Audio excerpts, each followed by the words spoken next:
11 years ago, on the 11th day of the 11th month of the 11th year, the greatest game of all time was released. The Elder Scrolls V Skyrim. This game was single-handedly created by the godlike being known as Todd Howard. For that reason, the game was made perfectly balanced, with no exploits at all. There has never been a single recorded bug or glitch in Skyrim, merely the discovery of new branching features left by our omnipotent creator. So today, to celebrate the anniversary, I have created this 11-hour, 11-minute and 11-second long definitive edition of Skyrim being a perfectly balanced game. We've compiled a full retelling of all of my previous adventures in Skyrim, with new unseen footage and improvements. Think of this as a director's cut, or perhaps a special edition. Now this video is 11 hours long, so that gives you all the ample time to like the video and spam endlessly in the comment section what your favorite experience in Skyrim has been. Anyway, you best get comfy, ladies and gentlemen, as the show's about to start. Hello there, ladies and gentlemen, I'm the Spiffing Brit, and today you join me in Skyrim. That's right, our long-awaited expedition into Skyrim to break the game has finally started, and to think it's only taken us just half a year to finally do an exploit video on the most broken game in existence. Thank you, Todd Howard, our Lord and Savior, for making it in such a way. Now, Skyrim is such a unique, it's such a beautiful and such a majestic role-playing game, which I'm pretty much certain every single person in the universe has played. And so here we are today, ladies and gentlemen, to show you one of my favorite exploits, as well as many others, because let's be honest, it's Skyrim. It's physically impossible to play the game without showing off exploits. The game literally just throws exploits at you and you have to go, please, no, Todd, stop, why didn't you bug fix this years ago? So today, here we are in the fantastic game, where I'll be demonstrating to you, ladies and gentlemen at home, the most overpowered weapon in the game, the common household utensil of the fork. So without further ado, let's start a new game.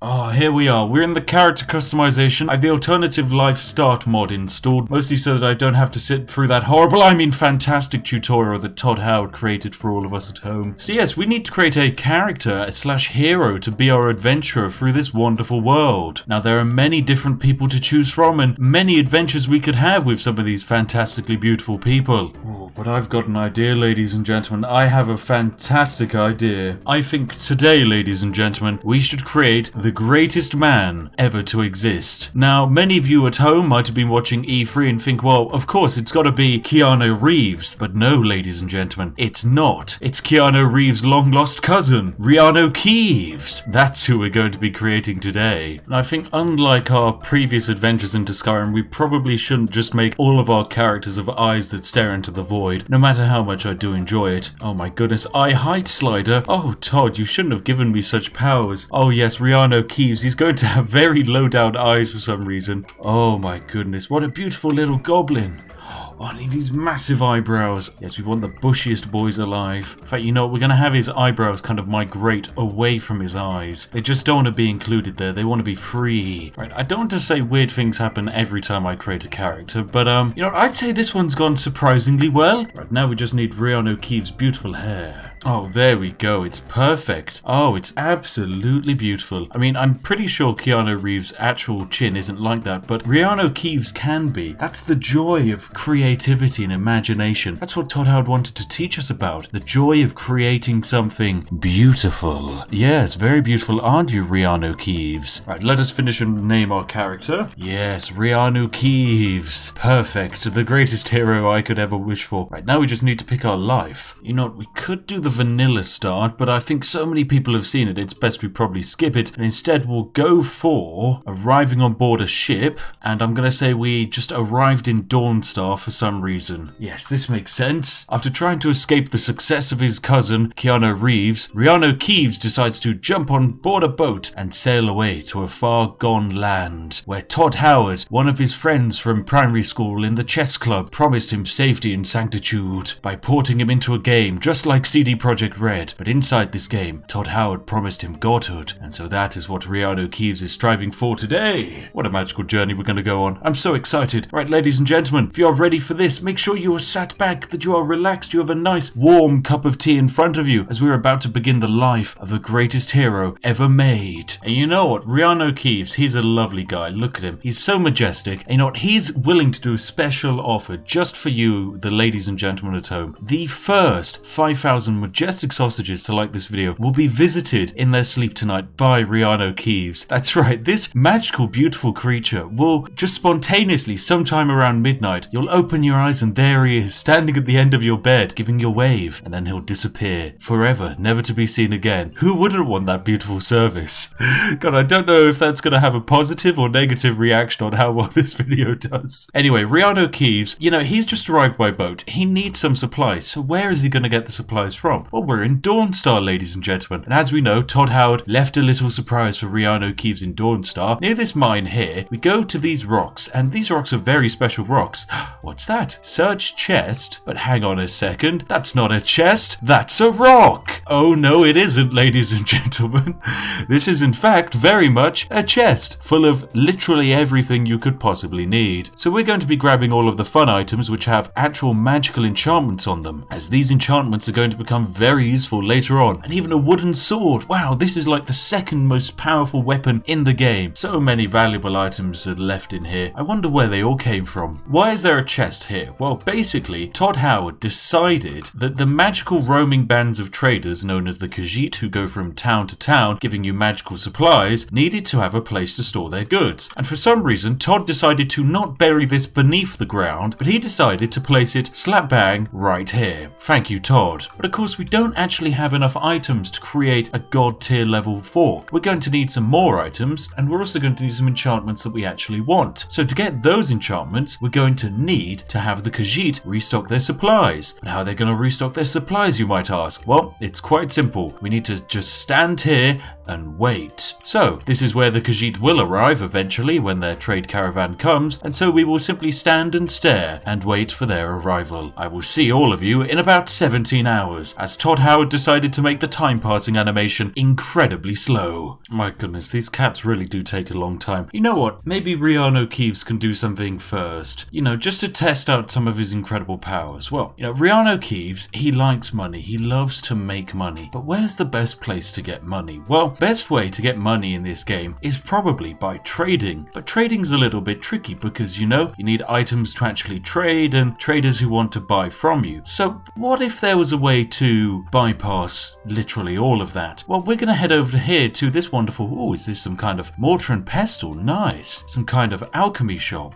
I'm going to wait until they open their doors. That'll be fun. Here we go. So now that they're open, we can now start to buy some of these fantastic items here. Actually, no, we don't want any of these, but REANU KEEVES would like some money. So how are we meant to get money and not lose anything from our inventory? Because it's quite important that we keep everything in our inventory. Well, if that's the case, we talk to Frida here and see what she has on sale. Now, she has some quite impressive things on sale, including a potion of brief invisibility. I would love something like that, but we just don't really have the money. So what if there was some kind of way, ladies and gentlemen, to get money without actually selling anything? Well, luckily, this is where REANU KEEVES' education comes into effect. Well, REANU KEEVES, he's an intelligent guy. He actually has a full university diploma from realisticdiplomas.com in the art of Khajiit trading. This is an actual legitimate thing you can buy, by the way, if you'd like. Oh god, but now that I actually think about this, I probably should have mentioned that, else I'll have people demanding that I do the same thing. It's going to be just like that knighthood from Sealand. Look, guys, I sunk £80 into a knighthood from Sealand. How far do I have to take the memes, ladies and gentlemen? How far? Oh, goodness, you know what? I'll buckle into it, okay? This is going to be a huge push for you, ladies and gentlemen. If you...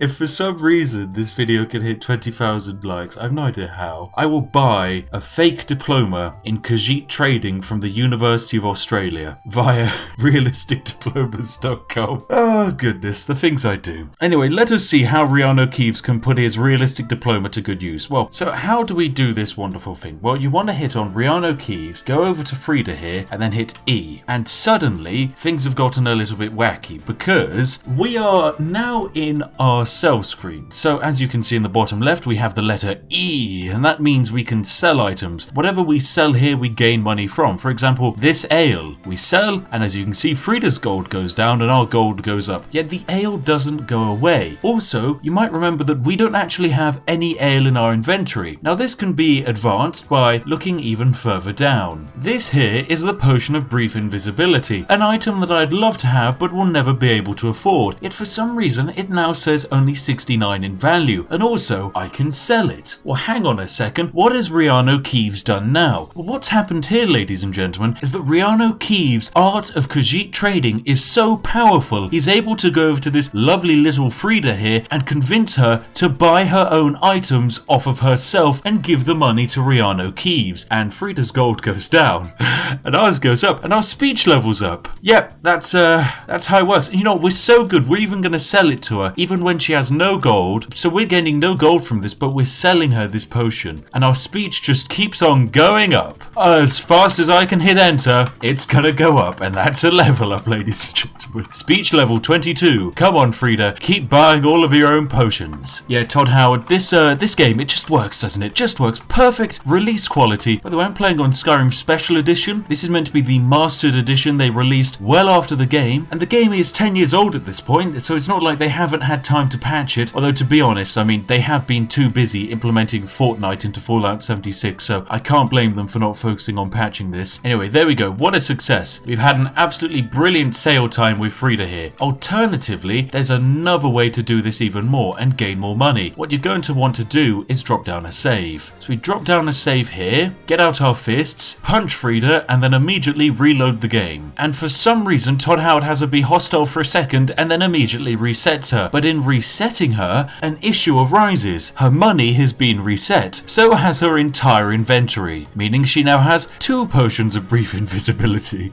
Thanks, Todd Howard. Working perfectly as intended. And also, she's forgotten about that branching timeline where REANU KEEVES literally just punched her and is more than willing to do even more trading. So we go over and we do some more trading. Our speech is up to 41. This is going so well, REANU KEEVES, so well. You know, whilst we're here, we could actually do buying some of these supplies because we're going to be needing them later on. So we're going to want some Cyrodiilic spade tails, and I'm pretty sure some Absian longfins also work. There we go, perfect. Anyway, I'll see you later, Frida. I've got some Khajiits to trade with. And finally then, we'll be able to test who has the greatest trading prowess. REANU KEEVES with his perfectly realistic diploma from realisticdiplomas.com, 100% not sponsored, or the actual Khajiit, the greatest traders in the entirety of this universe. And so REANU KEEVES begins his long wait. He must now sit here and wait for the Khajiit to arrive. And here they are. The Khajiit have arrived. Perfect. You only have to wait a few days for them to actually turn up. However, you might notice that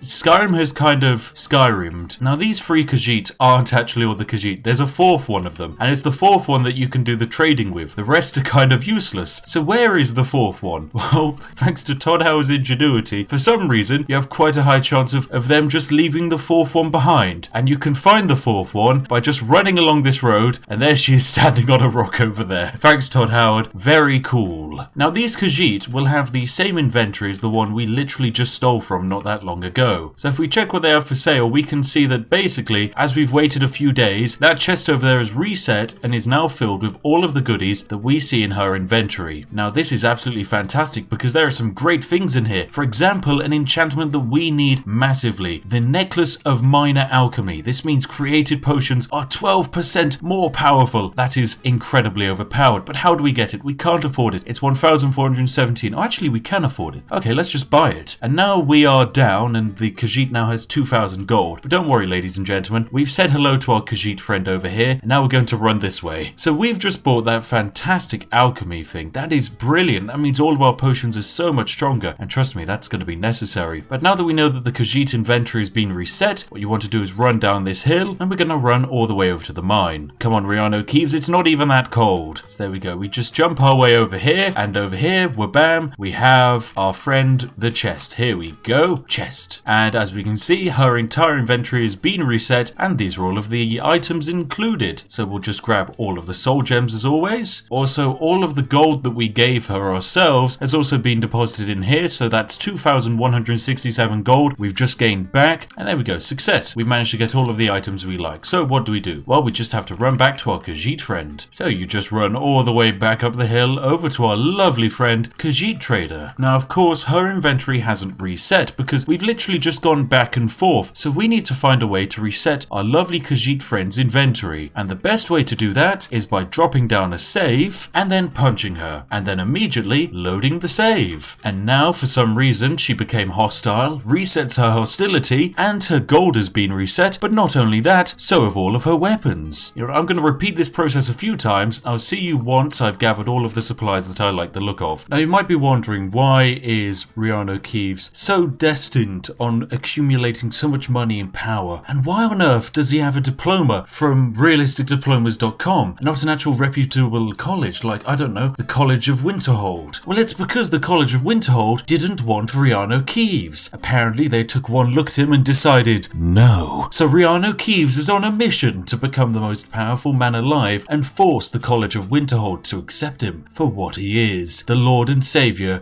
of all humanity. And whilst we're here, just nab literally everything. Minor boots of sneaking? More like my boots of sneaking now. Right, and now back to Khajiit Lady to do it all again. So at the moment I'm just power leveling the speech skill by convincing Todd Howard that at the moment I'm trading 1,629 every 3 times I press the enter key. And as you can guess, I have for some reason inherited the abilities of almost any Korean StarCraft 2 player, and my enter tapping abilities have almost exceeded normal British capabilities.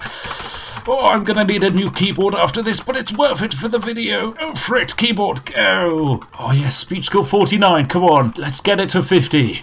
There we go, speech skill 50. Whoa, what a challenge that was. My finger has literally melted. Oh, but that was worth it. Alright, let's drop down a save. So we drop down another save, a punch, and then we load it again. Oh, this is how to profit. This is good profit. Alright, you know what, I think I've found everything I'm ever going to find off of the Khajiit. I've got quite a few enchantments that I like the look of, so now we just need to move on to the next phase of our plan. Quite simple in fact. REANU KEEVES needs to run back, loot all of the soul gems out of that chest, and then we have to go on a bit of an adventure. Alright, there we go, we've nabbed everything I could find in the chest that I like the look of, and now it's time for us to leave. And I'm afraid we need to leave for good and go somewhere much more profitable. Now, whilst I might make a lot of jokes at Skyrim's expense, one thing you can't pass up on is the fact that this game is actually beautiful. And it was made 10 years ago, and yet to this day, it's still a game that so many of us are still playing. Can we say that about Call of Duty games that were made in, say, the last 4 years? Not really, but we can certainly say it about this. Anyway, now we need to actually continue on our journey of making the most powerful character in the universe using only a wooden fork. Now, wooden forks in Skyrim come in 2 variants. You have the plain, boring wooden fork, and then you have the wooden fork weapon version. Now, normally, you can't find the wooden fork weapon version. Now, the wooden fork by itself does 1 damage and is completely useless. However, with enough skill, it is the most powerful weapon in the game. Now, you want to go to this lovely lady here in Whiterun as she can teach you how to do alchemy. So you just want to plow a ton of gold into her, and then bam, we've learned how to do alchemy. Now, the issue is this game says you need to level up to actually train more. So, yep, sadly, we do have to level up our character. But then, you know, bam, we can just do it all again. Now, it's important we reach an alchemy level of, I'm going to say about 40, I think it is, you need to hit. Because we certainly want to make this more powerful. So I'm going to buy Alchemist up to level 2. That means all of our potions are 40% stronger. But we're also probably going to want to grab Physician so that we can then grab Benefactor, as this means potions you mix with beneficial effects have an additional 25% magnitude, which is very impressive. And if you ever want to, say, borrow something in this game, say this very expensive Void Salts here, or maybe this even more expensive Potion of Haggling, then what you do is you just grab it and run this direction. And then when you're here, you just crouch down, drop it on the floor, and lo and behold, she doesn't suspect anything. I just came in here with one of her potions, and it's disappeared. But there's no way I did that. Anyway, so we're going to head out into Whiterun, and we're going to go visit the Jarl's Palace, for the sole reason that the Jarl's Palace has not only an alchemy table, but also an enchanting table. Oh, it is magical. So REANU KEEVES is going to run into Dragon's Reach, and for some reason, no one's going to question why on earth he's here. Yep, they're just going to stand over there and ignore him, because guess what? He's not the main character in this storyline. So he's going to come on over here and say hello to Farengar. Luckily, this guy is a source of almost endless soul gems if you need any enchantments. So if you didn't bring some of your own, don't worry, you can just borrow them from him. And by borrowing, I mean the classical Skyrim process of holding E E on this soul gem, walking around here, crouching, and then borrowing it. Anyway, we need to level up, and one of the best ways to do it is using an enchanting table, as we need to get some of those enchantments. Yes, you basically just want to plow through all of these enchantments that you've discovered along your way and sell them. Well, by sell them I mean just disenchant them. And there we go, that's one level up. But most importantly, we've managed to gain the enchantment of alchemy. That is the most important thing to grab. It doesn't matter what other enchantments you have, it's the alchemy enchantment which is going to actually win the game. And because we've done all that, we've managed to level up. So you level up your perks once more, and then all you have to do is simply run back to that lovely alchemist lady. So there we go, we get her to train us again, and bam, we are now alchemy level 3. Although we have lost a lot of gold, so we're going to have to try and buy that back off of her. But the good news is, all of the money we sank into actually training has gone into our inventory. So we just have to do the classical process again of hovering over our food, hitting E on her inventory, and then we begin to sell back all of her own potions to her.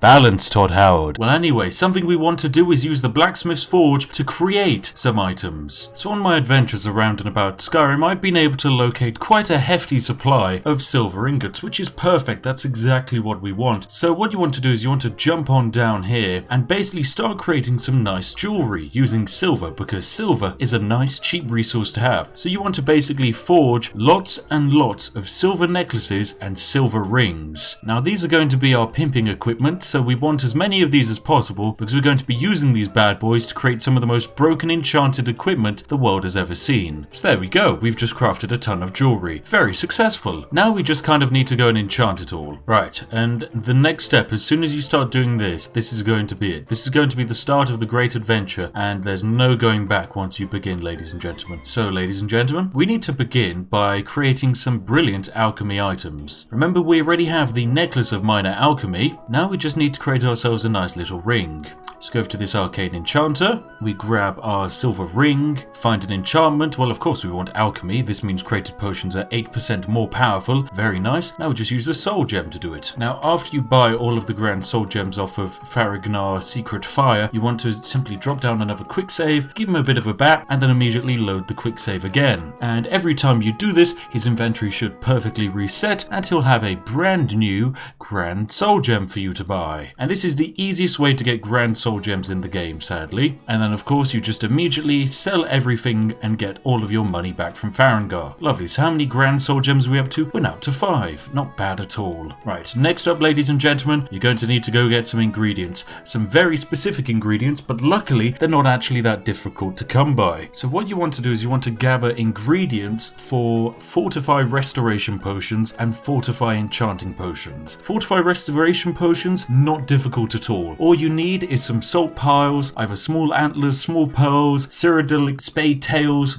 or Acabean long fins. They're not difficult to come by, really cheap to buy off of literally anyone. And once again, once you buy all of the resources and you need some more, simply punch the merchant, reload, and whabam, you'll have all of them. And then for Fortify Enchanting, you're going to need blue butterfly wings, hagraven claws, snowberries, or spriggan sap. Any 2 of those 4 will work when making this potion. Alright, so now that I've given myself all of the items necessary, we can begin enchanting. But before you do that, you want to make sure that you have the items you want to enchant. So for example, you're probably going to want a weapon and maybe a set of armor, which is going to be perfect for your various adventures into Skyrim. Now for our chosen weapon today, we have the fork. The fork is an incredible weapon in Skyrim, and when using enchantment correctly, you can grab your fork, pick an enchantment like say fire damage, and the fork will become the greatest weapon the world has ever seen. Personally, I think fire damage is a good laugh. But can you equip the fork? Of course you can. It is a one-handed weapon, so if you want to dual-wield forks, you can. That's right, Farangar. Feast your eyes upon the fork, the greatest weapon. So we're going to use this alchemy lab and kick Farangar off of it. So to begin with, ladies and gentlemen, you simply want to put on whatever items you have that increase your alchemy abilities. Now for us at the moment, that is solely our necklace of minor alchemy. And other than that, we're going to want to get another one. So we use the arcane enchanter, and we want to give ourselves a silver ring and whack on the alchemy enchanting ability, alchemy and pop in a grand soul gem and craft it. There we go. And also whilst we're here, make sure to level up and get some incredible enchanting abilities. So you want to make your alchemy skills as high as you possibly can. Make sure to give yourself physician and benefactor so that your enchantments are more powerful, and then you want to work your way across to enchanting. And then make sure to get level 1 enchanter and level 2 enchanter. Because we're going for a fire fork here, you might as well grab fire enchanter as well. Perfect. So now we can begin the process of enchanting.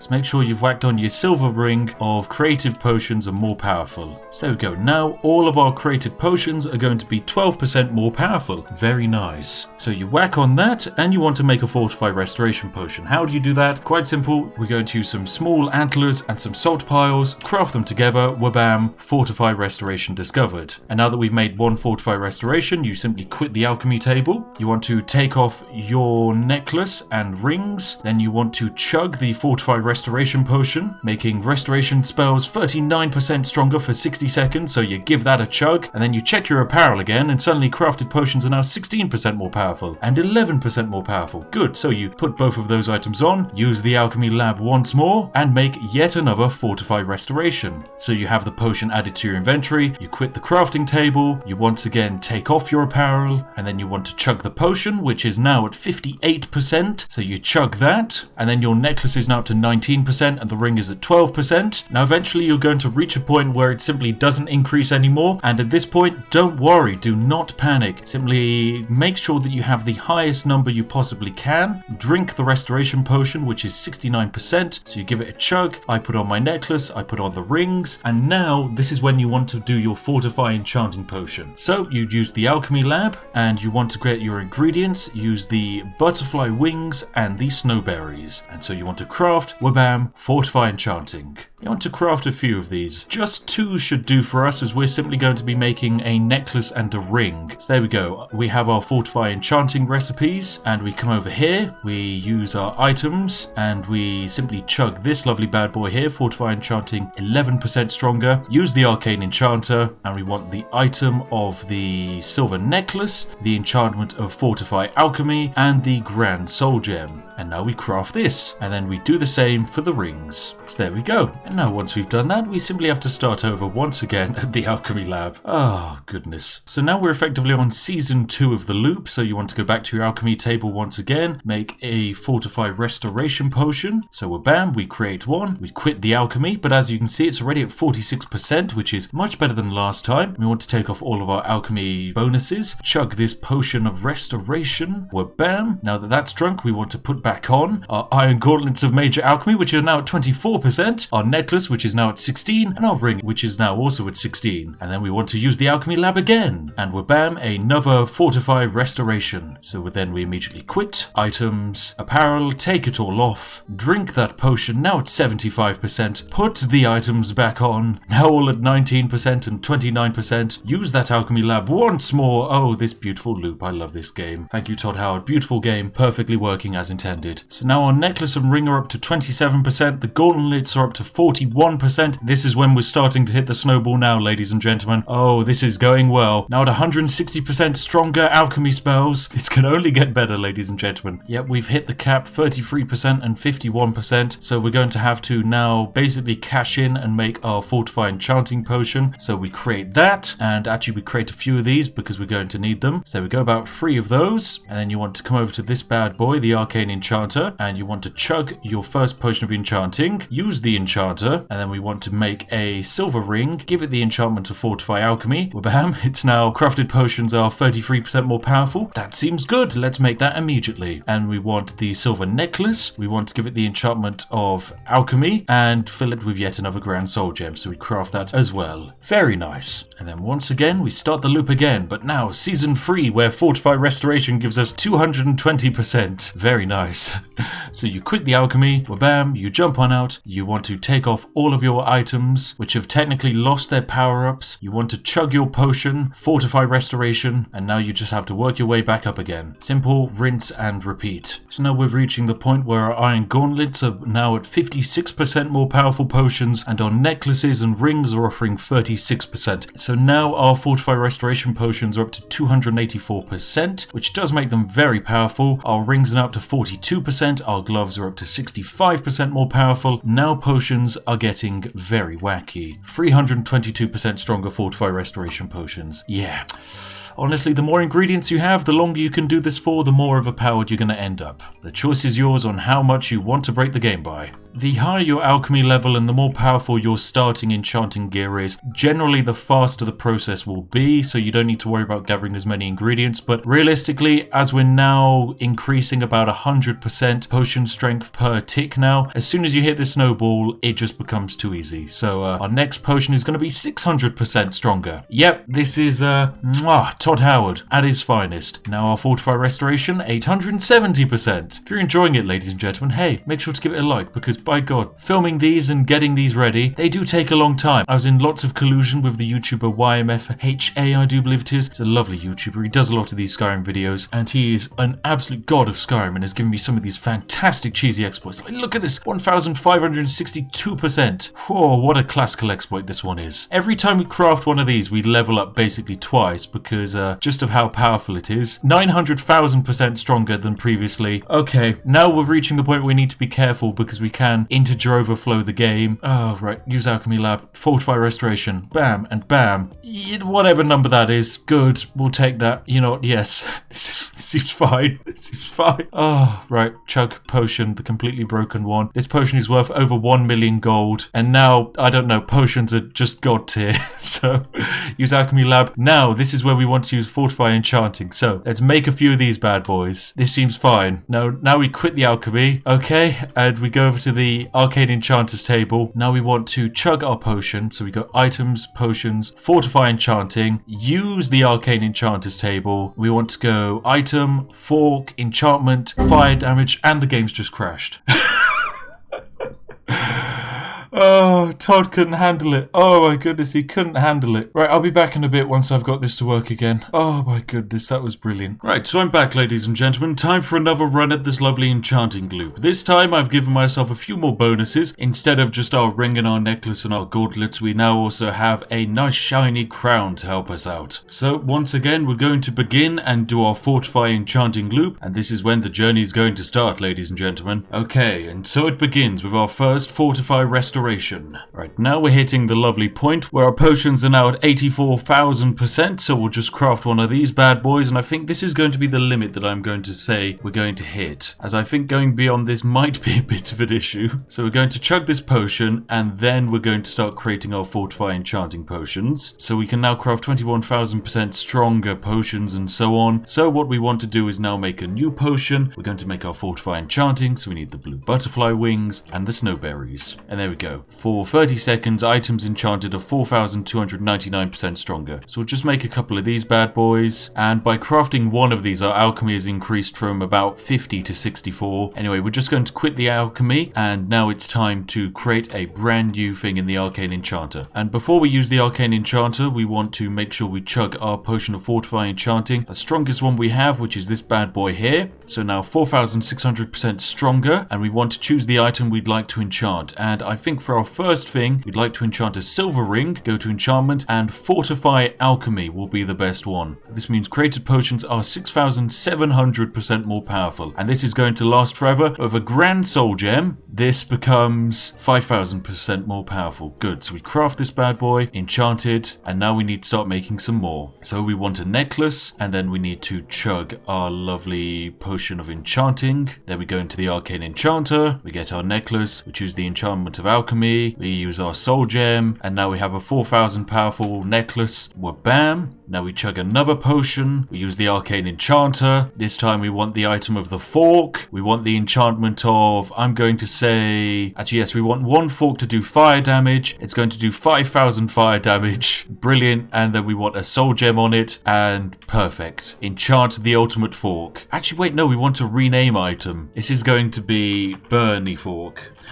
Bernie Fork? More like Bernie Sanders. Perfect! Oh, lovely. Bernie Sanders the fork. However, I'm not quite done. I want to chug this potion here, use the arcane enchanter, and I want to get an item. We want to have this lovely leather set of armor, and I'd like the enchantment of health. And we use the grand soul gem, and this increases your health by 11,000 points. Nice. I'd like this bad boy. Wabam. So now we have the leather armor of literally God. So if we go into our inventory, we can see that because we've run out of our fortify restoration stacking, our lovely necklaces have gone back to normal. They only do 25% more powerful potions. Our ring only does 8% more powerful potions. However, this necklace here and this ring here, because we crafted them using the enchanting potion, which doesn't run out, instead of the fortify potion, it means that we now permanently have a way of crafting potions which are 10,000% more powerful. If I was able to put on a ring and create a cup of tea which was 10,000% more powerful, I could probably end the entire universe. So thank God that Todd Howard has restricted my powers to be only in Skyrim today. Also, we have the leather armor of increased health. So we put this bad boy on, and now if we go to our level up screen, we can see that our health is now at 12,000. Oh, this game is great. I absolutely love it. So we find ourselves in this lovely position of great power.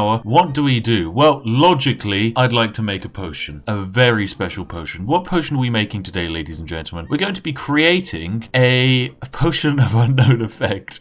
To make this, you just need canis root and swamp fungal pods. Both can be purchased, and you can create a potion of paralysis. Now, because crafted potions are 10,000% more powerful, this poison of paralysis will last 4,300 seconds. Also, because I just crafted it, my alchemy is now leveled up to 95. So we've just made the most powerful potion of paralysis in the entire game. The potion is worth 400,000 gold. So now that we have one of our incredible forks, Bernie Sanders, as we can have two forks in our hands at the same time, we definitely want a second overpowered fork. So how are we going to make the second fork even more overpowered than the first? Well, what you want to do, chug your potion of enchanting, load up the arcane enchanter, and we're going to get our second fork and enchant it with absorb health. And now, as you can see, it's a fork with the ability to absorb, what the heck is that? Is that 32 million points of health? I do believe it might be. Very well. But we should probably rename this from fork to fork give me. Let's get some leather boots, give them the ability to sneak, and the game's crashed again. Nice! Don't worry, luckily I dropped down a save this time, because I know how to do that. And we're back, ladies and gentlemen. After a quick successive run of about 17 crashes, I've finally made it back into the game. And things have gone a little bit awry.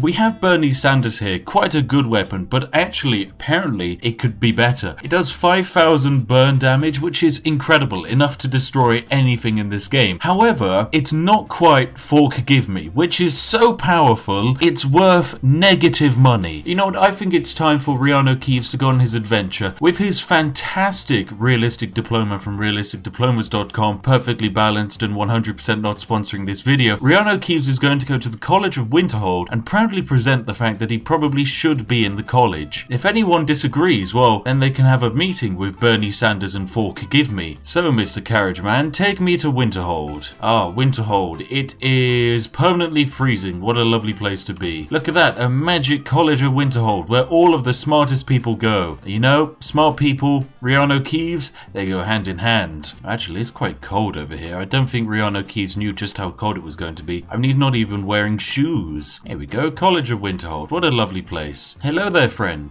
This place is so useless. Everyone's just walking around with little pouches, arguing with each other. No one's actually, you know, being super intelligent and taking over the world. Everyone's just standing around. Like, they're not even flying around on the brooms. What's the point of having brooms around here if you're not flying around on them? Like, look at me go. Did you just get rid of my broom? Did you? Seriously, she made me get rid of my broom. Oh, please, fork, give me. Right, iron mace mixed with potion of paralysis. I'm sorry, but you did bring this upon yourself. So how long did... I mean, that guy over there just doesn't care. But how long does this last? And can you move the body? Oh my goodness, you can. You can.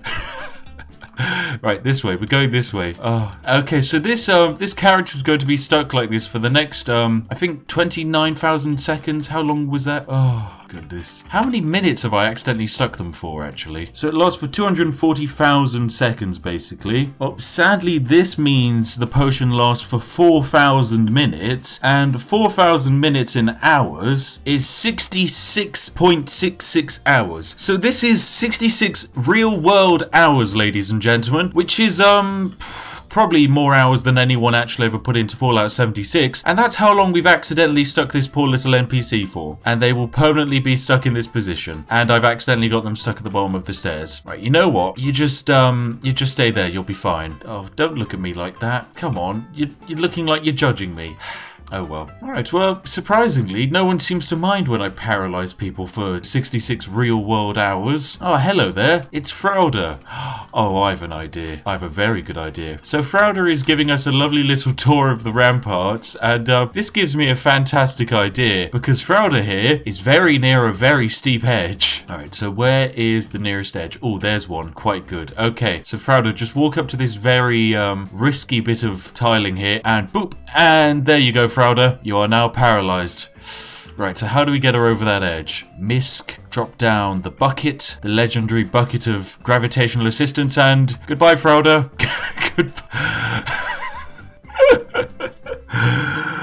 Oh, it just works. Oh, goodness. I absolutely love this game. It really is something special. But I'm afraid we can't really go on the adventures of REANU KEEVES forever. We're going to test out his weapons, but then sadly the video must come to an end. But if you're interested in seeing more REANU KEEVES, you want to see what he gets up to, heck, you might even want a full series on this guy and his misadventures with his overpowered weapons, then don't worry, we can give it a go. So if you really do want to see more of this, then give me a shout in the comment section, and I'm sure we can give it a go. Anyway, which of these weapons does what again? Oh, so that one was a miss. Oh, I just realized I haven't actually charged either of them up. That is an issue. Where's the nearest soul charging station? Because for the moment, we're just using forks against this Whiterun guard. Bugger. Right, I'll be right back as soon as I've charged up these weapons. Oh my goodness, hang on a second. Look at this combo attack we can do. This is insane. Yeah, so check out this attack. If you're ever in combat with someone, you just do the dual wield double stab fork attack. Look at this. I didn't know Todd Howard actually gave the forks their own combo move. That is amazing. Todd, suddenly this game, 11 out of 10, best game. No one has ever made a better game than you. And even though we're not actually doing any damage because I forgot to actually charge up my weapons, we are able to have a good fun time because we are immortal now. REANU KEEVES, he can't be killed. He has no deaths. He's never going to have any deaths. But what he does have is some really good fork skills. Wait, hang on a second. Why the heck is the bucket floating?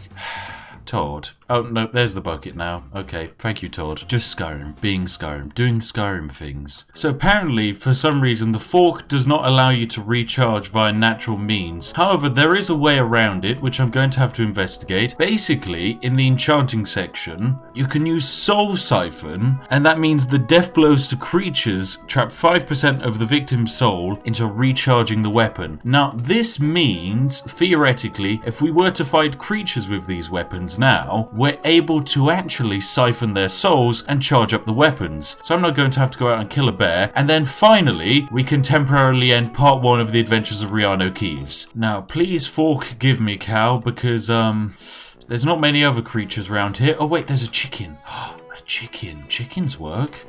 Right, stab. I know I'm going to get a bounty, but it's worth it. Right, did I get a charge? Please tell me these weapons charged. Come on, there's a 5% chance to charge. Right, it's time to cow. Hang on a second, what the heck is happening there? Cow physics? What the heck are these cow physics? Go away, Archer Guard. I need to kill this cow. It's for science. There we go, I finally got the cow down. Oh my goodness, ladies and gentlemen, I did it. I finally did it. We charged the weapons. Oh, majestic. And for some reason we run kind of like Naruto would run. REANU KEEVES is one of the greatest running animations I've ever seen in Skyrim. Just look at this boy go. Anyway, ladies and gentlemen, allow me to demonstrate why the common house fork is one of the most overpowered weapons in the game. So this guard here has caught me, but you know what? I'm nice. I'll pay off my bounty, and that's going to throw me in jail in Whiterun. But They can't exactly hold me back, can they? So they decide to release me. Good guards. So allow me to demonstrate it. We have these lovely guards here, and then you hit them once, and then they melt, and then you hit them again, and they melt again. So you swing, burn, and they die instantly. Hello there, Whiterun guard.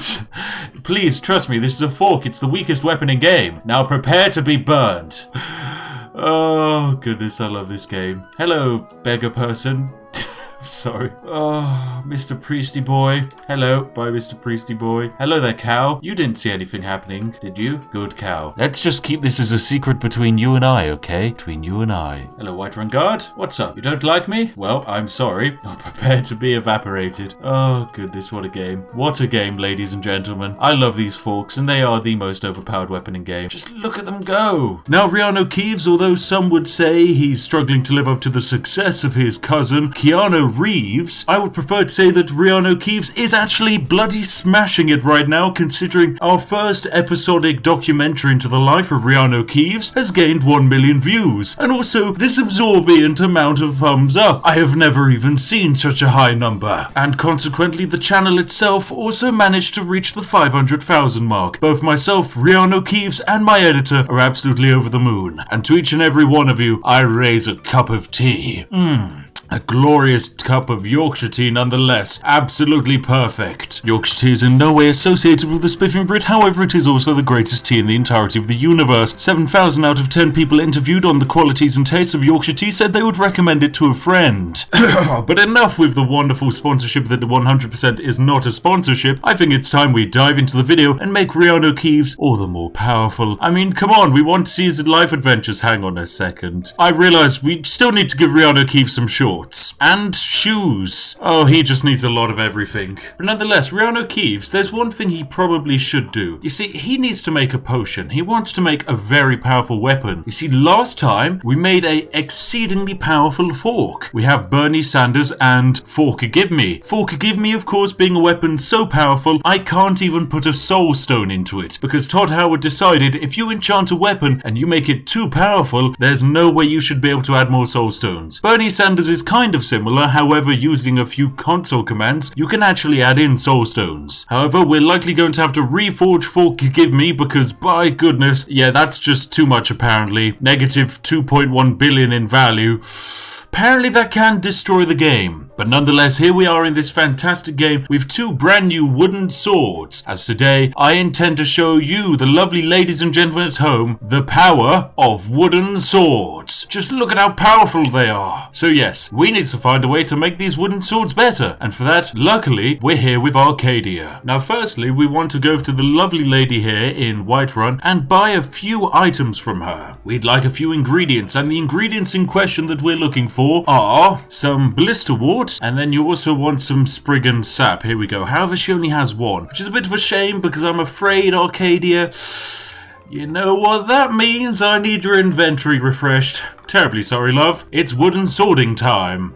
So as you can see, we've just bopped her with a little wooden sword, so we'd like to see what she has for sale, because her ingredients are, yes, they're refreshed. Oh, we might as well grab more blister warts. Perfect. So I'm just going to have to repeatedly bop her with swords and refresh her inventory a few times, just so that I have the ingredients that I'm looking for. Perfect. So after buying everything we want from her, we can finally set about actually making a few potions, and we can use her alchemy lab here as well. Now, as you all remember, in the last episode of the wonderful adventures of REANU KEEVES, we managed to forge ourselves some magical items. These leather braces here, this silver necklace, and this silver ring. Now combined, they mean potions are around about 15,000% more powerful. Now this is great, however, it does create a few issues. So if we get some blister wart and some Spriggan sap, and we craft a potion together, we get a potion of fortified smithing. The one issue is, this potion might be too powerful, as this is a potion, which means weapon and armor improvement is, what is that? That does appear to be 1.2 million% better for anything we smith. So we'll give this one a try, and I'm going to try and basically improve the wooden sword. If this goes awry, it does mean that the game is going to crash, because poor Todd Howard, you know, he loves people using his stuff, but he's not so happy if they completely destroy the game. And if you go too high with numbers in the game, Todd Howard he gets a fax through on his old little computer which he uses, and it's gone, Todd Howard, Howard. Someone's still playing Skyrim. And worse, they've exploited the game. Your creation, your beauty, your baby, Todd Howard. They're ruining it. And then Todd Howard will mail a cease and desist letter to your house. However, we are brave. REANU KEEVES is also very brave, and we do not mind to exploit a game. Nothing can stop us. I mean, we've exploited literally every game on the planet at this point. My goodness. I mean, after this, I've got a Civilization 6 video coming up. Oh, it's wacky. Anyway, here we are in the wonderful city of Whiterun, and people aren't really coming to terms with just how powerful REANU KEEVES is. So he needs to create these massive wooden swords just to show his incredible power. Anyway, so what we're going to do is we want to find this grindstone here, as a grindstone allows you to improve a weapon. To improve a weapon, you need a certain resource. So for an iron mace, you need iron ingots. For a wooden sword, you need firewood. Firewood is easy. You can literally harvest it from random wooden stumps which are lying around everywhere. It's one of the easiest resources to come by, and you can buy wooden swords off of general bulk goods traders. So you want to make sure you go out of the grindstone, go into your items, chug the potion of smithing, use the grindstone, and now we want to smith a wooden sword. There we go. And in fact, you know what? We'll make another one. Wabam. So there we go. Now we have 2 wooden swords, both of which are legendary. So we have the left sword and the right sword. There we go. My goodness. Now, both of these weapons, technically speaking, are the most powerful weapons in the game. You know, I'll do a quick Google. What is statistically the most powerful base weapon in this game? Okay, after a quick bit of research, I discovered that the highest base damage in this game is from the Dragonbone Warhammer, with a base damage of 28. Our weapons, however, are over 10 times that. This can lead to some issues, but whilst we're here, we might as well test out some of these weapons on the most annoying person around, Nazim. Sorry, Nazim. What, do you want to fight me, Whiterun Guard? I have wooden swords. Oh my goodness. What the heck was that? Okay, hang on a second. Watch this. It's almost like it does so much damage their body just seizes up. Oh, wooden sword. Go, wooden sword. Oh, it's too powerful. It's too powerful. This is even without enchantments. This isn't even the final form of the wooden sword. Come on, REANU KEEVES, go! None of Whiterun is safe. I'm so sorry, all of you non-essential SNPs. Oh, I'm so sorry. Sorry, Armin. Sorry, tiny child. Wait, the child's immortal. Why are children immortal? Todd? I'm disappointed, Todd. You made the children immortal. So good. Aren't you kind of annoyed by the fact that, you know, there's a lot of dead bodies lying around over there? Okay. Well, you can add to them. Anyway, you know, this was just one branching timeline. REANU KEEVES, it's time to use some time travel. Alright, so what we're going to do is we need to start enchanting our incredible wooden swords. So we're going to, you know, Naruto run all the way up to the castle, and then it's time we add some enchantments to the wooden swords, just to take them from being already the most powerful weapon in Skyrim to being even more powerful. Oh, goodness. Oh, you know what, ladies and gentlemen? Last time we did one of these fantastic Skyrim videos, I gave all of you a very special offer. I said for the first 5,000 people that liked the video, the majestic REANU KEEVES himself will come and visit you in your sleep tonight. Now I realise apparently 5,000 was too low, and I've managed to book REANU KEEVES' holidays off, so he's actually got a lot of free time coming up now. So if you want the majestic REANU KEEVES to visit you whilst you sleep and whilst you're at your most vulnerable, REANU KEEVES is going to visit you. The first 10,000 of you, REANU KEEVES himself will come and knock down your doors and say hello. You'll be lying there in bed and suddenly you hear the words of REANU KEEVES saying, "Forgive me, I'm so sorry." And then he drains your life force. Come on, who wouldn't want to like a video just to have someone drain your life force whilst you're sleeping? Anyway, it's time we start using this arcane enchanter. Actually, the alchemy lab is probably a better choice. Now, we don't want to create a too powerful enchantment, else we will accidentally crash the game. So we're going to have to take off a piece of our apparel. We're going to drop the silver necklace, and we're going to use this alchemy lab and create 2 fortify enchanting potions, which are 21,000% stronger. So we make 2 of these lovely bad boys, we quit the alchemy, and it's time to do some enchanting. Sorry, Farengar, can you get out of the way? So we use our arcane enchanter, we grab our lovely wooden swords, which are legendary. Our first wooden sword, what should we enchant it with? Well, I think it's only fair that we enchant this lovely bad boy with absorb health. This is going to be the wooden sword which absorbs all health. Now, as you could see, previously the charges it had were at 0. That's because Todd Howard decided the amount of charges you have should scale with the weapon. If the weapon is too high damage and too powerful, you should get fewer charges. There's one slight issue. With an enchanting potion, if you simply drop it down by 1, the amount of charges you have scales massively. However, I accidentally realized I've just beansed it and my enchantment potion has run out. So what you want to do, I'll demonstrate it again. You chug your potion of enchanting, go into the arcane enchanter, you select the wooden sword, which is legendary. We want to go enchantment, we want absorb health, we want to drop it down by 1 so that it suddenly has 179,000 charges. We want to use a soul gem on it, and then we go soul gem, fill with grand soul gem. But there we go, success. We managed to enchant one of our wooden swords to absorb life. And how much health are we absorbing with one hit? That's 1, 2, 3, 4, 5, 6. Is that 17 million? I do believe it is, Todd. Waboof. Oh no, all of your health is gone. Hello there, are you guys going to hit me? Oh no, look at them, they're doing damage to me. How much damage have they done? Apparently none so far. Alright, do some damage to me. Come on, I'm sure you can do it. I'm not even blocking you or anything. Just damage me. No, they really can't do it. They really are struggling to damage me. Well, they're really giving it a good try. And you know what? They've almost managed it. They've managed to get me down to 12146 instead of 12178. So well done. You managed to get 30 health off of me. But you know what? It's taken them this long to get 30 health off of me. How long does it take me to get 17 million health back? And it's as fast as that, ladies and gentlemen. It just works. It just works. I'm sorry. All of you. I don't even need a clean hit as well. If they try and block, you can just go through the shield. There you go. Try and block. Nope. Oh, look. The children want to fight. Drain. Drain. Drain. The thing is, you might not actually be aware of this, but children are an infinite source of hit points in this game, because if you hit this child, he gets affected by the absorb hit points. But of course, children can't die in this game because they're immortals. This means you can literally hit a child, run to the other end of the world, and I will still be regenerating health points, because lo and behold, I have 17 million hit points to harvest from that child. So children can effectively be used as piggy banks if you ever want spare health lying around. And that's why you should never underestimate the power of having children yourself, because you can always just drain their life force. Come on, child, give me your hit points.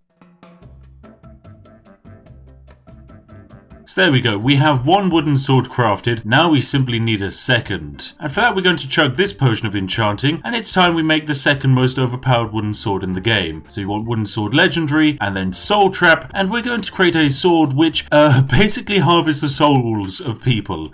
Yeah, it's going to be fine, don't you worry. And we're going to rename this item the Soul Bucket, because quite simply, this is a wooden sword which is going to be filled with the souls of every single person we encounter. I mean, just look at this weapon. How does it work? Well, instantly it does 339 damage, which is a standard one hit to almost everything in the game. But on top of that, if a target dies within, how many seconds is that? That's 18 million seconds. So if we hit a target and they die within 18 million seconds, we get a refilled soul gem. And of course, coupled with our previous wooden sword, which is going to absorb 17 million health, you can see that things are slightly awry here. But just how long, ladies and gentlemen, is 18 million seconds? Why, that's just quite a humble 5,083 real-world hours, ladies and gentlemen, which translates roughly into... oh my goodness, no. What have we done? That translates into 211 real-world days. So if someone is hit by this sword, we have 211 real-world days to fill a soul gem.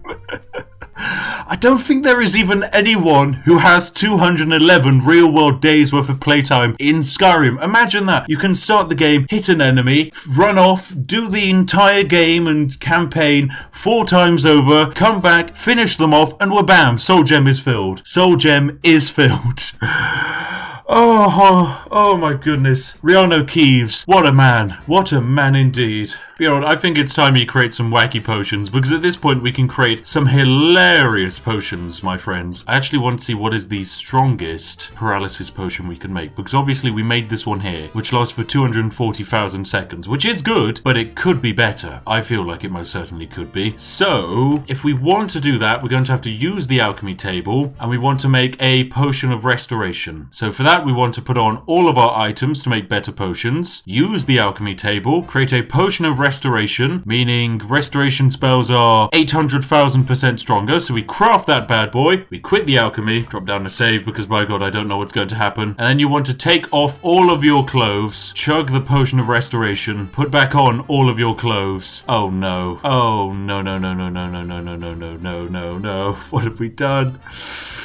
Oh, we've created an issue because the potion of restoration, created potions are 400 and... What is that? 4 million times more powerful? And then this is like 43 million times more powerful. And sadly, our leather armor is now giving us an extra like 10 billion hit points of health. The issue is when this wears off, the 10 billion hit points of health are going to drain away. And there's a chance that our character will just die when this potion expires. So you know what? We should probably get interested in this very quickly. So what do we need for a paralysis potion again? Sprig and sap, is it? No, what is it? I can't remember. Like, oh goodness, I'm going to have to check. Oh my goodness, the game just crashed. Apparently tried to craft that potion, the numbers were too high. Oh my goodness, right, time to reload the game. Welcome back to the adventures of REANU KEEVES. We've just wandered into the lovely trader in the wonderful location of Whiterun, and we have literally just cleared out their entire inventory. However, I'd like to get my money back because I have given you, what's that, 3,156? Oh, that's not going to do. So we're going to have to drag from here up to their inventory and hit E, and now we're in their inventory, so we'll start selling them their own potions, like this lovely potion here of Blacksmith's Draft. Which potion is your most expensive? Let's see. Oh, probably this potion of Enduring Invisibility. Oh, that's a lot. That's going to get us our money back nice and quickly. So thank you for all of my money back there, lovely trader. Oh, I'm so sorry, Arcadia. I am so sorry. I mean, we've literally just beaten you to a pulp with wooden swords, taken all of your money and all of your ingredients, and heck, I even stole a ton of your lovely recipes. What is this? What the heck is this? It's a pair of tongs. This is kind of like a very low-level fork. Oh my goodness, I like it though. Oh, Todd, look at these brilliant physics you created. This is beautiful. Anyway, it's time we start making some interesting potions. I'm thinking we make ourselves a lovely potion to help us, say, resist fighting against the Mage College. That seems like a good idea. So maybe a potion of magic resistance. Oh, yes, that would be good. So what do we need to resist magic with? Well, luckily, with a Hagraven Claw and a piece of lavender, we can create a potion of magic resist. Oh, yay. But what kind of potion of magic resist is this? This is a very special potion of magic resist because doesn't really just resist normal magic, it resists 219% of magic for 60 seconds. This potion alone is worth 5 million gold, which I'm pretty certain is more gold than the entirety of Skyrim. But this means we can have a fair bit of fun, because if we exit out into the wonderful world of Whiterun, I think it's time we go say hi to the lovely Mages Guild. So we're going to fast travel our way over to the College of Windhold, because I mean, on the last video I said I'd buy myself a full doctorate, because, you know, that's the only way to really get into a college nowadays anyway. So I bought myself a actual doctorate in Khajiit trading from realisticdiplomas.com, and I mean, at this point, what titles are there left to buy? I have a doctorate in Khajiit trading, a knighthood from the mighty and powerful nation of Sealand. I mean, at this point, all that's left is to make myself a reverend, and I don't know, can you buy those online? Let me do a quick check. Oh my goodness, you can. From the Universal Life Church Monastery, you can buy an honorary religious title for the low cost of $14. You can even get a doctorate in metaphysics from here. What is this? Oh, I love this. This is fantastic. Oh, right, you know what? REANU KEEVES, we're going to make you a reverend as well. We're going to turn you into the Reverend REANU KEEVES, who is also a doctor of Khajiit trading and destroyer of universes. Oh, fantastic. So I'm going to say, ladies and gentlemen, I've put my sights too low with 20,000. I'm going to go 30,000 this time. A real challenge for all of you at home, ladies and gentlemen, but I believe in you. 30,000 likes, and I'll buy myself and REANU KEEVES a reverend title. So that hopefully I will one day become the Reverend Sir Dr. Spiff. What a title to have. Anyway, I've just closed the gate behind us because this is almost going to be recreating that scene from Star Wars, the prequels, where he closes the door, he goes up to all of the lovely magic Padawans, and they're like, "What do we do, Master Skywalker? There's too many of them." Don't worry, younglings. Look into the swords. Look into the swords. Anyway, so so now we're here. I think it's time we introduce ourselves. Hello there, Ancano. Weep, and you're dead. So, ladies and gentlemen, wabam. Why are they not even hostile to me? Why are they not hostile? Come on, you melons. Come on. Oh, now you actually want to fight. Finally. All it took was me to knock this student to the ground and suddenly you're up for a fight. But of course there's one slight issue, all of you magical magicians, and that is that we have the potion of resist magic. So we're gonna chug that bad boy and bring it on, Magic Jedi. Nice try, Tofty. Get wooden sworded. I need to absorb your life force. Each and every one of you. Come on, give me all of your spells. REANU KEEVES only knows how to learn them by hitting people with wooden swords. Right, you're down. That's my goodness. Apparently I need to speak to Tofty to rejoin the college. So, can I rejoin the college? Can I rejoin the college? Come on, let me rejoin the college. Why aren't you letting me rejoin the college, Tofty? Can't believe it. He won't let me rejoin. Anyway, you know what? I think we've had a fun little adventure into the College of Winterhold here. It seems they're not too keen on having us here anymore. Apparently, REANU KEEVES isn't too welcome. So, don't worry. I'll just leave. I'll close the gate behind me. Don't mind me. I'll see you guys later. Have fun. No, I think it's time REANU KEEVES tries to find a church because, really he could do with one of those. Anyway, let's get out of here. I sometimes wonder what is the best way to actually exit this place. And, I feel that perhaps the best way is to just quite simply jump off of the map because, we can kind of tank a few hundred fall damage, no problem. So bye, Tofty. It was an absolute pleasure meeting you. My goodness. Look at him. He's so happy. He can't wait to become a reverend and a doctor. Also, REANU KEEVES, I should probably also buy you a knighthood. I mean, they're not too costly. Only about £80 off of the internet. The things we do to keep the internet happy. Oh, hang on a second. Is that a bear? Hello, cave bear. Excuse me, cave bear. That's no way to meet your overlord. Oh my goodness. This cave bear, he is not happy with us whatsoever. Cave Bear, stop. Goodbye, Cave Bear. An absolute pleasure meeting you. But hey, you know, we've done a wonderful service here. We've cleaned up the college a bit. We've slayed a ravenous cave bear. Although, REANU KEEVES, he hasn't actually completed any missions yet whatsoever. In fact, he hasn't even tried to defeat the final boss. So, you know, we probably should actually try out what happens if REANU KEEVES were to meet the final boss of Skyrim. I mean, surely it can't be too difficult, right, ladies and gentlemen? Oh, wait, some wolves. And a 1 and a 2. And they're both yeeted. Well, that's a bit silly. Actually not, I have an idea. Oh, I have a very good idea. What if we fight the final boss and we use paralysis on them using a standard, boring iron mace and a potion of paralysis to last 24,000 seconds? I want to give this a try. Only then could we finish Skyrim properly. And you know what? Last time when we did Skyrim with guns, we summoned the final dragon. But really there's an enemy more powerful than that. The Ebony Warrior. The most mighty warrior in the entirety of Skyrim. And today we're going to be defeating him using a mace with paralysis and then probably a couple of forks, I'm guessing. It seems like a good idea. So let's summon in the Ebony Warrior.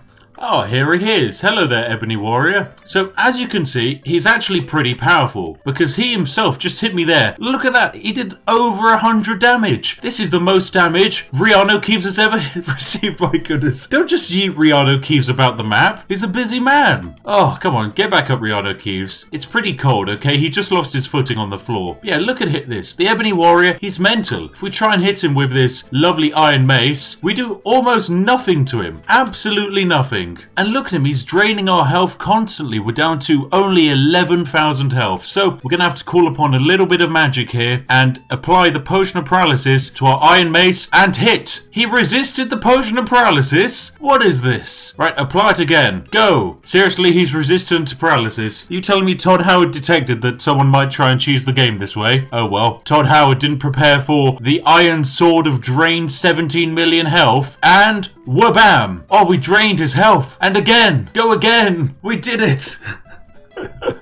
Oh, the most epic fight of Skyrim, defeated by just a mere absolute melon. Fantastic. So there we go. That was us defeating one Ebony Warrior. What if we dialed it up just a little bit? What if there were suddenly 5 Ebony Warriors? Right, go REANU KEEVES, go! Oh my goodness. Oh, he got thrown. He got absolutely thrown. REANU KEEVES, get up. This is no time to be standing around. They might actually best you here. Please, REANU KEEVES, please. Go. Wait, REANU, where are your weapons? Wait, seriously, you managed to drop one of your swords? No. No, REANU, no. Fight them, REANU, fight them. There we go. They're down to just 2. And finish the last one. REANU, yes. Oh. What a hero. He did it. And to think all it took was an entire sword, a wooden sword. Where is our wooden sword? Here it is, the soul bucket. We couldn't leave the soul bucket behind. That would have been devastating. My goodness. Oh, there we have it, ladies and gentlemen. A field of ebony warriors which we have managed to defeat. And these are not easy foes.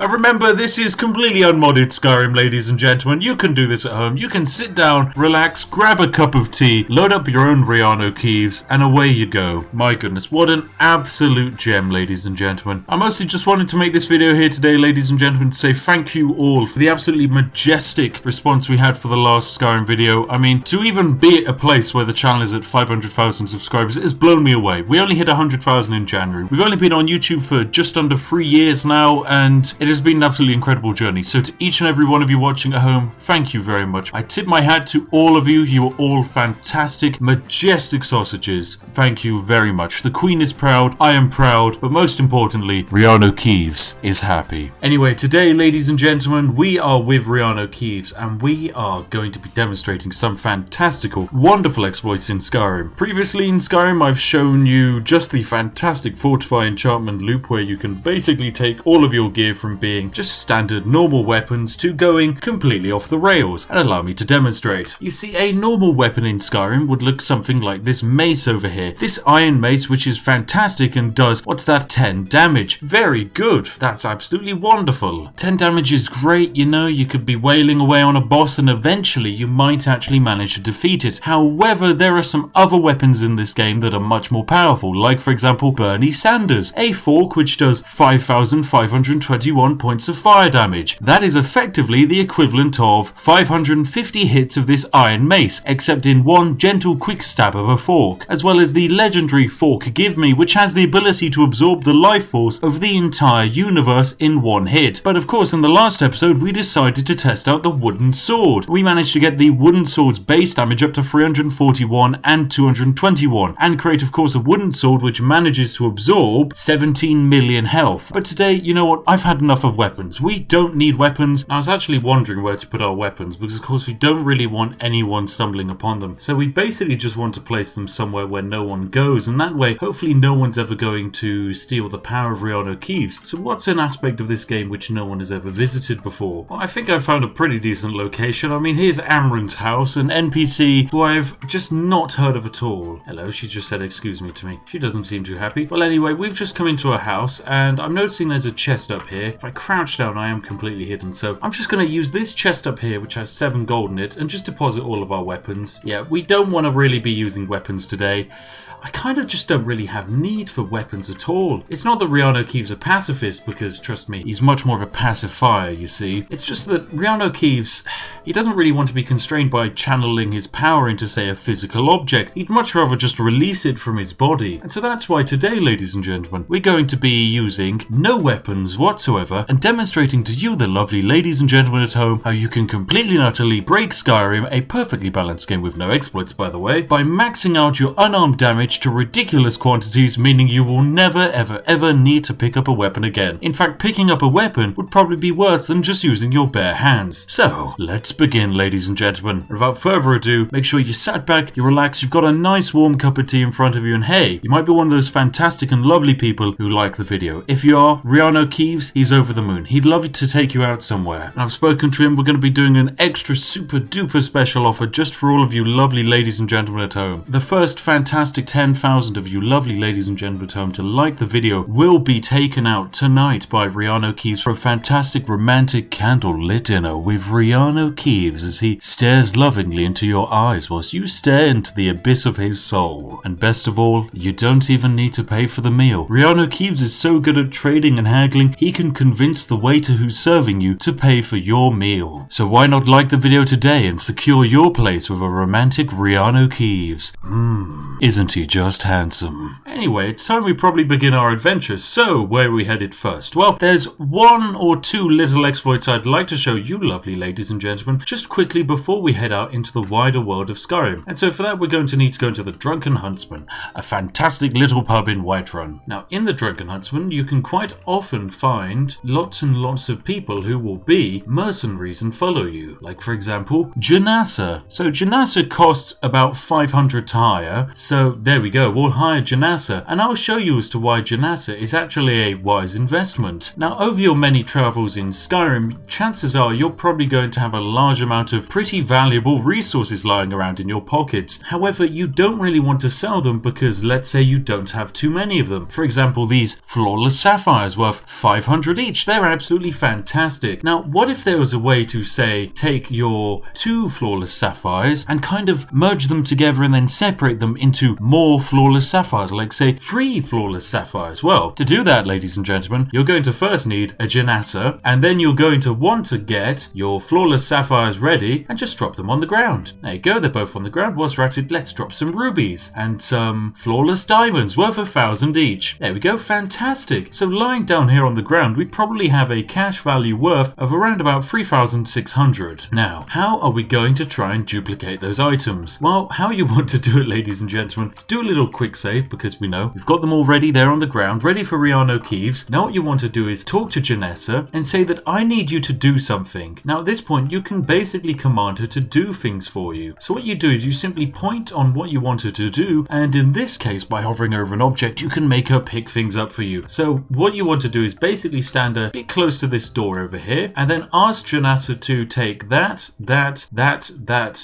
and that. There we go. So we've basically told her to pick up all of those items there, and then immediately you want to run out of here, exit into the wider world of Skyrim, but then as soon as you load out of here, you want to immediately hit M, and then fast travel back into Whiterun, and you should arrive at the fantastic gates. Oh, what's this lying down on the floor? It would appear to be 1 diamond, 2 sapphires, and a ruby. So there we go, we've picked up some of the gems off of the floor, which we had Janassa pick up. But what's quite interesting is if we click I need to trade some items with you, inside Janassa's inventory, we already have 2 flawless diamonds, and 2 rubies, and 2 sapphires. And if we check our own inventory, we now have 3 diamonds, and 3 rubies, and 4 sapphires. So that's how you can turn the 500 gold investment in Janassa into basically infinite money. Now this works with genuinely any item in the game, including say your very expensive and fancy fortified potions of smithing and restoration. Heck, we can even start duplicating the leather armor, which gives us 12,000 hit points. And that, ladies and gentlemen, is proof that this game just works. It's fantastic. Thank you, Todd Howard. So, ladies and gentlemen, welcome back on the adventures of REANU KEEVES. What do we need to do now? Well, we've evidently demonstrated a way to duplicate whatever we want in this game, but what we would really like to do is to try and find a way to make our fists as powerful as possible. Now, there is a very special place where we can go, and that's Riften. As in Riften, there is a special pair of gauntlets which have a unique enchantment which increases unarmed damage, and they are the only pair in the entirety of the game. You can't find it wandering around on a Khajiit trade or anything like that, so sadly we have to make our way to Riften. But how do we make our way to Riften, Janassa? Well, quite simply, there are 2 ways. You can hire this carriage over here. Hello there, Bjorlum. I would like to hire your carriage to Riften. That's 20 gold. Not bad. Now the other way to get to Riften after hiring out that carriage is to alternatively go over to Skolvar here and buy his lovely little horse. You see, it only costs 1,000 gold, but it's much better than paying 20 to sit in a wooden cart, as you can get to Riften a little bit faster using this technique. Then you want to work your way up to the top of one of these houses. Right about here seems quite good actually. Pop a quick save down, but where you're ever so slightly zoomed out, and then you want to run back to your horse and make sure you're in third person.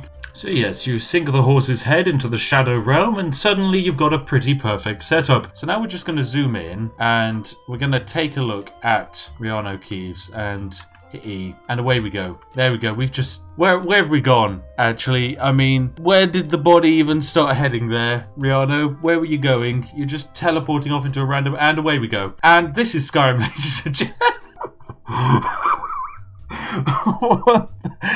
Welcome to Skyrim, ladies and gentlemen. This is the special edition. It stands for being extremely unique. Oh, goodness. How do I... Can I direct this, Todd? I can... Okay. Let's angle it this direction, Todd. Cool, Todd. Todd. REANU, what's happening, REANU?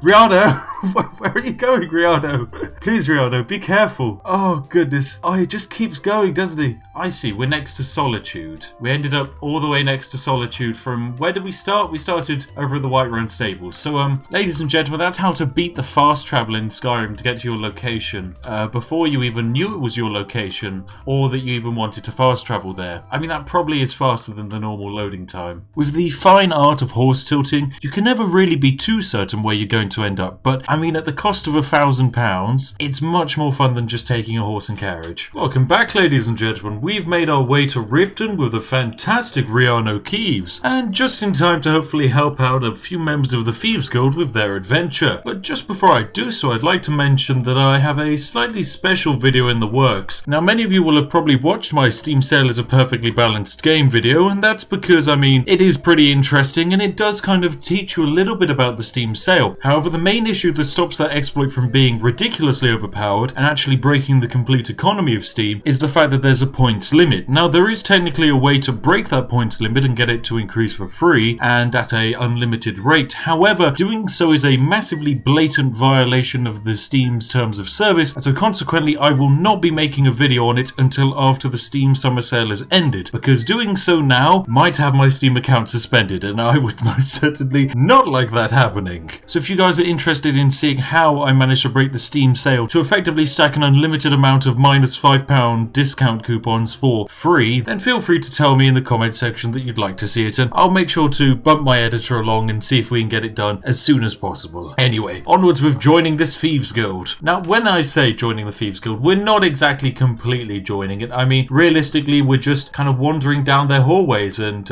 stealing a few items as we go, as is the Thieves Guild way. Also, perfect. Okay, it is perfect. Oh, this is beautiful. There we go. Just leave that there. There we go. It's Bucket Man.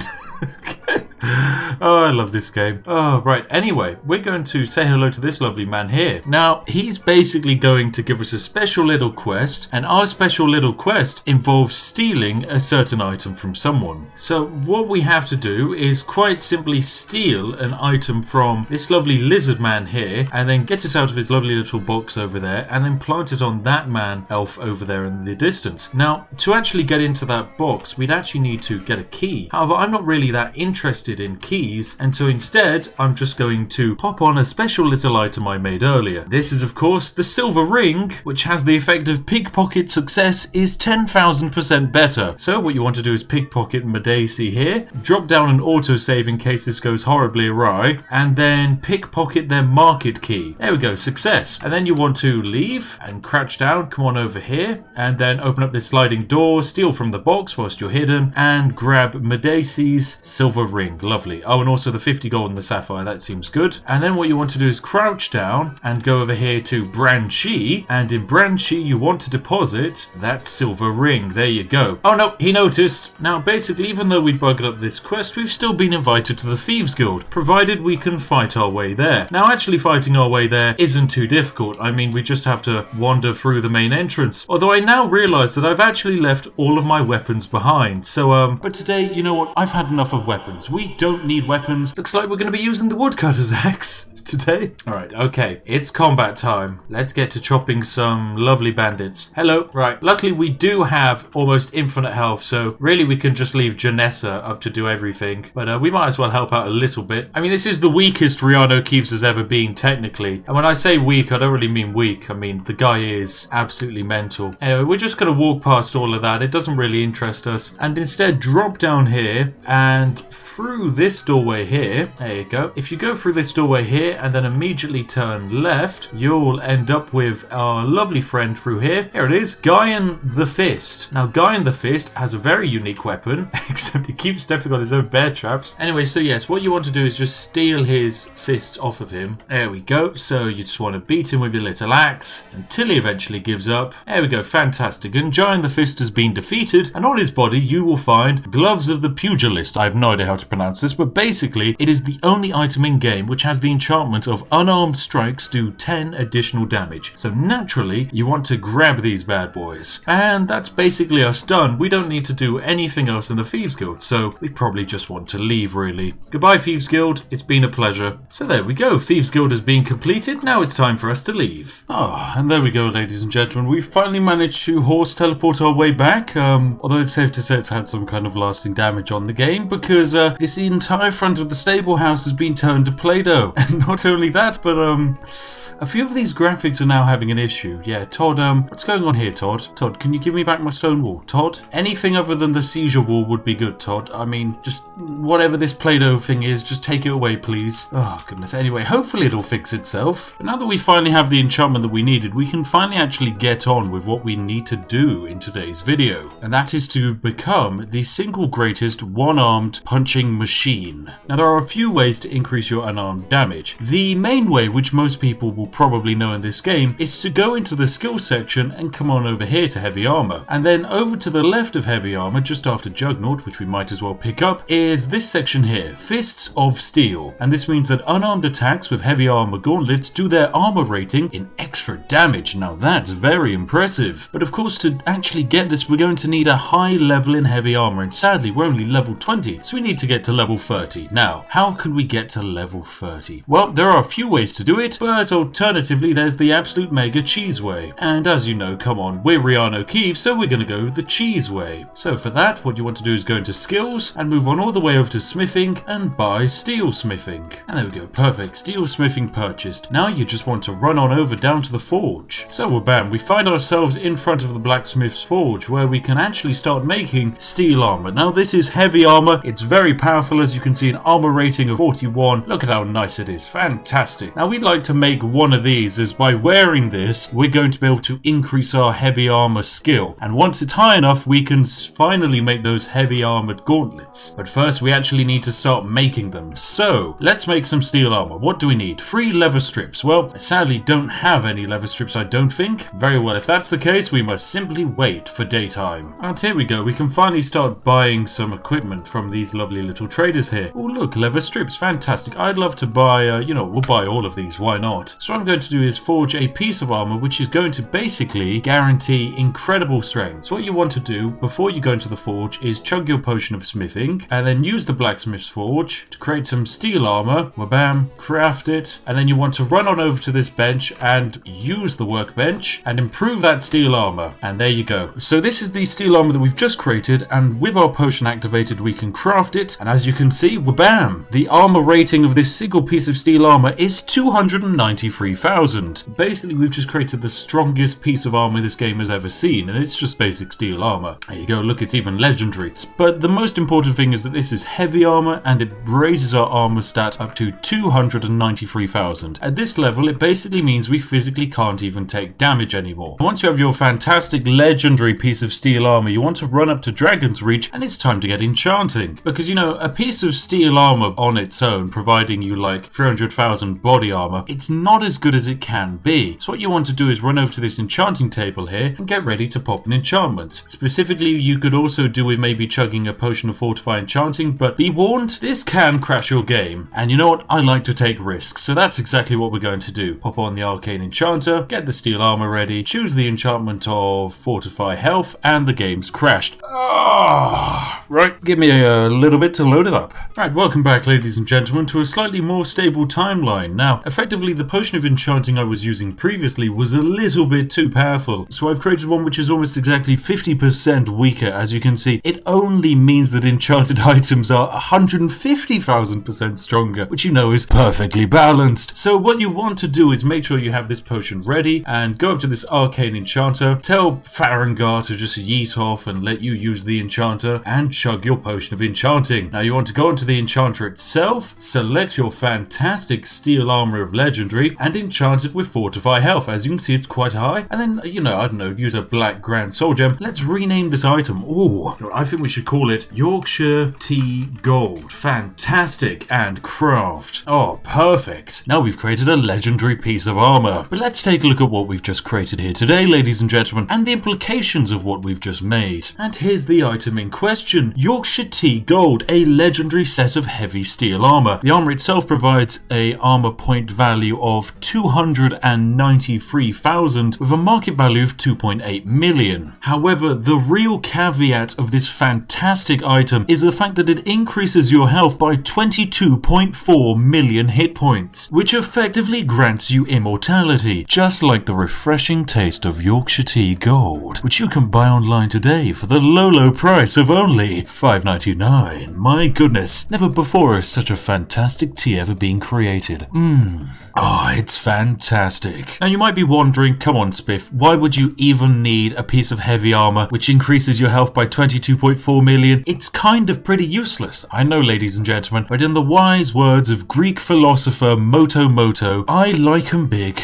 And I like them chunky, which is exactly why we have this piece of armor in front of us today. Now, let's go take it for a spin. So what we're going to do is fast travel to the giant camp just outside of Whiterun and just say hello to the giants. I mean, I'm kind of hoping some of them are BFG level, kind of like, you know, big friendly guys, but no, they actually just want to defeat us. However, the issue is, because our health is so high and our health regen scales as a percentage with our health, as soon as we take damage, we immediately just gain it back. We have reached a point where we are physically unable to take damage. Also, Janessa, for goodness sake, can you please stop killing the giants? I need them to damage me. Oh, fine, Janessa, fine. Just you do your thing. Stop killing the giants, Janessa. But there we go. You see, we get hit by the giants and our heavy armor stat is raised to 23. Oh, there we go. It's gone up to 35 for light armor. Very good. Heavy armor is now up to 24. Very nice. Oh, come on, Janessa. You've just killed both the giants. If I had my fork right now, I would genuinely yeet you into oblivion. Anyway, let's run off in this direction, and hopefully there should be some bandits which can increase my heavy armor rating even more. Oh my goodness, are these mud crabs? Mud crabs, you hardly ever get to see these guys around. Right, mud crabs, attack me. Come on, baby mud crab. Oh wow, no, you just got defeated instantly by Janassa. Can you please stop it? Oh, but luckily bandits are assisting. Come on, hit me, not her. Come on, please, I'm the unarmed one. No, that went straight past me. Right, I'll stand in front of the arrows. That should help. Right, come on. Into me. There we go. One in the arm. Good. Now we're getting a bit of magic going as well. Nice. How's our health doing? Still hasn't moved from 22.4 million. Just, you know, keep trying and eventually something will happen. Come on, bandits. Okay, stab me. Come on. Give me a good stab. Wow, that's a arrow straight through the frontal lobe there, but it's not really making much of a difference, I'm afraid. In fact, I think we've reached the point where he is actually unable to be defeated. Right, come on, bandits, please. Come on. Just, I don't know. Look, I'll even give you some mental assistance by just clobbering you a bit. Janessa, stop. Right, Janessa, I'm sorry, but you need to go. You need to go, Janessa. Janessa, have you killed all of the other bandits? Seriously, Janessa? You are the worst follower, the single worst companion. Can you just go away? Part ways. Right, just be gone. There we go. Janessa's finally gone now, so now hopefully we can, I don't know, wander into these cave systems and get attacked by bandits. Come on, I just need literally 5 of you to stand still and hit me repeatedly for a few hours. Oh, there we go. Here we go. We found a guy. Right, arrow, get another one off. Good, come on. Let's get this damage going. Let's get this damage going, guys. Good stuff. Good stuff. Keep grinding those numbers a bit, though. We've got more bandits down here. Yep, there's another bandit. Nice. Any bandits? No. We can just open this up to Skyrim. Right. Wow, these bandits are really useless. They're just not even damaging me. Right, here's an idea. What if we just spawn in a ton of bandits to help with this lovely little foray? There we go. That spawns 1 bandit outlaw. That's nice. Right, what if we crank this up a bit and spawn in, say, 10? There we go. That should be good. Suddenly 10 bandit outlaws. Right, keep wailing on us and let's try and get these stats down a bit, okay? Oh yes, heavy armor increase to 29. This is the stuff. Oh, finally, we're grinding those gamer numbers. Oh, and there it is. Heavy armor increased to 30. Perfect. Now you can go to heavy armor and up here, unarmed attacks with heavy armor gauntlets do their armor rating and extra damage. Very nice. Right, I guess it's just time I leave then. Right, see you guys later. Thanks. It was a pleasure meeting all of you. Goodbye. Skyrim time. No, where's my horse going? Oh, for goodness sake, the horse is trying to fight them all. Classic horse. So there we have it, armor level 30. But what significance does this mean for REANU KEEVES? Well, it means we can actually use the blacksmith's forge to craft something pretty wacky. See, in the steel armor section, you can craft a steel imperial gauntlets or steel Nordic gauntlets. Oh, the choice. Do you go for the Empire or do you go for the Nords? Well, come on, I'm a Brit. Gotta go for the Empire. I mean, look at how jazzy they are. So, we forge ourselves a set of steel imperial gauntlets. Fantastic. Now, these are pretty useless because because at the current rate, if we were to put these bad boys on and take off our current leather braces, all we've ended up doing is raising our unarmed fist damage to about 17 hit points, which, you know, isn't the best. So what of course you'd want to do is say hop on this workbench and try and improve them using, I don't know, steel ingots, and look how great that is. You can raise it up to 30. That is fantastic. However, that's not what we're going to be doing. No, no, no. Instead, we're going to be running down to that alchemy shop. So you want to come into Arcadia's Cauldron, where they have literally every single ingredient in the world, and we need to make ourselves a special little thing. A fortified smithing potion. But of course, we don't want to go for this basic one here. No, no, no, no, no. So what you'd want to do is take off your steel imperial gauntlets and pop on our lovely leather potion making braces. And now fortified smithing. There we go. For 30 seconds, weapon and armor improvements are 12,000 better. Lovely. What we want to do is quit out of this alchemy lab and run on down to the smithing area, as we've got a pair of pretty overpowered gauntlets to make. So now we come back to our lovely smith and we have this workbench here. So what you want to do is chug your potion of fortifying smithing, use this workbench and improve the steel imperial gauntlets up to 1,535 armor. So let's craft these bad boys. And now they're legendary. Lovely. Now these fantastic lovely little gauntlets that we have are very overpowered, and because of their fantastic armor rating, they now do 1,531 damage. Allow me to demonstrate. Boop, boop, boop, boop. Come on, boop. Well, sadly, it would appear that the armor rating of these gauntlets is so high, Todd Howards is struggling to calculate it. I mean, he is kind of adding the damage. We're doing a lot more damage than normal unarmed attacks, but it's just not quite what I'm looking for. So I think we need to make it even higher. Oh, wow. Janessa came back. She's not even my follower, and she's helping me. Well, I told her to go away, and here she is, saving me. Wow, this is incredible. Janessa, don't die, please. Are you immortal? You don't seem to have a health bar. This is fantastic. You know, I think I need to actually take out more of these guards. My goodness, look at her go. She's fantastic. This is incredible. Anyway, I'm going to reset this timeline, as I don't really want to be at war with the whole of Whiterun at the moment. But as you can see, we've made some pretty decent gauntlets. They do make one-on-one fist punching quite useful, but they could be better. Isn't that right, Bellafor? That is right, Bellafor, isn't it? Yes, Bellafor. Yes. So, what you want to do is, after your fantastic smithing of those fantastic iron gauntlets, I mean, don't they just look amazing? You want to come on over here to our fantastic, lovely little alchemy desk. Yay, the arcane enchanter. And this time, ladies and gentlemen, once again, you want to get your enchanting potion ready. And also drop down a quick save, because you don't know if the game's going to crash. So, now we're going to harvest those gauntlets we got earlier. See these gloves of the pugilist? Let's get the enchantment off of those. Anyway, so there we go. You get your enchantment from your gloves of the pugilist, and then what you want to do, go items, potions, and chug your potion of enchanting. And then go back into the arcane enchanter and forge yourself a pair of steel imperial gauntlets with fortify unarmed and whack on a black soul gem. You know, rename this. What are we going to have to call it? Well, something that befits one punching everything out of existence. And of course it has to be the Yeet Force 9000. And craft. Lovely stuff. And that's immediately leveled our enchanting to 43. So there we have it. We have a total overall armor rating of around 300,000, but most importantly, our gauntlets do an extra 22.8 million additional damage in an unarmed strike. But we can improve this technically even more. Go over to your alchemy lab, pop one of your potions of restoration of some kind. Go over to your alchemy lab, take off your amazing gauntlets, I know, but sadly you need to actually turn on your crafting potion stuff. So put on the crafting braces, go to the alchemy lab, and craft yourself a restoration potion. Quit the alchemy, go into items, chug the restoration potion, go back into the alchemy, and make yourself an enchanting potion. Fantastic. Make yourself a few of these as well. And you want to back on out of that, come over to the arcane enchanter, pop your fantastic enchanting potions, and use the enchanter to just enchant a ring. So you want to get, I don't know, a silver ring, enchantment of fortify unarmed, and whack it into a grand soul gem. Lovely. Now this is just quite minor, this lovely ring we've made. It does 2,288 increased unarmed damage, but when you really think about it, that is actually going to one-hit effectively all of the final bosses in the game. So there you go, ladies and gentlemen. We have accidentally created something that can one-punch everything out of this game. So let's drop down a quick save and Balgruft. Oh, and it's Farengar. Farengar's down. Sorry, guys. Oh, I'm so sorry. All right, but yeah, these Whiterun guards, they're just, they don't really stand up to anything, I'm afraid. Even if they try and block, you know, you can just go through the shield, apparently. So yeah, they're all gone. Sorry, guys. Whiterun is now ours. Sorry, guys. No way to stop REANU KEEVES, is there? He can't take damage for a start, or can he? No, he still can't. Still 22.4 million health. Sorry, Balgruft. And you're gone. But I mean, where does this realistically put us in a position? I mean, we can't really be defeated. We have the ability to one-punch almost everything. I'm almost considering what happens if we were to take on, say, the Ebony Warrior, because last time we could fight him very successfully, like really successfully, and we could defeat him in about 1 or 2 hits. Now we can probably defeat him in 1, but not only that, I'm not even certain if REANU KEEVES can actually physically take damage anymore. It honestly feels like he's just become resilient to everything. His damage resistance is just off the charts. And to think he's powered by the liquid gold that is Yorkshire tea.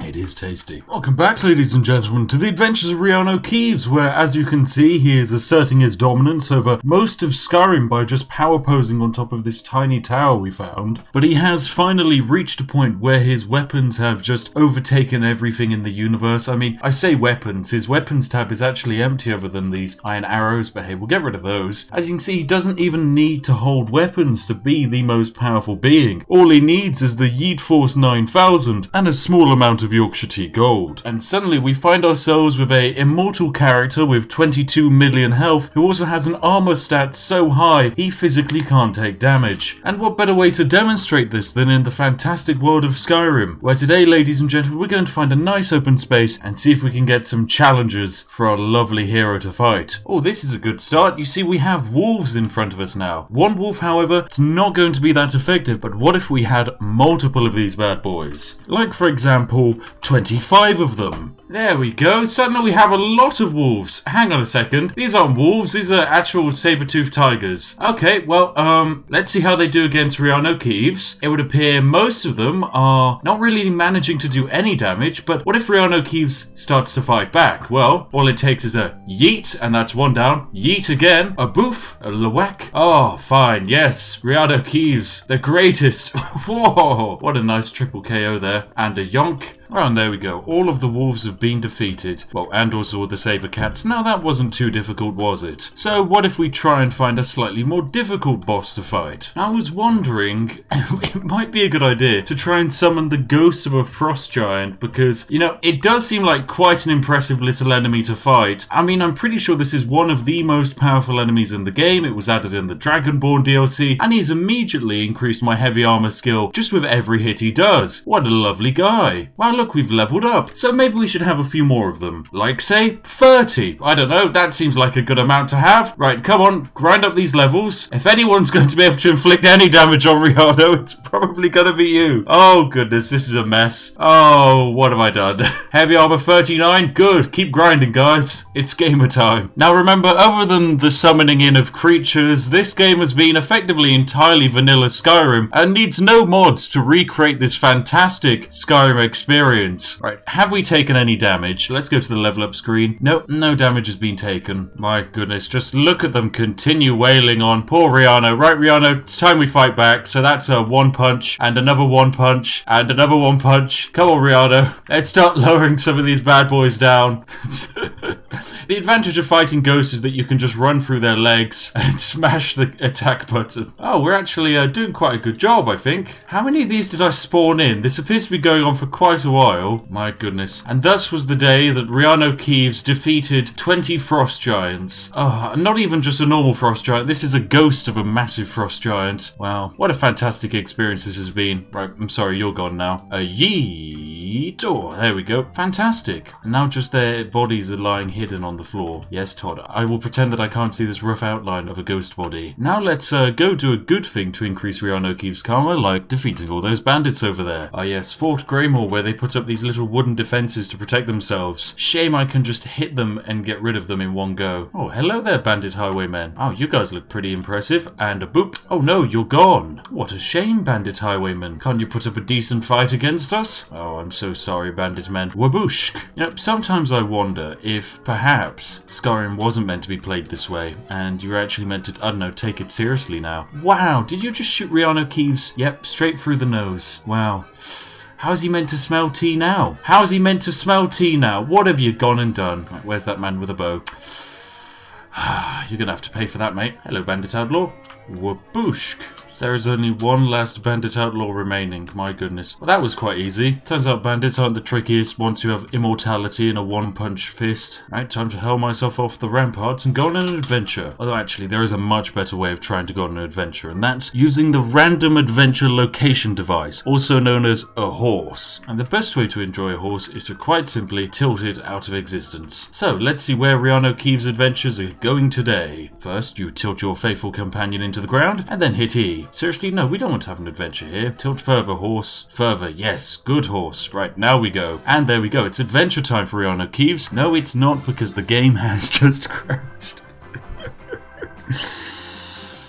Oh my god, ladies and gentlemen, he's back. He's more powerful than ever before. It's REANU KEEVES, back in Skyrim to increase his power level even further, that's right. In the last episode, we made him quite possibly the most powerful being in the known universe, with the ability to punch a hole in time and space itself with his bare hands. We created a set of braces so powerful that the wearer could achieve the damage cap with just one single swing. That's how powerful we made REANU KEEVES. Equally, he has the most health imaginable, making him basically immortal. This man cannot be defeated in combat. But today, REANU KEEVES is going to do something he's never done before. We're going to take REANU KEEVES on an adventure in Skyrim to see if we can create the 1000 degree knife. I know, you might remember that 1000 degree knife from such YouTube hits as the entire trending page throughout an entire period of 2019 or 2018. Goodness, I can't remember what day it was on the internet. But nonetheless, you're going to be joining myself and REANU KEEVES today on our fantastical adventure through Skyrim to become the most powerful being alive, thanks to a little help of just a common household knife. Naturally, you're going to be joined by myself, the Spiffing Brit, as well as my fantastical, ever-refilling mug of Yorkshire tea. I drink it so it gives me powers. Anyway, let's get on with the video! Oh, look at that camera pan. And we're out the world now. God, I love this game. So, welcome back, ladies and gentlemen. It's been a while, but Skyrim hasn't really changed that much since we last played. It's been far too long in my opinion, but we are still by far the most powerful being in the known universe, with the ability to defeat just about everything. You know, it's probably best we demonstrate our abilities with, say, this Whiterun guard over here. Hello, my friend. Punch! And he's dead in one go. Yeah, it's as easy as that. Oh, did anyone spot that? No, that's fine. So why is REANU KEEVES just so powerful? Well, it has quite a few things to do with the items of clothing which he wears. REANU KEEVES wears a nice little hat which improves created potions by 25%. That's not much, but it could be better. The real power of REANU KEEVES comes in the form of these leather braces here. Created potions are 6,000% more powerful. Now that is very useful. Equally, we have a necklace and some silver rings which do basically the same thing. We also have one silver ring which improves pickpocket success chance by 10,000%. And of course, I forgot we have the Yeet Force 90,000, a legendary set of heavy armor gauntlets which mean unarmed strikes do, that's a lot of damage. But we're not here to use our unarmed strikes. Instead, we're going to be using a basic crappy sword and going on an adventure to secure a knife in Skyrim. You see, there are many different forms of knives in this game. We could go for the humble dagger, but a humble dagger, in my opinion, is not a true knife. What we are searching for is an actual stabby knife. Sadly, there's only about 5 of them in Skyrim, so we're going to have a challenge to find just one. That's exactly what we're going to do. So away REANU KEEVES goes. Oh, it's been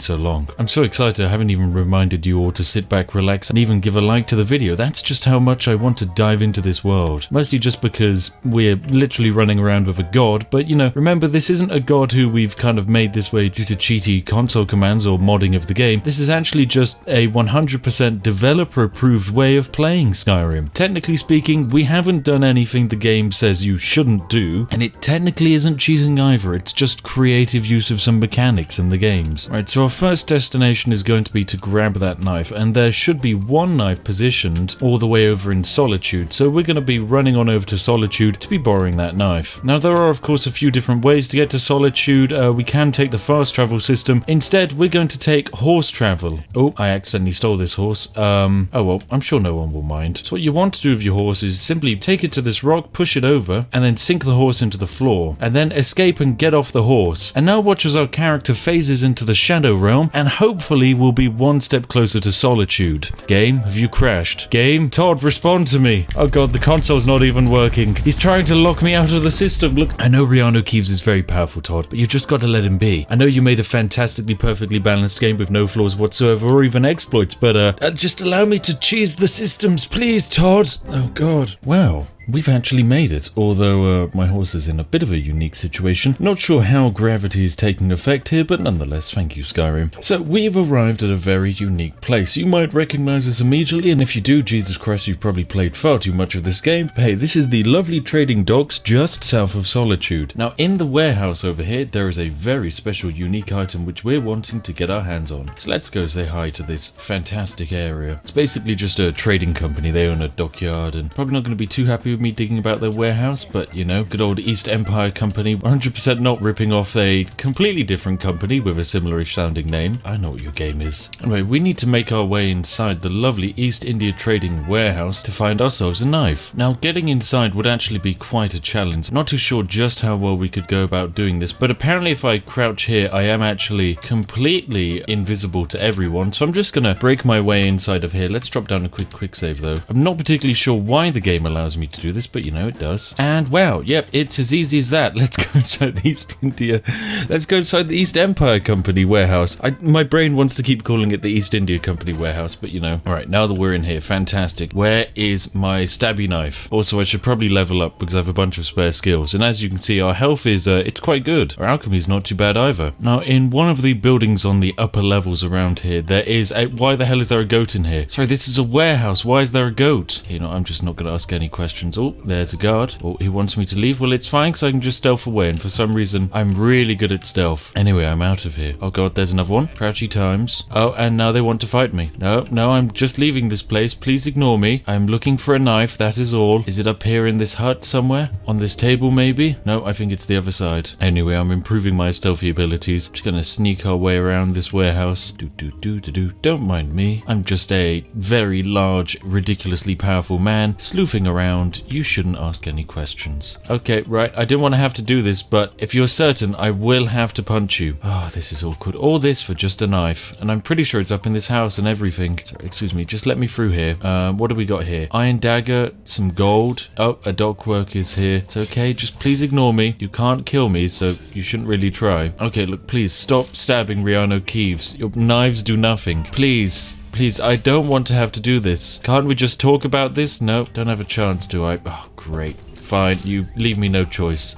Great, 1,000 bounties now added. Go away, guard. Last witness killed. Oh, the bounty's been removed. Fantastic. Anyway, over to the other building. Oh my god, I just checked the wiki. The knife's not even in the warehouse. It's outside of the warehouse, back the way we came. Oh. Great, right, okay. I need to go back round. Wait, what is that? Is that the goat in the water? Seriously, what is the goat doing in here? Oh, the guard's here. Oh, I can pay off my bounty of 1 gold. Sure, I'll do that. And now it's just going to teleport me back outside the front door, please? Please don't throw me in the middle of nowhere, Skyrim. Nope, you've thrown me right into the middle of Solitude. Fantastic. All right, fast travel down to the warehouses. And yes, it should be inside of this building here that we find our fantastic knife. So let's go up to the 2nd floor. And here we go. On a plate, we have it. Yes, the knife. This is one of 4 knives in Skyrim, which actually can be wielded as a weapon. And as you can see, it's unique. It's pretty tiny, pretty small, pretty stabby. Its biggest drawback is that it only does 2 damage, meaning it's not actually that powerful. What is my horse doing there? Put into perspective just how weak this weapon is.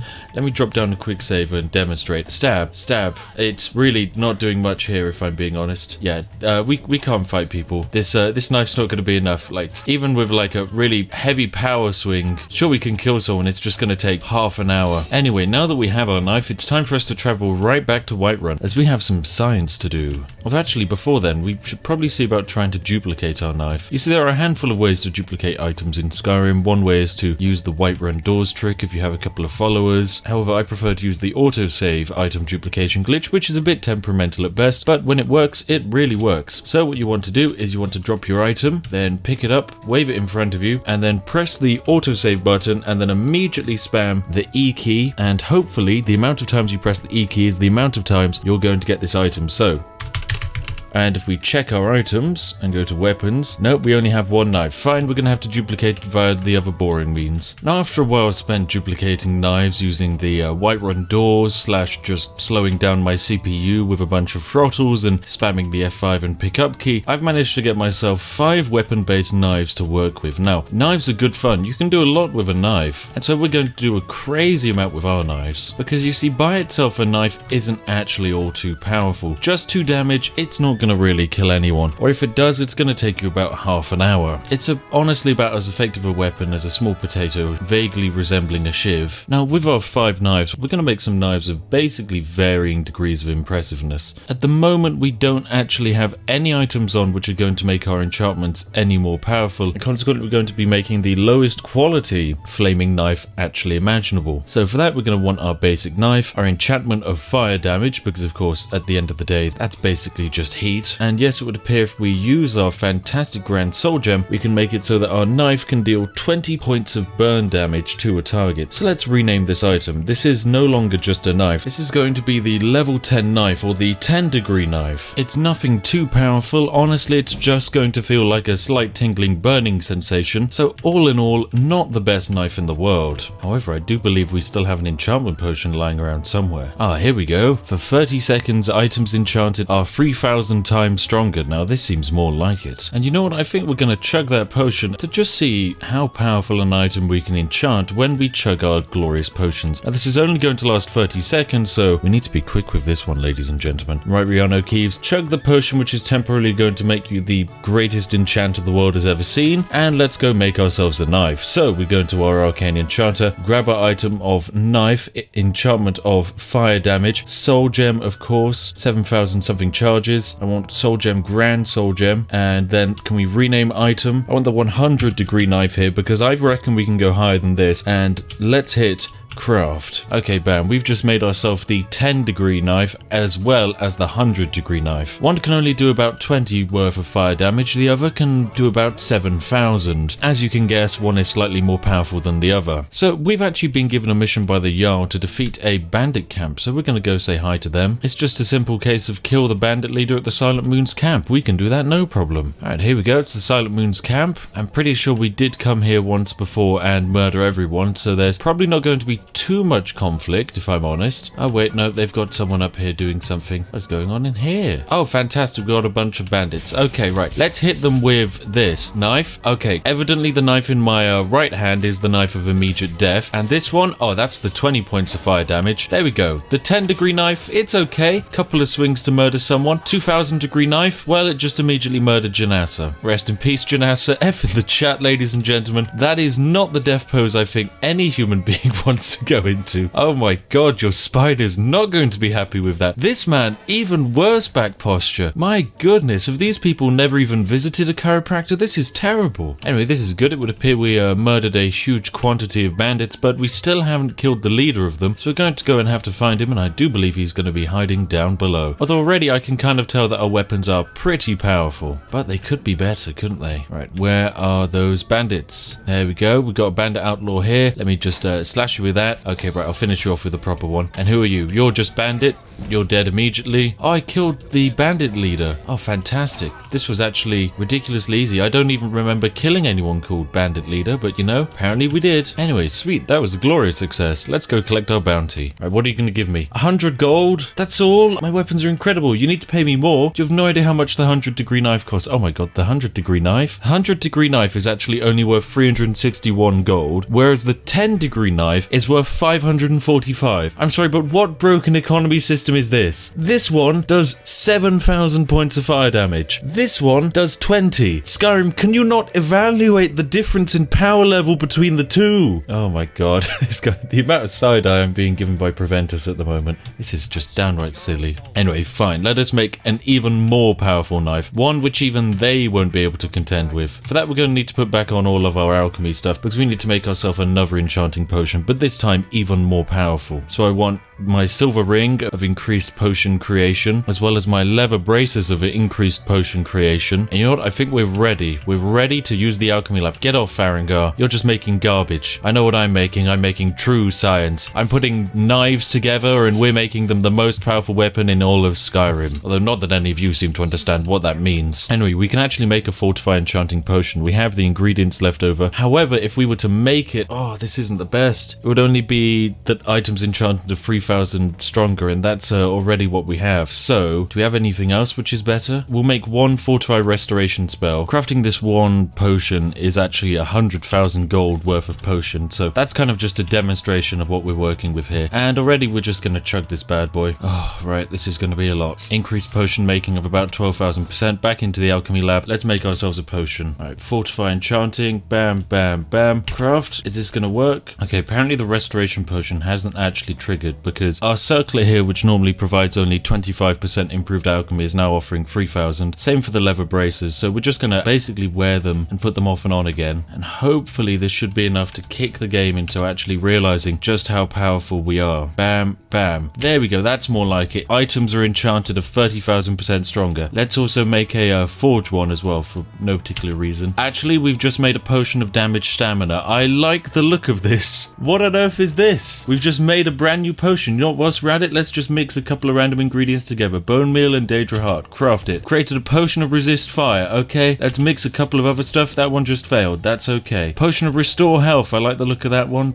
Created a poison of damage health. There we go. We've made some pretty incredible potions just over the last couple of seconds, some of which I'm very happy with. Yeah, some of them are just downright going to be stupid. Like the poison of damage health and the poison of damage stamina. These are just crazy. Because, I mean, you drink this and you immediately die, but for a brief 30-second window, you become the greatest enchanter the world has ever seen. Almost as good as our potion of paralysis, which lasts 3,000 seconds, but I reckon we could make a better potion of paralysis. There is one thing I would like to try though, and that's with our fantastical silver ring of pickpocketing, which basically means our pickpocketing success is 10,000% better. And there is a skill in pickpocketing where basically if you drop a potion into someone's pocket, they immediately receive the effects of the potion. So I've invested a perk point into basically making myself the best pickpocket in the world, and I think it's time we actually try out our glorious pickpocketing abilities on just some random unknown person. So let's find a useless random Whiterun guard like good old Dave here, doing his patrol of the walls. He's doing great, he's having a lovely day. The only downside is we're about to drop something in his pockets. No, we're not dropping the enchanter's draft in to make Dave a really good enchanter. We're also not going to drop in just a regular poison because that's boring. We're dropping in the poison of damage health. You see, Dave for a brief period of time is actually going to drink the most valuable potion in all of Skyrim. Valued at roughly 19 million gold, Dave is hopefully going to be hit with a potion which causes 1.5 million's worth of poison damage. The only downside is due to the value of this potion, we actually have a 0% chance to place. So due to the immense value of the item we're putting into his pocket, for some reason that's how Skyrim basically actually calculates whether an item can be placed in, not its size or its weight, just the actual value. Consequently, we're going to try and drop in this potion of just immediate death, and there's a chance, in fact there's a very high 100% chance that he's going to notice this, but let's give it a try nonetheless. Oh wait, this is just poisoning my knife. No.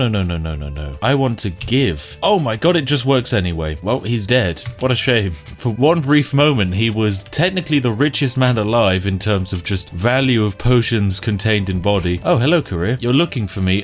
Please ignore the dead body behind me. Great, he gave me an item. Oh, and also the courier is famously someone you can't actually kill, so I'm gonna try and instead hit him with a legendary potion of paralysis. We've got a 0% chance to place, but you know, it's worth a try. Bam, give it to him. And he's gone. You see, you can't actually kill the courier, but what you can do is you can turn his body into just a potato. He's not looking the best at the moment, I must say. Yeah, let me quickly clean up his body. Right, I'm just gonna drop this on the floor, and then just, there we go, push it this way. Get rid of it, come on. Go away, Mr. Letterboy. No, basket, come back. No one will notice. He slipped and fell.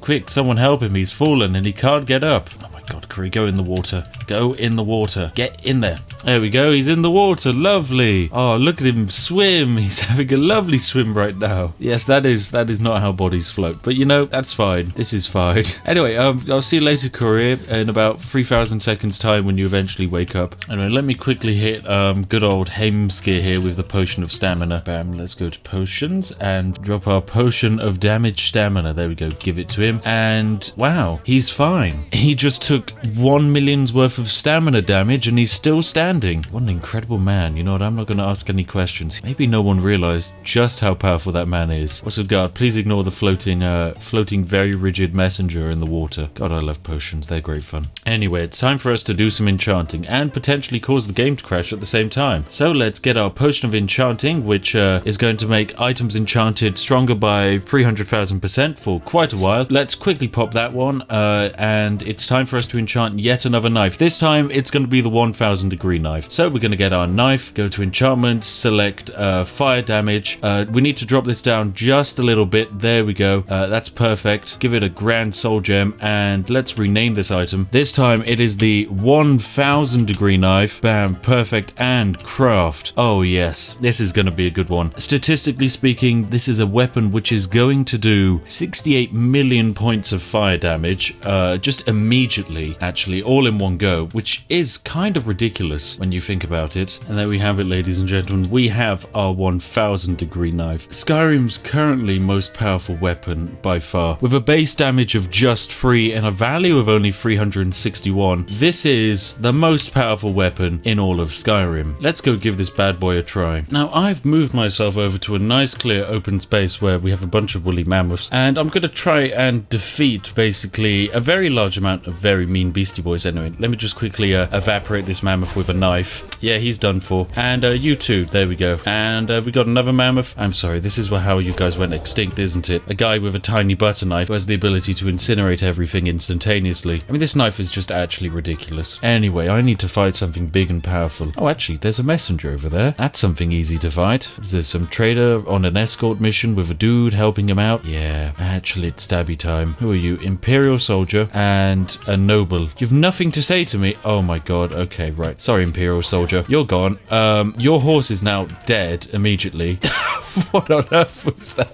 I'm sorry, was the horse just standing there like, okay, right, I need to let my owner dismount, and only then can I commit die. Oh, right. Mr. Nobleman. Alright, just come, try.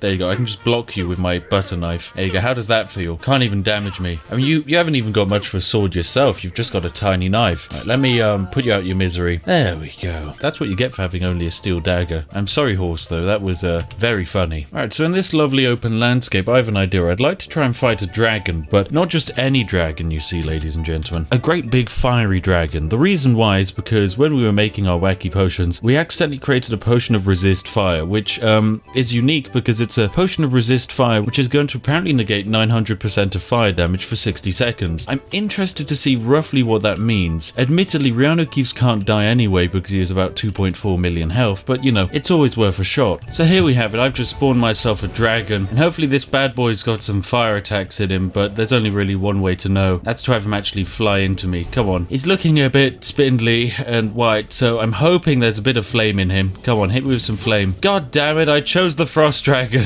Come on, come down here, please. Let me hit you. Come here, make it a fair fight. I can't reach you up there. Oi, you cheeky bugger. There we go, just land. Land, there we go. Fantastic, this is game balance. Let me hit your tail. Let me just hit your tail just a little bit. God damn it, there's not much reach on this butter knife. Oh, I hit a wolf instead. I've contracted rock joint.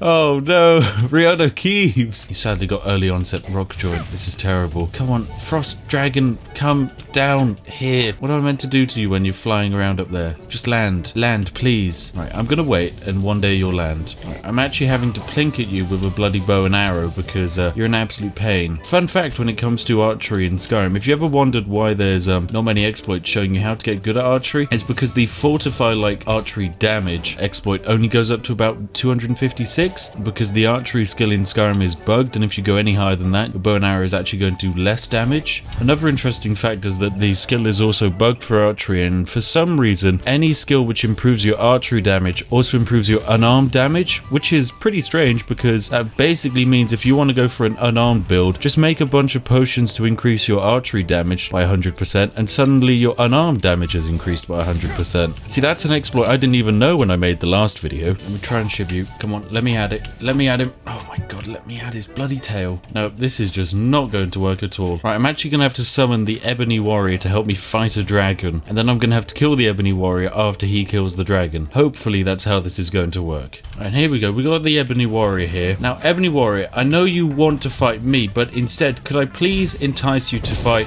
the dragon behind you instead of flinging my body around the bloody map, Mr. Ebony Warrior, please. Why can I jump when I'm trying to stand up? Okay. Ebony Warrior, we've had our disagreements in the past, but I just need a bit of cooperation so that we can deal with the massive frost dragony thing here, which is just doing circles and not much else in particular.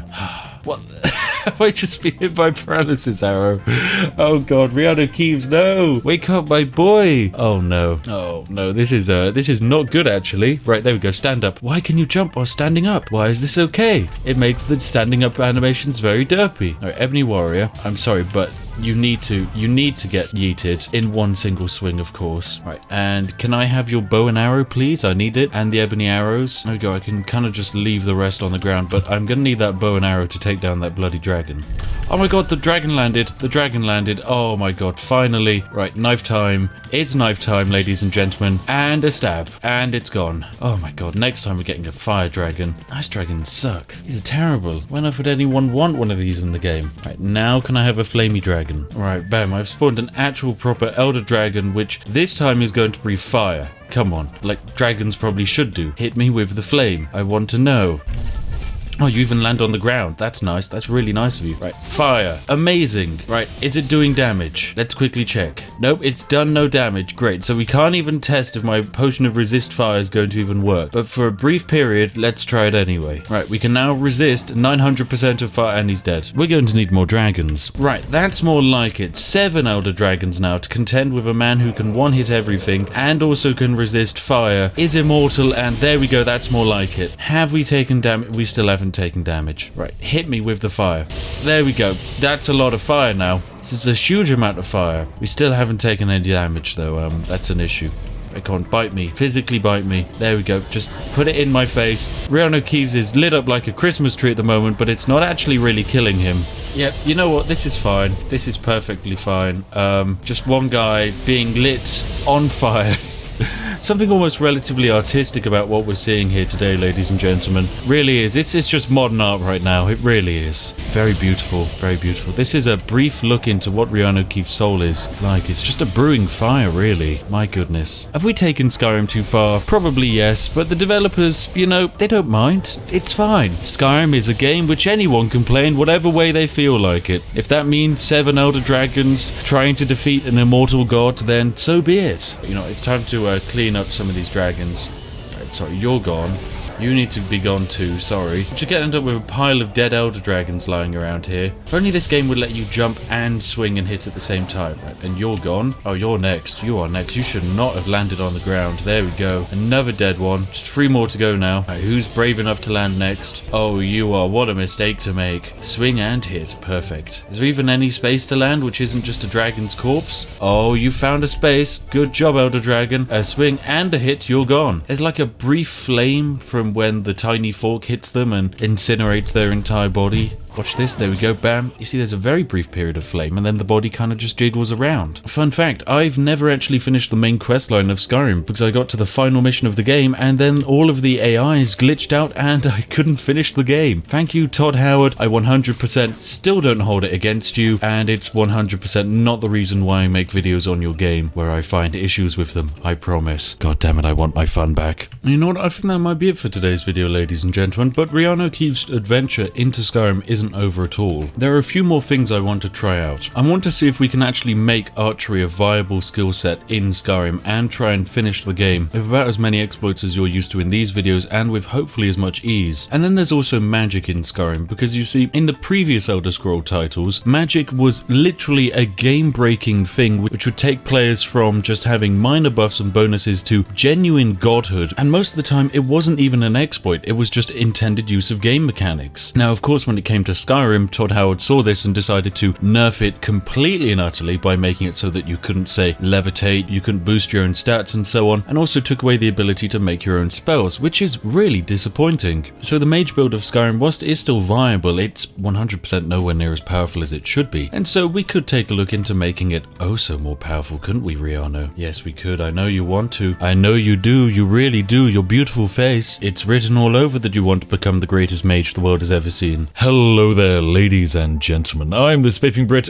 and we're back in Skyrim Special Edition with REANU KEEVES, the only man powerful enough in the known world to stand on a massive flaming forge in his bare feet, because you know, he's just that breathtaking. Quite literally, he has the suction capacity of about 14,000 Henry Hoovers, allowing him to quite literally suck the breath right out of your lungs if you stand within a mile of him. This man has conquered the entire known world and has easily become the most powerful being in the entire video game universe of every single video game ever. This man, he's got it all. He's so attractive, so handsome, and so majestic. But of course, in today's video, what are we doing? Are we making a mage build? Are we making an archery build? Well, naturally the title and thumbnail of the video probably spoiled it, and today we are building Skyrim's ultimate archery build for REANU KEEVES himself. You see, archery in Skyrim is often seen as that combat group for people who want to play snipers in Call of Duty games, and yet they come into Skyrim and discover that archery is garbage unless you want to run around and be stealthed for the entire game, which as we all know is the way to wheedle around the game and not have fun. If you're in combat, you want to charge at your enemy straight on, you don't want to hide in the shadows and plink bows from a distance. You're going to be shooting the bows right in their face. That's what we're doing today, ladies and gentlemen, the close quarters combat archery build. Without further ado, let's dive into this video. So make sure you're sat back, you're relaxed, you have a nice warm cup of tea, and hey, if you really want to support the British Empire, why not consider giving this video a like? Oh my goodness, you lovely people. Right, let's dive into today's video with REANU KEEVES. So as you remember, on the last video, we created a legendary weapon, the fantastic 1000 degree knife. It's pretty unique. It's a knife which has the ability to do more damage than any other weapon in the game, times several 100,000. And you know what? It's pretty damn powerful. With each hit of this knife, we do roughly 68 million points of fire damage, which is pretty useful indeed. The only downside to a weapon this powerful is that its value is minus 2.1 billion. This is because anyone holding the knife who isn't REANU KEEVES will have their entire soul melted out from inside the body. Consequently, you can't really find many traders wanting to buy this bad boy because it will just instantly kill them. Some say just looking at this blade is enough to make you immediately turn blind, as it outputs light equivalent to the yield of around about 1,000 suns. Now, step one about improving your archery skills are all about acronyms. After all, how else are you meant to learn if you don't spend 50% of your time coming up with cool, impressive slogans all about learning?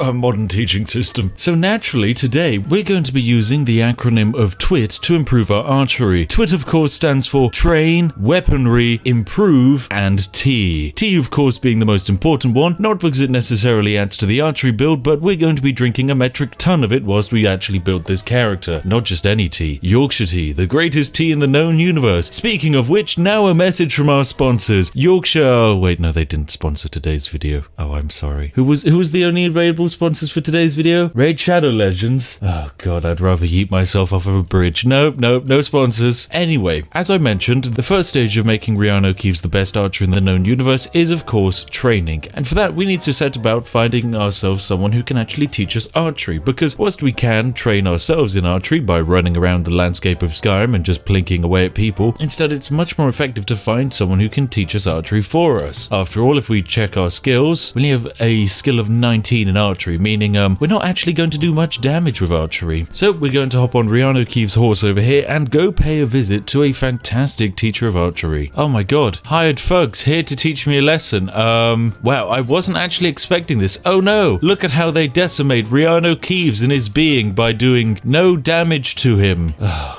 dear.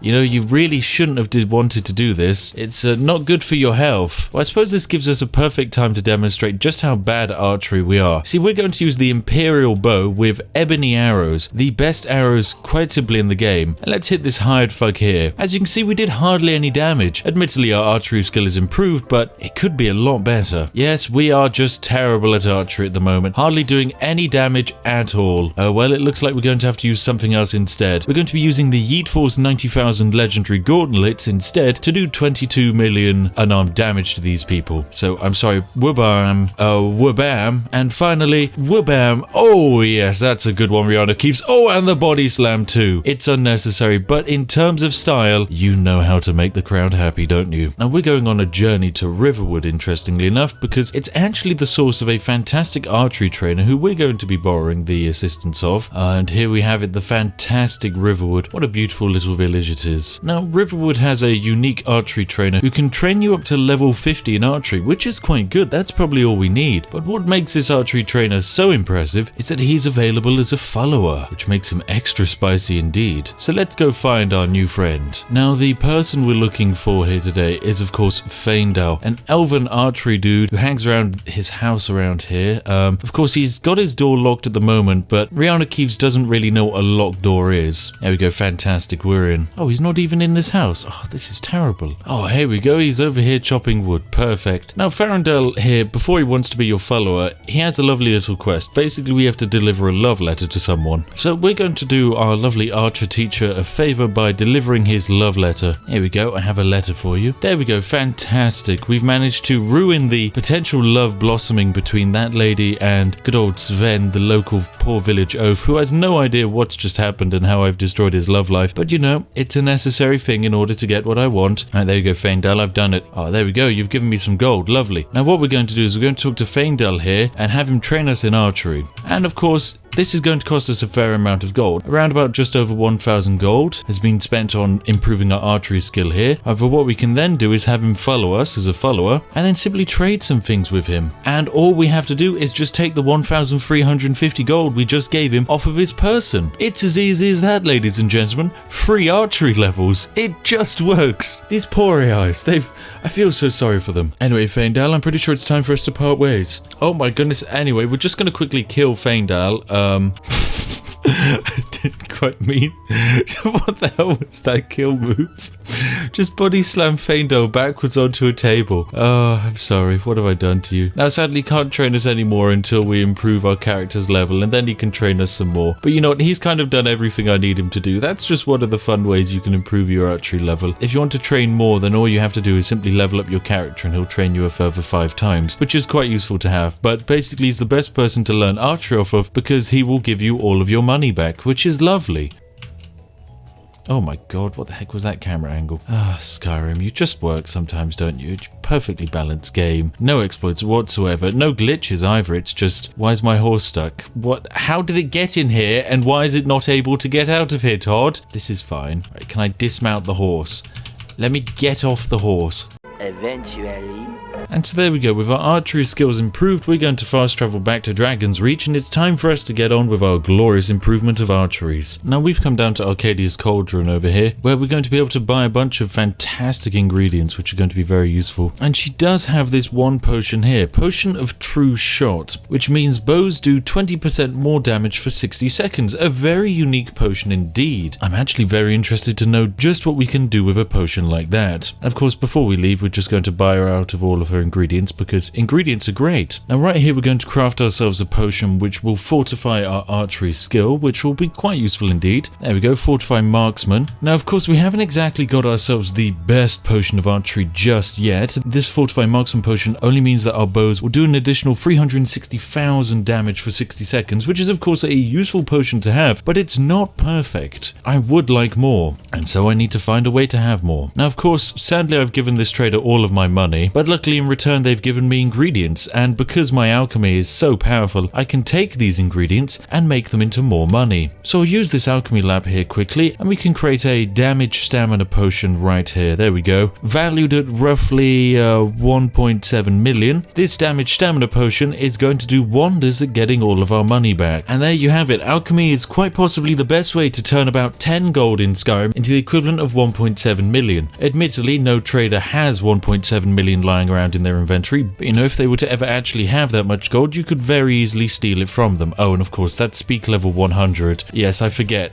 when you often sell just one item at that value, your speak level just goes through the roof. Oh, and we've leveled up again. Bam, let's improve that magic of ours. Fantastic. Oh, and improve it again. Oh, and again. Oh, and we got some perks, which we can invest in archery. Bows do 20% more damage. Yes, please. Another 20% more damage. Oh, I love this. So now our bows do 40% more damage, which is good, but I mean, really, our bows are going to be doing damage thanks to this potion right here. But what's really more important than just potions, because you don't have to be chugging potions all day, every day to create the ultimate archery build. All you're going to want to do is use the fantastic Fortify Restoration loop to craft yourself a lovely potion of Fortify Smithing. This means the weapon and armor improvements for 30 seconds are 12,000% better than they normally would be. It's a lovely little potion to make, honestly doesn't take too much, and actually pulling off the Fortify Restoration loop is not too much of a challenge. All you need are about 20 different ingredients, and if your potion seller doesn't have enough ingredients, then just quite simply reset their inventory. If you don't know how to reset their inventory, allow me to demonstrate with this lovely man here. Hello, Ulfberth Warbear. Now he has some fun items in here, but he doesn't actually have anything I want. So let's reset the weapons he has until we get one which I actually like the look of. So for that, all you have to do is punch him and then quickly reload the save. And by simply punching him and reloading him, his entire inventory has been reset. This is a fantastic way of getting everything you actually want from your traders. Anyway, fantastic. That's everything we needed. Now, we need to improve ourselves a weapon. And of course, the best way to improve a weapon is with the lovely Grindstone in Whiterun. What weapon in particular? Well, I'd like to improve this hunting bow right here. Now, the hunting bow is statistically the worst bow in the game due to its draw rate and also its very low base damage. However, fear not, ladies and gentlemen. Today, we're going to be able to do something fantastic. We're simply going to chug our potion of Fortify Smithing, meaning our smithing ability, it's just become so fantastic instead. And we're going to improve this lovely hunting bow. Where bam, suddenly it's legendary. And there we have it, ladies and gentlemen. We've created two legendary bows. The legendary hunting bow, which has 179 damage, which is pretty decent indeed, and also a backup fantastic imperial bow, which does 900 damage, which is much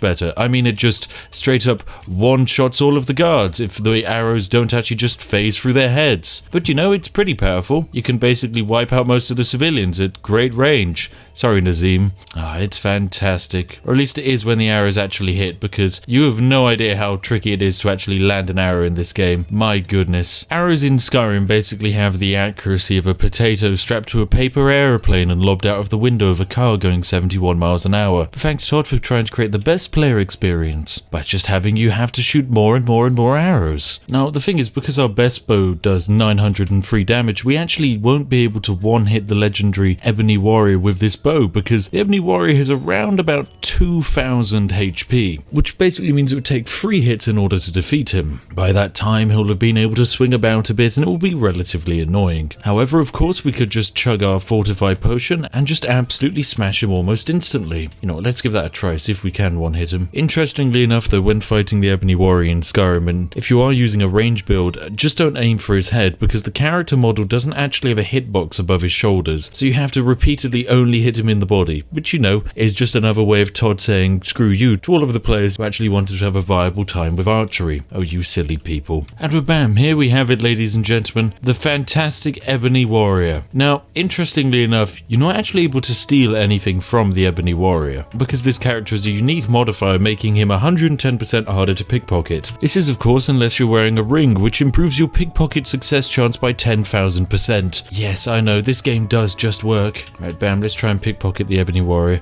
Yes, please, I would like to borrow your lovely ebony arrows. Yoink. Oh, and those health potions, please. Ah, fantastic. Thank you, Ebony Warrior, you're very generous. Now you have a bow with no arrows. How does that make you feel? Anyway, we're going to drink our potion of Fortified Marksman, and it's time to begin our fight with the Ebony Warrior. Let's go, ladies and gentlemen. Okay. That was slightly easier than I was expecting. So now there are 4 Ebony Warriors instead, all of which only take one shot to defeat. Oh no, they lobbed REANU KEEVES. How dare you do that? That's not very nice of you. Right, come on, go away. All of you annoying people. Bam. Oh, it's as beautiful as that, ladies and gentlemen. Oh, REANU KEEVES, you fantastic man. Wait, what on earth is this? Why is the Ebony Sword of the Vampire apparently doing 629 damage and Ebony Bow of Winter doing 689? This doesn't make sense. I'm pretty sure these weapons aren't meant to be that good. Yes, why is everything doing ridiculous quantities of damage? Ebony arrows should not do 739 damage, and this garbage weapon should not be doing 532. Or is this because in true classic Skyrim fashion, when you fortify your archery, for some reason you fortify every other stat in the game? Oh my god. That's the Skyrim experience right there, ladies and gentlemen. What's happened to my arm? What is this? What is this? Where am I getting shot from? What is going on with the drawstring? Why is the Whiterun Guard attacking me? What is this? Right, boop. Oh, he's yielding. Oh, I'm sorry, friend. You're down. Oh. Right, let's go finish off those Ebony Warriors. They weren't very nice. They just threw me across the map. Oh my god, stop throwing me around, Ebony Warriors. Please, just let me stand up. Just let me stand. Let me jump. Let me smash. No, you're paralyzing me and lobbing. Oh my god. This is too many Ebony Warriors. I knew it was too many. Oh my god, poor REANU KEEVES. Right, let's jump. Jump. Dodge the attacks with jumps. There we go. There we go. This is it. Right. Boop. Oh, that one didn't hit. That one did. Oh, we're not really doing much damage now. Yes, it does indeed seem without the potion, our poor legendary Imperial bow, even though it does 900 damage, it's just not really doing enough at all. This is just not enough damage to defeat the lovely Ebony Warriors. Oh, we need to go back to the drawing board. This is very embarrassing. What a dive. 10 out of 10. Well done, REANU KEEVES. What a beautiful pirouette. Oh, we actually have to use unarmed damage instead to get rid of all of these people. Sorry, Ebony Warrior. How embarrassing indeed. And now for an exploit older than Skyrim itself, ladies and gentlemen. Welcome to Solitude, a very unique place in Skyrim. Home to, of course, the very unique Infinite Arrows exploit of Skyrim. I know, it's fantastic. It's been in the game since release, and it's never been patched. Just like most of Skyrim. Wait, hang on a second. What's happening with the nose of REANU KEEVES here? Why is the nose moving on its own?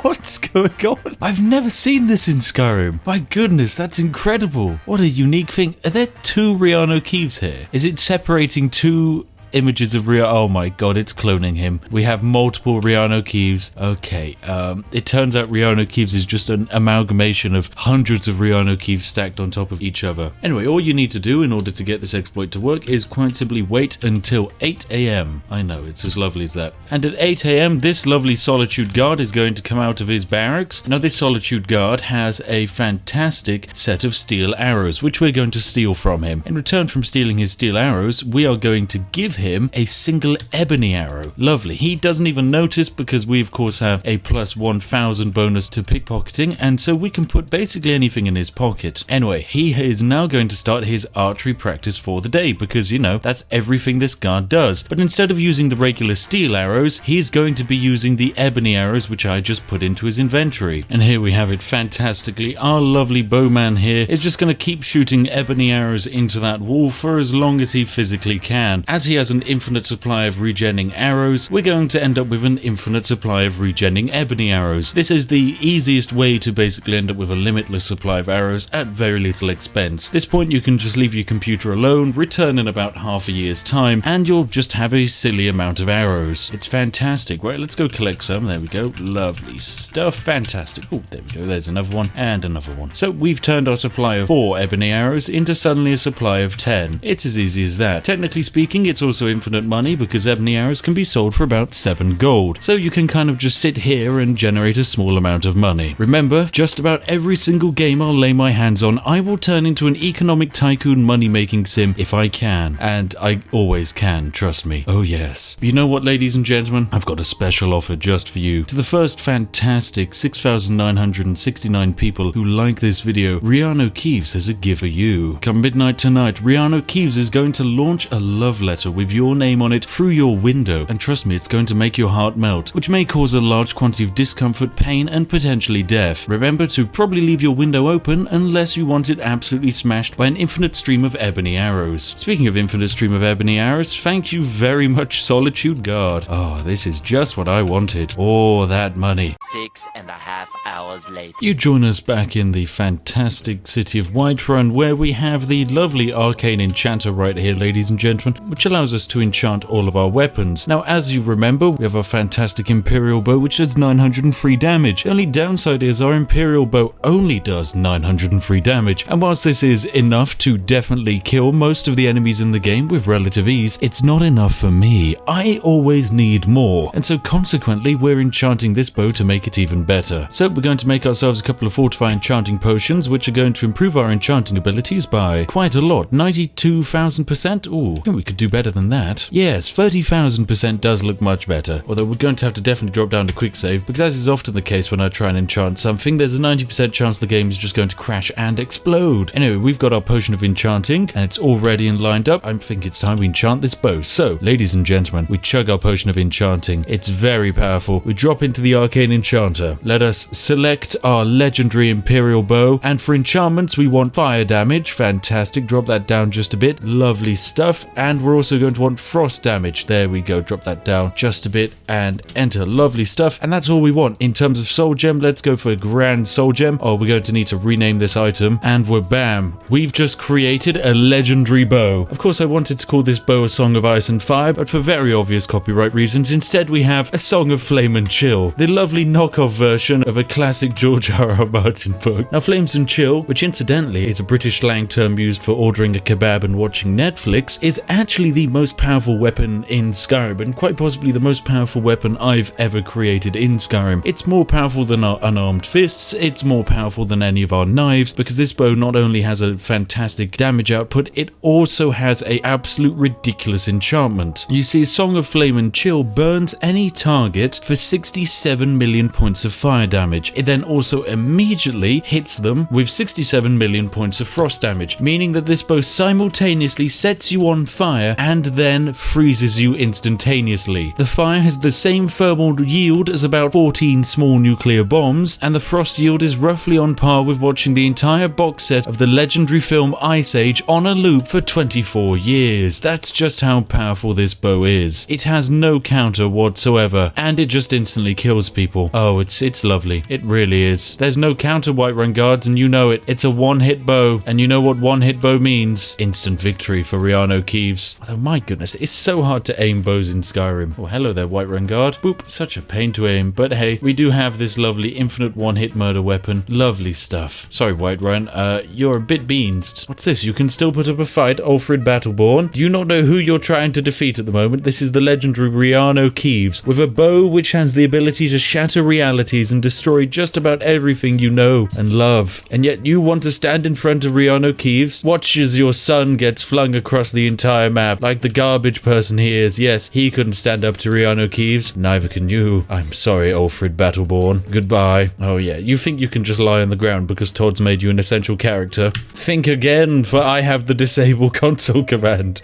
and you are no more. Why are you guys just so chill with everything that's happened over here? Don't set anything on fire, right? I mean, please, Amryn, do you have no idea what this bow is about? This bow simultaneously flames and chills. It's perfect. It's a unique, perfectly balanced weapon. It sets fire equal to the amount of frost it's dealing, and I just think that's the perfectly balanced experience Skyrim was always wanting. Oh, I'm sorry, Whiterun guards. Yeah, you really chose wrong place, wrong time. Should have just taken your shift at any other time of the day, and you'd have been A-okay. Anyway, let's drop in some Ebony Warriors for myself to try out. Oh, and naturally the Ebony Warriors are just going to force Radar me into a corner. Now, let's also try chugging on one of these lovely marksman potions. Oh yes, that's the stuff. Wait, why are my arms bugged again? Oh no. No, and the paralysis is set in. Oh no. Oh, now this is Skyrim. True Skyrim experience right here. This is exactly what people signed up for.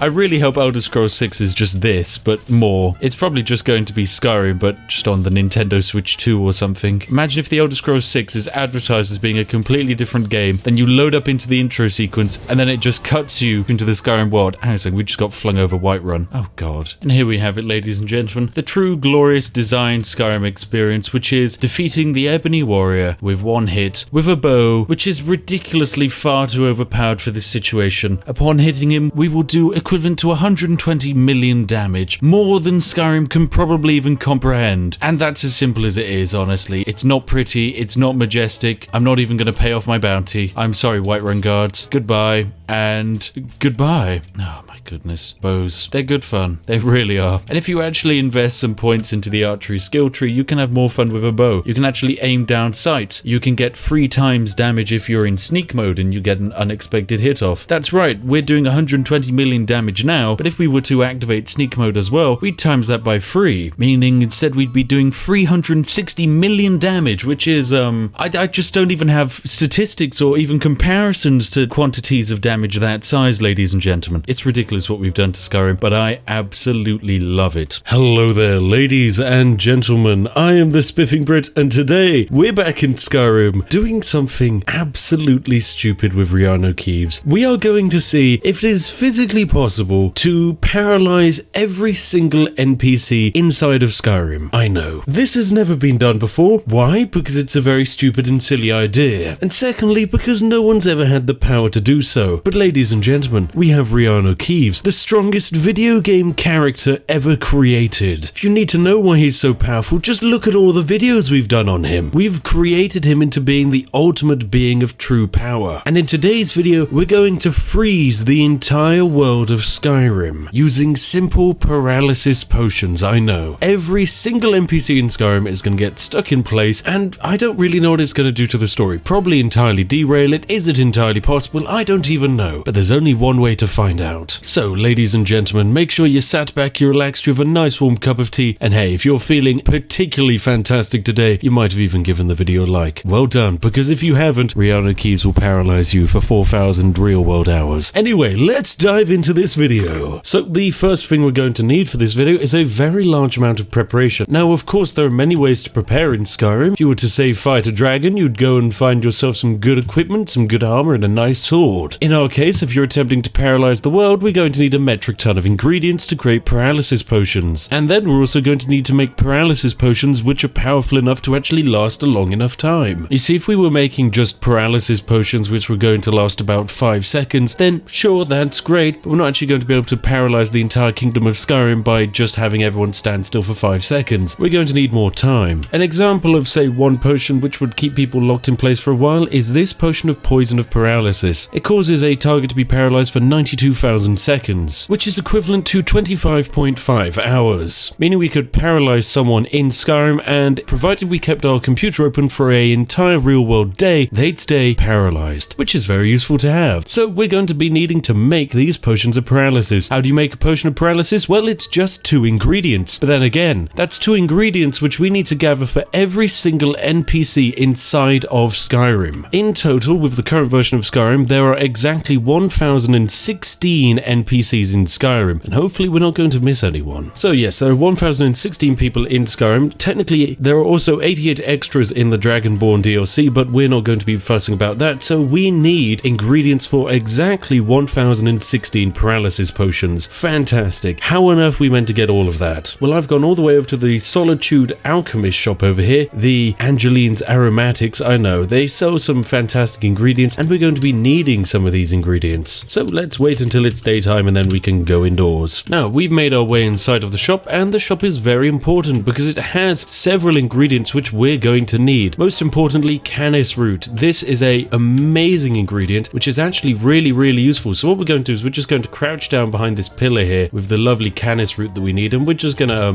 steal it. You saw nothing. Seriously, please, you didn't see anything. I don't particularly want to have to kill any NPCs in order to get my goal done, but if it's necessary, it will happen. But also we can buy straight from Angeline Morad over here, who does sell several ingredients. Now, the ingredients used for paralysis are relatively few and far between. You have several choices as to what you can get. You have Briarheart's Canis Root, Gleam Blossom, Human Flesh, Impstool, Nedge Jelly, and Swamp Fungal Pods, all of which aren't particularly difficult to actually get in Skyrim, but getting a large quantity of them is a challenge, and so we're going to be using a few exploits in order to get enough ingredients for all of our paralysis. And sadly, other than Imp toadstools and canis root, we've only been able to get enough ingredients for 1 paralysis potion from this lady. Well, 2 actually if you count all of the stuff I've stolen. Now, what I'm going to do is I'm also going to run away downstairs because I'm sure there's going to be some ingredients down here. Oh, fantastic. We'll just steal all of this and then it's time for us to leave before the AIs even suspect anything. Fantastic. Now, what have we actually managed to walk away with? Well, we're going to be dropping all the ingredients which aren't actually going to be able to help us with paralysis potions. So, there we go. There's all the ingredients we're not actually going to need. We'll just leave them on the floor here. We can probably come back to them another time if we really need them, although we probably won't. Please just ignore all of the rubbish I've put down on the ground. Now, we are of course going to need more ingredients, and quite frankly, we haven't been given enough. And this lovely vendor's inventory isn't going to reset for another 24 hours. Now, instead of waiting for those 24 hours to be up, we are instead going to use our bare hands, drop down a quick save right here, do the old yeet, and then instant quick reload. Well, now that we've quick save punched her and then reloaded, her entire inventory has been reset, and for some reason she's also gained the power to teleport. But because of course we've punched her inventory is reset, and we can now buy more canis root. Lovely. Other than the canis root though, I'm pretty sure she's completely useless, so once again we're going to have to drop down a quick save, punch, and then reload. Perfect. Then we can once again buy a briar heart, another canis root, lovely, and that's it. And we're just going to repeat this a couple of times until we've got a few ingredients. Now, many attempts later, we've managed to collect ourselves several new ingredients. We have about 9 briar hearts and 11 canis root. But of course this isn't enough to make 1,000 paralysis potions. We're going to need 1,000 of these each. Oh goodness, this is going to get crazy. Now, I've gone inside the winking skeever here because not only does it have really strange wall mounts, but also it should hopefully have a mercenary for myself to buy. I suppose this man we could hire, even if he is just madly dancing with a wall over here in the corner. I don't think he's the mercenary I'm looking for. And you hardly look like a mercenary who's going to very much enjoy REANU KEEVES' company. You're just very much evilly staring him down. Come on, he's even doing his patented romantic smolder. No, it's not working. What does REANU KEEVES normally do when his smolder doesn't work? Oh yeah. I mean, that is the go-to solution normally. Alright, there we go. We can hire Belrand over here, the slight madman. And the reason why we need Belrand is because we need Belrand to duplicate some items for us. Alright, Belrand, we've got to get over 1,000 ingredients together. Oh, it's like baking one really, really big cake. But a cake which is so stale and hard, it immediately makes you go stale and hard for over 24 hours. Warning, if you are stale and hard for over 24 hours, you may want to seek medical attention. My goodness. Anyway, let's quickly travel back to Whiterun. Now, Whiterun's a fantastic place to pull off all of our exploiting shenanigans, mostly because it has a lovely doorway and gatehouse, which is perfect for any item duplications which you want to get done. There are of course many ways to do an item duplication. If you're not running the special edition, you can always just drop an item down on the ground and then spam the autosave and pickup key at the same time. That does work very effectively. In our case, we're duplicating items, and so we're going to need more than just that. Isn't that right, Belrand? Good God, you are incredibly smooth. Just look at that forehead. Oh, the way you look into my eyes, Belrand. The way you look into those eyes. Now, what we're going to do with our lovely boy Belrand over here is we're going to command him to follow us. Come on, Belrand. Come on. You're not that fast or attractive or strong or anything really other than just really smooth. My goodness. It's just so unique. You're such a rounded head and yet such a pointy bottom. It just makes no sense. And please don't isolate the pointy bottom audio. Oh no. Never hear the end of it. So all we need to do in order to pull off this exploit is quite simply to drop some items on the ground. We've got briar hearts here. It's all in one big stack, so we're just going to need to spam down R, then hold down the A key, and then hit E for yes. So basically just individually drop all of your briar hearts down on the ground. Once you get to 4, you can just drop them all like so. That's lovely and simple. We're going to keep one in our inventory just for good measure, and then we're also going to drop down each and every single one of these canis roots, and we're just going to drop them down on the ground like so. Fantastic stuff indeed. So what we're going to do is we're going to talk to good old Belrand here. There we go. We're going to crouch for no particular reason, and then we're going to say, hey, I need you to do something for me, Belrand. Belrand, please can you pick up all of this stuff on the floor? And we're just going to instruct Belrand to pick up every single thing on the floor. So just have him pick up all of the briar hearts on the ground, all of the random canis roots we've kept lying around on the floor here too. Right, I'm pretty sure Belrand has successfully picked up all of the ingredients necessary, which is fantastic. So what we're going to do is we're just then going to tell him to wait wherever, and then we are going to simply exit from Whiterun and hop back inside of Whiterun. And oh, lo and behold, we're back into Whiterun, and what's this? All of our canis root is lying on the ground here. Fantastic. So we'll just pick all of of that back up again. Lovely stuff. Oh, and some briar hearts too, and some canis root on the floor. Oh, not as many briar hearts as I was hoping for, probably because we were interrupted by one of the Whiterun guards over there whilst we were trying to pull this off. Hey, let's talk to Belrand because, hey, I need to trade some things with you, Belrand. Oh, look, you've got all of my briar hearts. Oh, lovely, and all of my canis root too. That's very kind of you, Belrand. So now we have 17 canis root and 9 briar hearts. Sadly, we hardly duplicated any briar hearts in that one, but we did manage to duplicate a lot of canis root. So what we're going to do is we're going to pull this off again, but this time in a nice enclosed environment, like this tiny cupboard in here, because firstly, there are no guards who are going to judge me for my actions, and secondly, it keeps Belrand in one nice place. Right, so let's drop all of the ingredients on the ground. You know, when I started this, I thought, why not? I thought this probably should be done. Is it a stupid idea? Yes. Does it really matter? No, it's just all about having fun in Skyrim. See, it's 2020, and millions of things have already been done in Skyrim, so it's time to do something new, weird and wacky, and downright stupid. Right, Belrand, now pick up all of the briar hearts on the ground. Good stuff. So remember, we had roughly 8 briar hearts, and I think 13 canis root. And there we go. I'm pretty sure I've instructed Belrand to successfully pick up all of the necessary stuff. Lovely stuff. So we're just going to then exit Whiterun and load back in. Hopefully this should have once again duplicated all of our lovely items. And lo and behold, here's all of our canis root down on the ground once again, which we can pick right back up. Lovely stuff. We certainly do have a lot of canis root today. And once again, absolutely no briar hearts. Oh my goodness. Turns out duplicating the briar hearts, more tricky than it looks. You can duplicate just about everything else, it would seem. Yes, in that exploit, we only managed to duplicate 1 briar heart, whereas now we have 30 canis root. Oh my goodness. Right, this is going to take a lot of trial and error before we can get this working perfectly. And I'll be back after about 40 minutes once I've assembled all of the correct ingredients to pull this off. We need what? Exactly 1014 of canis root and briar heart. This is gonna be a long one, ladies and gentlemen. Oh goodness, what have I done to myself? The only thing that powers me to make these videos is the refreshing taste of Yorkshire tea. That's right, ladies and gentlemen. It's sponsored ad break segment, where in today's video we are of course sponsored by Yorkshire tea. Oh, we're not. Yes, that's right. They haven't chosen to sponsor us, but nonetheless, that doesn't mean that you shouldn't be drinking copious quantities of Yorkshire tea whilst watching this. You best be, because if you're not, REANU KEEVES will make you, and you don't want that to happen, do you? Oh, trust me, you really don't. So make the Queen proud and go boil a cup of tea today. I know that I'm going to be drinking about 700 cups of tea whilst doing this exploit, mostly because it's going to take that bloody long. So it's time to do it for Queen and country, and do quite possibly the silliest exploit I've ever done. Oh my goodness. Right, let's sit down and get on with this, Belrand. We have a very long way to go, and trust me, once it's freed, I will free you from this mortal plane of existence, like I've always wanted, Belrand. Why does the guard not even care? Please, I just murdered Belrand in front of you. Do you really?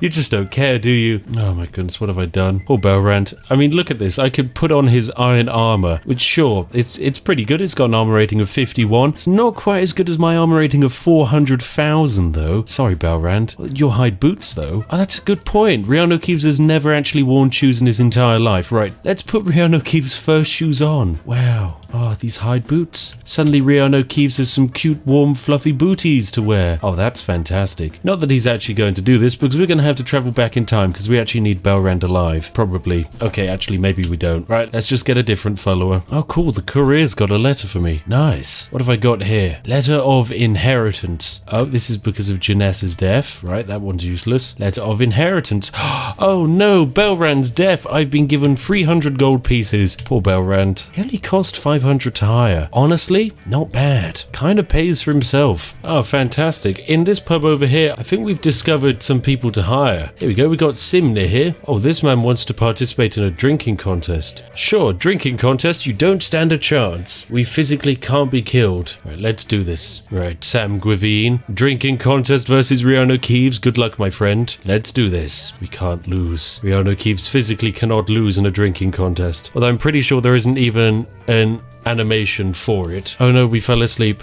Oh no, we're waking up. Oh god. Where on earth are we? Fall asleep after drinking, we're just here? Where on earth even is here? Great, I thought I found someone to hire. Turns out it was just some dude who wanted to have a drinking contest, then get me really blind out drunk so I can help steal his staff. Where on earth am I? What the heck am I doing here? This isn't Whiterun, this is Markarth, isn't it? Oh my goodness. I haven't even discovered this place yet, technically. Oh my goodness. Alright, let's escape the city. Oh, fantastic. We found Ufgard the Unbroken. Oh my goodness, there we go. And she said if we were to fight, I'd be dead in 6 seconds. seconds. Great. You think you can take me on? Right, let's do this. Just fists, no weapons, no magic. Oh, you chose the wrong person for just fist fight. Okay, right, remember, 6 seconds was how long she said we could last. So let's start the clock now. 1, 2, 3, 4, 5, 6. Oh, and I lasted over 6 seconds. How many points of damage have I taken, Ufgerd the Unbroken? Oh, that's right, I've taken none. Right, Ufgerd, get ready to say hi to the power punch. Oh, and there we go. 1 punch and you're out. My goodness, it really is that easy. Right, please, can I now hire you? Right, follow me. I need your help, Ufgerd. Yes, there we go. We've got Ufgerd the Unbroken. Now, I'm going to need you to help me duplicate items. So please, if you'd like to follow me over to the item duplication spot, that would be fantastic, Ufgerd. Right, Ufgerd, welcome to the spot. Just, don't ask any questions about the last guy who helped out with the item duplication. If anything, let's just quickly bring him back here a bit. There we go. There we go. Perfect. And it's like he never even existed. And honestly, that's the way we wanted Ufgerd. Like he never even happened, okay? Remember that. You're going to need to remember this, Ufgerd. Trust me. Welcome back, ladies and gentlemen. You join me in what feels like almost 400 eternities later. Several in-game days have passed. So is my will to live. My goodness, Ufgerd. Well, even Ufgerd doesn't want to stand near me after the amount of horrific item duplication we've been doing. We're not even there yet, ladies and gentlemen. I've spent days on this. If we look at our ingredients, we only have about 284 briar hearts and 373 canis root. We're only about a quarter of the way there. Oh goodness. Whilst this is technically the fastest method imaginable to do this, I can't help but feel like I'm trying to win a drag race against a Lamborghini whilst I'm driving a Morris Minor with no engine and actually powered by feet instead. I guess that's probably a standard Morris Minor then. But nonetheless, we've got to keep doing this. Oh, good. I need to vent my frustration on someone. I'm sorry. Oh, I'm sorry, Ufgerd, please. I think we need a new follower. Oh, wow, you saw it that time, didn't you? Ah, you guys are blind. And we're back, ladies and gentlemen. A fair amount of time has passed. Several seasons, in fact. It's now the 16th of Frostfall. Wow. Yeah, I've spent far too much time in Skyrim now. I think I might have almost doubled my playtime in Special Edition because of this. But whereabouts do we find ourselves in? Well, we find ourselves in a unique situation because by doing this duplication glitch, about a half an hour ago, REANU KEEVES lost the ability to run. So we are now just walking at a slow pace all the way up to the top of Whiterun where we can start our production of the Paralysis potions. Yeah, it's going to be a slow one, ladies and gentlemen. Like, we're getting outpaced by a small child over there. That's really disappointing, REANU KEEVES. I'm going to definitely need to improve your stamina. Right, we've almost made it, REANU. We're almost there. But then soon you'll be the most breathtaking of all the lands. Right, we just have to climb those steps. It's not too far, REANU. I must say, he can jump ridiculously high given the fact that he can't walk very fast at all. Like, this is how fast he walks, this is how high he jumps. I would say it's pretty difficult for any human to jump this high naturally anyway. And considering we're meant to be so weighed down that we can't even run, I can still jump almost 1.5 meters off the ground. My goodness, REANU KEEVES, what a being. Right, Farengar, bugger off. We're using these. It's alchemy time, my dudes. Alright, and here we have it, ladies and gentlemen, creating the ultimate potion of poison of paralysis. As we know, this is going to last 25 real-world hours, and we are going to have to craft ourselves a metric ton of these bad boys. I mean, the actual potion creation screen has kind of broken, and it's not actually going to show us the ingredients we're consuming, but it's still making the potions of paralysis. Anyway, I'm just going to have to spam R about 1,000 times. Remember, each click of this button is another dog NPC paralyzed. It's another guard never telling you again that he took an arrow to the knee. And once more, it's yet another tear running down Todd Howard's face as he realizes someone has destroyed his beautiful game. Come on, Todd Howard. Oh, we're making those potions. This is the sound of pure, unadulterated alchemy. Oh, it's so powerful. It really is. How many potions of paralysis do we have? 223 in our inventory. My goodness. We're almost halfway there. Oh, this is some good progress. If only we weren't Alchemy 100, then we'd be getting some absolutely crazy level ups right now. It honestly doesn't look too difficult for REANU. He's just like spinning a little thing around in a bowl, whereas I'm mashing the R key. Oh wait, I've just realized I could just hold my auto clicker here. Well, that's so much easier. Does kind of break the audio a little bit. Here, allow me to show you the lovely ladies and gentlemen at home just what this sounds like. Oh, we've done it. we've done it. Quit alchemy. Oh, thank goodness for auto-clickers in this world, else we really wouldn't have been able to do it. But there we have it, 1,018 potions of paralysis. There are 1,016 NPCs in Skyrim. Of course, there aren't actually that many, but this is it, ladies and gentlemen. The start of our glorious adventure. Most importantly, we are also ridiculously over-encumbered. Right, we're going to have to drop some of these potions on the ground. Just, I don't know, a couple of hundred. We'll come back for them later. There we go. We're no longer over-encumbered. We've just dropped 320 paralysis potions on the floor. That's fine. Oh, now we can run around again. Oh, it feels good. Right, time to start paralyzing the world. We'll start with Farengar. Actually, no, we shouldn't start with Farengar. Ulfgerd, you've been with me from the very beginning. Well, actually, no, you've just been with me for about the last 6 hours, and I think it's only fitting that you should have it first, so I'm sorry. It's time for us to part ways, and by parting ways, I mean I just need you to go away so that I can slip something into your pocket. It's a gift, so that you may never forget me, or ever leave this place, really. Oh wow, I can choose how many to give them. Only one, please. I don't want them paralyzed for the rest of the known universe. Anyway, goodbye, Ulfgerd. Bye. Farengar, you're always using the alchemy stand, and it really annoyed me. Here, take this. Goodbye, Farengar. Probably the worst position you could have chose to be stuck in, but you know, you don't particularly choose these things. Here, allow me to assist you. There we go. Much better. Jarl Balgruf. My goodness. What a dude. Take this, Balgruf. Bye-bye, Balgruf. Ah, perfect. Skyrim exactly as it was intended. Alright, it's time to go about paralyzing all of the Jarl's palace. Sorry, Olef. You were always kind of nice, I guess. Boop. You are now paralyzed forever. I kind of like how they almost bulk out. They go a bit like swole whenever you give them the paralysis potion. It's not quite a T-pose. No, I'm not a thief trying to rob you. I am a benevolent god trying to paralyze you for the next eternity. I would say it's for your well-being, preventers, but it's probably not. Oh no, this child. Remember, you can't kill children in Skyrim, and you also can't sadly pickpocket them, which is a shame because we could have paralyzed him and thrown him down the stairs. If only there was a way to get rid of you. But there really isn't. But I do quite enjoy how I can punch him and then suddenly everyone's hostile, except they're not because they can't actually move. Sorry, small child. Not even Jarl Balgruf can save you now. Other than the children, we've managed to successfully paralyze all of Dragon's Reach, which is a glorious success for me. We've managed to get the cleaning staff. Perfect. Now it's off to paralyze all of Whiterun. You know what, seeing we're also probably halfway into the video at this point, you know what that means, ladies and gentlemen. Bam! Welcome to the midpoint of the video when you were least expecting me. That's right, it's me, the Spiffing Brit. I know, what a lovely point of the video to be in. We have the beautiful world of Skyrim ahead of us, and we have several hundred paralysis potions in our pocket. What more could you wish for? Well, it's funny you should ask, because you could be wishing for REANU KEEVES to visit you himself and paralyze you with a paralyzing kiss of his. I know. They're beautiful. He has massive lips as well, so we can probably kiss two people at once, provided they're willing to smush their cheeks together. And this service can be yours, ladies and gentlemen. For just a singular like on the video, REANU KEEVES himself will come to your house and paralyze you for the next 25.5 hours. Who wouldn't want that? Well, actually, I know quite a few people, but it's fun. Probably. Okay, really, probably not. Also, now's probably a great time to say that we do actually have merchandise. Never feel that you have to purchase it, but it is very majestic, just like REANU KEEVES. It's beautiful. We even have REANU KEEVES. That's right. Somehow we managed to condense him down onto a t-shirt. Be warned, he is going to try and repeatedly escape from the t-shirt whilst you're wearing it, but as long as you can keep his soul trapped within the fabric, you'll probably be safe. Good God, be careful. Anyway, that's enough of that. Make sure to go refill your cup of tea and let's dive right back into this video. It's going to be a long one, so make sure you are well prepared with tea and biscuits. Hello, Whiterun Guard. You're the first person I'm going to need to drop a potion into now that we've exited. So there we go. You are now paralyzed, my good dude. I do quite like the jiggle of the shield. I think that's quite fun. Now, are there any other guards standing around Dragon's Reach? No, no other guards. Lovely. It's exactly how I like it. Alright, time to get some revenge. Oh no, a guard climbing up a staircase? What a dangerous place to be when you're about to get hit by a 25-hour-long paralysis potion.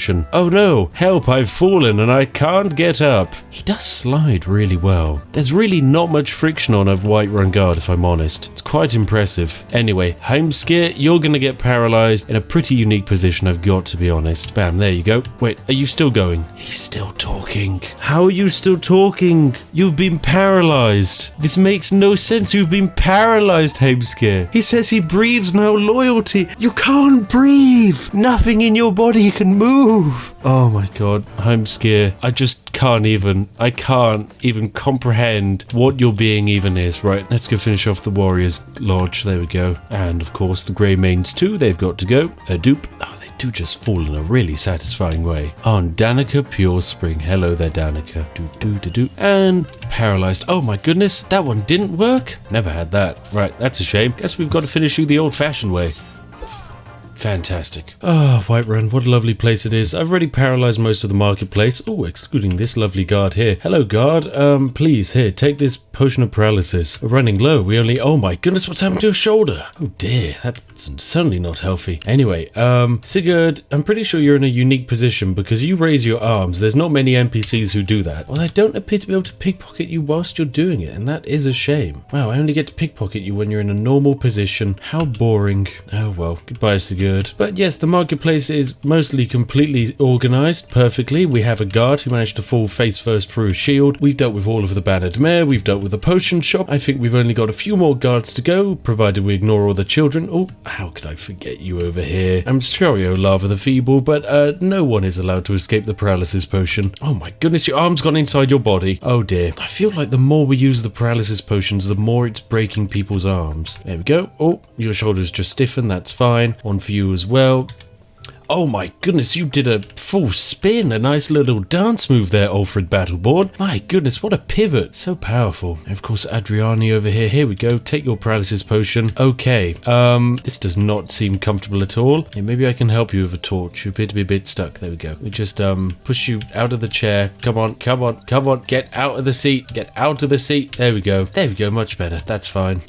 Guess I just need to dispose of the evidence. Good thing I have some firewood here. Famously good for disposing of bodies. Firewood. There we go. Into the river. There we go. Goodbye. And I think it's now just one final guard. There we go. That's fantastic. And there you have it, ladies and gentlemen. The entirety of Whiterun has been paralyzed. No, it hasn't. Who's that over there? I missed one. Of course, it was John Battleborn. There we go. Perfect. All of Whiterun is completely and utterly paralyzed, exactly as intended. Oh, Todd Howard, we've done it. It's going to take 25 hours for these bad boys to get back into normal tip-top working shape. Anyway, off to the next population area. We have a world to paralyze. And also, should we take Belrand with us? No, we'll just pretend Belrand's one of the people paralyzed. It's just he's paralyzed for eternity rather than a small temporary period of time. Oh, Belrand. Alright, goodbye, Whiterun. It's been fun. Oh my goodness, you can even put paralysis potions on Bjorlum. Now that was something I didn't know you could do. Right, sorry, Bjorlum. Boop.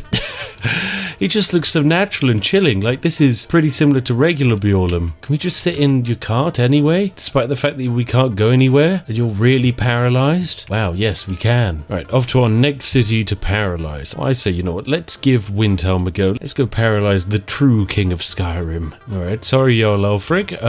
Your existence on this plane kind of a bit used up. There we go. I'm sorry, how are you still talking? Nothing in your body can move. Ah, these NPCs. I know they're essential, Todd, but that doesn't mean we have to worry about them. Why can't all NPC interactions be done with them lying completely stiff and on the floor like this? This is perfect. Oh, sadly someone actually saw me do a paralysis there. So, poor Sifnar here, Iron Kettle, he's had to be eliminated for his own good. Right, let me just dispose of the body down here. We'll just forget about Sifnar. Remember, he can be paralyzed, in quotation marks. Yep, those who aren't fit to be paralyzed will instead have their life force sucked out of them by REANU KEEVES fists. Oh my goodness, you managed to get paralyzed standing straight up. That is absolutely incredible, Silda. Well done. I wonder if I actually maybe have a book I can push you over with. Let me see. There we go.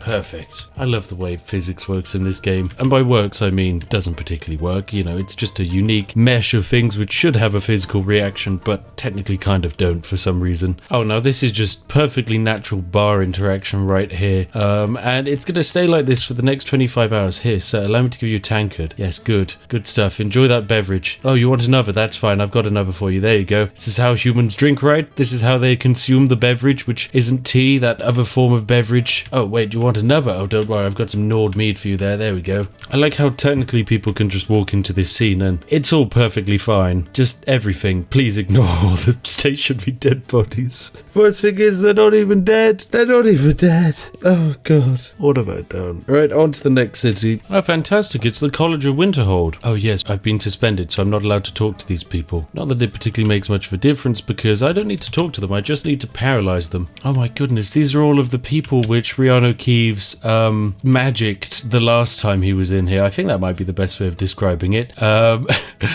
Yeah, I didn't realise we kind of left this much of a mess behind us. Would you let me rejoin the Mages Guild? 250 gold to lift the suspension? Sure. That's absolutely ridiculous because there are literally 4 dead bodies in this room because of me. You let me back in the guild. What have you done, Tolf dear? Oh, he's such a melon. Yeah, here we go. Oh, Tolf dear. What a mistake it was. You know REANU KEEVES can never return. His power level, it's just too much. Look at him. He just oozes power and control. And for some reason, paralysis today. That's the College of Winterhold basically dealt with. I now just need to deal with regular Winterhold now. Oh, cool. Look, it's Ferauda again. Hello, Ferauda. Please have another potion of paralysis. Wabooshk. Oh no, a guard's taken interest. Ah, time to pay off my bounties. I knew there was a reason why REANU KEEVES hadn't returned to Winterhold. I didn't realise the reason was because I'd murdered like thousands and thousands of guards the last time I was here. Oh, at least everyone stays paralysed no matter what I do. That's very nice. Not particularly sure what impact this is going to have on the storyline, given the fact that I do have to technically run my computer for 25 real-world hours to get these NPCs to come back. But you know, I'm sure we could probably kind of continue some of the storyline with all of the fresh spawning NPCs like the guards, and that's it. Maybe we could make our own storyline. REANU KEEVES and the Winterhold guards, who absolutely hate him for murdering all of their comrades. Right, that's Winterhold dealt with now, so we're off to our next venue, which I guess is going to have to be, I guess there's always Solitude to do. Now, the reason why I like Solitude in particular is because it has so many people standing against all of these posts, which is perfect for me because people standing against posts, they have some very unique perspectives. Oh goodness, children. My REANU KEEVES one weakness, the one creature which Todd Howard created that can't be destroyed or paralysed for eternity, well, other than REANU KEEVES of course, the most powerful being in all of Skyrim. Goodbye, Octave Sam. Goodbye, my friend. Oh, Byrand. Oh, that was a terrible workplace accident you just had there,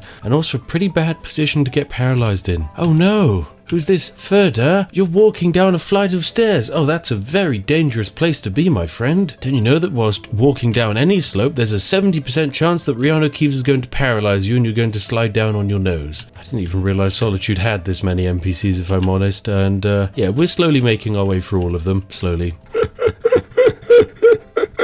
Oh my goodness, even if you want to give this attempt at home, ladies and gentlemen, paralysis potions are guaranteed instant entertainment and gratification in Skyrim. I mean, Erica here blocked himself from falling on the floor with his nose. His entire body is held up by his nose. What a powerful being. You don't get this unless you mess about with paralysis potions. Oh, what an experience. This is true Skyrim. True, unadulterated Skyrim. Oh yes, an Immortal. I haven't even been here yet, so we have a perfect opportunity. All these people standing in one tightly packed location. Boop. This is a perfect opportunity, naturally, for the paralysis potions. Boop. Thank you, Benor, and there we go. Ah, perfect. Morphel. What a lovely place. I am really respecting the fact that Jorgen has paralysed himself whilst holding a flaming torch, and it's still going. What a powerful position to be in. Good job. Oh, and of course 4 and 2. Oh, he's just giving us a lot of side-eye. Yep, I know, Morphel Guard. There's like a bunch of corpses on the ground. But please ignore them and just drink this. Trust me, it'll make you feel better. Okay, maybe not. Maybe not in your case. Ah, there we have it, ladies and gentlemen. It's been a very busy day for me, to say the least. I'm pretty sure I've managed to paralyze every single one of Skyrim's NPCs. Give or take a few hundred, of course, because, you know, there are just a bunch of them dotted about somewhere. And hang on a sec. Who's this? I actually didn't put the Ebony Warrior here. I'm pretty sure this is just him left over from a previous time. Yes, it is. Oh my goodness, a random Ebony Warrior in the wild. Right, Ebony Warrior, I think I have found your one weakness. Well, apart from being punched with several thousand points of damage, being hit by a bow which does several 100,000 points of damage, you know, all of that stuff. I think you have one weakness. That weakness, of course, is the potion of paralysis. I know, we're going to hit you with one resisted poison of paralysis. How? How? There is no way you should be able to do this, my friend. Okay, fine. Not just one poison of paralysis, 35 poisons of paralysis. Okay, he just chugs it. Right. And now he has 34 poisons of paralysis in his pocket. He just hasn't realised it there. Do we have any other potions we can hit him with? Just poison? We could give him a bunch of skooma. There we go. Get him having a skooma addiction, and that's it. Those are all the potions we can... Oh, there we go. The curse actually worked. He took damage from that, and he doesn't think we damaged him. That's good. Sadly, we can just finish this instantly.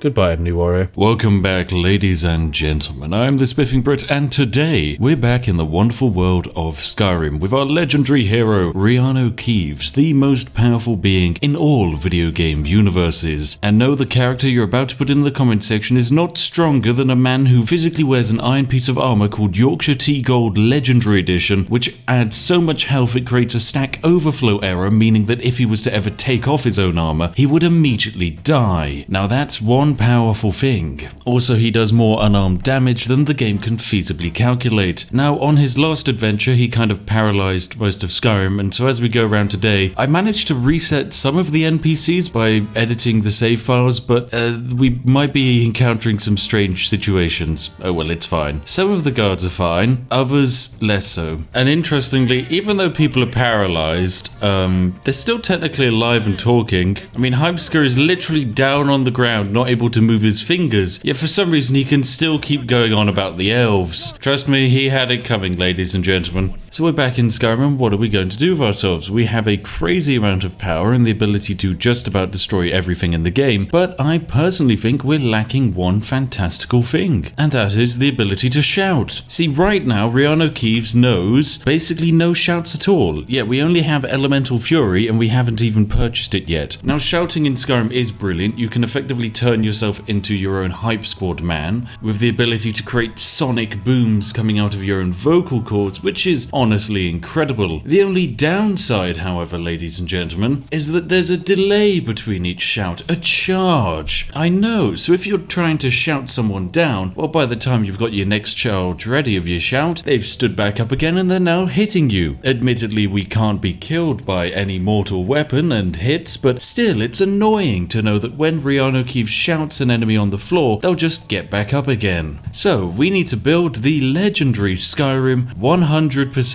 shout-only build. It's a very rare build and you don't see many people doing it because, well, in order to pull it off, you need to know a couple of strange little exploits, and that's exactly what we're here to do, ladies and gentlemen. We're going to join REANU KEEVES on a lovely journey fueled by tea to make him once again even more powerful. So, what on earth do we need to do? Well, there's a couple of complicated things. Firstly, we need to join the companions, and then we also probably need to do a visit to Bleak Falls Barrow. Now, just before I truly break into today's exploit, how do you believe we're going to be able to build the ultimate shout character? Are we A, going to spend years studying in the throat of the world, talking to a bunch of old people and learning about the words of power and its meanings and the dragons and oh my goodness, it's so boring? Are we B, going to enchant something so overpowered it gives us crazy abilities? Or are we C, going to make Todd Howard cry by quite simply destroying some of the most fundamental game mechanics involving equipping and unequipping items? Who knows what it could be? And if you voted correctly, I'll even throw one extra tea bag into your rations this week. Ah, fantastic. We've made our way into the Companions Guild. Hello there, can I join? Oh my god, what on earth is going on with a fight in the background?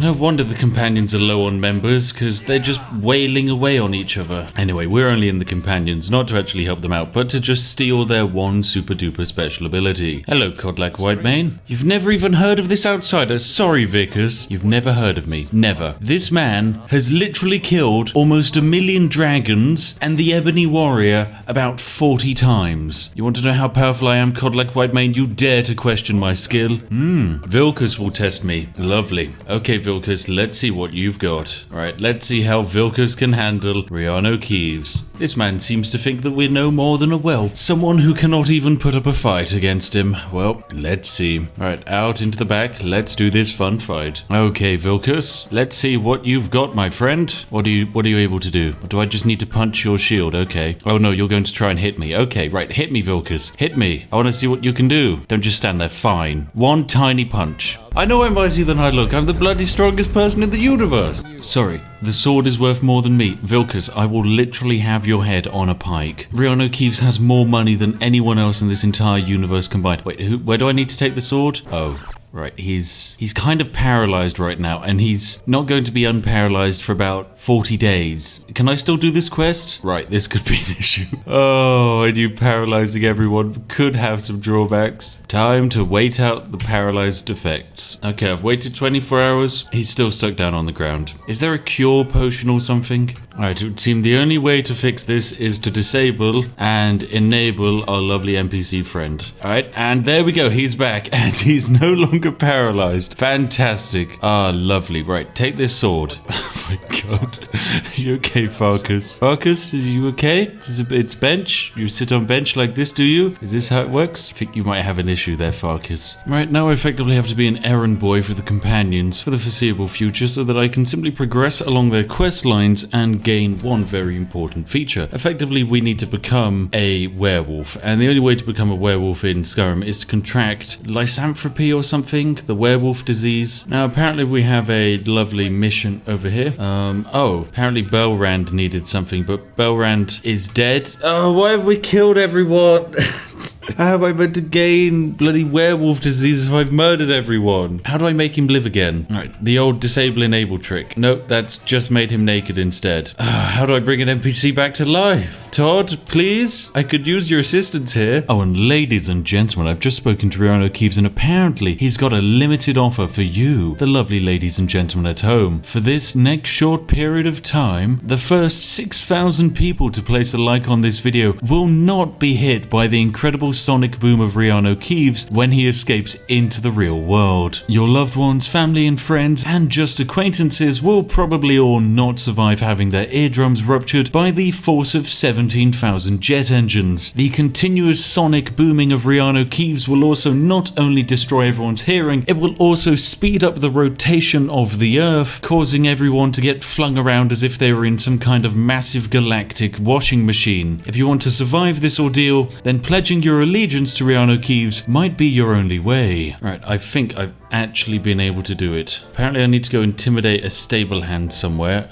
Whereabouts is he? Intimidate Belrand in solitude. Oh, because I reset him and for some reason he reset from Whiterun all the way over to solitude, which I admit is probably the place I'd run to if I'd just been actually murdered by REANU KEEVES and then brought back to life using the power of Todd Howard. Oh, and of course he's hiding in the winking skeever. Right, I need to intimidate you, friend. Ah, there you are. Hello, Belrand. Hello, I've been sent to resolve a dispute. Oh, I can't scare you into submission. Oh no, sorry, Belrand. Oh, Belrand. It's not the first time I've had to do this. There we go, job done, mission complete. One poor peasant punched in the face into submission. Ah, I like the companions. Ah, hello, Farkas. Fantastic. Farkas is now apparently sending me on a mission. It's trouble in Skyrim to go punch some rogue wizards. Turns out they don't like the College of Wizards in the Companions Guild, which is excellent for me considering what happened the last time we ran into the wizards. Right, and back on our lovely adventure we go. Supported by REANU KEEVES' horse as we go punch some wizards, hopefully. Well, we've actually made it all the way back to Helgen. Oh my god, what's happened to Helgen? It's full of bandits. Okay, I was not expecting this. Right, time for me to walk through. I mean, I'm not here to fight you bandits. You haven't exactly got a bounty on your head. Okay, I suppose I can still punch you though. Oh, okay, right, that one's painful. Oh my lord, that one's exceedingly painful. What are you? You're a bandit? Oh, but you're a wizard bandit. Okay, you can be dealt with. Oh, REANU KEEVES. Oh, beautiful as always. So yes, the aim of today's adventure is relatively simple. It's to gain all of the really powerful shouts which Skyrim has to offer, and then use those shouts to effectively destroy everything, and just generally evaporate all of our enemies. I mean, what better way to deal with all of your problems in life than by quite simply throwing them out of this universe with the incredible power of Shout Force. Oh, fantastic. This looks exactly like the place. Oh, and you're a wizard. Okay, I think you're probably what I was meant to kill. I mean, it's too late to ask questions now. Alright, time to go into the South Fringe Sanctum. Oh, hello, spell sword. You're gone. Up into the sky. Lovely. Oh, a gate with a trap on it. That's fine. We can walk through that. What's down in the spooky spider pit? Oh, turns out it's spooky spiders. They're dead now. Let's climb all the way up. Oh, we got even bigger spiders. A giant frostbite spider. A mini frostbite spider. Well, they're all dead now. Oh my goodness. Hello there, spell sword. You're dead. We wander past. Right, where's your big spell sword king? Right, not you. Someone through here somewhere. Right, here you are. An arch necromancer. Never should have come here. What have you summoned? A frost boy who's dead now. Okay, what else have you got? A frost spear. Lovely. Oh, another frost spear. Oh, a freezy breathe. Let me just quickly loot your chest first. An axe of cowardice, 500 gold. Oh, and an ebony bow. This is lovely. You're keeping all of this to yourself, mate. We just can't have that. You gotta learn to share, friend. Let me share my fist in your face. Anyway, job done. That's the quest complete. That man had so much awesome loot. I don't really understand the point of this gate. You see, it's a novice gate. You've got to open it, or alternatively, you just walk around it. Todd, why is this here? What purpose is this gate filling? Why does it have to be locked? The infinite design wisdom of Todd Howard. We may never understand it. Anyway, we've done our mission. The entire Spellsword army is dead, and REANU KEEVES has taken no damage. There we go, mission complete. How's that, Farkas? Oh, fantastic. We've now started proving honor. Lovely. This is going to be the start of our adventure into the inner circle of companions. And once we make it in there, we get to become a werewolf. And of course, if we become a werewolf, we then gain the incredible power of infinite shouts. What is wrong with you, Farkas? Why can't you even sit anywhere normally? You can't sit on a bench, you can't sit on a chair. Are you okay? Oh, Skjor. What do you mean my time's come? Fantastic. So we've been given our proving adventure, although we now need to take Farkas with us, and apparently we're not to have him killed. Now, hopefully Farkas doesn't die, because if he does, that's an issue. Honestly, all it takes is one accidental swing from these fists and Farkas is removed from reality. And I've got to be honest, I do often end up slipping. And we've got to go to the Dustman's Cairn over here, which is fine. Alright, fantastic, we've discovered it. A creepy cave system, lovely. And just in true Todd Howard glorious design fashion, all of these caves look basically the same. Yep, it looks almost exactly the same as the last 700 caves I've been on. Oh, and let me guess. Yep, am I gonna have to fight Draugrs? Of course I am. Alright, let's go on our fantastical adventure through these horrible caves. Oh, yep, Draugrs, lovely. Let's just punch them. This is looking like the big important room. Here's a lever which is going to open that door, but I imagine it's also going to trap me in this one or something like that. Is that how Todd Howard's gonna do it? Yep, that's exactly how he's going to do it. Oh, the lever's stuck. Brilliant. Oh, and now you're going to die, aren't you? I could save him. I could 100% save him. Oh, and here we go. He turns himself into a werewolf. Oh, God. Look at him go. Yeah, you go. Incredible choreographed fight sequence. Beautiful. Oh, only now I can leave. Nothing has changed in this situation to let me leave, Todd Howard. Oh, right, Farkas. That was awesome. Here's some more silver hands to worry about. A boop, you're dead, and a boop, you're dead. Oh, sorry, silver hand member. Nice ebony armor, though. Oh, my lord. These fight sequences are brilliant, though, I will say that. It's one thing which always brings me back to Skyrim, the fact that an unarmed build just lets you throw people around at crazy force. And you're the last one? Is that job done? Have we defeated everything? Well, there's the key. I think we've done a very good job, don't you? And I think this looks like a final boss fight room. Oh, lovely stuff. Let's wake up the final dude. Oh, we can even learn a shout word here. Right, what's my hype word? Word of power learned fire breath. Nice, so we can have fire breath when we eventually discover our shouts. Let's grab the fragment and return. Lovely stuff. Oh, brilliant. So we just have to fight more waves of them, which is fine. Oh, finally, the Death Lord's turned up. Lovely. Right, punch, he's dealt with. Welcome back, ladies and gentlemen. We're currently about to start our lovely mission. Basically, we need to meet Skjor at night in the Underforge, and they're going to give us the blood of a werewolf, where we're then going to go on a bit of a rampage and kill people. Oh yes, I'm ready. So basically, we're being given the power of being a werewolf, which we can undo, but for obvious reasons, we're not going to. Anyway, here's Ayla. She's become a werewolf. Oh, can you train me to be better at archery? Okay. Oh my goodness. Oh yes, I am ready to become a werewolf. Let's do this. So now I get to drink the blood and become a werewolf, and then using the power of the werewolf, we're going to gain unlimited power. Oh, and now I've become a werewolf, and this is a fantastic segment where basically we get to run around Whiterun and kill as many people as we like with no consequences. So you're dead? Oh, sadly in our werewolf form we can actually take damage. See, this is something we didn't have to face when we were REANU KEEVES, because he can't take damage. Oh, we get to eat people as well.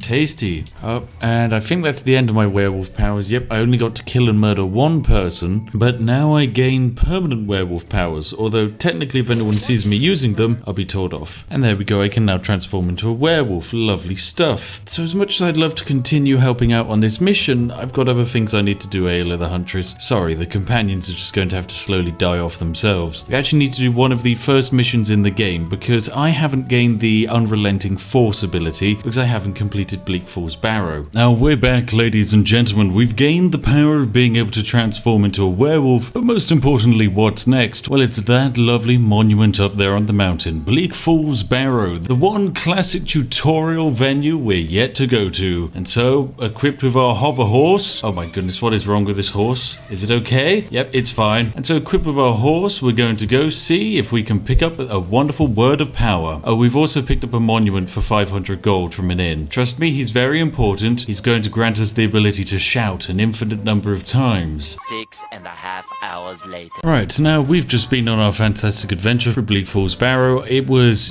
completely uneventful in a quest which everyone has probably done about 1,000 times, so I've skipped the entire thing for you. So here we have it. We have our unrelenting force and we're able to spend our dragon souls in order to unlock them. Wait, apparently I need more dragon souls. Seriously, come on, I've killed so many. I need more dragon souls to unlock more of it? Okay, can I at least do a shout?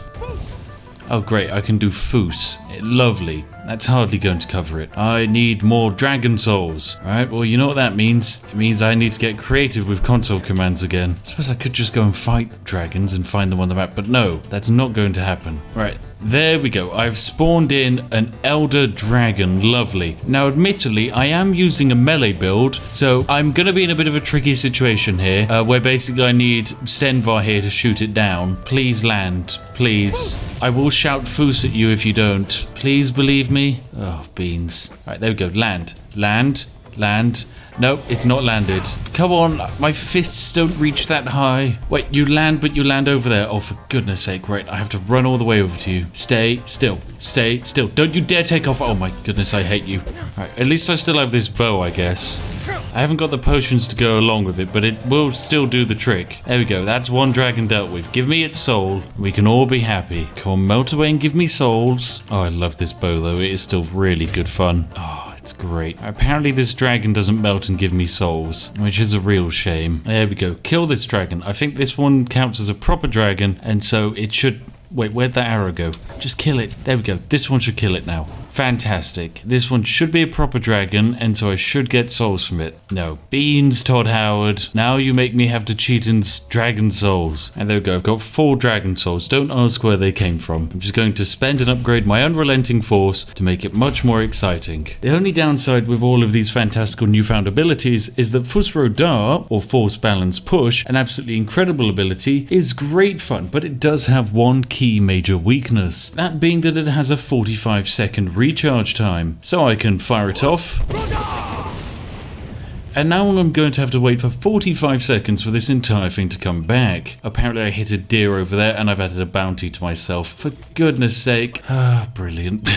So now that we've gained ourselves the ability to do Fusro Dar, it's time for us to give us the ability to do unlimited Fusro Dars, and for that we're going to have to go over all the way to Solitude. And hopefully there'll be an item vendor around here which can provide the necessary assistance to give me 5 amulets of Talos. So in this shop here, there is a small percentage chance of the vendor selling the amulet of Talos, and hopefully they will have it in stock. If they don't, we'll quite simply beat them until they do. Now the vendor will have some very interesting amulets, and technically you can use as many of these as you like with the exploit I'm about to do, but we don't care about any of these. We want an amulet of Talos. Nothing else will do. No chef's hat. No, that won't get the job done. Now I need her stock reset because she doesn't have an amulet of Talos, and of course the way to do that, drop down a quick save, punch her to make a hostile, and then quick load the quick save, and that will have Todd Howard completely reset her inventory. Now we just have some amulet of Akatoshes. Oh, that's useless. Adept robes of restoration. No thank you. I need amulets, and instead you just have a bunch of different types of boots. Who needs this many boots? Yeah, this is going to take a lot of punching her and then checking her inventory. Oh, and there we go. Fantastic. We finally managed to pick ourselves up an amulet of Talos. Lovely stuff. And we can just buy this from the vendor. It doesn't particularly cost that much gold. Just 50 for that bad boy. Now the thing is, you can duplicate any item as soon as you have one copy of it, with the use of simply a follower and entering and exiting zones. But what makes this exploit so fantastic is that you can effectively stack the effects from these amulets, or any worn item of clothing. In our case, this includes the amulet of Xenophar. Theoretically, if you stack 10 of these items on top of each other, you would make prices 100% better in shops, allowing you to buy things for free. Okay, I'm not sure how it works, but it would probably be interesting to see. Maybe that's for another time. Instead, I need to get 4 more amulets. Right now, after punching and resetting that vendor for about half an hour, I've managed to collect myself 6 entire amulets of Talos. Now the thing is, if I was to wear one of these right now, ooh, there we go. Time between shouts is reduced by 20%. If we go into magic and go into active effects, there we go. We can see our fortify unarmed damage is stupid. We have imperial luck, resist disease, but there we go. Fortify shouts. Time between shouts is reduced by 20%. Although you'll notice it's limited because it's only 20%. 20% isn't that much. The time between shouts is still absolutely massive. If we go over here to a nice safe place, crouch down and do Fus Radar, look at that at the top of the screen. It's going to take ages for that shout bar to go down. Like well over 30 seconds. Oh, and that you just can't have that in a combat zone. Far too much time. So we need to find a way of reducing that further. And for that we're going to need to find a nice, clear, empty space where no one's going to question what I'm doing. Oh my goodness, what the heck have I spawned into? I thought that this would be a nice empty spot because I've already cleared Bleakwind Basin, but no, apparently this is where bandits like to fight giants as a hobby. And the bandits aren't winning, I can tell you that much. Neither's the giant, to be honest. Kill the bandit. Everyone cleared off now. No, they're just busy fighting over there. And the mammoths are hostile. I have to kill all of these things just to pull off an exploit. Brilliant. Bugger off.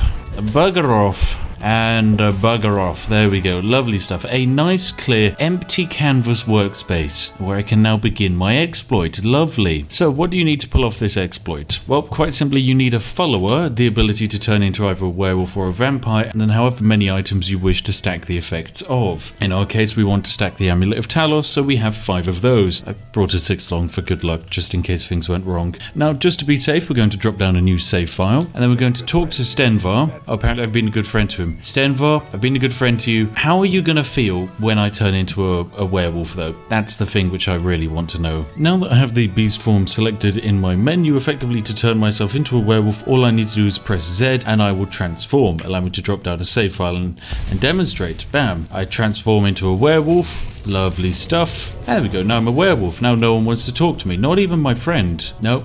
Can't talk to anyone, so I'm gonna have to revert back to before I was a werewolf. Anyway, now that I have all of my powers selected, what you want to do to pull off this exploit, make sure you don't have the amulets equipped, and get ready to talk to Stenvar here whilst you simultaneously press the transformation key, like so. So there we go, we're busy transforming whilst we're also in a dialogue menu with Stenvar, and because he's fine with us being a werewolf, he won't interrupt this in any way. Now what we need to do is go to Stenvar and say, I need to trade some things with you. Now Stenvar here can carry all of our items, including most importantly, our amulets of Talos. So what we're going to do is we're going to give them over to him. How many? Well, we can give him 5. Yeah, that seems about right. And then what you're going to do when they're in Stenvar's inventory is you're going to hold down shift and this puts you into equip mode. Then what you can do is you can quite simply equip these amulets to yourself directly. There we go. Just simply right click and equip as many amulets of Talos as you like and then back on out of the menu. Then we can have him wait here and what we can do is simply stop being a werewolf by pressing Z. Oh, Stenvar's too powerful for Howl of Terror. Right, so I just have to wait for my werewolf stuff to end. Ah, brilliant. And now that time has passed, I'm back in my human form, and if I check my inventory, I should have my amulets of Talos equipped. But remember, when you're in this menu, surely only one amulet of Talos is equipped. Well, that's interesting, because if we go over to the magic section and look over at active effects, you'll notice that we currently have 6 stacking effects from the amulet of Talos, all reducing time between shouts by 20%. This is a bit interesting because it effectively means we have 120% shout time reduction. What that means in practice is I can go over to magic and select a shout like, say, Unrelenting Force, and you'll notice the recharge time has gone from being 30, 40, and 90 to being -3, -4, and -9. So now I can do Fus Radar, followed immediately by Fus Radar, and Fus Radar. Sorry, Stenvar. Oh, Stenvar. What have you done? You've given me too much power. 6 amulets of Talos should not be equipped at one time. Oh, yes. I've become Sonic Boom Hype Man. It's incredible. I could just keep hitting him with Fus as well. Oh no, Stenvar's left my service apparently. How could you betray me like that? You know what that means? Fire breath. Just keep hitting you with fire breath. Sorry, Stenvar. You can't kill me and I can just keep hitting you with fire breath. You can't stop me, Stenvar. And there we go, he's sizzled. This is completely unfair, but I love it. Oh, I absolutely love it. You just basically keep mashing the Z key going, ooh. Ooh.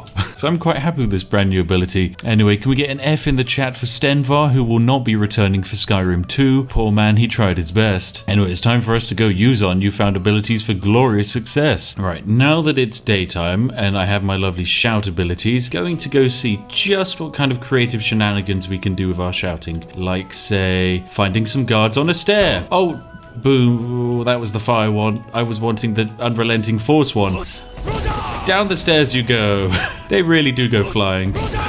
And away you go. Oh, I love Skyrim ragdolls. I love them. Is he dead? Did he not live? Wait, how am I shouting them to death?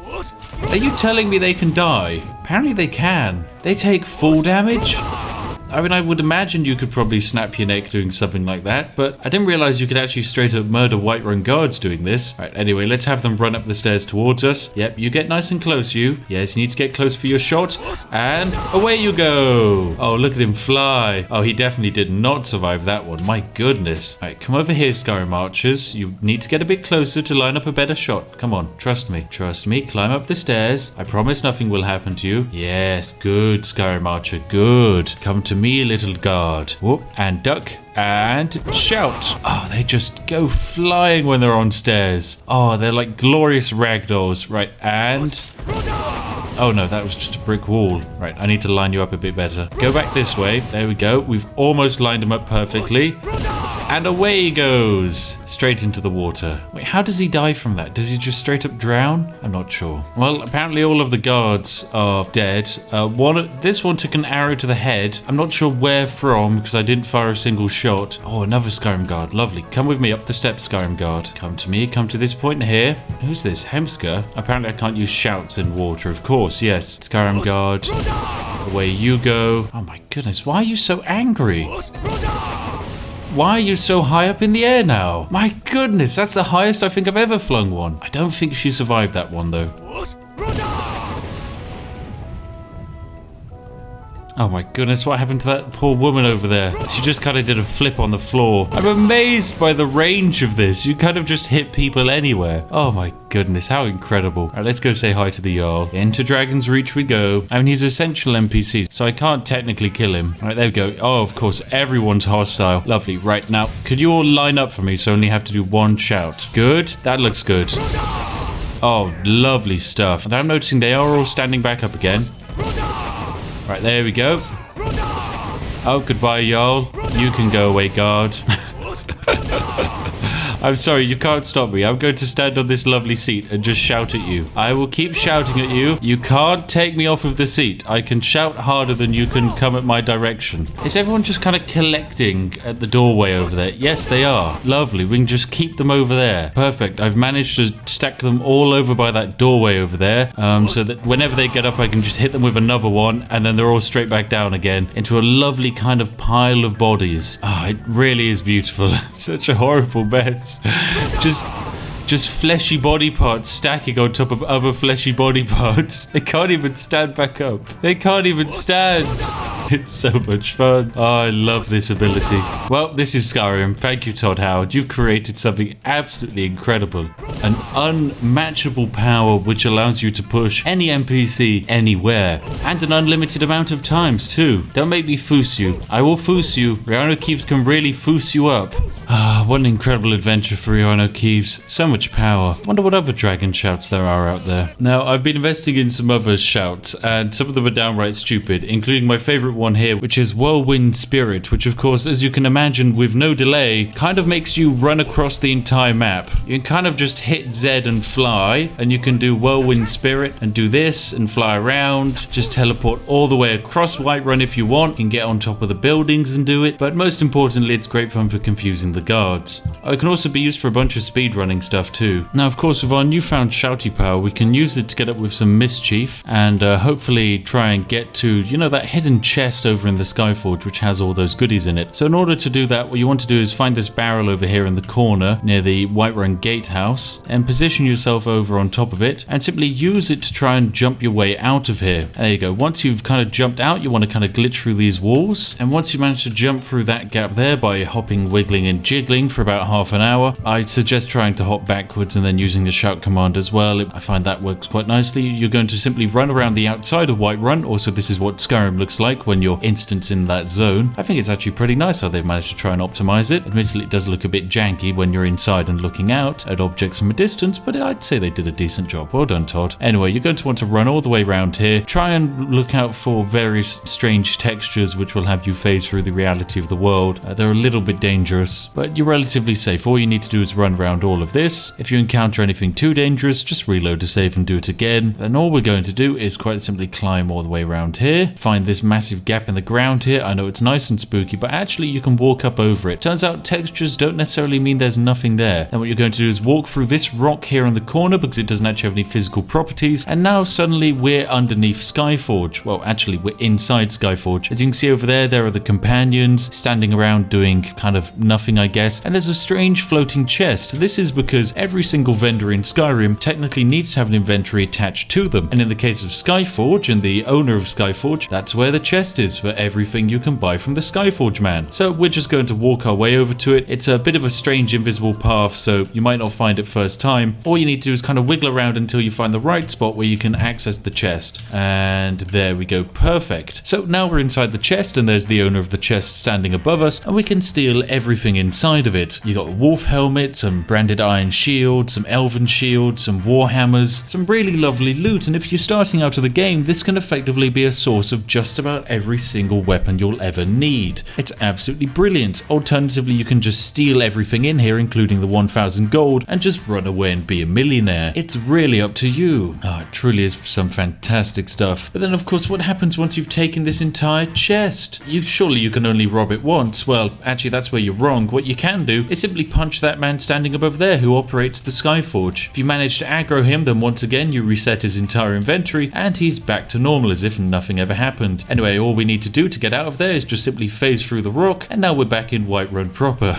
I know, it makes perfect sense. Now we can go up to the Skyforge and say, hello there, Yorland Greymane, and then we can see what he's got for sale. Interestingly enough, he actually has all of the gold that we just robbed from him right there. Oh, it's absolutely fantastic. So yes, that's how to absolutely destroy the Whiterun economy. It's certainly the most effective way to escape Whiterun and access that chest. Hello there, ladies and gentlemen. I'm the Spiffing Brit, and today we're playing Skyrim Special Edition. I know that's right. This is the re-release of the game with new enhanced graphics running on new modern systems. But best of all, it isn't even the latest Skyrim release. No, you guys can all get yourselves excited for Skyrim coming to the brand new PlayStation. Just how dated can this game get? Now, Skyrim is incredible, and having many years of development on it, you'd naturally imagine that because of that, it's got that classic polish which most other games have. But no, this is a Bethesda Game Studios game, and I'm sure all of you know what that means. That means that there's a loving charm, and that famous book labeled Balance, which most studios have in that dusty old corner, was long since thrown out the window. This game is broken. It's a game of cheese. It's a game where the cheese itself has additional layers of cheese for players to compete to achieve the title of absolutely most broken, overpowered thing that this game actually allows you to do. And then when you get bored of that, you can strap 400,000 mods to it and then just ride it out into the sunset of oblivion. This game is incredible. I love it. It's a timeless classic, but most importantly, it probably holds the mantle for most exploitable game of all time. And today it's going to be absolutely no different as we dive into a brand new adventure with a new character to show off the most overpowered level 1 build your character can be. We are talking about taking over the entirety of Skyrim, having the ability to kill just about everything, and doing it all from the comfort of level 1. No complicated setup, no fortified restoration loops, just a simple few clicks of a button and you've already finished the game. So sit back, relax, grab yourself a cup of tea, and if you're feeling truly nostalgic, you might even give this video a like. Now without further ado, let's jump into a brand new game of the Elder Scrolls V Skyrim.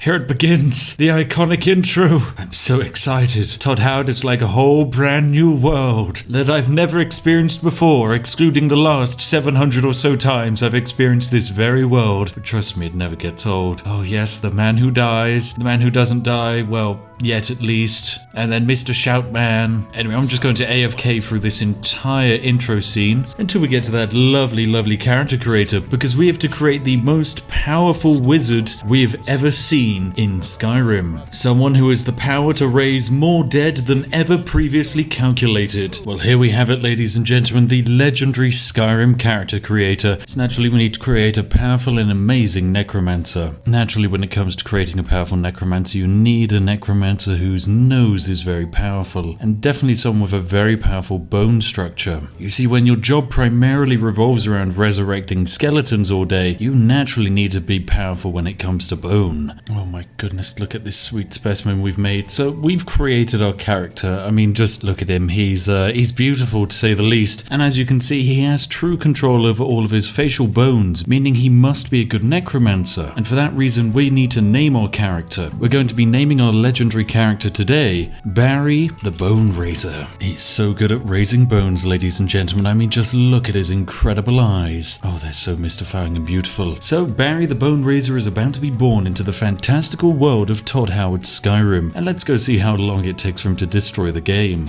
Right, we've now actually got our first big decision. Do we go with the Imperials or the Northmen? Now, naturally, I'm going to side with the Empire because it makes perfect sense. Let's go. I have to do it to make Queenie proud. Right, now we're going to speed our way through. We've got some Stormcloaks here, but don't worry, we can just kind of kill them rather easily. In true Todd Howard fashion, they're not even moving or fighting back. Okay, nope, now they're moving and fighting back. Oh, this is Skyrim. It's truly beautiful. Oh my God, Hadvar. I want to resurrect you, my friend. You can raise my bone any day of the week. Now, this is where you kind of get your first access to magic in the game. There's a dead wizardy person sat in this cage here, and you'll learn your first spell of sparks, which is fantastic. And if you search the mage, you can even grab some novice hoods and robes. Oh, nice. Oh, here we go. The next massive group of Stormcloaks. Here we go. Which we can now just do zappy magic on, and then let the torch resistant finish off. And I'm just going to run past the bear because there's actually no need to fight the bear in the tutorial. And that is basically the entire first act done. And now we can take our still level 1 character and turn them into the most powerful being in the universe. Right, Hadvar, what a fantastical journey we've just been on together. Now we're going to split up with each other, and I'm going to have to say goodbye to him and make my way over to not Riverwood, which is where you'd normally end up, but instead make it almost all the way over to Whiterun. Although actually I'm going even further than Whiterun. I'm going beyond Whiterun. Now, in order to make this journey easier, I strongly recommend you simply throw yourself into the river and just get carried by its currents all the way down towards Whiterun. And then simply once you've made your way over, climb up the embankment, and oh look, there's even a wolf for us to fight. Sorry, Wolfie boy. Look at Barry Bone Raiser go, my goodness. Now, you're going to want to continue on around past Whiterun. Whilst Whiterun and Riverwood are generally the two places level 1 players will find themselves ending up, this is the much better location. What on earth is this? Just a random dead bandit, okay, and a horse. Is this a legitimate free horse? It is, isn't it? Okay, right, well, we've got a free horse now. Now, just past Whiterun and up to our left here is a Stone of Power. These Stones of Power are very useful. I'm sure if you've played Skyrim, you've probably run into several of them. They'll do basic things like, say, increase your resistance to magic, maybe increase your experience gain in, say, one-handed or two-handed weapons. But this stone is very different. Now, up at the top of this stone, we should run into, hopefully, a necromancer doing necromancy things. Yep.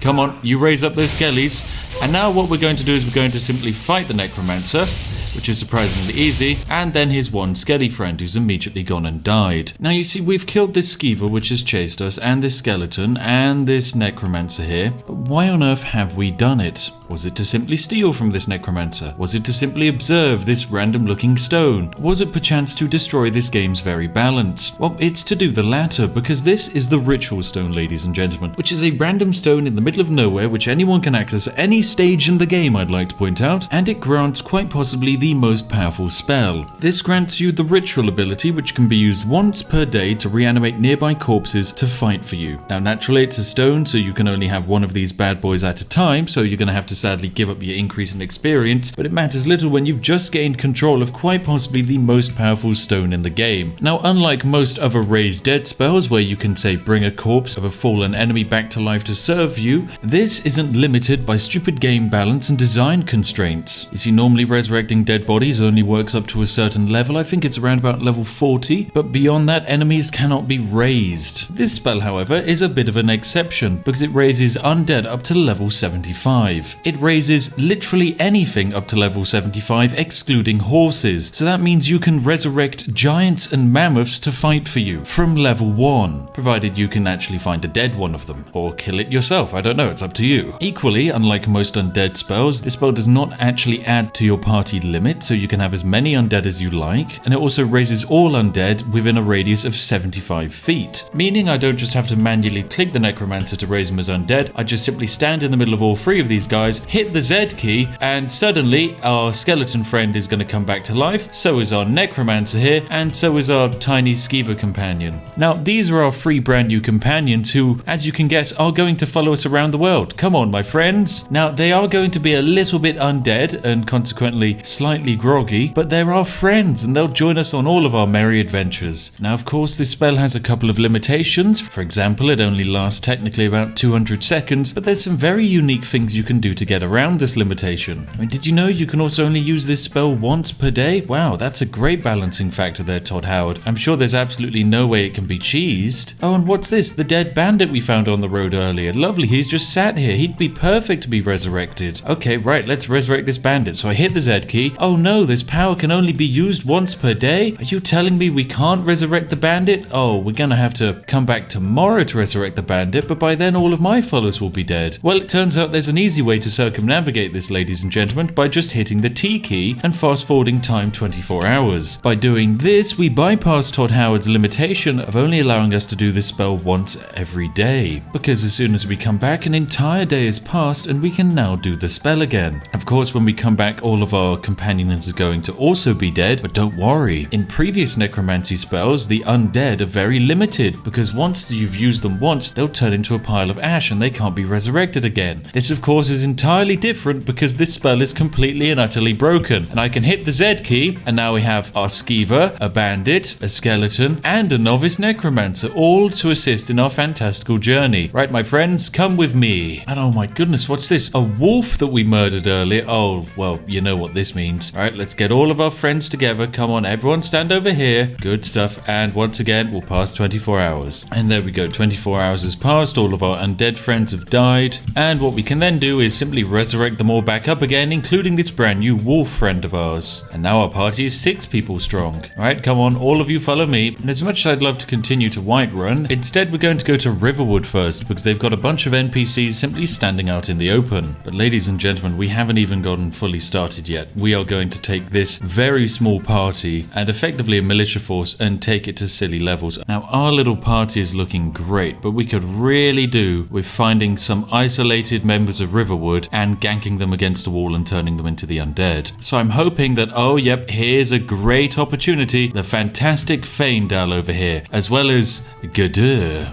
So what are we going to do? Well, we're going to wait for Gadur to go away, and once she walks away, we can then kill Faendal. Right, now it's time for Operation Gank Faendal round the back of the log cutter, and then turn him into being a necromanced archer. I reckon she is far enough away now. Perfect. All right, kill Faendal. Go. Go, my friends, go. No one's noticed either. Perfect, there we go. So no one's noticed us murder this person.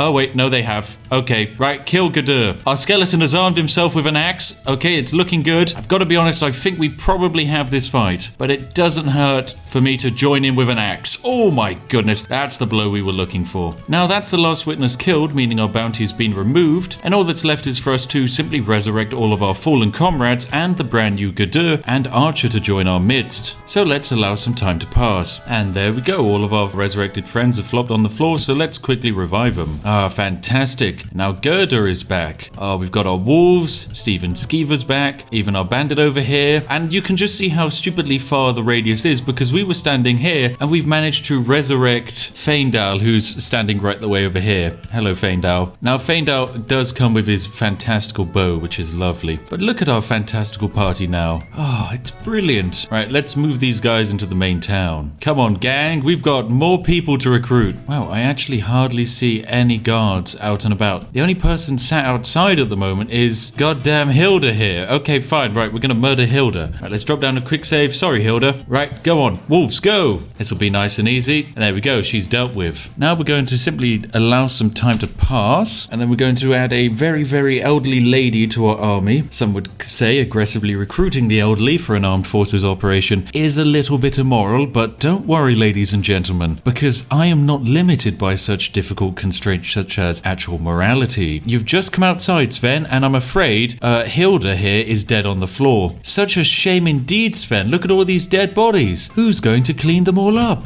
Anyway, we're going to simply resurrect everyone, bring them back to life. Look, Sven. Look, she's come back. Isn't it wonderful? Your family. I should hear you play. Oh, you've been trained as a scout, Sven. Oh, that's so cute, Sven. Anyway, die, Sven. Right, kill Sven. Go. Okay, so all of my companions are coming here to join in. Hilda, are you helping out? No, Hilda's going to instead stand over here. Right, Hilda, I've got to be honest. Why didn't you help us murder your son? So there we go. Sven's dead. We're going to steal his key to his house. He's got a nice little ring there. I'll also rob off of him. And I'll take his gold. Why not? There we go. Perfect. And now what I'm going to do is simply stand in the middle of all of these silly sausages and resurrect them all again. Now, naturally, they'll all flop down on the ground again, but don't worry, it's okay. We can just simply hit them with the good old classic revive action, and now our army is back up and running. Now, the most interesting thing about the massive army is that whenever you go into a shop, they effectively all come with you. So we've entered Lucan's shop here, and I can just hit him with an axe, and now all of my army, which is sat in a nice confined close-up space, can now start wailing away on them. Ah, perfect. There we go. And that's 2 new fine additions added to our collection. Beautiful. Now, once again, I'm going to wait for some time to pass and resurrect all of our fun companions. And then we're going to raise them all up. And apparently Lucan here doesn't remember us killing all of his friends and family, but okay, this is fine. Lucan, are you okay? You'll be happy to help her. Okay, Camilla's dead. Lucan, I've got to be honest, Lucan. What a mess. It's full of dead bodies of people who I keep resurrecting and then murdering. I mean, they're technically brilliant because I can harvest them for resources. Like Hilda, who keeps respawning keys and cheese. It is actually silly the amount of items you could duplicate. Right, now that I've let some time pass again, I'm going to hit the resurrect and bring everyone back. Ah, fantastic. Look at this incredible formation we have going. Anyway, sadly, as Lucan is an essential NPC, we can't completely murder him, but for some reason we can kill his sister and then exit, and he's not going to ask any questions. Oh, did I accidentally leave all of my wolves outside? Oh dear, I did, didn't I?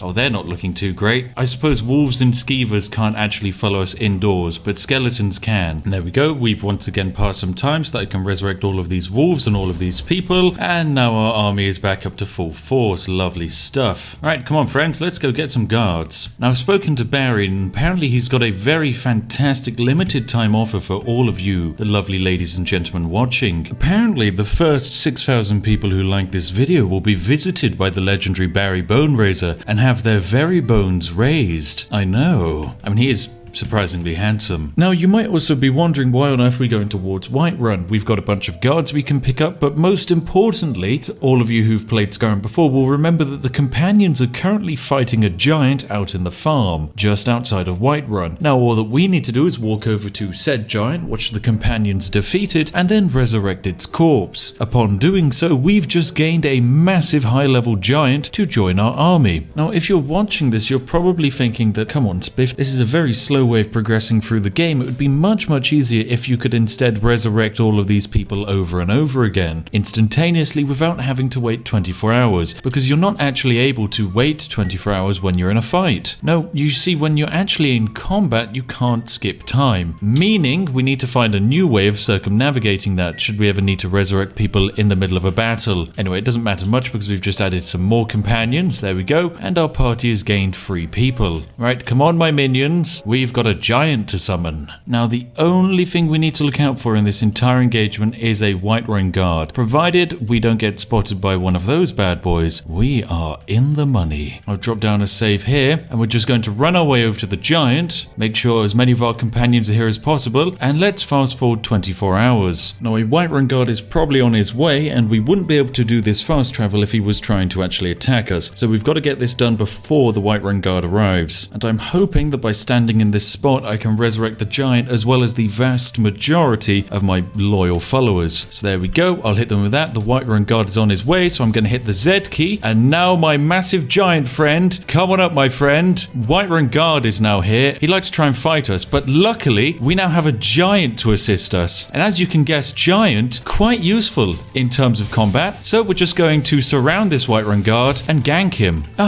It's as easy as that. Right, now luckily our party's looking quite good. I have noticed that effectively all of our animal companions died in that engagement, so I'm going to allow some time to pass and resurrect all of them, as well as our brand new Whiterun guard. Now if you're wondering why on earth this is so powerful, well, just take a look at the conjuration tree in Skyrim. It's got a couple of bonuses, like for example, you can summon undead twice as far away, which is great, I guess. You can have your undead last for a little bit longer. You can give them all an extra 100 hit points of health, which is very useful. But most importantly, if you want to have 2 reanimated zombies, well, that's actually going to be an exceedingly high level spell for you, requiring 100 points in conjuration. This is an ability we not only have, but have more of at level 1. Anyway, let's pass some time. And there we go, I've passed some time and all of my friends have died. I'm going to quickly hit the resurrect once more, summon our brand new Whiterun guards and all of our existing previous companions, and I'm going to take them on a little bit of a walk to get one of the greatest unique items this game has. Come with me, my friends, including the massive bloody giant. So if you want to learn how to cast the completely broken Raise Undead spell as many times as you want, then all you need to pull it off is a very simple, easy quest, which was added into the game via DLC and created by the magical underground dwarves, well, before they all died. Now, I don't have the exact spot of actually where we roughly need to go, but there's a place around here called the Arkangafams.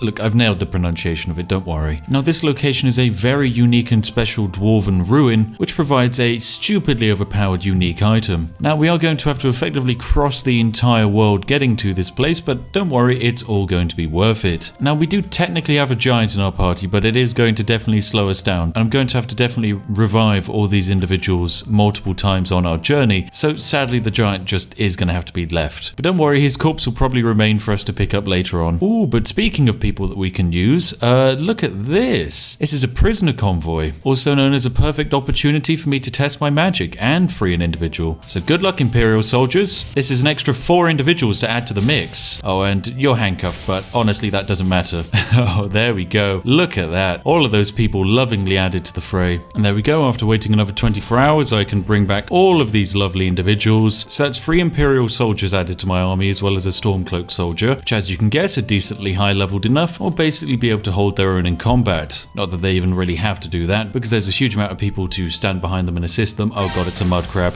I don't think combined we can defeat that mud crab. Oh, just look at the massive group following us wherever we go. They are just amazing. Look at that. How many people do we even have? Let's do a head count. Right. 1, 2, 3, 4, 5, 6, 7, 8, 9, 10, 11, 12, 13, 14, 15, 16, 17. We have 17 resurrected individuals, all of whom will fight for us and die for us, and then resurrected for us to then fight and die again, and then resurrected, and then they can fight and die again, and you get the gist. There is no end to them. You physically can't even kill them, because unlike other undeads, these guys just come back to life. Now, where do we need to go next? We're in a lovely part of the map, of course. There's a beautiful temple system over there, but instead we're trying to find some dwarven ruins. And I'm pretty sure that's going to require us crossing this river and climbing up the entirety of that hill. Oh, but actually, what's that? Do I see a human being down there? A walking Imperial soldier? Oh, perfect. All right, come on. Bring all of the men down. Oh, there's 3 Imperial soldiers over here. Oh, let's add 3 Imperial soldiers to the mix. Go on, men. Come on, bring yourself over here. Oh my goodness, you can't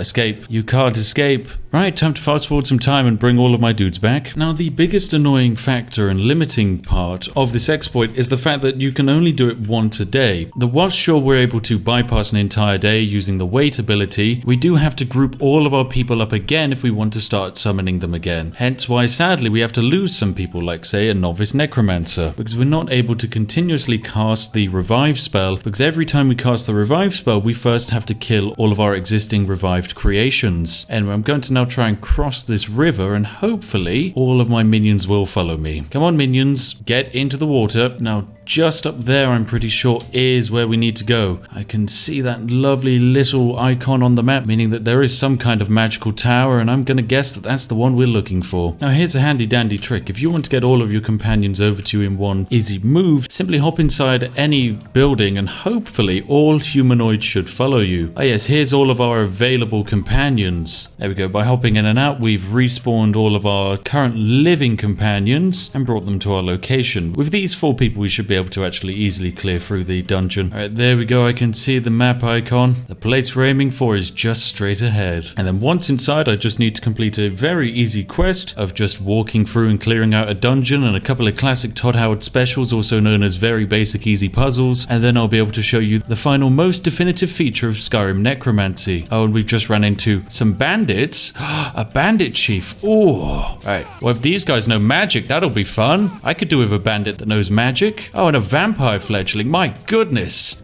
What is going on here, Todd? Todd, what's going on? Why is the dead Argonian wagging its tail? What is this little guy doing? What have you done to him? He's so happy, but he's dead. Oh my goodness, you can move the body and it just keeps on going. What is up with his tail, Mr. Argonian? Okay, I mean, it's beautiful. It really is. Wow, he's such a good boy. Now we finally made it all the way to our fantastical dwarven objective. You'll find it just south of Markaf here. Inside awaits us a fantastical dungeon with lots of fighting of Falmer, and that's generally about it. Now naturally I want to try and get my companions in there, so I'm going to skip time and re-resurrect them. Not all of them could make it though, because I decided it was survival of the fittest, and I also wanted to get here as fast as humanly possible. Because once we have the artifact, we've basically completed the entirety of Skyrim, and from this point on we no longer need to do any fighting for ourselves. Right, grab your weapons. Let's go see what Arkan Farms has for us. Now you might be wondering why I've got a level up saved and I haven't used it. Well, 2 reasons. One, it provides me with a huge amount of health, and secondly, it also makes this exploit look even more powerful. Now whilst we walk through here, we're going to be hit by a bunch of voices telling us to turn back. We're going to ignore all of them. Oh, turn back before it's too late. Nice. Try ghostly voice, but I know that there's a very powerful item at the end of this. Hello, Katria. Now we're going to ask Katria for assistance because, you know, we might as well. She's effectively an immortal, unkillable NPC who will wander with us through this fantastical adventure land with our lovely companions in tow. Now, there's going to be lots of complicated fights going on here, but luckily we don't need to do much of them. We can rely on our fantastical companions for that. Yeah, look at them go. They deal with these dwarf spiders like a knife carving through butter. It's truly majestic. Now, what is the unique item at the end of here? Well, technically there are 3 potential items at the end of this dungeon. You get to use the Aphium Forge or whatever to craft 1 magical Aphium item. I'm pretty sure there's a staff, a sword, and a helmet. And in our case, we're going to go for the helmet/crown, because it is by far the most powerful item. Luckily, our companions can actually pass through here because the dungeon was designed so that Katria could join you. Anyway, through here we must go. Alright, now we've got some Falmer up ahead here, which you'll be fine, don't worry. Falmer are actually surprisingly easy. Now, not for us, of course, because they do a huge amount of damage, but luckily, we don't have to actually fight them. Instead, I'm going to equip my lovely shield and a handy little sword and sit back in the corner and let my friends deal with it all. Ah, there we go. Sizzle away, my Falmer friends. Well, 2 of my companions got stuck in the last zone and so couldn't follow us, but we don't need them anymore because we've just murdered 2 Falmer. And do you know what that means, ladies and gentlemen? That means bringing those 2 Falmer back to life to murder all the other Falmer with us. You see, this level 1 spell effectively allows you to do any dungeon whatsoever because all dungeons in Skyrim are effectively the same. You enter, fight a bunch of mini enemies, and then build your way up to a big boss, which will probably have you fight waves of small enemies, and then finally the big boss. This structure allows you to abuse the resurrection abilities because you can just bring all of the mini enemies back to life to assist you. So we now have 2 Falmer. Perfect. Alright, now we have to continue along our journey across this very unstable bridge.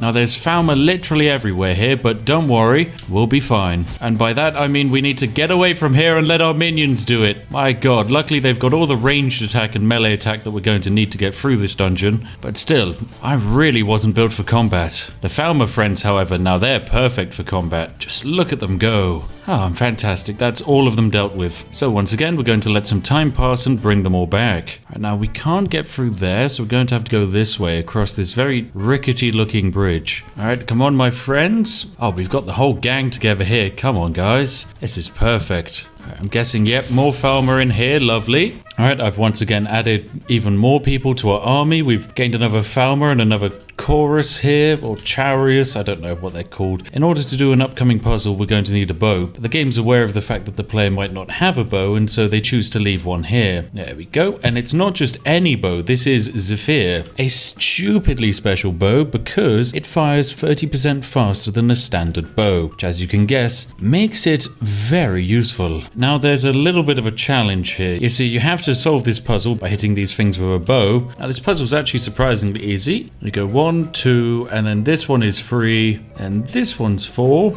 and then finally we get to number 5. Perfect, we did it! Ah, lovely. Now we get to claim the treasure. Oh my goodness, now this is it, ladies and gentlemen. We have the shard here, and then all we need to do is make our way over to the actual forge. Now, most importantly, this room is just filled with a bunch of high-level loot, which is perfect. And we're going to take all of this so that we can mostly sell it later. And now, finally, we're going to take the Ethereum shard. Now, once you have this first piece, it's up to you to basically get the rest. You're going to have to go across Skyrim following the journal to get all 4 other pieces. Naturally, this is going to take a little bit of time, but don't worry, it's entirely possible to very easily do it at level 1, especially using our fantastical party of goons. A few moments later. Now we've gone and collected all of the shards. We also decided to dive down into the dwarven ruins of Befought over here, which is relatively easy. Once you get to the final forge though, you get asked to craft one of 3 items. You either get to make a staff, which can summon a dwarven spider, which will fight for you for 60 seconds, or you can get a shield, which makes things ethereal for a few seconds, or most importantly, you can get this, the Ethereal Crown. This bad boy will always give you an armor rating of 0, and it's technically not actually worth that much, but trust me, this is the most powerful item you will probably naturally find in the game for one very important reason. Whilst you wear it, it retains the last standing stone ability you currently held, granting you its effect in addition to the current stone that you have. Now once you have your swanky crown in your inventory, you are then going to want to equip it and bind the ritual stone's powers to it by simply having it on your head. Then we need to pick up a second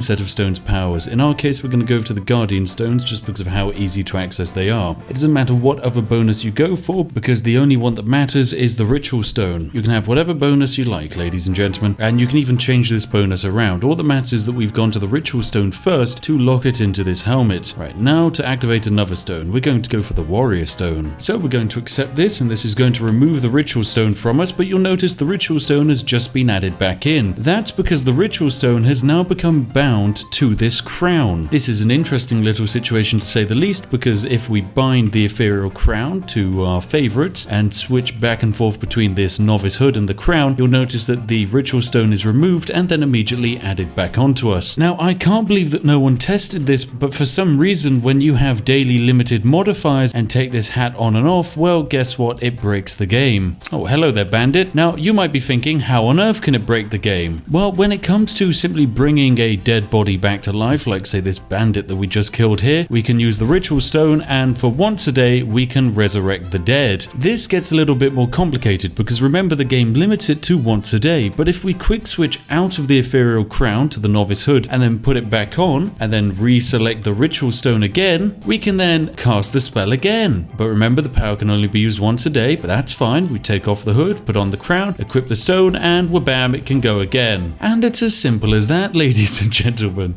You can cast this spell as many times as you like. You can cast it in combat. You no longer have to wait 24 hours to get this spell done again. That is the true power of this exploit. A massive army that can never die and can immediately be resummoned as and when you like. You can then stack on a bunch of necromancy buffs and make this bad boy last and feel even more powerful. Now I've fast traveled to the farm over here because I'm hoping that I can run into a couple of NPCs to murder. Now the thing is, once we kill our first NPC, it's effectively game over for everyone else. And actually I wonder, can we start with the chickens? Can a chicken be resurrected? Oh my god, the chickens can be brought back to life. Chicken, will you fight for me, my friend? You're next, by the way, chicken. I'm sorry. All right, we're off to a great start. We've doubled our quantity of chickens. We're now up to 2. All right, come on, chickens. I've got people for you to aggressively peck. Oh no, this is perfect. A little watchtower for us. Oh my goodness, who's this? Who on earth are you? Bounty collector? A bounty collector and a Whiterun guard all at the same time? time. Jeez, guys, come on. Be a little slow about it. One at a time, please. I've got a limited supply of chickens to work with. All right, now I'm going to summon back the bounty collector, which just tried to murder us. And hopefully using his support, we're going to be able to kill the remainder of the guards here. Come on. I believe in you, bounty collector. Oh, no, they killed our bounty collector. Oh, well, that means we're dead, right? Well, no, it doesn't, because it just means we put the hood back on again and bring our bounty collector back to life. He can solo this entire thing. It'll just take a while. Oh, Beansy died again. I really should bring more support than just chickens next time. All right, I've chugged the remainder of my health potions. Come on, bounty collector, you can do it. Kill a couple of these guards. All you've got to do. Come on, bounty collector, don't fail me now. You've done such a great job on the other ones. Well, actually, now that we have the other ones going, they can hopefully support you. Yep, they can. Right, that's one more guard. So we'll add that guard to the group. Come on, my friend. And that just leaves one final Whiterun guard. Right, and now that we have our 4 guards, logically, could we take on, say, I don't know, a mammoth? We're going to need some assistance on our side, which is luckily where this massive fort comes into play. It's got a bunch of hopefully low-level bandits loitering around here, which we can use as cannon fodder to try and clear up some mammoths. So here we go, it's Fort Greymore, and all we need to do is just walk our way through here and fight a couple of bandits, which shouldn't be too much of a challenge. There we go, that's our first one killed, and as soon as we kill that second one there, I'm going to hit our first revive, and that's 2 bandits added to our side. Now these bandits technically aren't very good, but they'll do. Just a bit of extra cannon fodder can really slow down a giant. So we'll hit all of them with the classic good old revive, and we're not going to wander our way over to the next bandit camp. Oh, here comes the procession, just look at them. Oh, and perfect, we've encountered our bandits here. Now there should be around about, I don't know, maybe 4 bandits standing around outside here, which is perfect, because a few extra bandits and heck, even a mud crab will be a fine addition to our group. After all, mud crabs are bloody scary. There we go, we've got a brand new pet mud crab joining us, and we've got some kind of magic bandit here. He'll be quite easy. Lovely. And you know what, we'll bring him and that wolf back. Come on, mud crab, you're doing great. Oh, yes. All right, come on. We've got 2 more bandits to kill. Wait, no, we've got 3. Perfect. I'll just kind of stand back a bit and let all of you guys do the fighting. And there we go. I'm pretty sure we've managed to kill everyone, and we're going to be able to resurrect them all at the same time as well. Well, bam. Let's bring everyone back, and then we're going to take them over, and we're going to try and fight those giants, because, you know, we can now. We've got a whole bunch of bandits, including a couple of mages, so I think we do stand a minor chance here. Now, some of you may die, but that's honestly a sacrifice I'm more than willing to take. Ah, perfect. What do we go for? Do we go for those mammoths there? No, we go for the one glitched mammoth here. This will be the start of our fight. Right, perfect. There we go. Fight with mammoth has begun. Go, my friends, go! Unleash a volley. Wow, okay, yep. The mammoth is doing a lot of damage, but once we get our first mammoth down, that's when the money's going to start coming in. We're going to hit them with our first revive here. Trust me, it's going to be necessary. And that is almost a mammoth down. There we go. That's 1 mammoth down. And with that, we're going to need to resurrect everyone. Come back, mammoth. Yes, there we go. The mammoth is on our side. Perfect. Right, now let's get a giant. Now, these are special giants. They aren't like the one which you find in the starting area. This is an actual proper high-level giant. Luckily for us, the mammoth can kind of tank the damage. Okay, no, it can't. It's just died. Mammoth, come back. I'm not having you die on me. This entire combat encounter is effectively me running around, luring a bunch of mammoths and giants around, and then resurrecting all of my own men. But look at them. They're doing a splendid job. All right, we've almost done it. That's almost a second mammoth down. Oh my goodness, that's almost a dead giant, but it is chasing me. Come on, my friends. You've got this. Oh my goodness, you did it. That's almost a giant dead. Kill it, kill it, kill it. Yes. Oh, that's a giant we can add to our list. And with 1 giant down, that's effectively all the mammoths now dead. We've got this. Come on. Look at that. This game just is so stupid.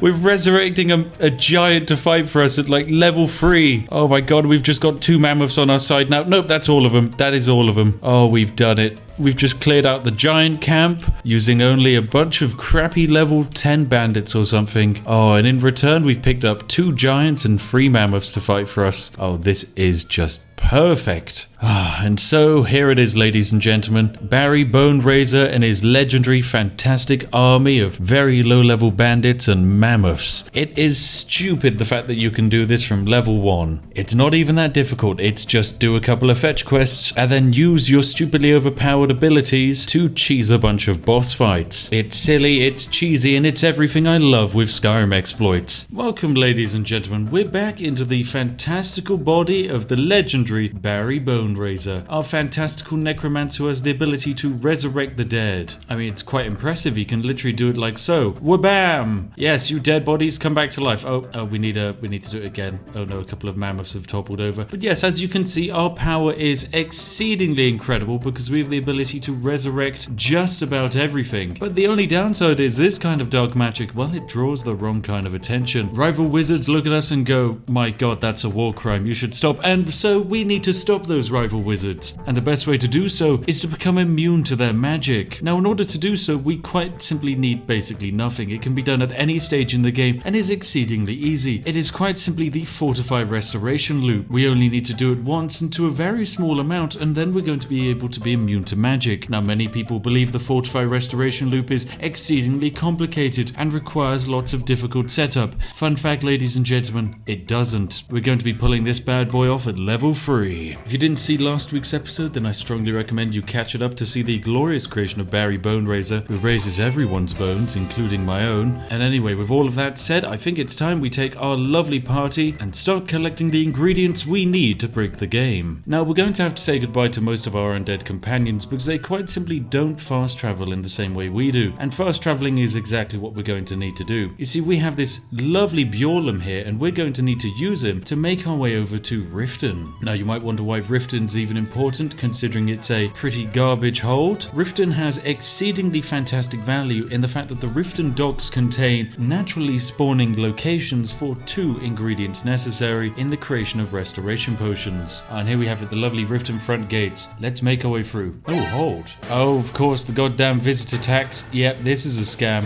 Well, this is obviously a shakedown, my friend. You could never shake down Barry Boneraiser. Silly sausages. Anyway, perfect. We're in Riften, and I'm just going to pass through all of the annoying people trying to proposition me, and instead I want to make my way down here to the Riften docks. You see, the Riften docks are fantastic because no one cares if you take anything from any of the docks, but most importantly, they have a whole bunch of salt and fish, and that's what we need. But seeing as we're in Riften, we're also going to nip by into this lovely alchemy shop to pick up some supplies that we might need. Where is the owner of this alchemy shop? Where on earth are they? Oh, they're asleep. Oh, did they just leave the doors open? Okay, I mean, that's fine. I'll just rob the things that I might need. Now, of some of the items you need to make a restoration potion, salt is very important, but beyond that we're going to need fish. So it's time for us to leave, but with 3 additional bits of salt added to our collection of ingredients, we're off to a flying start. Oh, and of course, outside the shop there's just 2 salt lying in this barrel here, along with 3 more salt here. Oh, salt is so easy to find. Oh, and here we have it. We're off to an even greater start. The Cyrodiilic Spadetail, ladies and gentlemen. This is once again yet another ingredient we're going to need. Let's just grab all of the salt you can find, and then we'll pick up some Cyrodiilic Spadetails, hopefully in the market tomorrow. But as you can see, salt is very easy to come by. Some would say it's easier to gain access to fine salt in Riften than it is to tune into one of my games of CSGO. Now, down here on the docks outside of Riften, you'll run into the Riften Fishery, which is a perfect spot because naturally it sources all of the fish which we need to add to our salt in order to make a restoration potion. So what I'm going to do is just simply let some time pass, and then once this shop opens up, we're going to buy all of the fish that they physically have access to.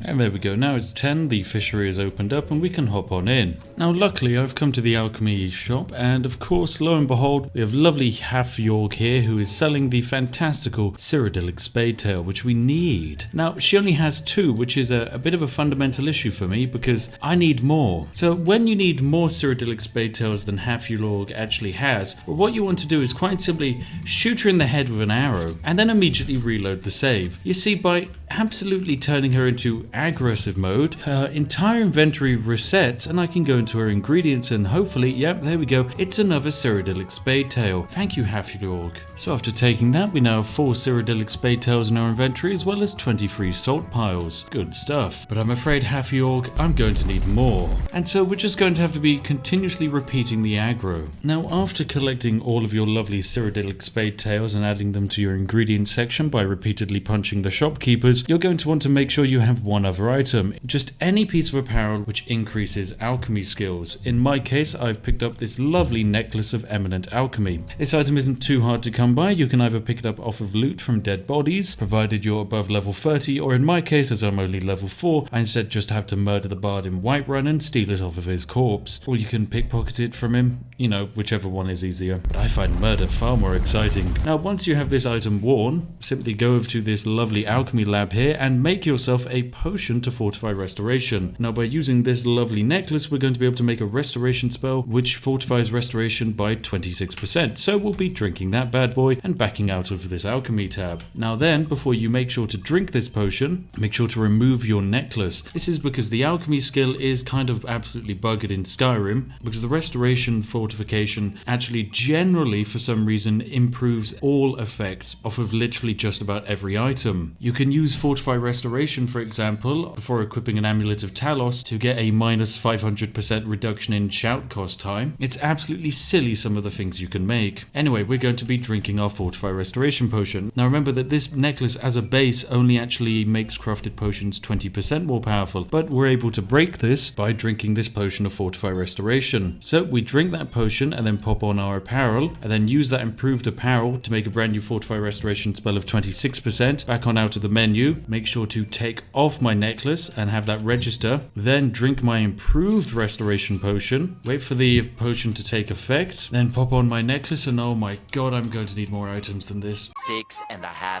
hours later. Welcome back, ladies and gentlemen. I've collected all of my necessary ingredients, as well as also scouring the landscape of Skyrim to pick up 3 very important items. Item number 1, a necklace of minor alchemy. This can be purchased from pretty much any trader. It's exceedingly cheap as well, and so is not difficult to come by. These next few items can be a little bit more of a challenge though. These are the hide braces of alchemy. Now these are a natural spawning drop which can appear on enemies. However, if you go to the halted stream camp, you can find this bad boy in a chest. Now if we were to wear all of our fantastical items and make ourselves a restoration potion right now, we'd only be able to make a potion which increased our restoration by 25%. This simply isn't good enough. So we're going to have to back on out of this menu and actually level up our character just a little bit. You see, I have 2 perk points left to spend, and I'm going to sink them both into being an alchemist, which means that my crafted potions are ever so slightly stronger. This is a very easy thing to do. You can train yourself in alchemy if necessary. And now that I've sunk those additional points into alchemy, if I go into the alchemy lab here, suddenly restoration spells are 35% stronger. And so what I'm going to do is craft myself a restoration spell and then simply drop on out of the alchemy tab. Then all you want to do is simply take off all of your alchemy gear and drink your brand new fortify restoration potion. By doing this, all of your alchemy gear, like this necklace here, has suddenly become more powerful. This necklace is up to 16%, meaning we can now use the alchemy lab once more, and now if we craft ourselves a potion of restoration, it's now 52% stronger. So we craft a 52% strength restoration potion and back on out of the alchemy menu. Then what you want to do is once again take off all of your apparel and then drink your brand new 52% fortify restoration spell. And now you'll notice when we put on our necklace of minor alchemy, crafted potions are now up to being 18% more powerful. That's right, we've hit the loop, ladies and gentlemen. The only way from here is up. And now when we craft fortify restoration, it's 62% stronger. Once again, we back on out of here and take off those clothes and drink that potion. And now that means when we make our next fortify restoration potion, it's 68% stronger, which has actually increased our alchemy as well and actually leveled us up. Fantastic. And now we're up to 72% stronger restorations potion. Now after repeating this loop again and again, we've managed to hit 118% restoration, which is a fantastical point, and technically you can stop here. As soon as you manage to get a restoration potion to go above 100%, this exploit is complete. However, I like to choose things a little bit more than they have to, and so for that reason we're going to drink this potion and continue the process. And now things are really heating up because we've just hit 139%, ladies and gentlemen. With each potion we make now, we're seeing a big jump. Now the way this exploit works, for those of you that don't know, is that it basically glitches the restoration spell, which for some reason has the ability to increase the stats on items. So what you do is you have an item which basically increases your ability to make potions. In our case it's our necklace, our braces and our hat, and by drinking this restoration potion we're able to increase the percentage of our ability of making potions. So basically we have items, which means we can make potions better, and we make a potion to make an item of potion making even better, and then we drink that potion and then we make that potion again, but now it's suddenly stronger. And what you do is you complete this cycle many times, and then you end up with a potion like this, which is 227%. Anyway, so now ladies and gentlemen, all of our potion making is now complete. I can take off all of my alchemy items, for I'll no longer ever need them again. Well, we've ended up with 2 very important potions, 2 fortify restoration potions, both over 270% strength. Now we only need one of these to actually pull off the exploit, and I just have the second one lying around just in case I need to do another fortify fortify restoration loop and don't want to start from scratch. Considering how easy the actual ingredients are to come by, this exploit is ridiculously easy to pull off early game, and I strongly recommend all of you give it an attempt, though I don't think I've ever seen anyone pull it off from level 1. I'm pretty sure most people give it a go around level 2 or 3, but I won't judge you. Anyway, out into the wider world we go, for we have something important to find. Luckily we're very close by to actually where we need to end up. Bam! I've jumped into the midpoint of this video when you least expected it, ladies and gentlemen, to say that I hope that you're having an absolutely fantastic day, but I've just spoken to Barry Boneraiser, and he says that if anyone is not drinking tea whilst watching this video, well, he's going to forcibly raise their bones out of their human body, causing them to immediately probably die. The only way to escape such a fate is to drink tea, and also as a sign of amnesty, apparently the first 6,000 coffee drinkers to like this video will also be spared, as a show of good faith, but they best clean up their act in the future. Anyway, onward with the exploiting.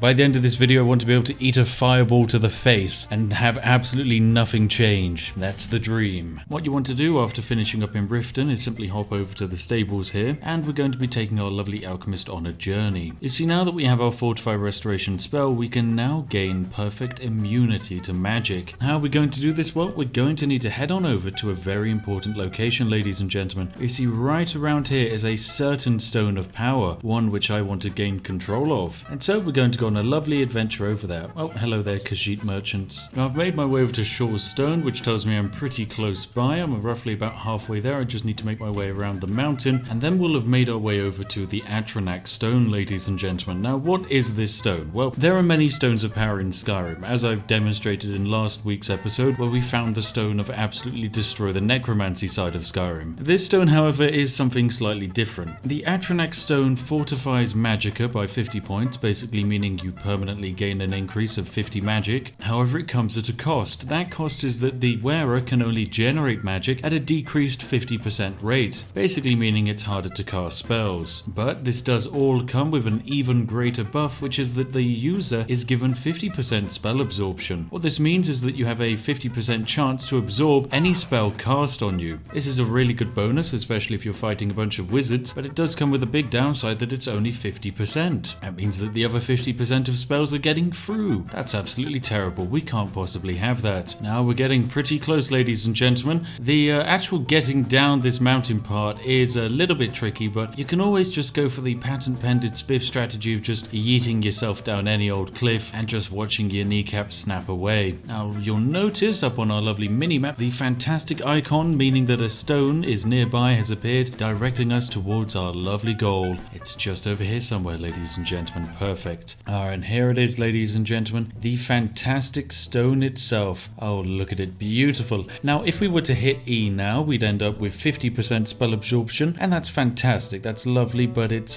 kind of a bit useless. We want more than that. For that reason, we're going to destroy the game a bit. Right, now the easiest way to demonstrate what I'm about to do, ladies and gentlemen, is to simply use a console command. That console command is quite simply player.getav absorb chance. This currently gives the statistic for how likely we are to absorb any spell. In our case, right now, if anyone was to cast a spell at us, we've a 0% chance to absorb that spell. It's going to hit us, it's going to do whatever effect that means. Spells in Skyrim are literally anything and everything. For example, creatures which have a chance to inflict disease with their attacks, well, diseases are counted as magic, meaning that if a wolf is to bite you and give you rock joint, you immediately resist it, meaning you resist that wolf's damage as well.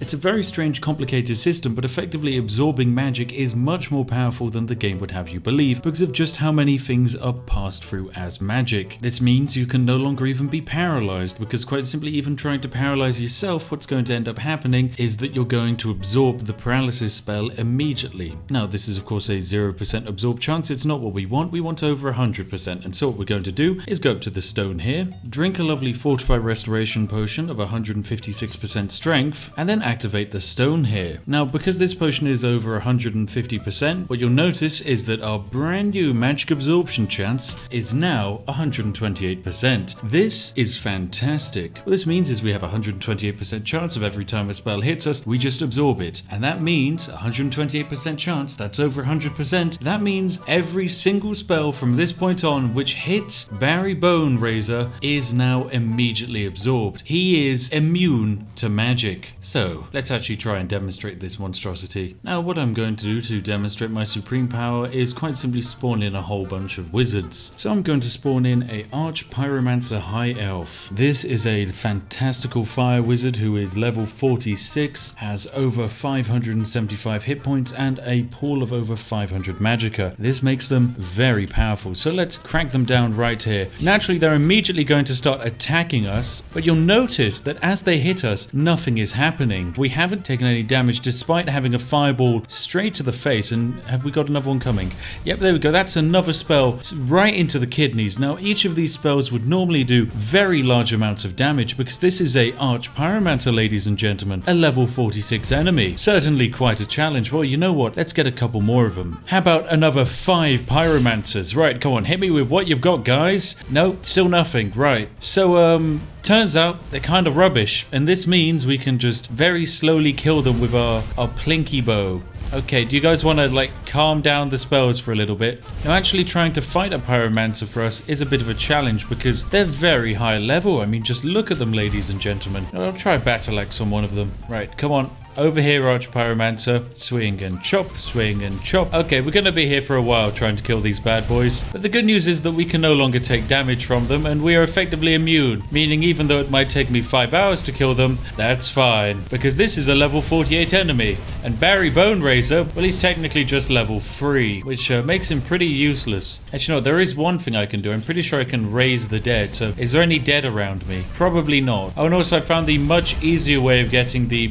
mages to fight each other is to quite simply stand in between the spells so that they actually shoot each other in the back. Now, the perks of fighting mages is that they have no stamina, so you can basically power hit them to death. In a normal environment, we would have lost this fight many, many years ago, but naturally this isn't normal Skyrim anymore, ladies and gentlemen. Oh, there's a dead wolf on the ground. I can certainly use that bad boy. Right, I've summoned some of the local wildlife to help me with this. I'm not too sure how well a single wolf will do against a pyromancer, but you know, it's certainly something. And there we go. With one fire mage down, we can then immediately resurrect that same fire mage to help us with the other fire mages in some kind of vicious cycle of fire mage warfare. So there we go. We have friendly summoned pyromancer to fight with evil pyromancer who isn't our friend. But actually, you know what? We can probably make this fight a whole lot simpler by simply baiting all of the mages into the nearby Stormcloak encampment. And then the Stormcloaks will probably die to these mages, but we can just resurrect those Stormcloaks and any living fire mages to kind of fight amongst themselves for us and our entertainment. Come on, hit me with that fireball. Yep, look, that's a pretty powerful fireball you just hit me with. Such a shame it doesn't do anything. Anyway, Stormcloaky boys, I bring interesting companions for you to enjoy with. Here come the Stormcloaks. They've suddenly discovered all of the fire mages. Good luck, Stormcloak soldier. I believe in you. Okay, you took one shot so far. Oh, and that's that second one, then you're done for. Okay. Alright, so now we have 2 Stormcloak soldiers trying to battle off against all of these very scary fire people. Now I'm just going to kind of sit in the middle and absorb 90% of the magic so that my companions can hopefully get on with their bows and actually do something. You know, whilst they're distracted over there, I'm just going to do a runner. I can't fight these mages. We don't have a strong enough damage weapon. I'm going to have to come back in like a part 2 when I've actually built the optimum magic mage deck just to truly demonstrate how powerful magic in Skyrim is. It's a stupidly powerful thing. Sure, it's not as customizable as Oblivion or Morrowind, but that's not to say that the developers didn't accidentally include a few crazy modifiers here and there, which result in some pretty absolutely stupid and broken spells. But all of that's for a future video, ladies and gentlemen. Oh no, I'm being attacked by a thief. Oh my, I wasn't expecting this. Well, luckily, I'm pretty sure we can kill a thief in a fight. Yep, there we go. That's a dead thief.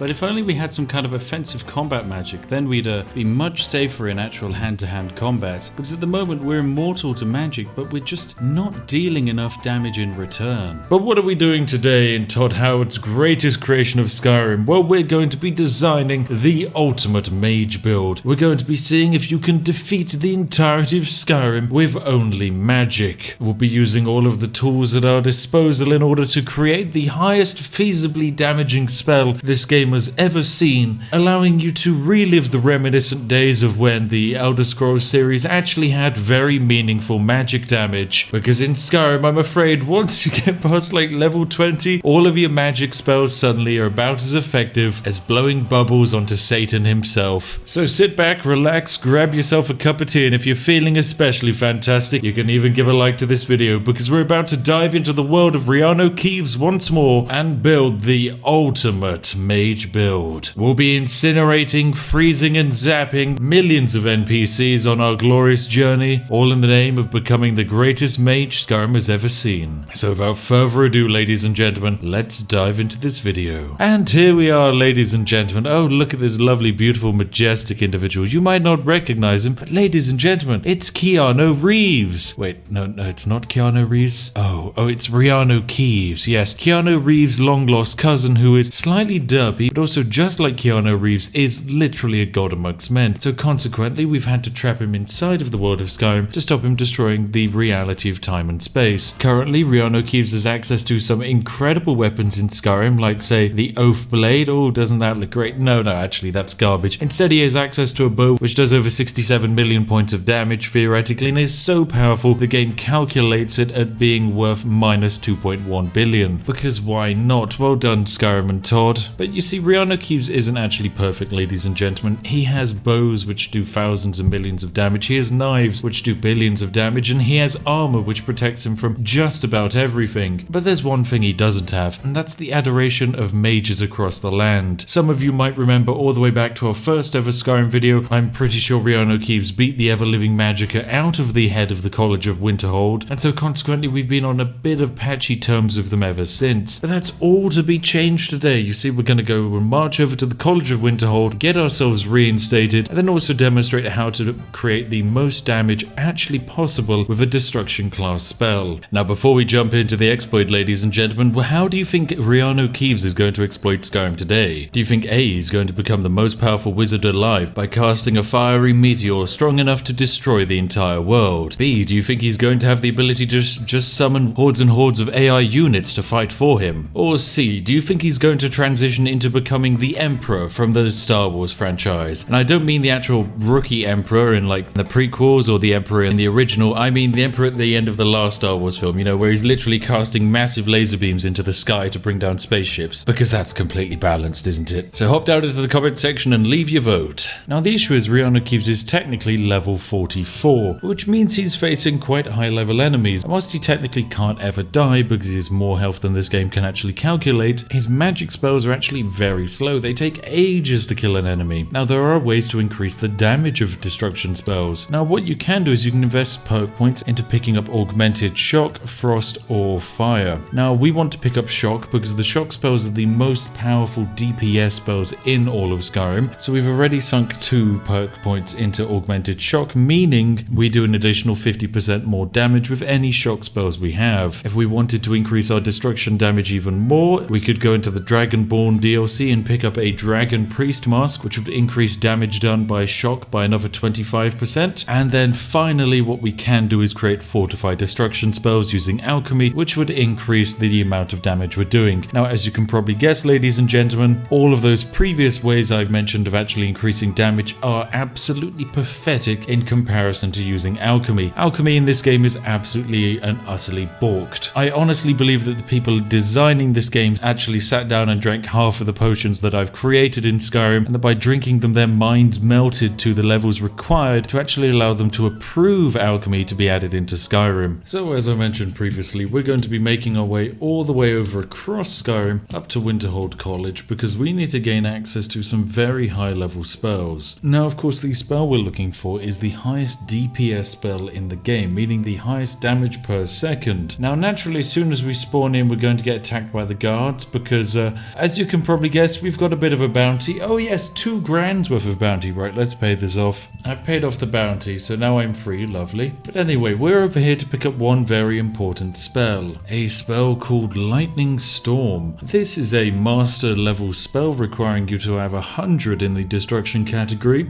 It uses 138 points of magicka per second, and the target will take 75 points of shock damage per second to their health, and then half of that same damage to their magicka. This makes it a very, very dangerous spell because it's very, very powerful. It's great at taking down dragons as well well as various other things. The only issue is that you have to be stationary in order to launch it, but this is fine. Now, of course, we've been suspended from the college, which is an issue, so we're going to need to talk to the college master and basically pay off our fine, which I'm pretty sure we gained for murdering and paralyzing individuals for about 47 million years. So into the Hall of Elements we go. It's time to join back into the college, my friends. Oh, and here's some of the dead bodies from the last time we were here. Oh god, the bodies. Let's speak to Tofdir.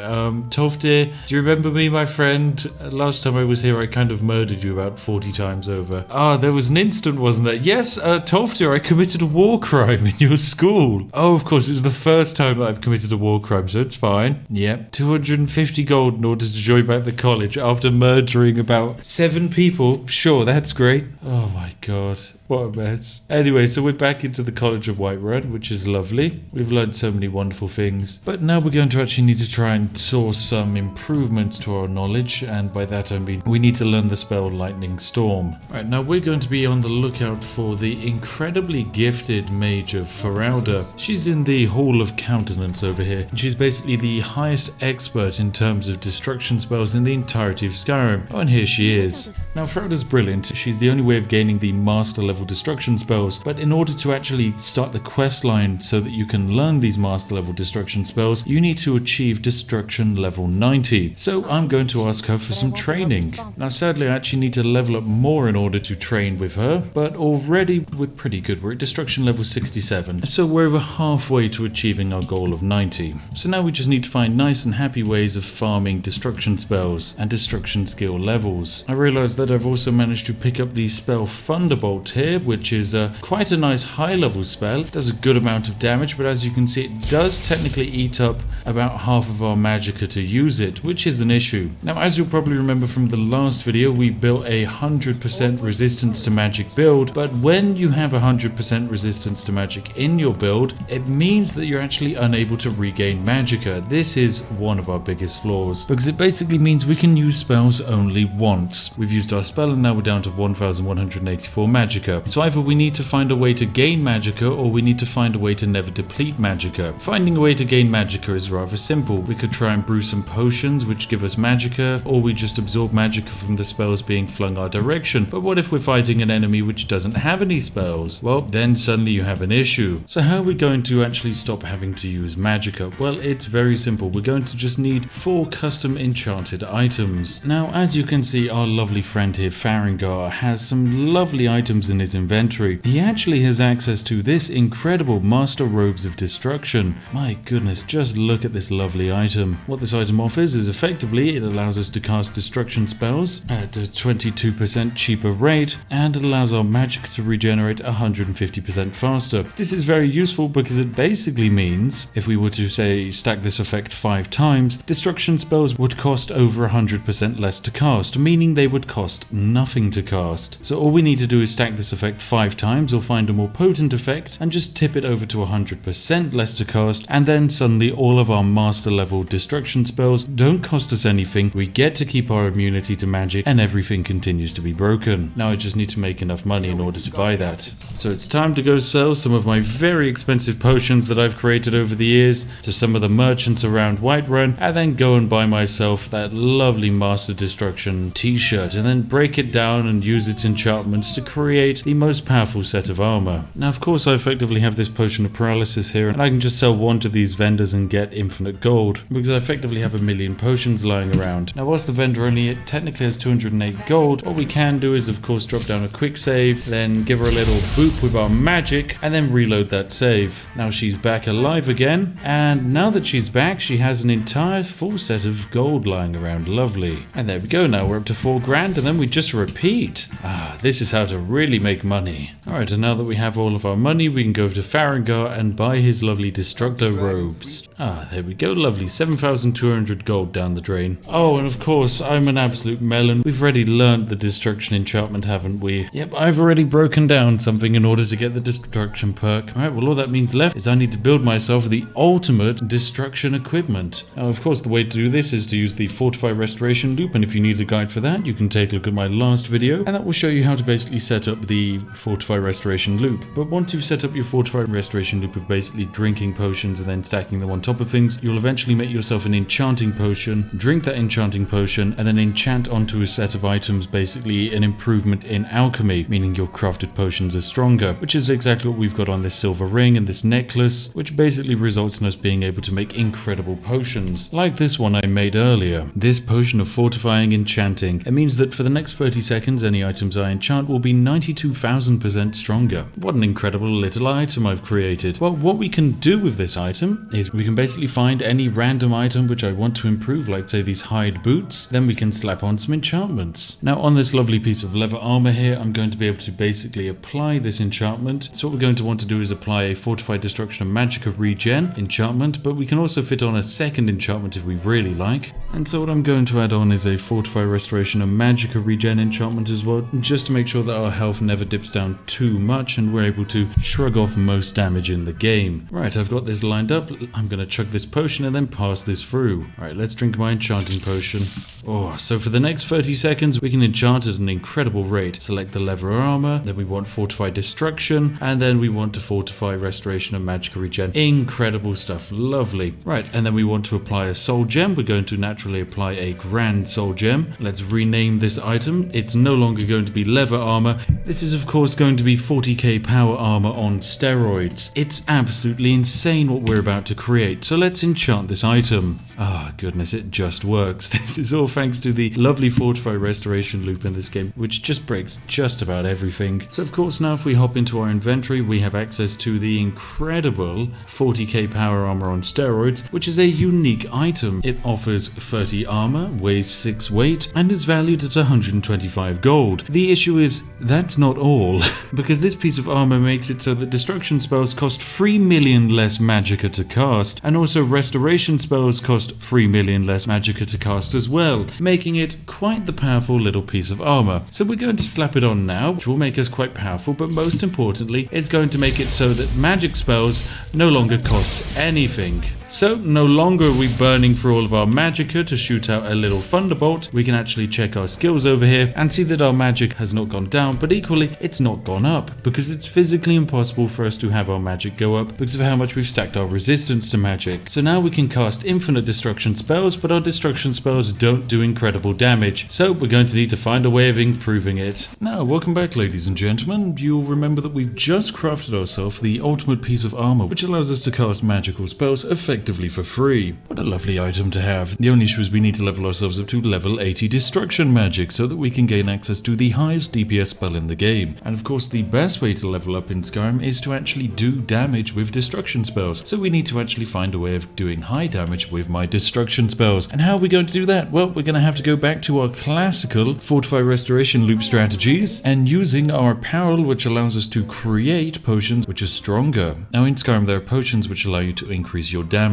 with destruction spells. These are the potions of destructions, elixirs of destruction, you name it, they're potions, and you can even buy them from Arcadia here. The only issue is they can only go up to a maximum of 50% damage increase, and that's terrible. Instead, no, we're going to want to talk to Arcadia and buy the ingredients to make the potion ourselves. Now ready, you're going to want nightshade, which is an exceedingly easy ingredient to come by, and luckily I have a whole bunch of it. It's easy because you can basically pick it off of the graves in Whiterun. After that, glow dust and ectoplasm will also do in terms of ingredients, which we can combine with our nightshade, and then of course we have wisp wrappings, ash creep clusters, beehive husk, and glowing mushrooms, which we can all combine with each other in order to create very powerful potions. Now let's create our destruction spell. So all we need to do is hop into the alchemy station and create something brand new. We're going to need, say, our glow dust and our nightshade plants, and hit craft. What have I created? Have I accidentally created something else? Yep, it looks like I've created the wrong potion. Oh no, what have I made? Okay, this is a bit of a strange potion. So I've created a poison of damage magicka regen. Evidently I need to use some different ingredients because this has resulted in me creating a potion which decreases the target's magicka regeneration by 100 for, what is that? That's 12,000 seconds. And also destruction spells are temporarily, for 60 seconds, 9,000 times stronger.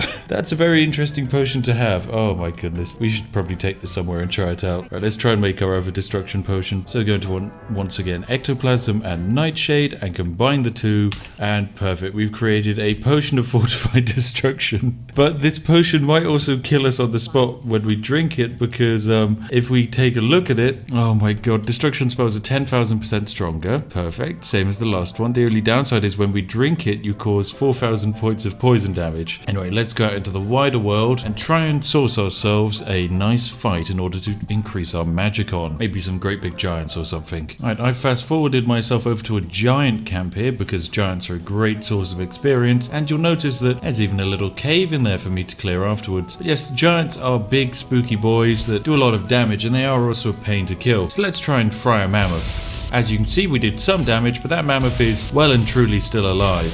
Oh, but there we go. Our destruction has already increased to 68. Good stuff. And we've killed a mammoth. Now, of course, as I mentioned, we don't use actually of any magicka, which makes attacking these mammoths rather easy. And we are able to zap them rather well. There we go. Oh my goodness, that giant almost killed me in one shot. This is what it's like to be immortal again. I don't like it. Anyway, that's one dead giant. But then again, I guess whenever I take damage, I can always swap out one of my spells to be healing and just immediately instantly heal myself, because restoration spells also don't cost any more magic. Ah, lovely. So I can heal with one hand and zap with the other. What a combo. Alright, now let's try down this cave. Surely there's something big and spooky to kill. Oh, yep, there's a giant. Now, of course, giants can one-hit me, and at this close range, it does have a chance to murder me. So I'm going to swap out both of my hands to Thunderbolt, which does 90 damage each. So about 180 damage in total. And then I'm also going to drink myself one of these potions. You know what? We might as well try it out. Let's try the Fortified Destruction. This might immediately kill us on the spot by doing 4,000 damage, but let's see. Yep.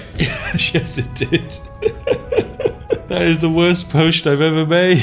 You kind of drink that potion, and then for a brief temporary moment of time, you become the strongest wizard in the entire universe. But it's immediately cut short by the fact that you've just poisoned yourself by more hit points than any boss in this game actually has, which is hilarious. Right, now I've done some experimenting with other ingredients, and I've actually managed to make a potion which won't kill me instantaneously. But equally, the potion that did kill me instantaneously, I'm pretty sure I can actually put it to good use. You see, it causes 4,000 points worth of poison damage immediately, but here's the test. If I put on the Yorkshire Tea Legendary Armor, which would increase my health by over 22 million, then theoretically I could put on this armor, drink the potion of Fortified Destruction, immediately doing 4,000 points worth of damage to my health, and then swap out the armor to being 40k power armor on steroids. Let's see how that test goes. Okay, right, that test did not go well at all. Back to the science board. Oh god. Anyway, we need to actually make this proper recipe, and the best way to actually make this proper recipe is to get a hold of a few ingredients. We shouldn't be mixing with Nightshade, and we also shouldn't be mixing with Ectoplasm because they both come with negatives. However, glowing mushrooms, beehive husks, ash creep clusters, and wisp wrappings are all perfectly fine ingredients in order to make a pure potion of Fortified Destruction which won't immediately kill you. Now, I've looked through her inventory, and sadly she hasn't got any ingredients we're looking for, so naturally we have to do the age-old trick of dropping down a quick save, yeeting a bolt of lightning into her. Oh, that was a miss. There we go, and then immediately refreshing. This will reset her inventory and allow us to... Oh, I realize an issue we're going to have. I've got to quickly move my mouse away, move the mouse away. Don't shoot into Arcadia's head. Oh my goodness. Oh goodness, that was a dangerous quick save to have. There we go, after resetting her inventory bunch and doing a bit of trading, I've managed to pick up a few lovely ingredients for our Fortified Destruction. We've got 2 beehive husks here and 1... lovely bit of wisp wrappings. I'm also going to quickly drink a potion of restoration, which will temporarily boost my alchemic abilities, so that when I make this lovely potion and I craft it like so, there we go, it's additionally strong. Lovely. Now, of course, all of these potions are going to be limited to only lasting 60 seconds, and that's fine. That's just part of the quirk of Skyrim. We can't make these potions last more than 60 seconds, but considering we can effectively get an infinite supply of ingredients, these potions are near limitless. So we have 3 potions that fortify destruction by 12,000% for 60 seconds, making them nice and powerful. So let's go try them out. We're going to go back over to the sleeping tree camp and go defeat that giant sat in a cave. Now, time for an experiment. If I hit F5, drop down a quick save, charge up a full damage lightning bolt,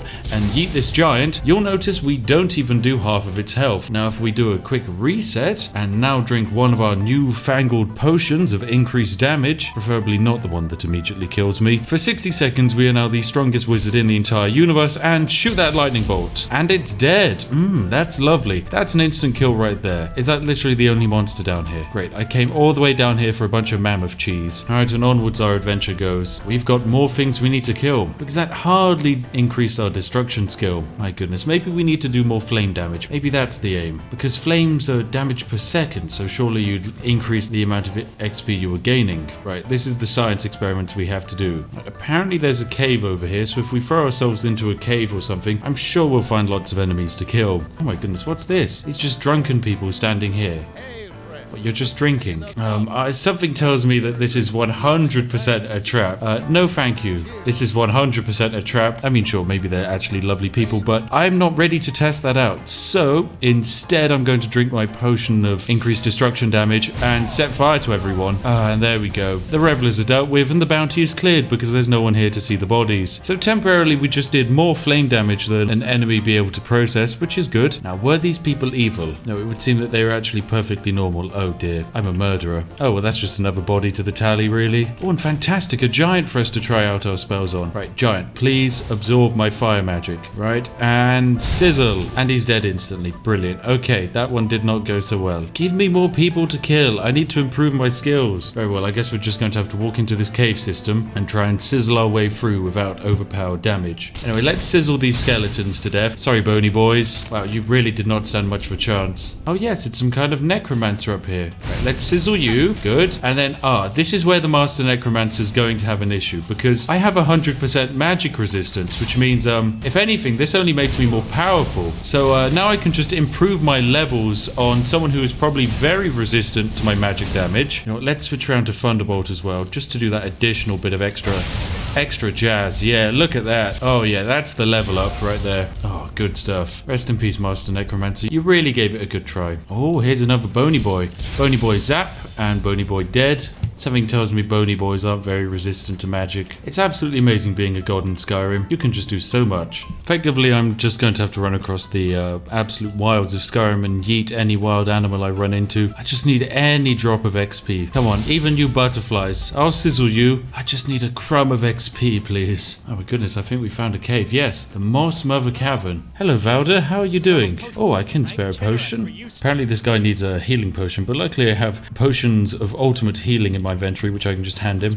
There we go. Alright, time to go into this cave and kill a whole bunch of monsters under the guise of protecting this guy's friends. But in actuality, I'm just here to kill stuff. Oh wow, look, it's a Spriggan. And zap, and zap, and zap. There we go. Good thing Spriggans do magic damage. Oh, and there's a Spriggan Earth Mother, which looks like an absolute hellish abomination of a monster, but luckily, it probably can't do much damage to me, as almost all of its spells are magic based. There we go. We're just able to level up off of it. Great. And then here's the last Spriggan. Good stuff. And that's another easy zap. There we go. Good job. Alright, there we go. We managed to get one level up from that, but I think we're going to need a whole bunch more grinding in order to finish this. More experience will be needed. Welcome back, ladies and gentlemen. REANU KEEVES has now managed to gain Destruction level 90 magic. It took a long while. It was mostly punching a whole bunch of Falmer and so on across the world of Skyrim, but it was good fun. I actually did a whole adventure. I visited new places I'd never seen before and cleared out vast swathes of the map, but it was all in the name of increasing destruction magic. Of course, if you don't want to do it the vanilla default way like myself and actually grind the levels in order to level up your destruction magic, what you can do is cheese via two systems. One, you can summon enemies using summon magic and then murder it. This way you level two skills simultaneously, or you basically just yeet fireballs into your horse. I especially recommend this strategy when using the Shadow Mare horse, which you get from the Dark Brotherhood questline, because that horse is god nearly bloody invincible. It's just like me after drinking Yorkshire tea. Anyway, we've achieved level 90 destruction, which means we can talk to Faralda here and say, hello, I'd like this training in destruction magic. Is there any advice you can give me? Now, the way the game works is you're meant to achieve destruction of 90, and then Faralda here will give you a quest. The only issue is this quest line is also completely and utterly bugged, meaning that Faralda might not even give you the quest until you've achieved destruction level 100, which is, you know, pretty painful to actually do. And yes, Faralda is not triggering the bloody quest line. God damn it, Todd Howard. Todd, you had one job, okay? I've hit the prerequisite it. Give me my goddamn master level spell. Nope, I have to manually go to the console and trigger the quest line, don't I? Oh god.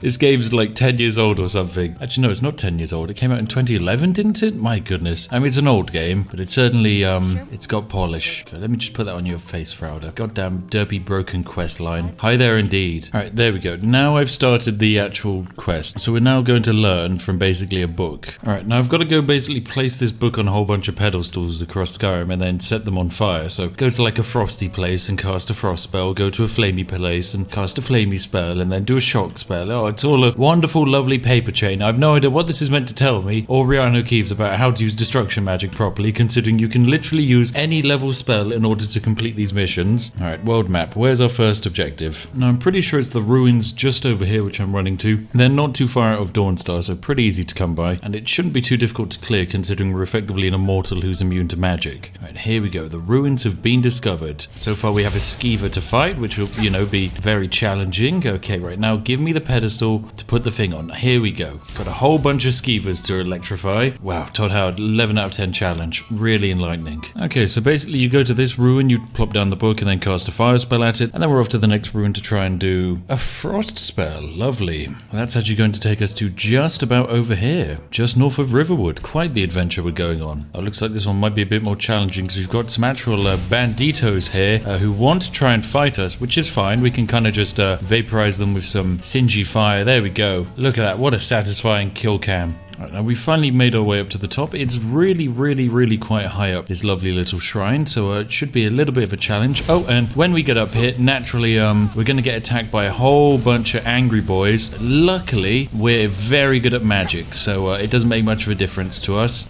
There we go. Let's just sizzle this bandit highwayman. You know, we should probably use a slightly higher level spell. Like, I don't know, Thunderbolt. That works. Oh yeah, that works so much better. Oh yes. Perfect. Absolutely perfect. Sorry, bandit highwayman. Good job. And then we can just open our way up through here, place the book on the shrine, and cast the frost spell on it. And then finally we've made our way up to Fort Scroll Lookout here, which is the final location, because once we're here, now all we need to do is activate our final frost spell. Oh goodness, you poor little bandit highwaymans. You are not designed for this at all. There's not even a chance. Okay, just stop trying. Cease your trying. It doesn't help you. Right, there we go, we've zapped them. Is there anyone else here? No. Job done. Perfect. Well, it's as easy as that. There's just a pedestal sat right here, which I can just activate. Lovely. And there we go. Our quest is now completed, which means, most importantly, we've picked up our master level destruction spell. But more importantly, we're now able to buy our high level destruction spells from the lovely vendor here. Right, Frauda, you can now sell me fancy destruction spells. All right, and after speaking to her, we now have managed to pick up the most high level spell in the entire game, ladies and gentlemen. This is one powerful bugger. Say hello to the spell tome of Lightning Storm. This is the master level destruction spell. Targets will receive 112 shock points of damage per second to health and half that to magicka. The highest DPS spell in the game. Oh, look at it, master level. And of course it costs 0 magicka to cast. I mean, it's just incredible. You just do this massive conjuring animation, and then once you go, you're like the Emperor from bloody Star Wars. Look at yourself. It's just a constant beam of laser death. It's absolutely incredible, and it murders people with incredible ease as well. Let me drop down a quick save file. Now, of course, as you can see, we're going to do a nice good bit of magic here and try it out on some of these wizards. Now, it is quite good, but these are mega wizards, so they're very good at, you know, absorbing magic. But still, we did rinse through that Demora Lord there, and Savos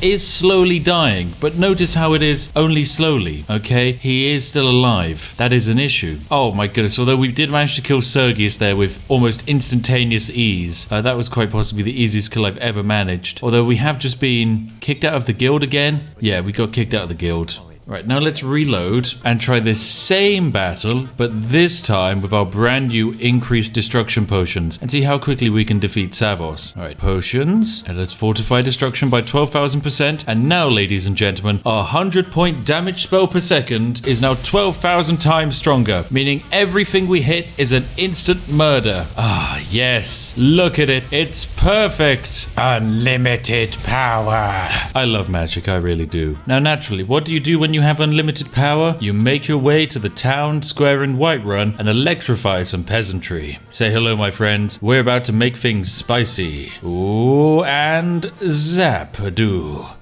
Now, we haven't technically even activated our special abilities yet, so for that, let's go into items, activate potions, and take a fortified destruction potion, and start ourselves up with some laser beams. Yes, let's go laser beams. Oh, yes. Let all of the chickens fly. We are now an immortal god who cannot be murdered, who shoots a constant beam of lasers which immediately obliterate people. I can't even see with all of these lasers. My god. Oh, it is glorious. Who's that? Who's that just standing there and tanking it? How can you tank it? What is wrong with you? Who are you? Are you okay?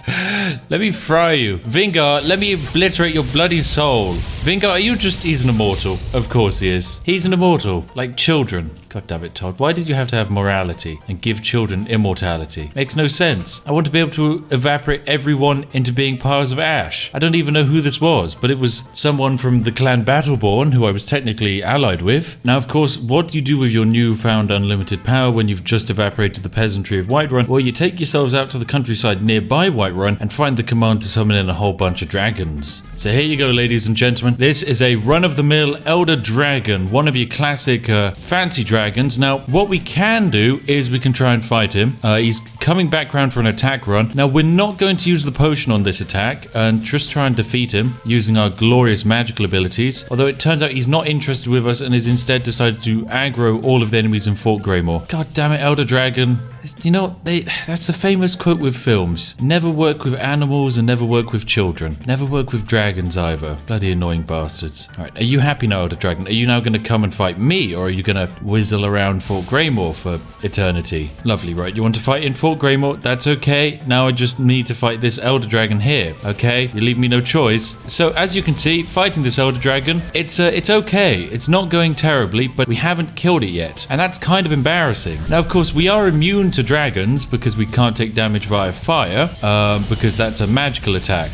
But of course, if we drink our potion to increase our destruction damage, meaning temporarily for 60 seconds, all destruction spells are almost 13,000 times stronger, well then, as you can guess, we can just one-hit this Elder Dragon and that Elder Dragon. In fact, why not place 10 Elder Dragons and watch the game lag as we try and wind up our lovely attack spell? Come on, right, cast the attack... Where am I? Cast my attack spell. This is necessary. Who the heck is this guy on the ground? Oh my goodness. What on earth are you doing here, thief? Look, I don't have time for this at the moment, thief. Oh my god, I actually said here, just take it and leave it alone. No, give me my gold back. I selected I don't have time for this. Give me my gold back. I will kill all of the dragons. Oh my goodness. Right. Zappy, zappy, zappy, zappy, zappy, zappy, zappy. Right, there we have it. We've killed almost all of the dragons. There's only a few dragons left now, just 2. So I'm gonna have to drink my next potion of destruction. This one causes poison damage. Oh god. I'm gonna have to swap out my armor for this one. Okay, take off the 40k armor of steroids, pop on the Yorkshire tea armor, and let's drink this potion of effectively suicide. There we go, 4,000 bits of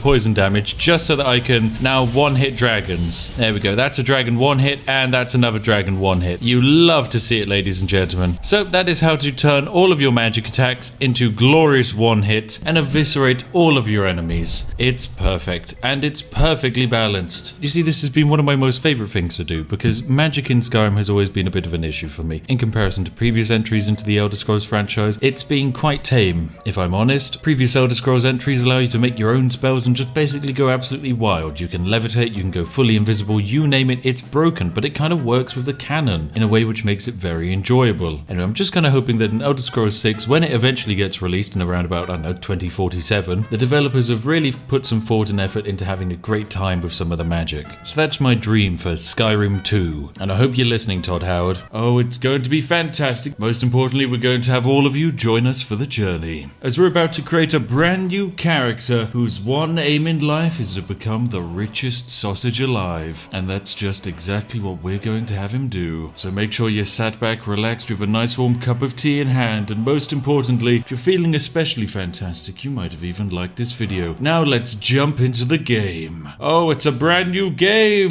I feel like this must be my 500th time starting a new game of Skyrim, and I love it. Every time you play Skyrim, you always get something new. One new bug or broken quest line to really spice up the experience.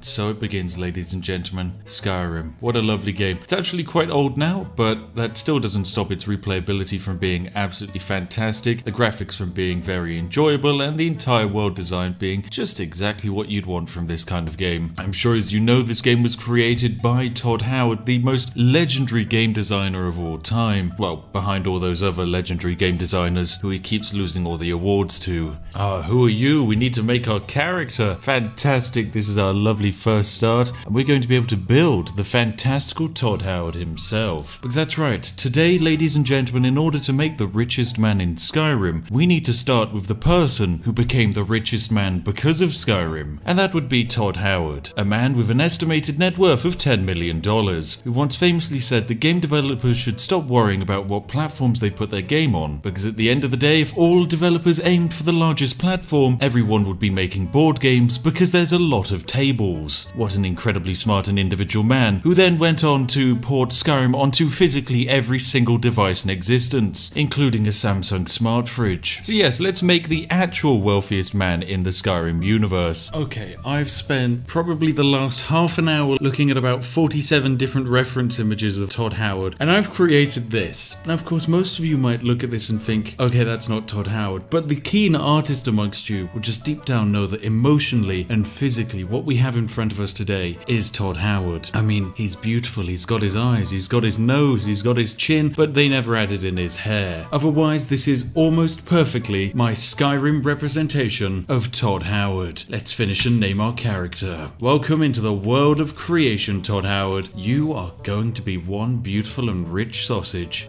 It's perfect. Ladies and gentlemen, I've just received an offer from Todd Howard. That's right, he just phoned me up personally and said, oh my goodness, the first 8,000 people who like this video will receive their very own horse armor. That's right, your very own gold piece of horse armor will be packaged and sent to your front door if you like this video. My goodness, Todd Howard, what an incredible offer you've given the lovely ladies and gentlemen watching. Finally, they'll get their money's worth for that DLC they bought all those years ago. Forget the list, he goes to the block. Oh, I mean, this Imperial captain has to die. Imagine actually designating Todd Howard to die in your game. Everyone knows it's physically impossible for Todd Howard to die in Skyrim, as he is Skyrim. In the same way that when you look inside of humans you get DNA, when you look inside of Skyrim, everything is built by mini microorganisms, all with Todd Howard's face. And there we go, we're going to get designated to be the next person to die, but it matters little because we're going to get Deus Ex Machina out of this situation. Because little did you know, but Todd Howard designed this opening so that when I would play this game in about 7 years after release and play as Todd Howard, we'd have a way out of this situation. If it wasn't for me playing this game right now with this character, that dragon would never have arrived and the main character would be dead. You see, Todd Howard made this game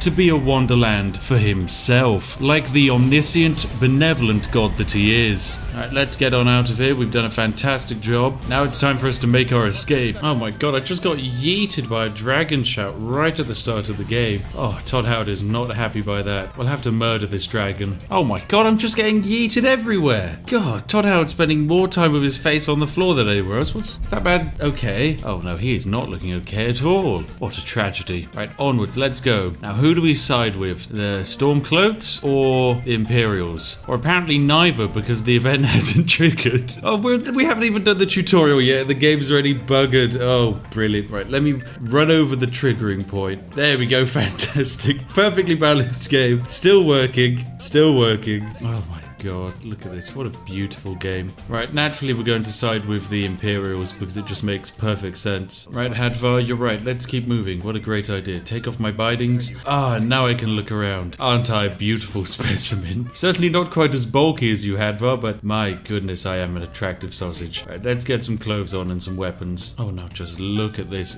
With all of the equipment on, we look absolutely intimidating and terrifying. Onwards with our adventure. Let's go, Hadvar. We've got some money to make. Right, I'll see you on the other side of this tutorial because I'm pretty sure you know exactly what comes next. A stab, a stab, a stab.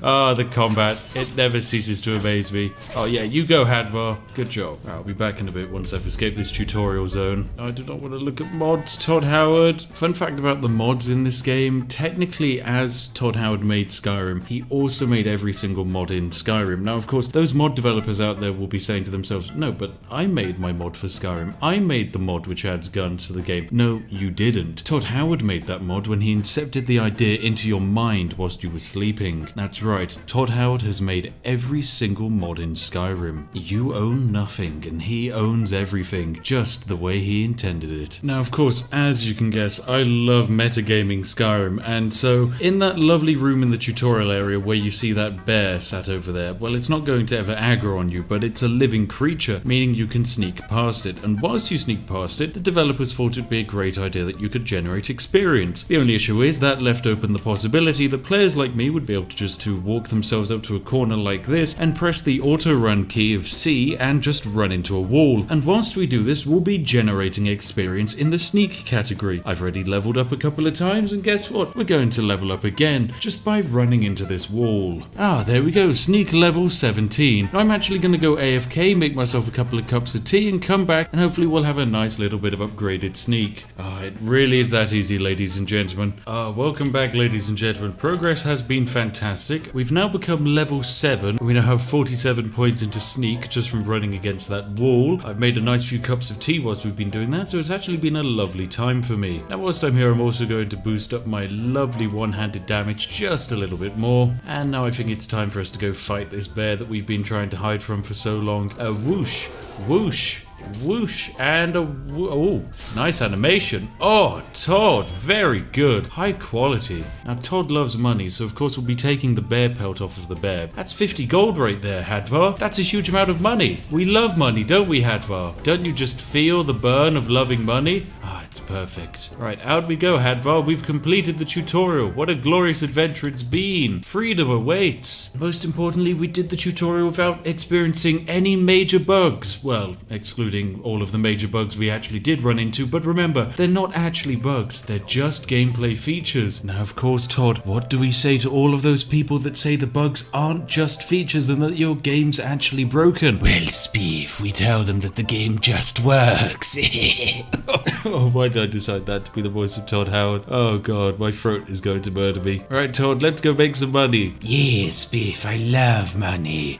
Oh, Todd, you never cease to amaze me. Alright, now in terms of actually where we need to go on our adventure, it's relatively simple. We're going to run our way all the way over to Riverwood, and then we'll want to run our way over to Whiterun, and then immediately hop on a horse and cart, because we don't actually want to stay here. Nope, there's no need for us to do that. And there it is, the lovely little village of Riverwood, a place of truly incredible game design and choices. That's right, Todd Howard invented choice and morality inside of video games. Todd decided to make such a game-breaking system where you could choose to be a good person or literally the devil himself. That's right, because in almost every interaction you have a choice. Do you choose to help people and do the right thing, or do you choose to steal a fork and then get chased across the entirety of the map by a larger military than the entirety of the Stormcloak Rebellion? The choice is yours, ladies and gentlemen, for this is a truly advanced and in-depth morality simulator. As much as I'd love to join Alvor and Hadvar and their lovely journey together to talk about dragons and so on,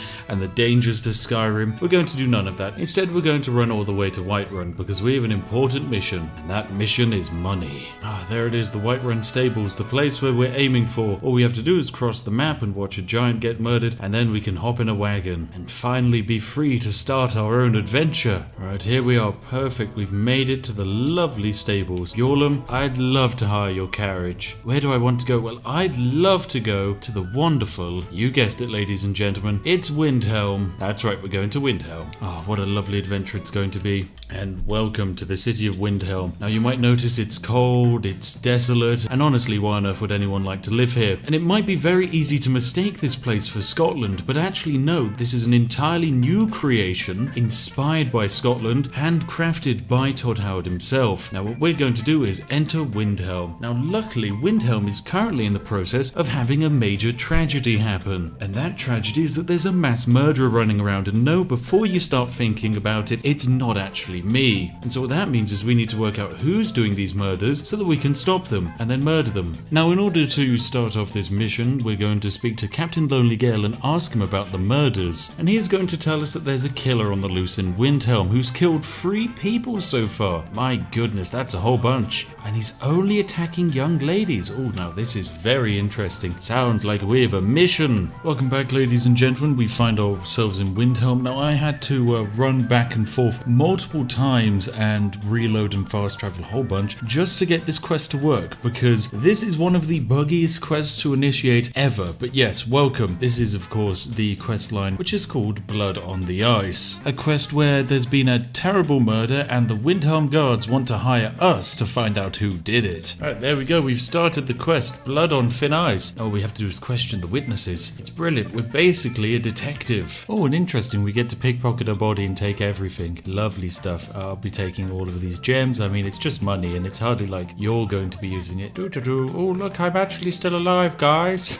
Oh my goodness. Right, that's fine. Let's talk to the guard. Now we need to go convince someone that we're a smart pick to go and actually solve this murder. I mean, just look at us. Doesn't this look like the eyes of someone who is a murderer and so consequently could easily find a murderer? Alright, now let's go examine the crime scene now that we've been told we're 100% allowed to go and try and find this murderer. Alright, now let's examine the crime scene. Looks like we got ourselves a whole bunch of blood. Right, now I'm a smart person and I know that a trail of blood is often a sign that a murder's taken place. So there's blood this direction and it continues up these steps. Okay, very interesting. There's a trail of blood going all the way over here. Oh wow, this is just nice and easy. You made it really difficult, Todd, didn't you? And the blood leads into this house here. Who could have guessed? That's a master lock, so we have no chance of opening this bad boy. So we're going to have to find another way to gain access. First, let's go dissect this body. God, I love this character. Have you noticed anything strange about the body? Well, she's dead. God, how good. You're the best joking person around. Right, so now that we've discovered there is nothing interesting about the body, it's time for us to try and gain access to this house. How do I get into it? Right, we've been told to talk to Tova to get the key, but of course Tova is sat inside of this house, so we can't gain access to it. So I'll try and ask Geordie for some assistance. Oh, perfect. Here's the mother. She has the key. Hello, Tova. I have some questions about your daughter. I think I've discovered some murdering. And there we go. We've got ourselves the key. Lovely. Oh, it really is easy solving murders. Well done, Todd Howard.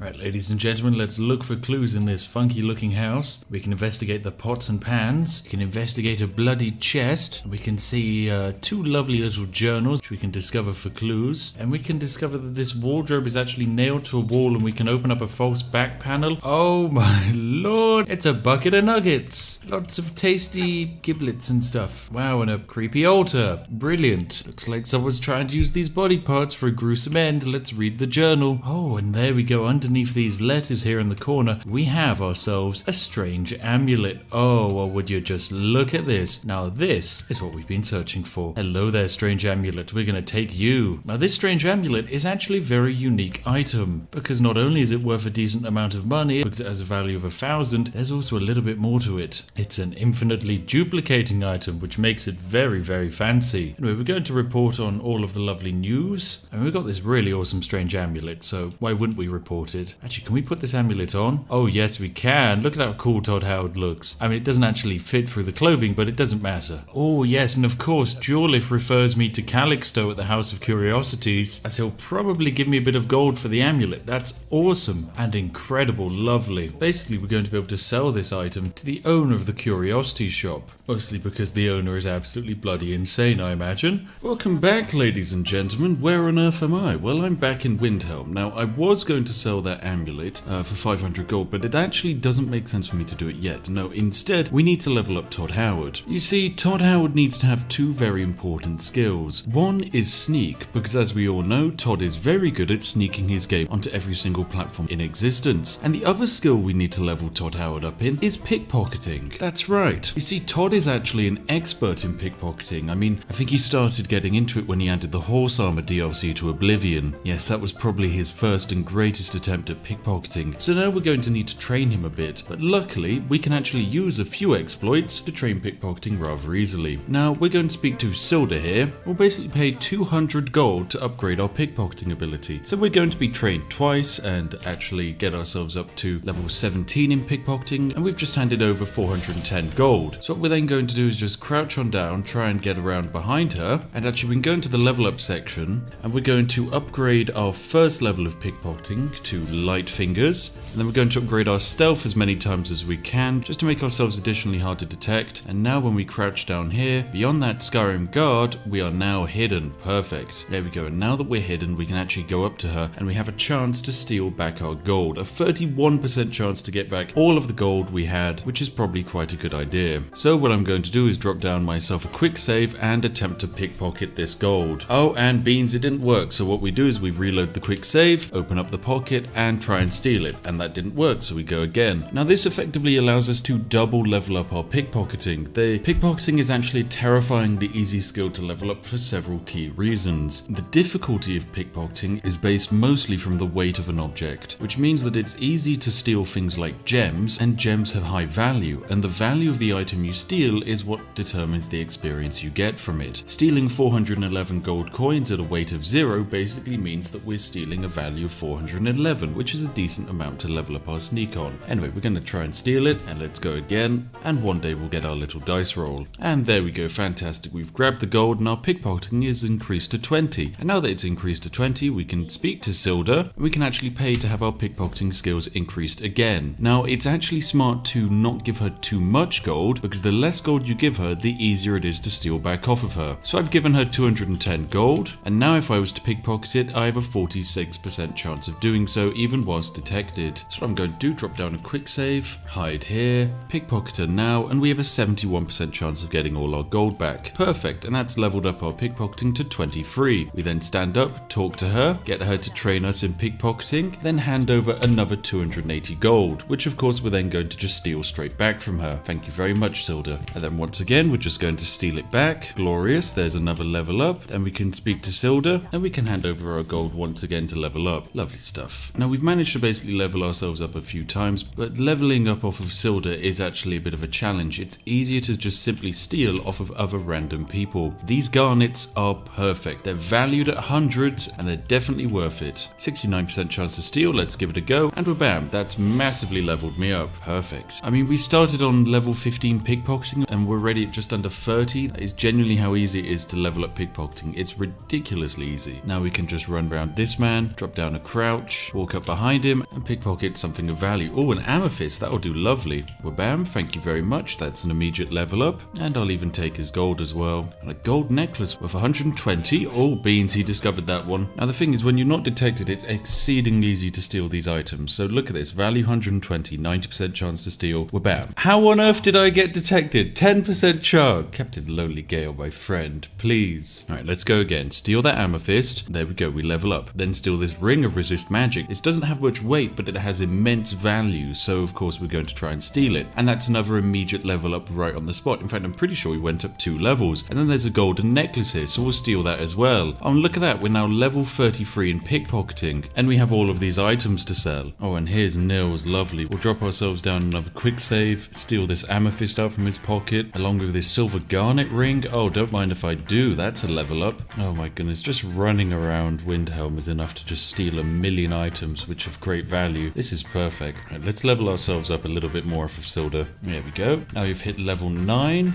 Now I want to get my money back. Sorry, Silda. Oh, there we go, we're bam. We're now up to level 14 pickpocketing, which is exactly where I want to be, because that means I can invest yet another point into light fingers, meaning I can pickpocket things a little bit easier. Now the fun thing about pickpocketing is that there are a few ways to really boost your stats in pickpocketing very quickly, and what we're about to do is actually one of the best ways to aggressively speed your way up the pickpocketing tree. My other favourite way to cheese the pickpocketing system is to start the Dark Brotherhood quest, and it'll put you in basically a room where you have 3 people and you have to kill one of them, but you can place items on their body from your inventory and then go back into their inventory and pickpocket it off of them, but because they're blindfolded and on the ground, you have a 100% chance of succeeding and they can't fight back. So you can just gain infinite pickpocketing levels. Now what we're going to do with our lovely strange amulet is go to Calixto over here, because he's going to be willing to buy it amulet off of us, so we're going to sell it to him. He tells us a whole bunch of rubbish about how it's probably from the court mage, although we know that it's actually not, and we're going to sell it to Calixto for 500 gold. He's gonna absolutely love it, and it's a splendid addition to his collection. There we go. So we lose the strange amulet, we get 500 gold, and the amulet goes inside his inventory. Then what we're going to do is we're going to drop down ourselves a save file now that we've traded it to him, and we're going to pickpocket things off of him. Now we want to try and pickpocket the strange amulet, although we only have a 36% chance to steal it. So in order to improve our chances, we're going to steal this ring of stamina, which will boost up our chance to 37, then this gold ring, which will boost it up to 38, and then this garnet and this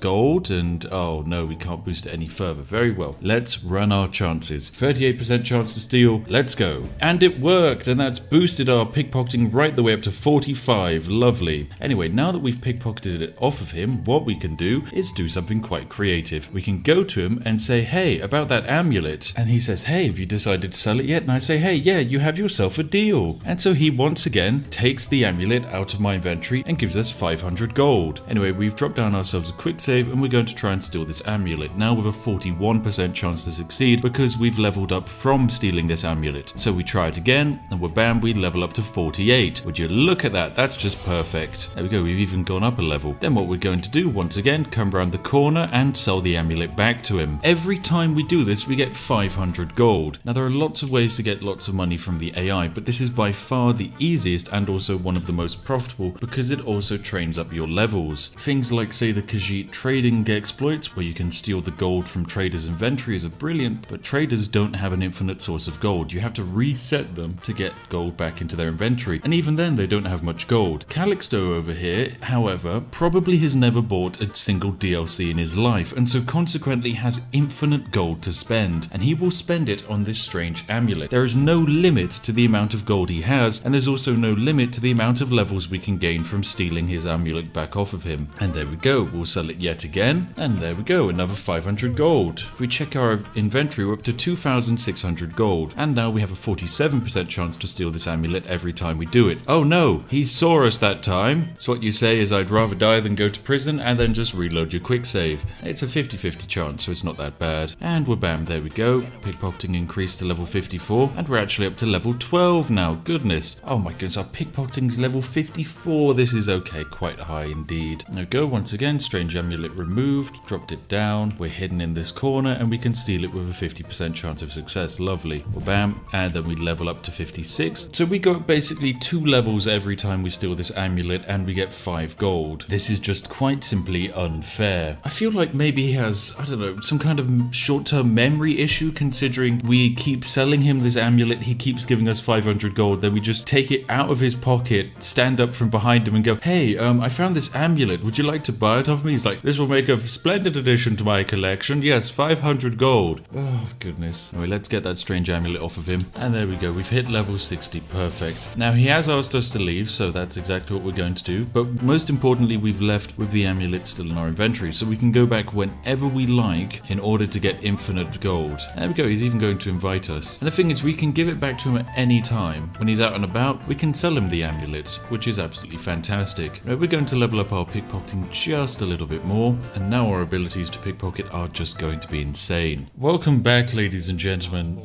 Todd Howard is looking brilliant. He might not look, necessarily in the tip-top form of peak human appearances, but actually no, this is what peak performance looks like, and if you can't comprehend it, then well, that's your problem. Anyway, some time has passed, several days in fact, where I've been grinding up money making, and lo and behold, ladies and gentlemen, we now have money. How much money? Well, we now have just under 30,000 gold, because it's actually not that difficult to trade the item back and forth, and at the same time, our pickpocketing, it's almost at 92. It's insane. We're level 18 now just from doing all the pickpocketing stuff, which is brilliant. It basically means we can pickpocket just about anything. What, you might consider putting on something anything. Come on, Todd Howard doesn't need to wear clothes. I'm beautiful, aren't I? Yes, Todd, you're very beautiful. Majestic, in fact, the most attractive person alive. Good, yes, you can have early access to Skyrim 2. And you know what, ladies and gentlemen? I'm afraid that's technically all we have in store for today. We've generated an infinite quantity of wealth and made Todd Howard the richest person in the world, and so good at making money, he can just pick the pockets of anyone. What's that? Your grandmother gave you £30 for your birthday? Well, congratulations. Todd Howard has a brand new DLC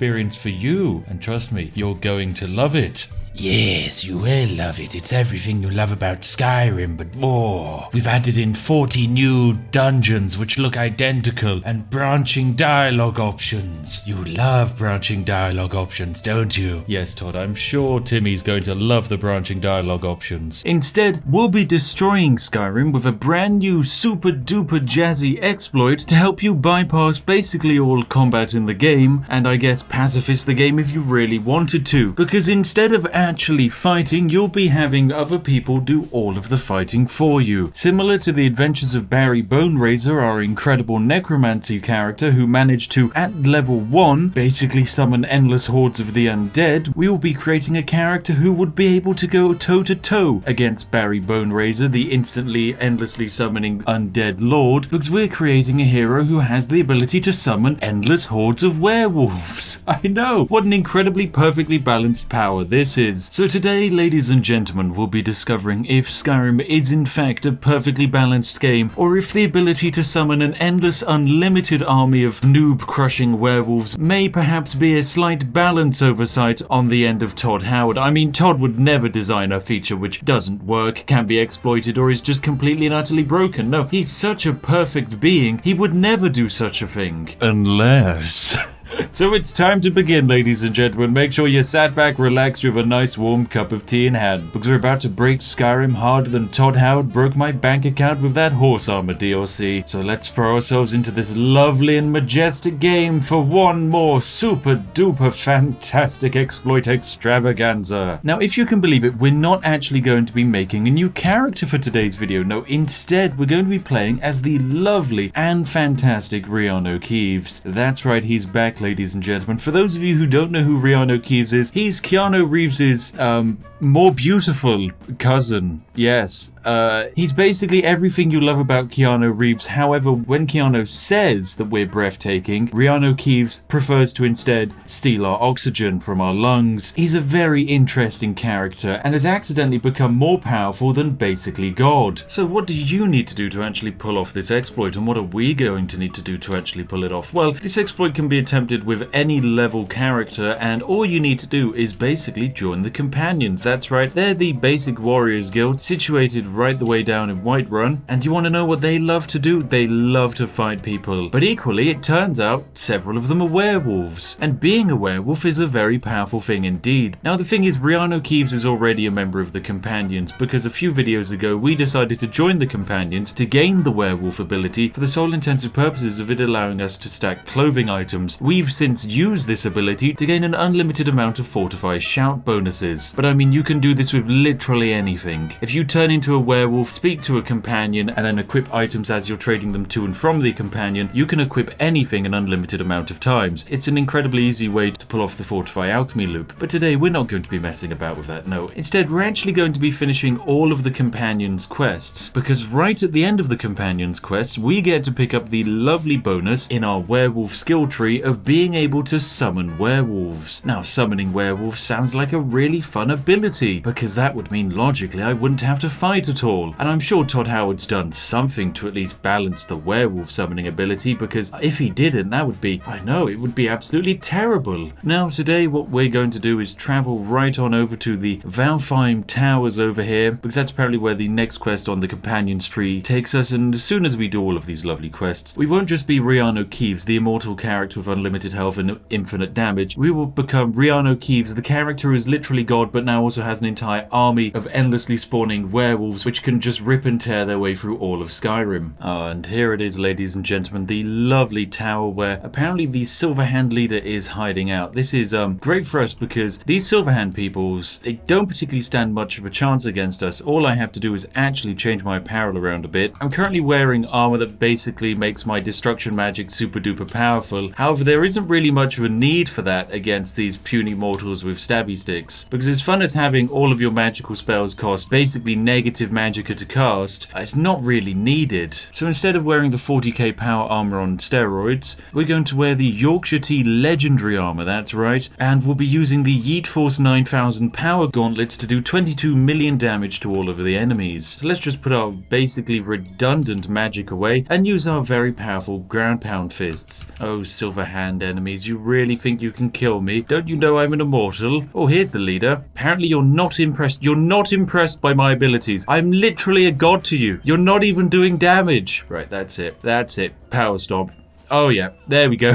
Wait, I think I needed their body. Maybe they had important information on it. Oh, well. Alright, that was a lovely first quest. Let's immediately hand it in and then get on with the next few. I'll be back as soon as I've finished most of the companions' quests. Welcome back, ladies and gentlemen. I'm back with REANU KEEVES. Now, there's been a decent bit of a time jump in between when you last saw me doing quests for the companions and where I am now, standing next to a blood altar underneath the Skyforge, because, well, I've done a few quests. Now, I did record basically all of it, however, I forgot to record my voice for any of it, so I can't show you any of the footage because it's very boring. However, what did happen on our lovely adventure is we completed the entire main storyline of the companions, which is basically just 5 quests. It's not difficult at all. Then after you do the companions quest, the lovely huntress of the companions, who still wants to be a werewolf, will give you a few quests to hunt down the totems of High Scene, the lovely man who gave us our werewolf powers. Now, there are 3 totems to find, each of which gives you basically a shout ability when you're in werewolf form. Some of them are okay, like for example, Totem of the Hunt. It's an okay totem. However, some of these totems are completely and utterly overpowered, like the Totem of Brotherhood, which when used summons 2 wolf spirits to help you. However, I've been running around and about in my werewolf form trying to level up to gain some perk points, and by gaining 4 perk points I've been able to go down the werewolf skill tree to upgrade the Totem of Brotherhood so that if I use my Totem of Brotherhood shout in werewolf form, I get werewolves to come join me instead of just regular chumpy spirit wolves. I know they're rubbish. Anyway, this is perfect. We're in a prime spot to actually start exploiting, because with the Totem of Brotherhood and the ability to summon werewolves on command, all we now need to do is stack and completely break the game. Now what we're going to do is get Ayla the Huntress to follow us, because we could actually use her assistance for our next exploit, and fantastic, she is going to follow us. Now we want to go to a place where we've basically already cleared, so let's go to the Valfheim Towers over here. There we go. No one hangs around here. Right, now what we're going to do is turn ourselves into a werewolf so that I can demonstrate our brand new abilities. So it's werewolf time. Here we go. Now of course we're with a companion who doesn't care if we become a werewolf, because guess what, they're already a werewolf as well. Now in our brand new werewolf form, what we can do is basically press Z whenever we like, and bam, 2 spirit werewolves are here to help us out in whatever combat we need to be done. I mean, they'll just follow us around. They're pretty nice guys. They're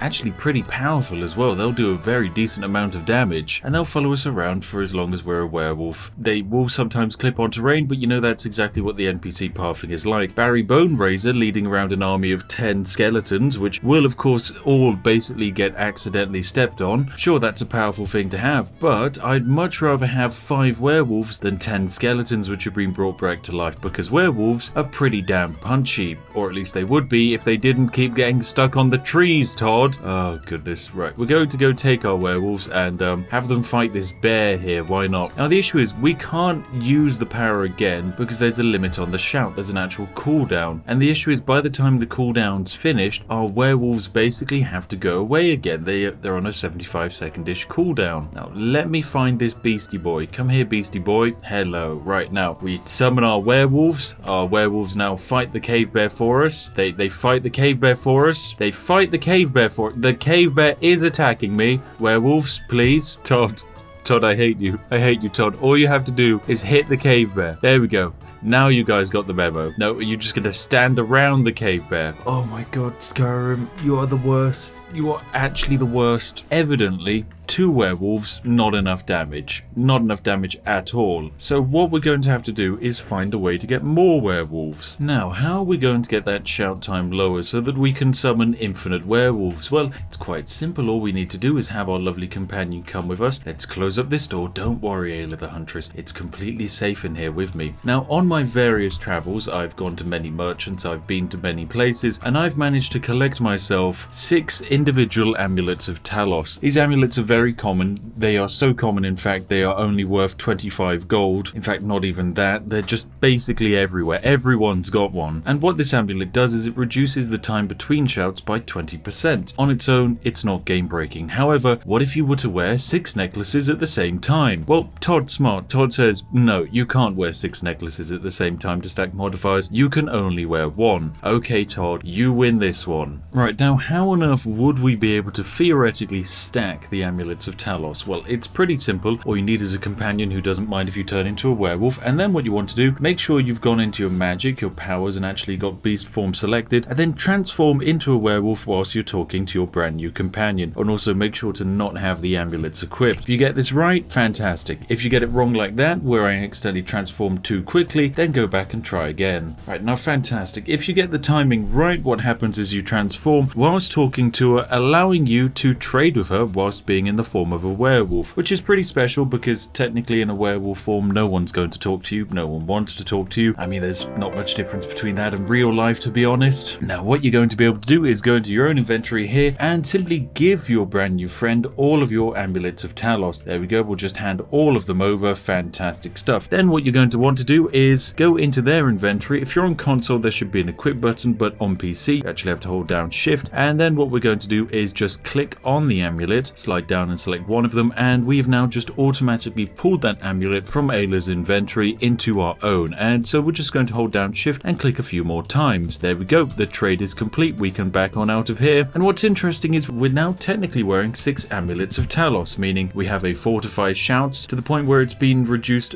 over 100% because we get a 20% reduction 6 times, meaning we can shout and summon some werewolves, then of course immediately shout and summon some werewolves. But then of course if that's not enough, we can shout and summon more werewolves. Oh no. I think you can see the issue here is that, well, we can get a very large amount of werewolves going. Let's go cause some chaos, my werewolf friends. Right, come with me. You might struggle to path correctly, but technically you're ghosts, so really you should be able to walk through each other. But no, you still have to use a single file line. Ah, yes, REANU, KEEVES, and his endless army of battle werewolves. Now, ladies and gentlemen, we here at Spiffco love logistical problems. And the biggest logistical problem which we've discovered ever since REANU KEEVES gained the ability to summon infinite werewolves is that we have so many werewolves. So for a limited time offer, the first 5,000 people who like this video will receive their very own pet werewolf. That's right, no strings attached, it's yours to keep. Warning, liking the video immediately disqualifies you from safety or protection from your own pet werewolf, which may or may not instantly murder you on sight. We here at Spiffco hold no liability to your own poor life decisions. You have been warned. Oh my goodness, look who's this. It's a human being. You're as good as dead. Right, no. Good luck fighting my spirit wolves. Spirit wolves, go! Yeah, kill Balbus. Oh my goodness, he's just getting yeeted around. Right, more spirit werewolves. There's no escape, my friend. They're just throwing him around. Now, the great news is there is technically no limit to the amount of werewolves I can summon, and every time Balbus stands up, he just immediately gets thrown. Oh, poor Balbus. Poor Balbus. He's just getting ganked. Now, of course, there is a balancing factor in this, and that is that Todd Howard said, okay, look, if you can have unlimited werewolf shouts to summon an army of unkillable ghost werewolves to destroy your enemies, then I'll have to step in here physically and say, no, right, that's enough. You can only become a werewolf once per day. That's all you're getting, once per day. You can only do this crazy thing once per day, and if you want to do it anymore, you're gonna have to speed up time and do it again. Now, you see, they tried this with Barry Boneraiser as well. They said, Barry, you can only use your power once per day, and if you want to use it again, you're gonna have to speed up time and then resummon all the dead bodies at your feet. But then Barry found a way. Barry the Boneraiser discovered a fantastical helmet, which he could take this helmet on and off and then immediately redo his necromancy. Well, it turns out Todd also made the same mistake and included a similar thing for werewolves. So we're going to go on a lovely journey to Falkreath as we've got to collect ourselves a fantastical ring which is going to grant us the abilities of transforming into a werewolf as many times as we like in a day. Now that we've arrived in Falkreath, a lovely little town in Skyrim, I absolutely love Falkreath, all we need to do is make our way over to the prison where we're going to find find ourselves the lovely Sinding, a Nord werewolf who's basically been imprisoned, and he has a super duper rare item on him which is going to grant us infinite werewolf transformations. Now I've gone right the way down into the jail of Falkreath, and oh my goodness, look, here he is. It's our lovely little friend, the werewolf man. Hello, Sinding. Right, now we found the lovely Sinding sat in this cell, and basically the story is he stole a ring, the ring's cursed, and the ring forces him to turn into a werewolf. Isn't that lovely? Now we've started the quest, and of course we've been given the cursed ring of Hesine, which has of course automatically equipped itself to us. Now it's a pretty fun item, however it does cause the wearer to randomly become a werewolf. As you can imagine, not that useful to have, especially considering we can't take it off. So that means we need to uncurse the ring so that we can actually use it as if it's a completely overpowered and broken item. So it's off into the woods we go to hunt down this magical stag, and then by killing this magical stag we'll be able to talk to the werewolf king, ask him to uncurse the ring or just make it work properly, and then and only then will we be intensely and immensely powerful. And here it is, ladies and gentlemen, the super duper rare stag being attacked by bandit marauders. Right, let me just yeet it. There we go, fantastic. I'll kill the bandits as well, that'll be nice and easy. So there we go, we've killed the massive white stag. It's only dropped deer hide and venison, that's not really anything special. Right, let's talk to this aspect of Hesine. Now basically we've been told to join in on a hunt to kill Sinding, because why not, that sounds great fun. However, Hesine wants you to kill Sinding. We're actually not going to do that, because if you kill him, all you get is his special armor, and trust me, it's not very special in comparison to our immortality costume. So what we're going to do is kill all of the other hunters who are after him, and by doing that we'll be able to completely and utterly win. So what you do is you spare Sinding, and all you have to do is hunt together and kill all of the other hunters. It is seriously that easy. Alright, let us join him on his lovely little hunt. Alright, here are all of the other hunters. Luckily they all die pretty much instantaneously. Alright, there we go, that is all of the hunters defeated. Glorious success. Alright, now let us talk to Sinding.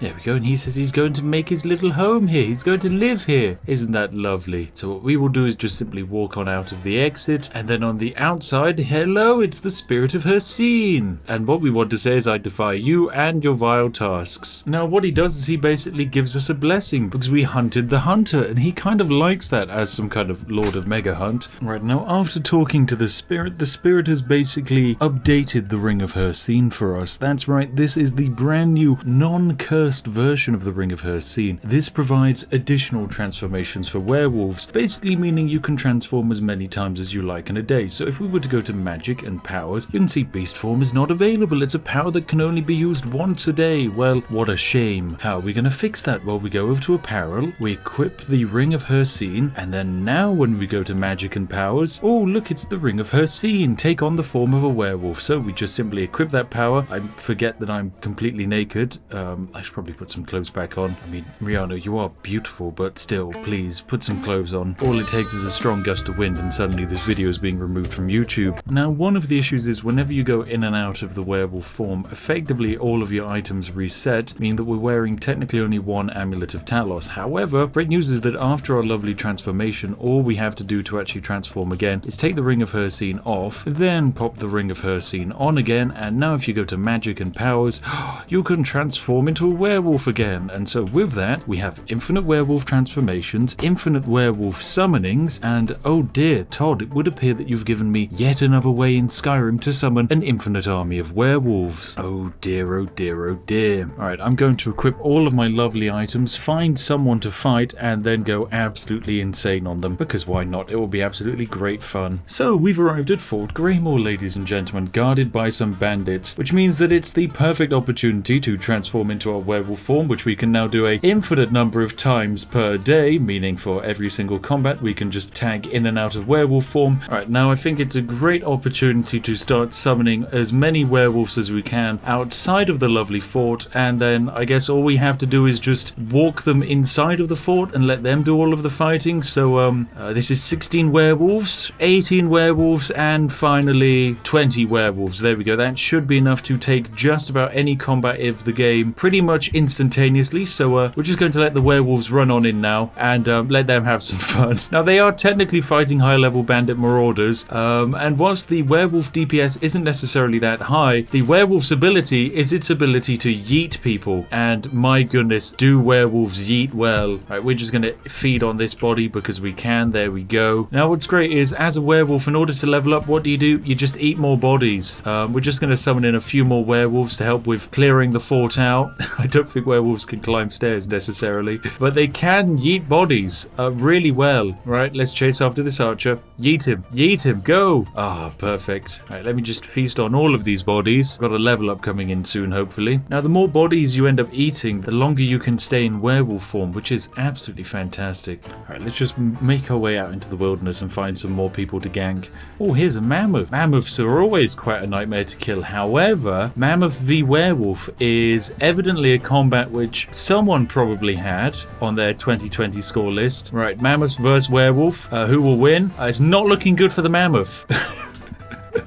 Turns out in animal tier list, that's right, listen here tier zoo, Mammoth easily beaten by 20 ghost werewolves. Yep, it was not a balanced or fair fight in the slightest. Oh no, we accidentally turned back into a human. Oh, and the Vigilant of Stendar isn't happy. Well, good news, we can just turn straight back into a werewolf and all of our werewolves stay around. Right, and now let us turn ourselves into a werewolf. Bugger off, Vigilant of Stendar. You haven't got the... Oh, you just died. Oh, right, well, I will eat you. You know what? I'm pretty sure I left the Ebony Warrior standing on a hill over here, and I'm wondering just how many infinite ghost werewolves are necessary to defeat the Ebony Warrior. I mean, it's just science, you know, it's basic science. Everyone wants to discover how many werewolves per Ebony Warrior, and I haven't really ever seen a build stunlock the Ebony Warrior, so hopefully this is the one. And I mean, sure, I've made builds of like a fork which can one-hit the Ebony Warrior, but this is different. This is not us one-hitting the Ebony Warrior, this is us trying to just toy with the Ebony Warrior. Oh, and there we go, there's the Ebony Warrior just standing on that hill over there. Right,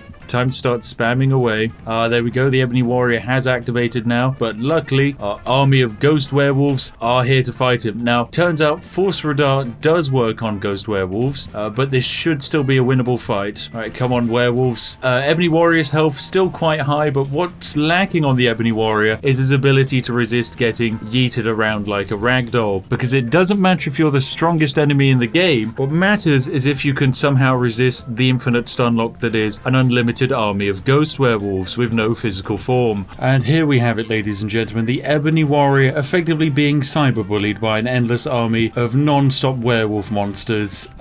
This is just art, really. I'm not actually having to do anything because the Ebony Warrior can't do anything in return. I mean, I suppose I could land a hit, but I don't think there's much reason for me to really help out. I mean, it's going to take a while to kill him, but he's certainly not going to be able to stand up for a long while. This just isn't fair at all, is it? Oh my goodness.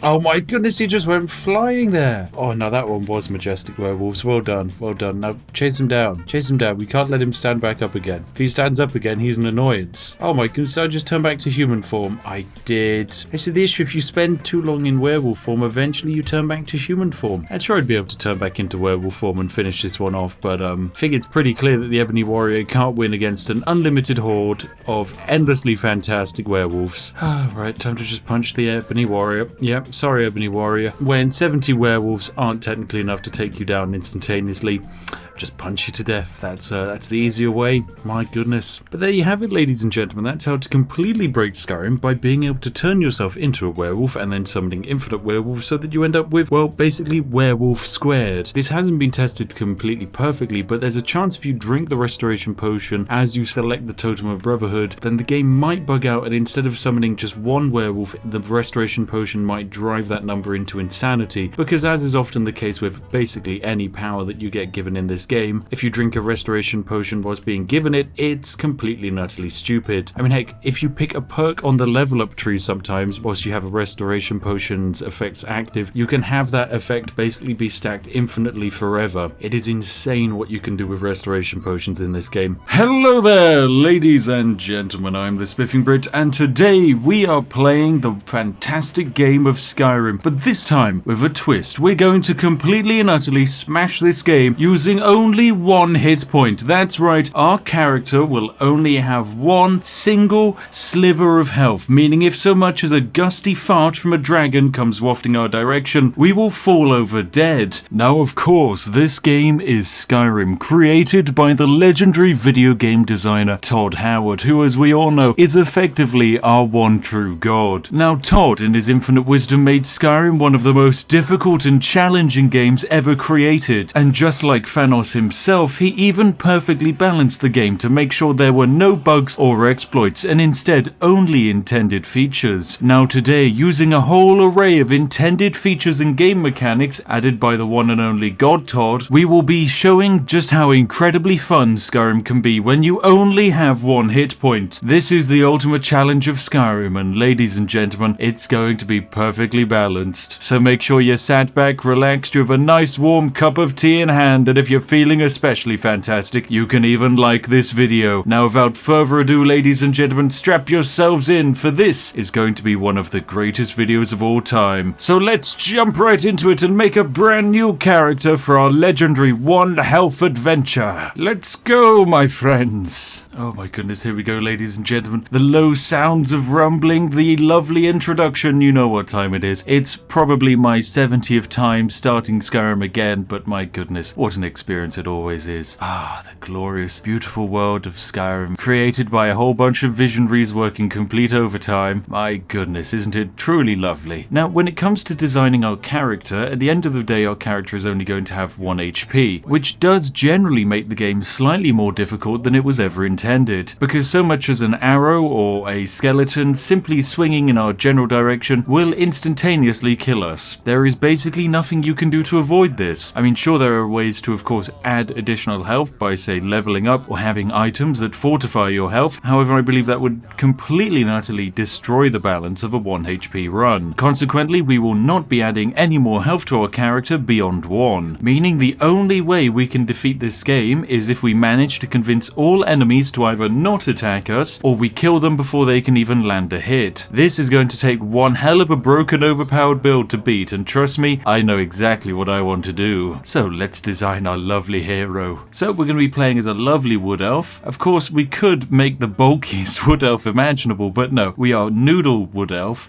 So I've created my character. He's a little bit unique.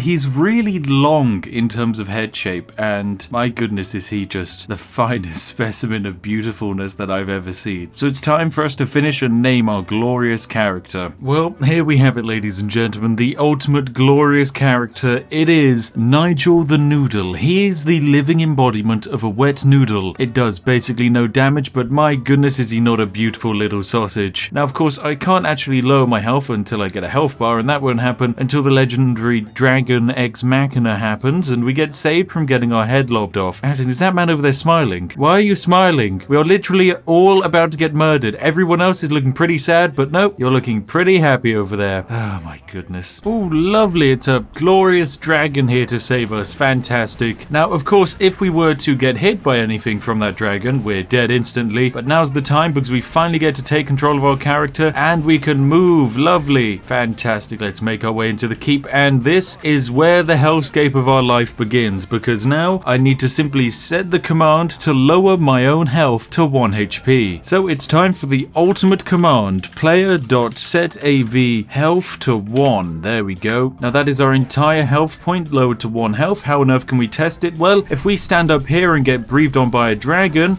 we should die instantly. There we go. 1 single hit and we're dead. The health bar doesn't even appear because that is how little health we have. So naturally we have to stand up here, wait for the dragon to arrive, and good lord, run away as far as possible, because yeah, we really can't die. Right, up the tower we go. Right, now all I have to do is jump through the roof and get onto the other roof, although one slight issue, 1 HP. That's gonna make jumping to the other side quite the challenge, as we can't take any fall damage. Okay, this is gonna be challenge number 1. My goodness. Is there a way to do this jump without dying? Oh yes, but touching the fire is an instant death. This is gonna be a challenge, but it only needs to be done once. Right, I'm standing here, there's no fire, I'm not dead. There we go, I've made it, I'm not dead. Quick save, let's go. It's only taken 7 deaths. Now we drop down here, avoid all of the fire. Right, let's go follow Hadvar. Oh my goodness, I just got pushed by the dragon. Am I dead? I'm dead. It was literally a strong gust of wind and it just completely murdered our character. Right, and run. Straight into the keep. Avoid all of the dragons. Oh look, Raylof's here. Hi Raylof. You know, I'm gonna join Raylof this time. Screw the Imperials. The door's closer. There we go. Oh, fantastic. Ah, there we go. Fantastic. My bindings are off. Oh, now some Imperial soldiers are coming over here and they're going to fight us, but of course I'm gonna have to leave them for Raylof to fight because my goodness, I cannot fight any of them. I have so little health, so if you just want to fight all of them, yep, that would be fantastic. Oh, and fantastic, our journey can continue.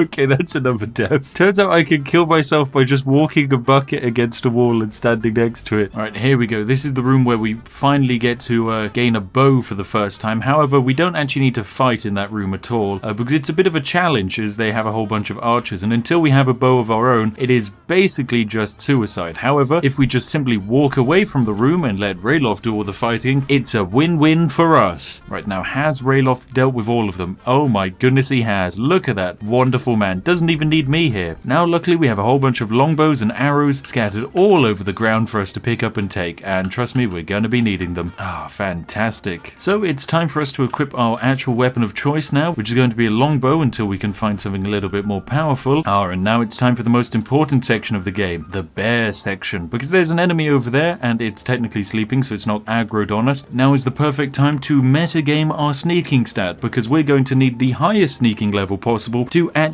beat this game. So you know exactly what that means, ladies and gentlemen. It means turning on the auto walk and walking into a wall for about half an hour so that our character can survive. So let us simply walk up to this wall whilst being crouched and just walk against this wall. Perfect. And there we go. Now we're in a perfect spot to increase our sneak skill because we're close enough to them and the skill is actually leveling up. And so what I'll do is I'll just leave my character here for a good 40 or so minutes and then I'll be back and hopefully we'll be nice and high level in terms of sneaking. So I'll see each and every one of you in a short while. Well, after standing and sneaking into a wall for a stupidly long time, we've actually achieved a very high level of stealth. If I press tab and go into the level up section, we've even leveled up quite a few times and I can sink all of my level up points into some of these various attributes. Of course, I'm going to mostly sink them all into stamina because, well, we can't exactly add anything to health. That's just completely illegal. Now, the issue of leveling up my stealth so much is that I'm now level 10, but honestly, that's okay. It's okay to be level 10 because if anything, that allows me to sink some perk points into maybe allowing bows to do a little bit more damage. That's right, bows now do 40% bonus damage, but more importantly, deadly aim, so that sneak attacks with bows do 3 times the damage. Right, now let us simply kill this bear in one single shot, because stealth attacks now exist. Ah, perfect. This is part of the joy of glorious, perfectly balanced Skyrim, where you can finish the tutorial section at level 10, because why not? Who needs to play the game normally? So it's off into the glorious wider world we go, because we have a fantastic mission to do. So what I've done, ladies and gentlemen, is I've made my way all the way over to Dawnstar. We're over at the mine of the side of this hold. There is, of course, this very, very famous little rock here behind the tree, and of course, if you crouch on over to it, well, bam, you get a chest which is hidden in the floor containing all of these really awesome and lovely items, which of course we're going to steal. Now, who actually owns these items? Well, this is the chest which contains the entire inventory of the various Khajiit traders that come back and forth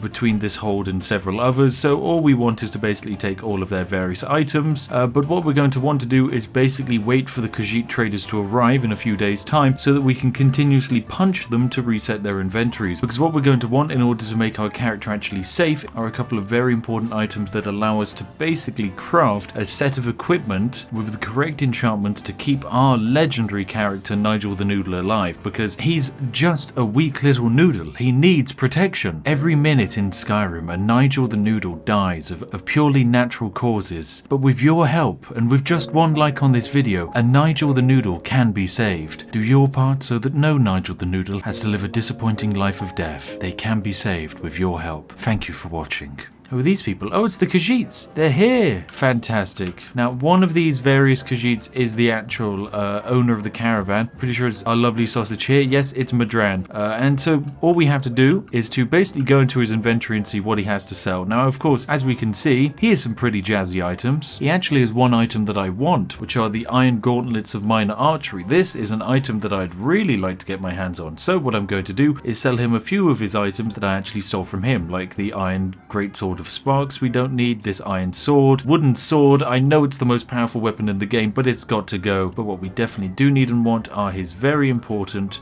iron gauntlets of minor archery, because what we can do is we can break down this item and basically learn the enchantment of how to create items that increase the amount of damage bows do. So we buy that. That's 1,300 gold that we lose, but don't worry, we can simply get it back by selling all of these other items. Now, of course, what we're going to do is we want to reset his inventory and reset that chest over there. So the way to do so is simply drop drop down an autosave, attack him, and then reload that save. That temporarily makes him aggressive, and of course you'll notice he's temporarily aggressive for a moment when he reloads in, and that's enough to completely and utterly reset not only his inventory, but also the chest that is tied to his inventory. So we're going to go over and simply loot his chest. And now what I'm going to be doing is simply farming the Khajiit trade by going back and forth, punching the Khajiit, waiting for there to be an item that I'm looking for, and then going over to this chest to pick it up. Once we're done, we should have all of the ingredients necessary to pull off this exploit, and that will take our incredible wet noodle here and turn him into a supreme fiberglass coated noodle of ultimate power. Yes, that is the plan.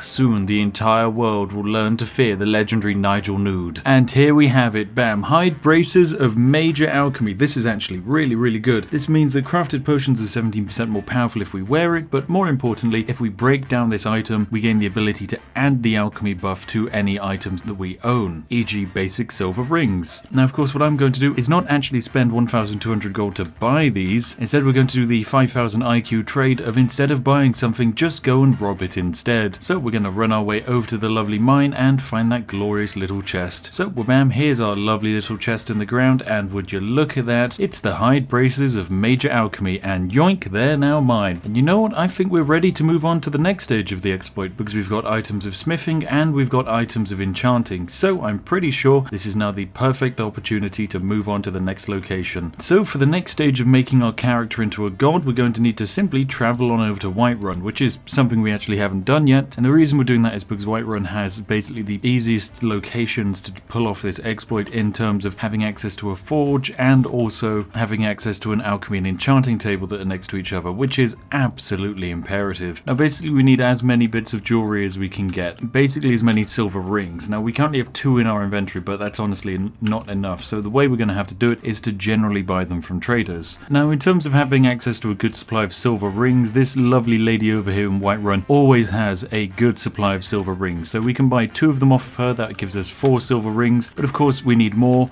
so we're just going to punch her in the head and then press F9. Some would say that this is beating up the elderly, but it is necessary, because this is the only way to force her to refresh her inventory, and trust me, we need it. Right, now what we're going to do is head on up to Whiterun now that we have a whole bunch of rings in our inventory. Remember, they have to be vaguely identical silver rings, and we're going to basically make our way over to the alchemy table, because we've got some things that we need to get started on. Now is of course the time when we're going to want to start doing a nice little bit of alchemy. So what do we need to do? Well, it's pretty simple. We need to actually use the enchanter here and learn a few enchantments so that we can improve items. So in order to do that, we must disenchant items, basically destroying them to learn their abilities permanently. In our case, that means destroying these lovely hide braces to learn how to make better crafted potions. Smithing is of course an important one. Basically just as many of these items that we can break down as possible, the better, because that's going to increase our ability to enchant future items anyway. So bam, there we go. We've broken all of those lovely items down. Now if we want to actually enchant an item, we can say select one of our silver rings here, go to the enchantment section, hit fortify alchemy, use a grand soul gem, and then we can have a silver ring here that means crafted potions are 8% more powerful. However, we're going to need something slightly more powerful than this. We're going to need to start doing a fortify restoration loop, and so for that we need more rings, probably some trousers for our sweet little noodly boy, but also ingredients for making fortify restoration potions, and the best thing is they're all exceedingly easy to get. So let's go item harvesting. Right, so I've finally gathered all of the necessary ingredients to actually make my items. So what we're going to be doing is enchanting items to allow us to make stronger potions, and then making a potion that allows us to enchant stronger enchantments. And then eventually we create an item or a potion which makes our smithing so powerful that we can create the ultimate weapon to keep our lovely 1 HP noodle alive. So what we're going to do is make a couple of silver rings that allow our alchemy stat to be increased, and we'll spend 5 soul gems making these really powerful silver rings. So we'll craft 1, and then we're just going to do this 5 more times, and this is going to level up our character and allow us to do stronger enchantments, but we don't really need to worry about that because the true power from this comes from the cycle that we're about to create. Now all of these rings need to have identical names, so I do advise that you don't name them at all, and you can make as many as you like. There is absolutely no limit, but I'm just making 5 because those are all the grand soul gems that I have. And there we have it. With those 5 rings, our enchanting stat has actually increased. We've actually even leveled up. So now with all of our rings, we're able to make stronger potions. The only issue is we're not able to make potions that are really that strong. How on earth are we going to break into the loop without max leveling our character over a series of days? Well, quite simply, we're going to become a vampire or a werewolf. Either way works, but but vampires are the easiest. So it's time for us to go off and join the Dawn Guard and then try and blitz our way through that quest line to become a vampire, because as soon as we gain the ability to be a vampire, we're going to be able to stack these rings. Now, after becoming a vampire, I am in currently what is quite possibly one of the worst stun locks I've ever seen. So because I have 1 HP and I accidentally decided to leave the castle after becoming a vampire whilst the sun is out, that means I instantly die. And I just keep respawning and dying. I've died like maybe 15 times now. Oh, and I don't even know why. When the sun touches Nigel, sometimes he explodes into the skies, but you know, sometimes that's just the way it is. My goodness. Right, I'm gonna have to load a slightly older save here, I think, but hey, at least we're now a vampire. Welcome back, ladies and gentlemen. We've now gained the power of the vampires thanks to the assistance of Janassa, and also I've done a little bit of digging around. So one thing that we needed to get out of the way was basically the 5 silver rings we made, because they don't actually have the same name. Technically speaking, I couldn't actually use them. So instead what I did was I found 2 identical necklaces of minor alchemy and duplicated them using the Whiterun doors and a follower. It's a nice and simple exploit. If you don't know it at this point, my goodness, Todd Howard help you. It's honestly one of the oldest and most basic features that Todd included. Now, using these 6 identical alchemy items, what we're going to do is quite simply convert into a vampire whilst also talking to Janassa. So press the transformation key and the talk key at the same time. Then what you do is wait for this dialogue menu to open up, allow ourselves to transform into a vampire and say, hey, I need to trade some things with you. And here we go, we now trade with Janassa. Now what we want to do is basically get rid of all of these necklaces of minor alchemy. We don't want any of them. Get them to go into her inventory, and then in order to equip them onto ourselves, simply hold down the shift key and click. But yeah, shift and click to equip one of these. Make sure to equip them one at a time, by the way, and this will allow us to basically stack the effects of the necklace of minor alchemy. Then all we have to do is back on out of the trade, convert back into regular form, and then bam, all we have to do is hop on over to the magic section and see active effects and see that all of these necklaces are boosting our ability to fortify alchemy, meaning we can make better potions, which is very important for the fortify alchemy loop. So without further ado, it's time for us to leave this area and go on over to Whiterun to start the fortify alchemy loop. Make sure to of course also drop down a save and now go out into the wider world, and hopefully I won't set on fire. Lovely stuff. I'm not burning to death. Isn't that a great sign? So it's over to Dragon's Reach we go. So what we need to do is simply use the alchemy lab and make ourselves a potion of restoration. Now as you can see already, this potion is going to mean that restoration spells are 45% stronger for 60 seconds, which is fantastic. So we'll activate that bad boy and then crit on out of the alchemy menu. Now what we're going to do is drink this potion of fortify restoration, which is twice as strong as the last one we made, and that will boost our apparel to make it slightly more powerful. As you can see, created potions are now 17% more powerful, and that's for each of these necklaces. And remember, we're using 6 of them, so when we hop back into the alchemy lab and make a new restoration potion, bam, 65% stronger. So we're going to make this bad boy, and now we're going to do our gather the ingredients to make a enchanting potions so that we can make ourselves another item of armor which boosts our alchemy, probably something like some braces. Now working with the vampirism is just downright impossible. It will kill us too quickly, so instead, now that we have all of the necklaces actually added to us, we just need to cure ourselves of vampirism. How do you do that? Well, all you need to do is basically speak to any bartender about vague rumors, and they'll basically direct you to a character called Thalion, who's all the way over in Morphel, who studies vampires, and then all you need to do is just simply hop over there, buy a special black soul gem from him, fill the soul up, and then he'll cure you in a lovely little stone circle. This is the method we'll be using to personally get rid of our vampirism, because we've used it to gain our lovely alchemy buff, so from here on out it's only a hindrance. So over to Morphel we'll go, and I'll be back as soon as we've cured ourselves of this vampiric curse. Well, welcome back from our trip to Morphel. It was lovely and simple. We basically just rocked up, got cured of vampirism. Cost us about 700 gold, but it's all fine. Now we also made a bit of money over there by just trading some of our excess items to traders, and that allowed us to scrounge up the cash to buy some basic leather goods. Now we're going to use those leather goods to make a good set of equipment, but in order to make that good set of equipment, we first want to chug our potion of fortify restoration, which means restoration spells are 45% stronger. This then allows us to use the alchemy lamp to make 2 very important potions. A potion of fortify restoration which is 68% more powerful, but also a brand new type of potion. That's right, we're going to need our snowberries and spriggan sap, and this allows us to make an enchanting potion. So we're bam, for 30 seconds, items enchanted are 12% stronger. Not the greatest item, but it will have to do, because now we're going to use the arcane enchanter. So for that, we're going to drink the potion of fortifying enchanting, pop ourselves into the arcane enchanter, whack on our leather braces, select the enchantment of fortify alchemy, whack on a greater soul gem, and it's not the best, but it will have to do.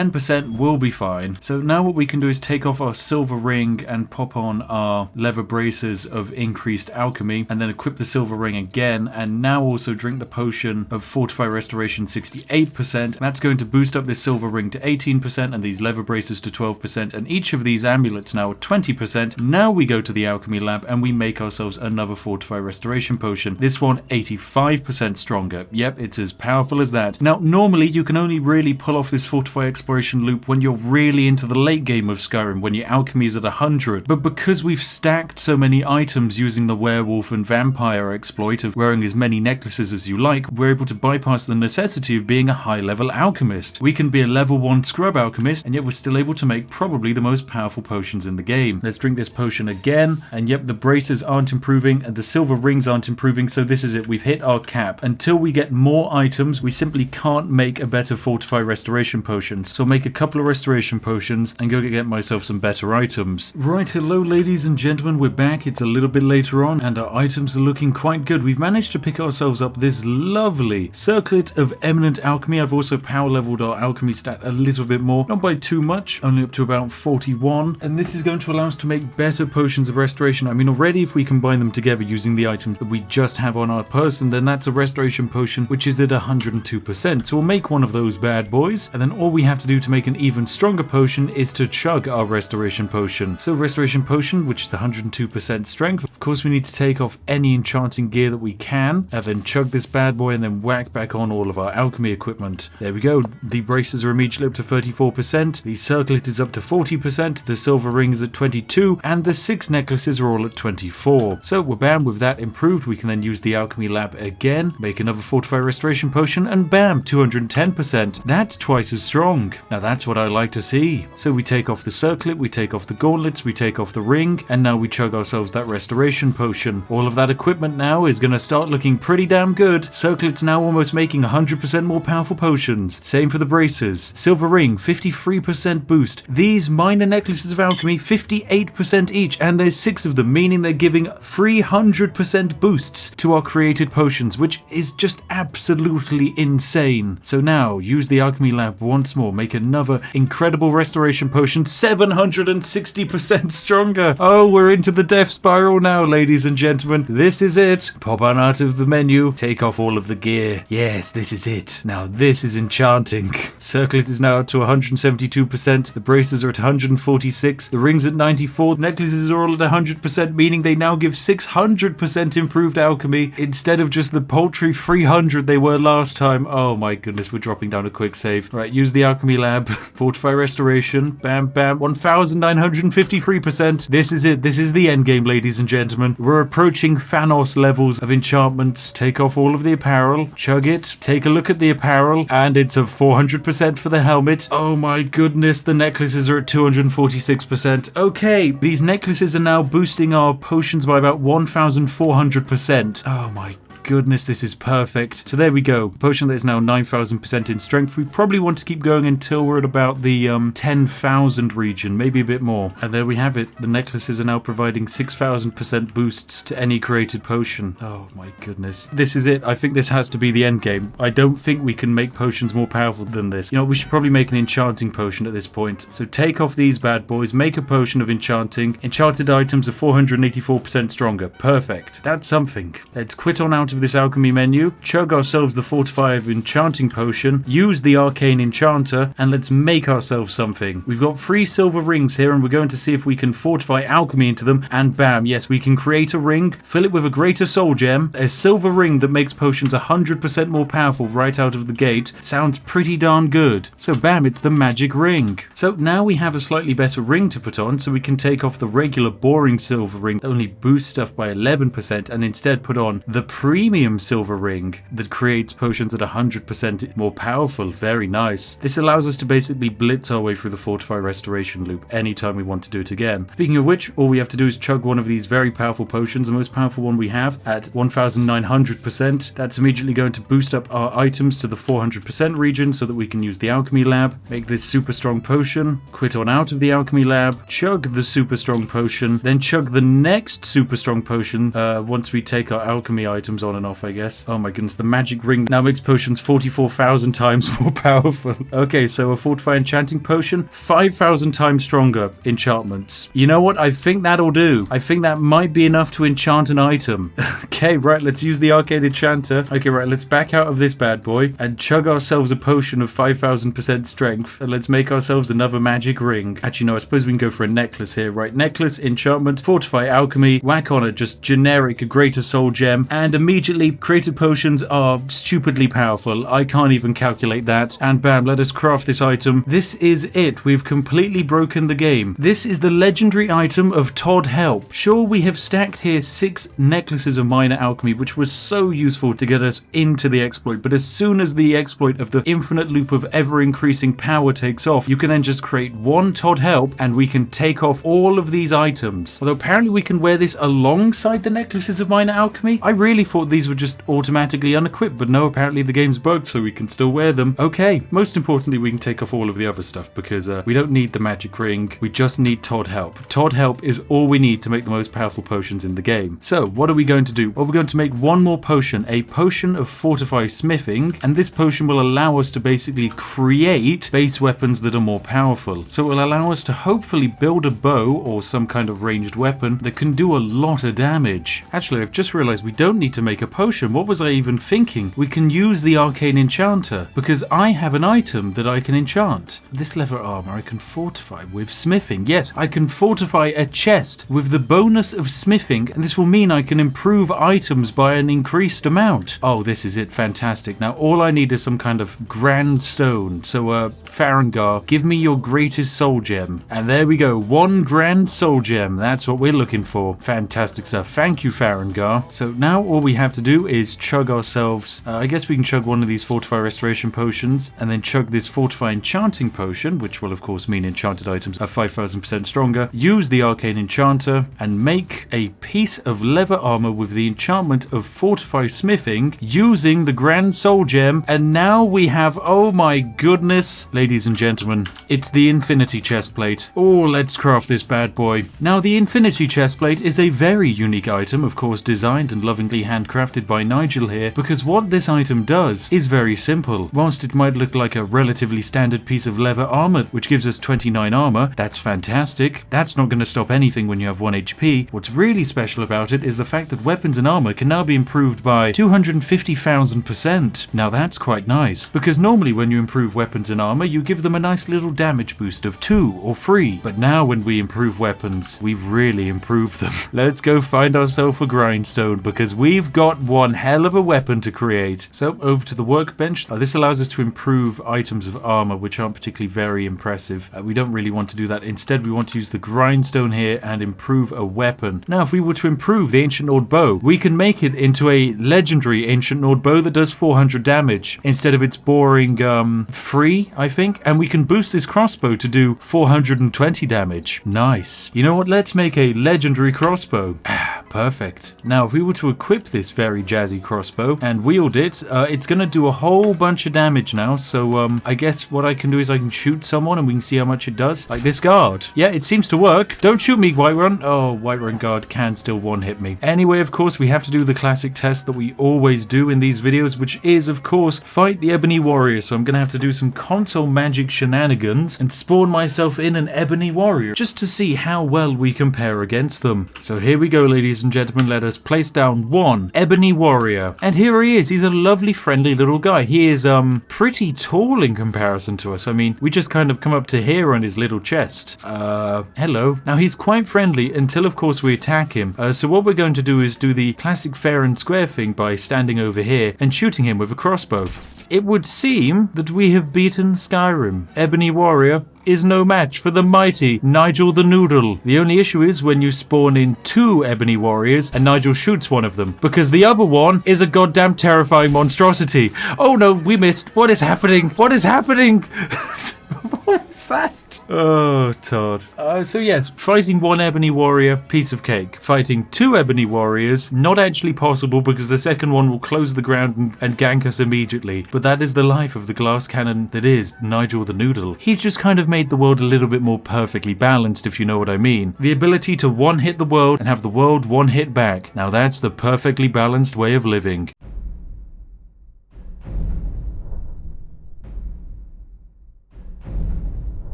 What happens when you play Skyrim with too many mods? Does it destroy the game? Break the balance? Does it perhaps damage Todd's original divine vision for the game? No. It creates an entirely unique and wonderful experience. And today, we're about to discover that experience and that overwhelming joy and mystery of playing Skyrim again for the first time. Because what's happening today is that I've asked my admin to collect a whole multitude of absolute weird and wild mods and install them onto my PC for me. Now that they're all installed, I'm going to play the game and try and work out just what on earth has happened to it. We're going to be making friends along the way, and most importantly, we're going to be having nightmarish visions thanks to all of the things we're going to be experiencing. This is going to be one hell of a video. Jesus Christ! Sorry. No, Todd, this wasn't in the original vision, Todd. Todd, please. What the hell is that cursed music? Okay, we're not staying on the main menu. We're making a new game. Sorry, is that a hit marker sound? That's a hit marker. Oh my god, I'm gonna lose my goddamn mind. Right, let's start a new game.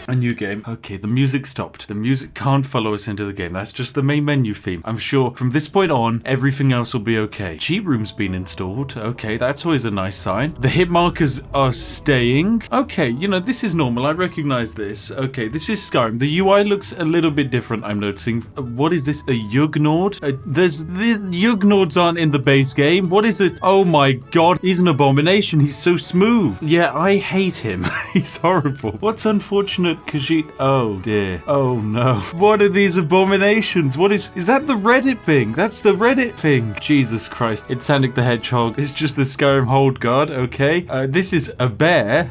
Okay. And then finally a dog. Right. This wasn't in Todd Howard's original vision. Well, if this is the case, I think we play as Sonic. We go for the crossover episode. He's naturally, of course, every race has their own special abilities. His special ability is that he goes fast, but also his racial disability is that he has to go fast. Okay, I'm interested by what it is to play as Sonic. I am slightly concerned by the fact that we have a head size slider here. Oh my god, we can make his head tiny. Or gigantic. I think we go tiny head Sonic. His height? He could be tiny. I mean, this is probably more realistic to hedgehog size. I think we go for a slightly smaller than normal character. Alright, send this into game theory. New Sonic law discovered. Eye shape? I mean, surely there's only one eye shape. It's Sonic. Eye color. Okay. Red eyes or... He doesn't have any eyes. He doesn't need eyes. Not where he's going. Oh my god. Well, we've created an abomination. Apparently we can give it hair. Apparently he's normally meant to have no hair, but oh my god, we can give him My Little Pony haircuts. We can give an amazing mohawk. Can we saturate that into a blazing red? Yes, we can. Look at him. Well, I think we've created a nightmare of a character.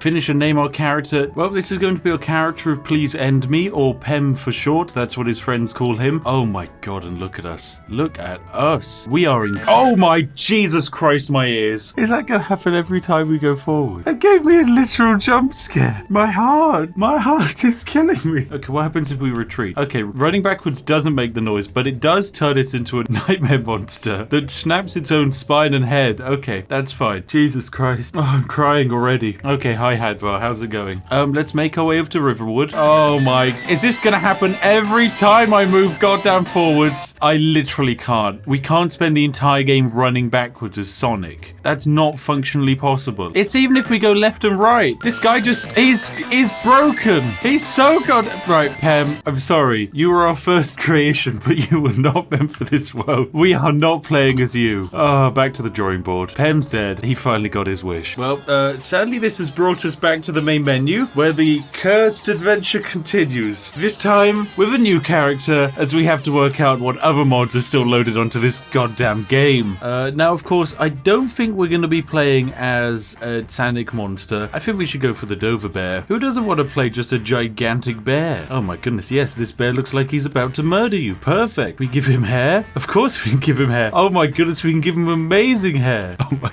god, he looks amazing. Right, we're going to finish and name him. This is just going to be Murder Bear. Ladies and gentlemen, say hello to our brand new hero. The hero that the people of Skyrim need to save them from the dragons. It's Murder Bear. Oh, we just look amazing from behind. Look at this guy. Oh, yes. Wouldn't you love to be the little villager who's saved by this Murder Bear? All right, let's go Murder Bear. Right, we've been told to go to the closest town of Riverwood, which is fine. We're a great big bear, so we can do that. Hang on a second. What is this? Hang on a second. Okay, I recognize this area. This is the Stones of Power, right? This is normal. This is where you pick your, like, Guardian Stone. What's this chest? Search chest. Dwemer Skyship Config version 1.3? Sorry, you telling me that this is a dwarven steam-powered skyship? Oh my god, sorry. Hang on a second, Todd. Why wasn't this in the base game? Can we get on it? We can get on it? How does this work? What even is this? How has someone put this in Skyrim? This makes no sense. There's some little hunter down there sat at their camp with their tiny pathetic boat. Well, we've got the goddamn Dwemer skyship, ladies and gentlemen. Well, let's see if we can give this a go. Okay, that's forwards. This is backwards. Okay, now we're rotating. Okay, sorry, Hadvar. You use your goddamn legs. I've got a goddamn reversing mega boat of some kind. It's a little bit funky, but I think it functions. Ladies and gentlemen, we got ourselves a flying boat. Oh my god. This is beautiful. This is exactly what Skyrim needed. A flying boat. I'm just going to ignore the tutorial town. We don't need to go to Riverwood. We don't even need to go fight dragons. What are dragons going to do other than, you know, set on fire this flimsy wooden piece of flying technology? Oh my goodness, this is actually beautiful. Todd, are you not proud of this? Are you not proud of what the glorious people have done with your video game? No, we're just going to fly it straight over to the keep and land inside the city. Okay, how do I park this thing? Most importantly, how do I go down? Okay, shift is up, control is down. Let's just go park my goddamn mega boat in front of the Jarl's Palace. Okay, we've dismounted the ship finally. We've parked it in a bit of an odd spot. I mean, we're kind of blocking the entry to the Jarl's Palace. Oh, there's water here. Perfect. Did I just die? I just died. It turns out giant floating boat, pretty dangerous. Day 2. Well, ladies and gentlemen, it's day 2 of recording. I'm back. Of course, the game kind of crashed a lot last time, so we're going to give it another go, except this time I've got a nice bit of some refreshing beverage. Daddy Spiff's drinking grown-up beverages now to get him through this hellscape of a game. Alright, anyway, we're back in. We're Dover Bear the Murder Bear again, and we are back looking amazing. This time, I don't think we're going to take the giant flying vehicle, because dismounting the giant flying vehicle just murdered me last time, so probably gonna skip the floating vehicle of death and instead just use our bare legs. Oh look, a chest. And is this some kind of hunter? Hello there. Well, you've got armor and I don't have armor, which is an issue. So I'm just gonna go crouch on over here until you don't see me anymore. And it's time for Murder Bear to murder his first victim. Just for some, you know, basic clothes. Go Murder Bear. Yes, good job Murder Bear. There you go, you can't hit me. Get wrecked, my friend. And murdered. Next time. Goodbye. Oh my goodness, Murder Bear. Good lord. There's a lot of blood I'm noticing, Murder Bear. You've really created a bit of a mess. Well, let's try and get some of these non-bloodied clothes off of them. Oh, and now we look so much better. Oh my goodness, look at Murder Bear with his gigantic arrows of death. Murder Bear looks amazing. Right, let's go Murder Bear. I absolutely love... Okay, Murder Bear is quickly becoming one of my favorite characters. And here we have it, ladies and gentlemen. We've made our way all the way over to Riverwood, and it looks, you know, pretty normal. This is good. Yep, I'm not seeing anything too concerning here. Oh, I am seeing that there's apparently poop on the floor. I don't remember this being in the base game of Skyrim. What is this? It has unknown properties. Okay, let's eat it. Damage health discovered. Okay, great. Who knew eating turds would damage your health? Well, honestly, Riverwood's looking pretty normal. So I think it's time we move on to Helgen, where we continue the main line of the quest to go find the Jarl. Jesus Christ. I'm sorry, what the hell is this? No,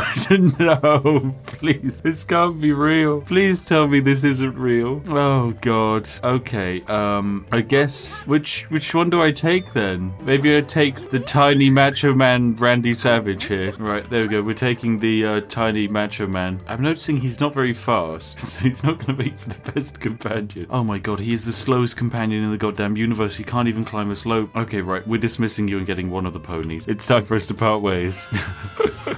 He doesn't seem very happy. Alright, let's get the one here that appears to be on fire. Alright, there we go. We got the pony that shoots lightning and is much, much faster. There we go. Perfect. Oh, here we go. Wolves. Right, pony, kill the wolf. Oh my goodness, you electrocuted the living hell out of it. Okay, you're not half bad. I guess it's just a murder bear and a murder pony going on a magical adventure, trying to find friends in this world which is full of nightmare monsters. Well, naturally, the most important thing to do for us is to go pick up the power stone over there that allows us to raise the dead, because that's the most goddamn powerful thing in this game. But at the same time, there was one thing that I was told to do, and that was to pull this lever behind the hunting brew meadery.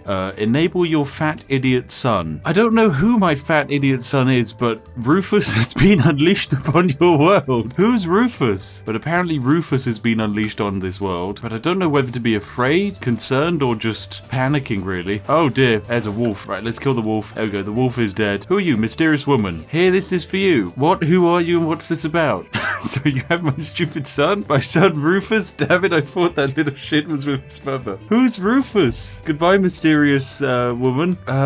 Let's read this mysterious note. Where's my son? Murder bear. I tell my servants bring tasty children, but to my disgust they bring your horrible fat child. I do not want this fat child. My servants disappoint. Now the child will not leave, only plays with doll, makes servants uncomfortable with staring and rude comments. Please come remove your unwholesome child from my home. Seek my lair in the hills west of Golden Rock. Okay, so I've got to go collect my unwanted son. Oh my goodness, this is incredible. What an immersive Skyrim experience. Oh, these some bandits. Oh yes, we got some bandits. Right, murder pony. Murder them. Oh my god, Murder Pony, you are so goddamn powerful. Oh, we got a steel battle axe. Oh, this is going to be so much more fun. A great big giant steel battle axe. How big is it? Oh my god, it's massive. Oh yes, Murder Bear is here to bring the murder. Hello there, Wolfie. It's Murder Bear time. Swing and Pony, can you stop murdering everything? Dear lord. Right, now I know there's an evil guy at the top of this kind of podium with the incredible stone of power. So I'm going to get Murder Pony just to wait here 5 seconds. So there should be a necromancer up here raising the dead. Yep, there he is. Right, swing and... Oh, Murder Bear, yes! You go, Murder Bear. Oh, no, that was fantastic. I'm a bit concerned as to why this skeleton's just standing here. You have an ancient Nord battle axe. That one looks even more powerful. But anyway, we want to activate the ritual stone here because this is going to give us the ability to raise the dead once a day. And yes, it's ridiculously powerful. Anyway, let's go pick up our stupid dumb son. Find my son. There we go. Let's go find Rufus and then we'll talk to the Jarl of Whiterun. Okay, Rufus is apparently up in the caves in the mountains here, so gotta go climb a hill and find our unwanted child. Oh, here we go. Here's the cave of our stupid useless son. Right, witch's lair discovered. So they're keeping Rufus in here. Is he in like a cage or something? Oh my goodness, what is this place? It's got some kind of sauna hot tub in here. What is this place? Is it just filled with... Why is it just filled with scantily clad witches? Oh, there is a cage. Yes, I'm here for the fat child. You want me to take the fat child, do you? Okay, well, look, apparently this is Rufus, our fat child. Rufus, thank goodness you're okay. I'm rescuing you. Okay, apparently Rufus wants to go say goodbye to everyone in his captive home. Right, Rufus, go say goodbye to them. It seems that quite literally everyone here hates Rufus, so I guess we're just going to leave. Alright, Rufus, you and I, we're gonna go see the world together. It's gonna be beautiful. Okay, well, now I guess we just have Rufus following us around instead of the magical pony of death, which is fine. First I spot a deer, so let's just quickly murder that. Rufus, why are you chasing the deer off into the hills? Rufus, come back. You have a wooden sword, and that is a deer with antlers that could just decapitate you in a single hit. Oh my Jesus Christ. Sorry, what is that? Sorry, I was just walking along the main road with my son Rufus when I noticed a gigantic pony the same size as one of the giant military towers. Why are there ponies everywhere? I thought we already saw all of the ponies. What are these ones for? Oh my god, these ones can be ridden. Rufus, please don't judge your father, Murder Bear. Also, I don't know how Murder Bear had a human child. I think Murder Bear has been scammed somewhere along the way. I just mostly want to know what on earth this gigantic monster monster is. Right, can we get off the pony? How do I get off the pony? Oh my goodness, and what are these things that are apparently attacking me over here? There's a whole bunch of enemies. What are they? Are they just wolves everywhere? Oh my god, the giant pony is fighting them. Oh my god, the giant pony is absolutely decimating them. You know, maybe if I just stand still, the pony that I'm on will die. You know, I'm just going to take this horse over to the giant camp. That should kill it. All right, here we go. Giant camp. It's got woolly mammoths and here are some giants. They don't look as big anymore because, you know, we're a gigantic murder bear. Now I'm noticing one issue. Murder bear dies before the gigantic horse dies. Right, now I don't really have enough money to buy any goods, so I think I'm going to head over to the next location I was told to go to, which is over towards Winterhold. Wait, no, it's not Winterhold. It's Windhelm is where I want to go. No, I don't want to go to Winterhold. Take me to Windhelm. Off we go to Windhelm, ladies and gentlemen. Well, here we go. We've made our way to Windhelm. We found the Windhelm stables. It's pitch black here. There's still ponies everywhere. Okay, now I was told to walk off in this direction somewhere. I don't know what to expect, but apparently there's a new location over here. Wait, Hassan, what the heck is this? Is this a tiny goblin? Oh my goodness, the tiny goblins are beating up my son. Reekling. What on earth is a reekling and why is it punching my child to death? Okay, right. Tiny little goblins. I'm sorry, but Murder Bear is going to have to murder bear you. Oh my goodness, you guys are actually quite tough. Oh, thank goodness you're focused on my son instead of me. Oh my goodness, Rufus, you're doing a fantastic job of just standing in the way. Oh my god, is that the level up sound? Oh my god, my ears. My ears! Jesus Christ, my goddamn ears. That's the level up noise, I hate it. Oh my god, my ears. Right, now we do more damage. Swing, hit, swing, hit. Yes, there we go. We murdered one of the tiny goblins. Still 2 more to go though. Let's hit him with a heavy attack. Yes, and another one. Oh my god, that's an ice wolf. Oh my god, this guy seems powerful in comparison to the other shite we've had to fight. Oh dear lord, okay, we need potions. Alright, we're just gonna be eating cheese and fighting wolves. Oh my god, I'm almost dead again. Eat all of the food. Die, stone wolves. Punch the reekling. There is blood everywhere. Right, you're trying to kill my child and you keep using goddamn... Wait, I can use the magic spell. I have the magic stone, right? The ritual stone. Yes, right. Ritual stone away. Perfect. Okay, now the ritual stone is going to raise all of the dead corpses nearby to fight for me, which means I no longer have to worry about murdering stuff. Yeah, you kill him for me. Good job, giant scary ice wolves. Well, this has certainly simplified everything. Well, we killed all the reeklings. They were goddamn terrifying. Right, I think it's time for us to move on. I mean, these wolves are going to die after 60 seconds, which is fine, but something tells me the reekling attack is not what we're looking for. Alright, so there's something down here beneath us. Got to get past all of these frosty wolves, and what on earth is this? Right, let's drop down a save, because I have no idea what is going on there. There appears to be skeleton Falmor wizards. What on earth is going on here, and why are they... Okay, right, let's just kill the wizard. I leveled up again. Oh my god, it's so loud. The game is the game, please. It's frozen. Okay, we're back after a quick reload, and the fight is still going on ahead of us. I have no idea who's fighting. I can see skeleton Falmor wizards, and you know what? Let me see if I can get a hit in here. I might be able to get my level up in. Oh, that Falmor wizard died almost instantly. What about you? There we go. That's another one dead. Did you just send my son yeeting? I just saw my son fly off the screen. Oh my god, it's the level up noise. Oh, Jesus Christ. Right, we're leveling up. We're leveling up. Jesus Christ, my ears every time we level up. I hate it. Alright, and swing and hit and swing and hit. Alright, one last skeleton Falmor wizard. Let's go for a heavy attack here. Right, go. Kill him. Kill him, Rufus. Kill him. Rufus, go. Oh, Rufus. No, poor Rufus. Don't kill my son. Actually, you know what? You can do if you want to. I won't mind. Right, Rufus, I saved your life. What did I just get shot at by? Sorry, what is that over there? Rufus, I'm kind of concerned by what is over there. There's some kind of weird object. Oh my god, it's a tank. Oh my god. Dwarven army base discovered. Hang on a second. Oh my god, it's a working tank. Oh my good lord. It's a stug. They've got... Oh my god. Okay, this is incredible. Right, let's just get in the biggest tank that I can find. Oh my goodness, this thing's amazing. I mean, I absolutely love this, but I'm pretty sure I'm missing the ability to actually shoot it, so maybe there's something hidden inside these walls. Oh, here we go. Here's a chest. Dwarven baton. Okay, that seems like it. And a Dwarven army peaked cap. Right, Bear, you're putting on the amazing hat. We're getting rid of the other hat, and oh my goodness, it's Communist Murder Bear. Let's go, Communist Murder Bear. Let's go get... Why is my tank driving off? Get in back in the tank, Communist Murder Bear. Oh my god, you look amazing. Oh my god, Skyrim is complete. Right, I have the murder baton. I don't know what the baton does. Oh my god, I can swing and shoot. Oh my god, this is amazing. Right, tanky boy, we're going on an adventure. Full speed ahead, tanky boy. Oh, there's a wolf. Fire that wolf. Right, I can see a wolf is trying to murder my son there, so tank, fire. Oh, that was a miss. Tank, aim a bit higher. Good stuff. Right, just aim and actually hit. Can we not try and murder Rufus, please? Okay, well, driving into it seemed to have worked. Right, tank away. Don't mind me, ladies and gentlemen. Just a murder bear with a panzer tank. This is perfectly normal. Nice weather, is it?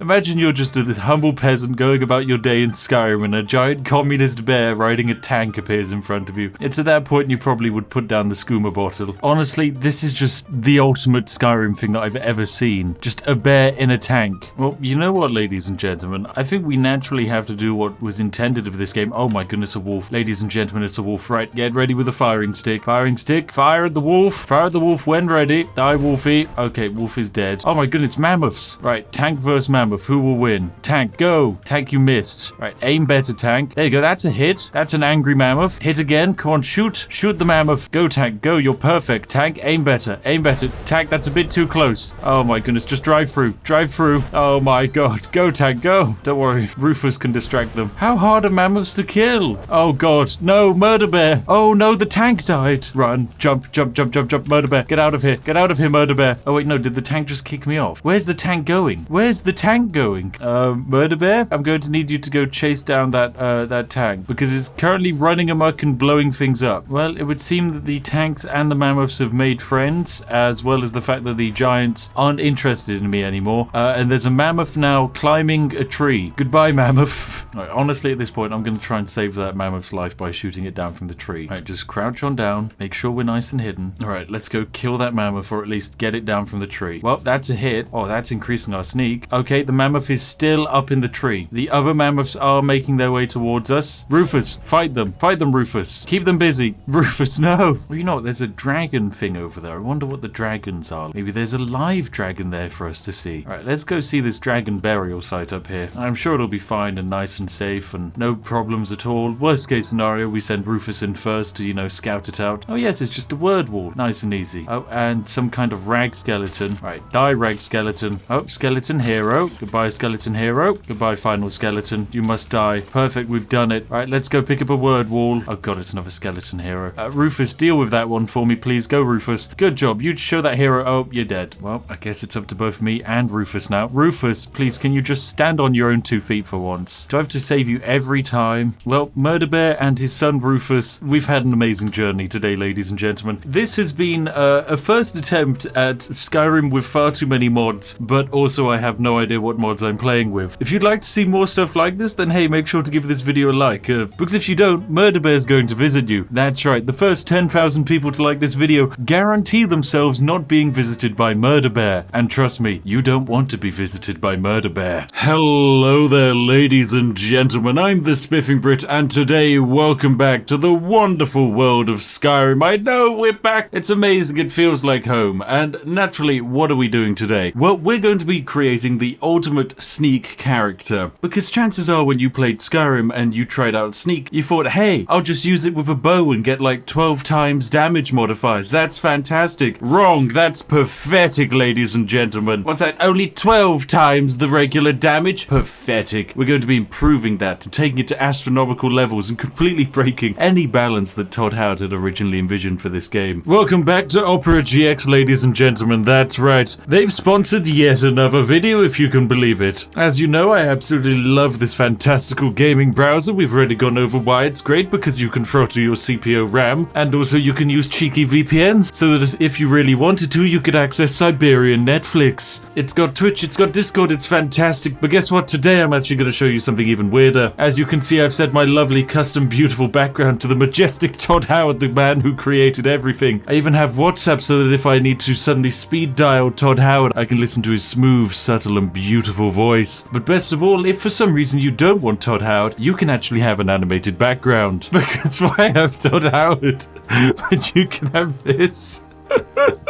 I can't believe I get paid to do this. Perfect. This is the exact way I like to handle all of my business meetings, with this kind of background. But honestly, there's no reason to just not use this instead of Chrome. It's better in basically every regard, and you can even use Chrome extensions in Opera GX. This is really important if you're a content creator, because I use a gigantic quantity of plugins to snoop at all of the lovely metadata backend of YouTube. And guess what? You can do it on Opera. It's majestic. You can even import everything that you had from Chrome right onto Opera. So hey, if you feel inspired and want to get your own Catgirl or Todd Howard background, then why not go on down into the description and install Opera GX? And heck, if you already use Opera, as I heard many of you already had, or you're just using it for the first time, hop on down to the comment section and give me a shout. I'd love to hear which Catgirl background you end up using. So thank you very much, Opera GX, for sponsoring today's Skyrim video. Now let us go and marvel at the wonderful world of Skyrim as we completely decimate any balance mechanics in this game. Now I'm sure many of you have done sneak builds in Skyrim. You've achieved Sneak 100, but what if you went beyond Sneak 100? What if you went Sneak 200, Sneak 300, or in our case, Sneak 9000? That's right. The sky's the limit with what we have planned today. So yes, I'm going to be showcasing a few cheeky exploits which allow you to stack some absolutely ridiculous modifiers, which will allow us to basically one-hit absolutely everything in the game using basically the worst weapons we can get our hands on. Best of all, these exploits can be done pretty much instantaneously out of the game, requiring no setup and just a whole bunch of Skyrim-y cheese. So without further ado, make sure you're sat back, relaxed, you have a nice warm cup of tea in hand, and if you're feeling especially fantastic, you could even like this video now. Without further ado, let's dive into a brand new game of Todd Howard Skyrim. Oh my goodness, am I so excited to be here today. Oh wow. Oh, and of course it begins, as it always does, with the lovely Bethesda Game Studios logo. Ah, wonderful. And here we are, the wonderful world of Skyrim, ladies and gentlemen. Now, of course, with our plan today, we need to create the stealthiest sneaky boy in the universe, who's going to allow us to walk up behind enemies completely undetected and absolutely one-hit them into oblivion. And fantastic, we're now going to be decapitated. Now, of course, Loki of Rorikstead is going to absolutely leg it, but you see, he's going to be murdered by the inefficient strategy of bow and arrow. Watch this. One shot, he's dead. But look at that. They had to do it at range. They were detected. Pathetic. We're going full sneak, so we need to create the ultimate sneaky boy. Now, when you think stealth character in Skyrim, chances are you might think of Khajiit, simply because they have natural improvements to stealthiness and unarmed attacks. You might think maybe the Dark Elves as well for their natural stealth and magic skills, but no, instead we're going to be playing the stealthiest race of all, the Orc. You might not think orcs are the greatest for stealth builds, but they are. It'll all make sense very soon. So we're going to create ourselves a lovely orc. We're just going to make him a thin noodle boy. Oh no, an orc with a moustache. Now that is perfect. Okay, now who is our hero going to be? Well, as he's a stealth orc and he's going to be spending most of his time effectively crawling around, I thought it would make only perfect sense that we call him Bend Over. Now, Bend Over here is going to be bent over, crawling all around the lovely dungeons of Skyrim, finding lovely goodies and loot. Although actually, he won't be doing that for quite a while, because naturally we're just going to immediately beeline our way to fantastic success. We're going to bypass pretty much all of the game and instead create an insanely powerful character. Right, well, here it is. We're going to get our head lobbed off. However, it's time for a Dragon Ex Machina. That's right. We're saved by a great big old dragon boy. Alright, well, now it's time for us to quite simply run away. Goodbye, everyone. Just beeline our way through most of the game here. Right now, of course, we have the choice. Do we join the Imperials or the Stormcloaks? Remember, you always want to join the Imperials because, dear Lord, if you haven't read up on any of the Skyrim lore, never pick the Stormcloaks.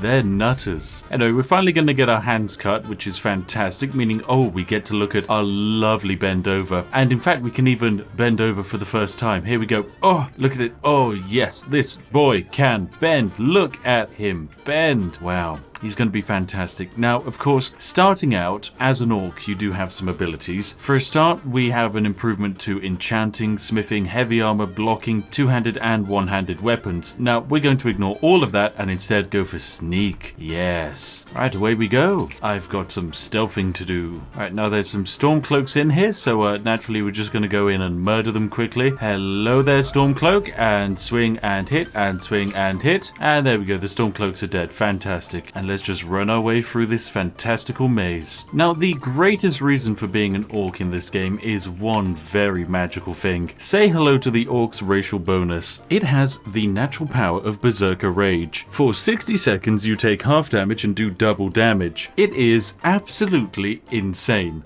Because that is right, that is double damage. And best of all, it stacks with everything for some reason. It is a completely and utterly broken modifier. And we actually have access to our first ever dagger here, ladies and gentlemen. So we'll be taking that bad boy because chances are we're going to be needing it. There we go, look at this. Oh, it only does 4 damage, but trust me, it's perfect. Alright, and so away we go into the lovely caves as we're going to find ourselves even more and more Stormcloaks to murder. Fantastic. Although now we have a lovely handy little dagger. Now, I mean, a dagger doesn't exactly do that much damage. It also doesn't really have that much range. And it's basically just me repeatedly mashing the clicky click button. But you know, at least we get a lot of hits off. Not that they necessarily do much damage. Right, now of course in this next room we get the lovely bear, ladies and gentlemen. And this bear is a fantastical opportunity for any up and coming Skyrim gamers. Simply because it is actually quite a faff for leveling up your sneak stat. The sneak skill only levels up when you basically stealth in front of enemies. There's a few ways you can cheese this. For example, there's a blind bandit who you can stand in front of and walk into a wall and train up your sneak stat. But why do that when there is a literal bear right in the starting zone and all we have to do is simply walk into the wall right here and increase our sneak skill? It really is that easy. Right, now I'm just going to find my usual spot on the wall right about here and activate the auto run key and watch as my sneak skill increases from a pathetic 15 to now it's up to 16, and honestly just the longer we stay here the more and more it's going to go up. So just engage auto run, point at this wall and have fun begin. 6.5 hours later. Right, now I think our sneak skill has been appropriately increased by a decent amount, and oh my goodness, we're actually able to level up just off of our sneak, and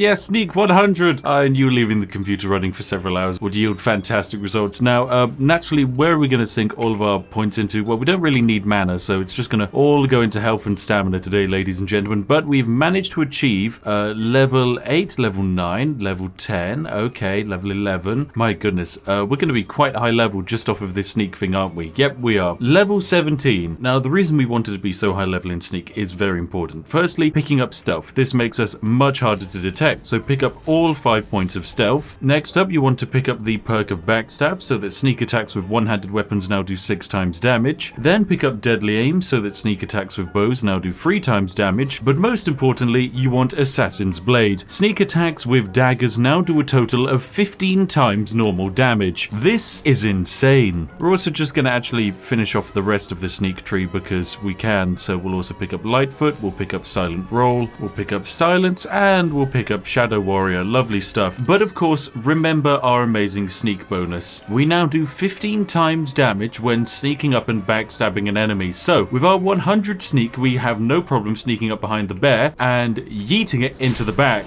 And just like that, it's dead. Well, that's the bear defeated, so naturally we just need to go and make ourselves even more powerful, because we just attacked that bear for 6 times 15, which equates to a grand total of 90 damage. That's pretty good for a starter dagger, but of course it could be much better. So we're gonna go and join ourselves an Assassin's Guild. That's right, we're gonna go join the Dark Brotherhood. So goodbye Hadvar, it's been a lovely time with you in the tutorial, but I am out of here. Oh yes, of course that wolf can detect me, however it also can't detect me. Huzzah, I have achieved sneak. Anyway, we're gonna go speak to Alvor here so I can steal his stuff. Oh, and fantastic, Alvor here on the table has a steel dagger for us, which is much better than our pathetic iron dagger. It does an additional 2 damage, so there we go, we're now up to 8 damage with our dagger. Not the best weapon in the world, but it's okay. Alright, now it is simply time for us to leave, because as fun as it is to actually hang out here, we do not have time. No, no, no, no, no. I am on an unstoppable quest to cheese this game. You know, when you think about how much time Bendover spent bent over, it really makes you think just how little time it would take you to bend over your finger and press the like button. I bet you didn't see that one coming, ladies and gentlemen. That's right, you now legally have to do it. I have won. Checkmate, my friends. Right, well, we've made our way all the way over to Whiterun, and no, we're not going to go inside and tell the Jarl he has a dragon problem. Instead, we're immediately going to hop into this carriage here with Bjorlum and ask him to take us to Windhelm, the capital. So away we go. Let's just yeet ourselves into the back and take me away, my friend. So naturally just walk past the,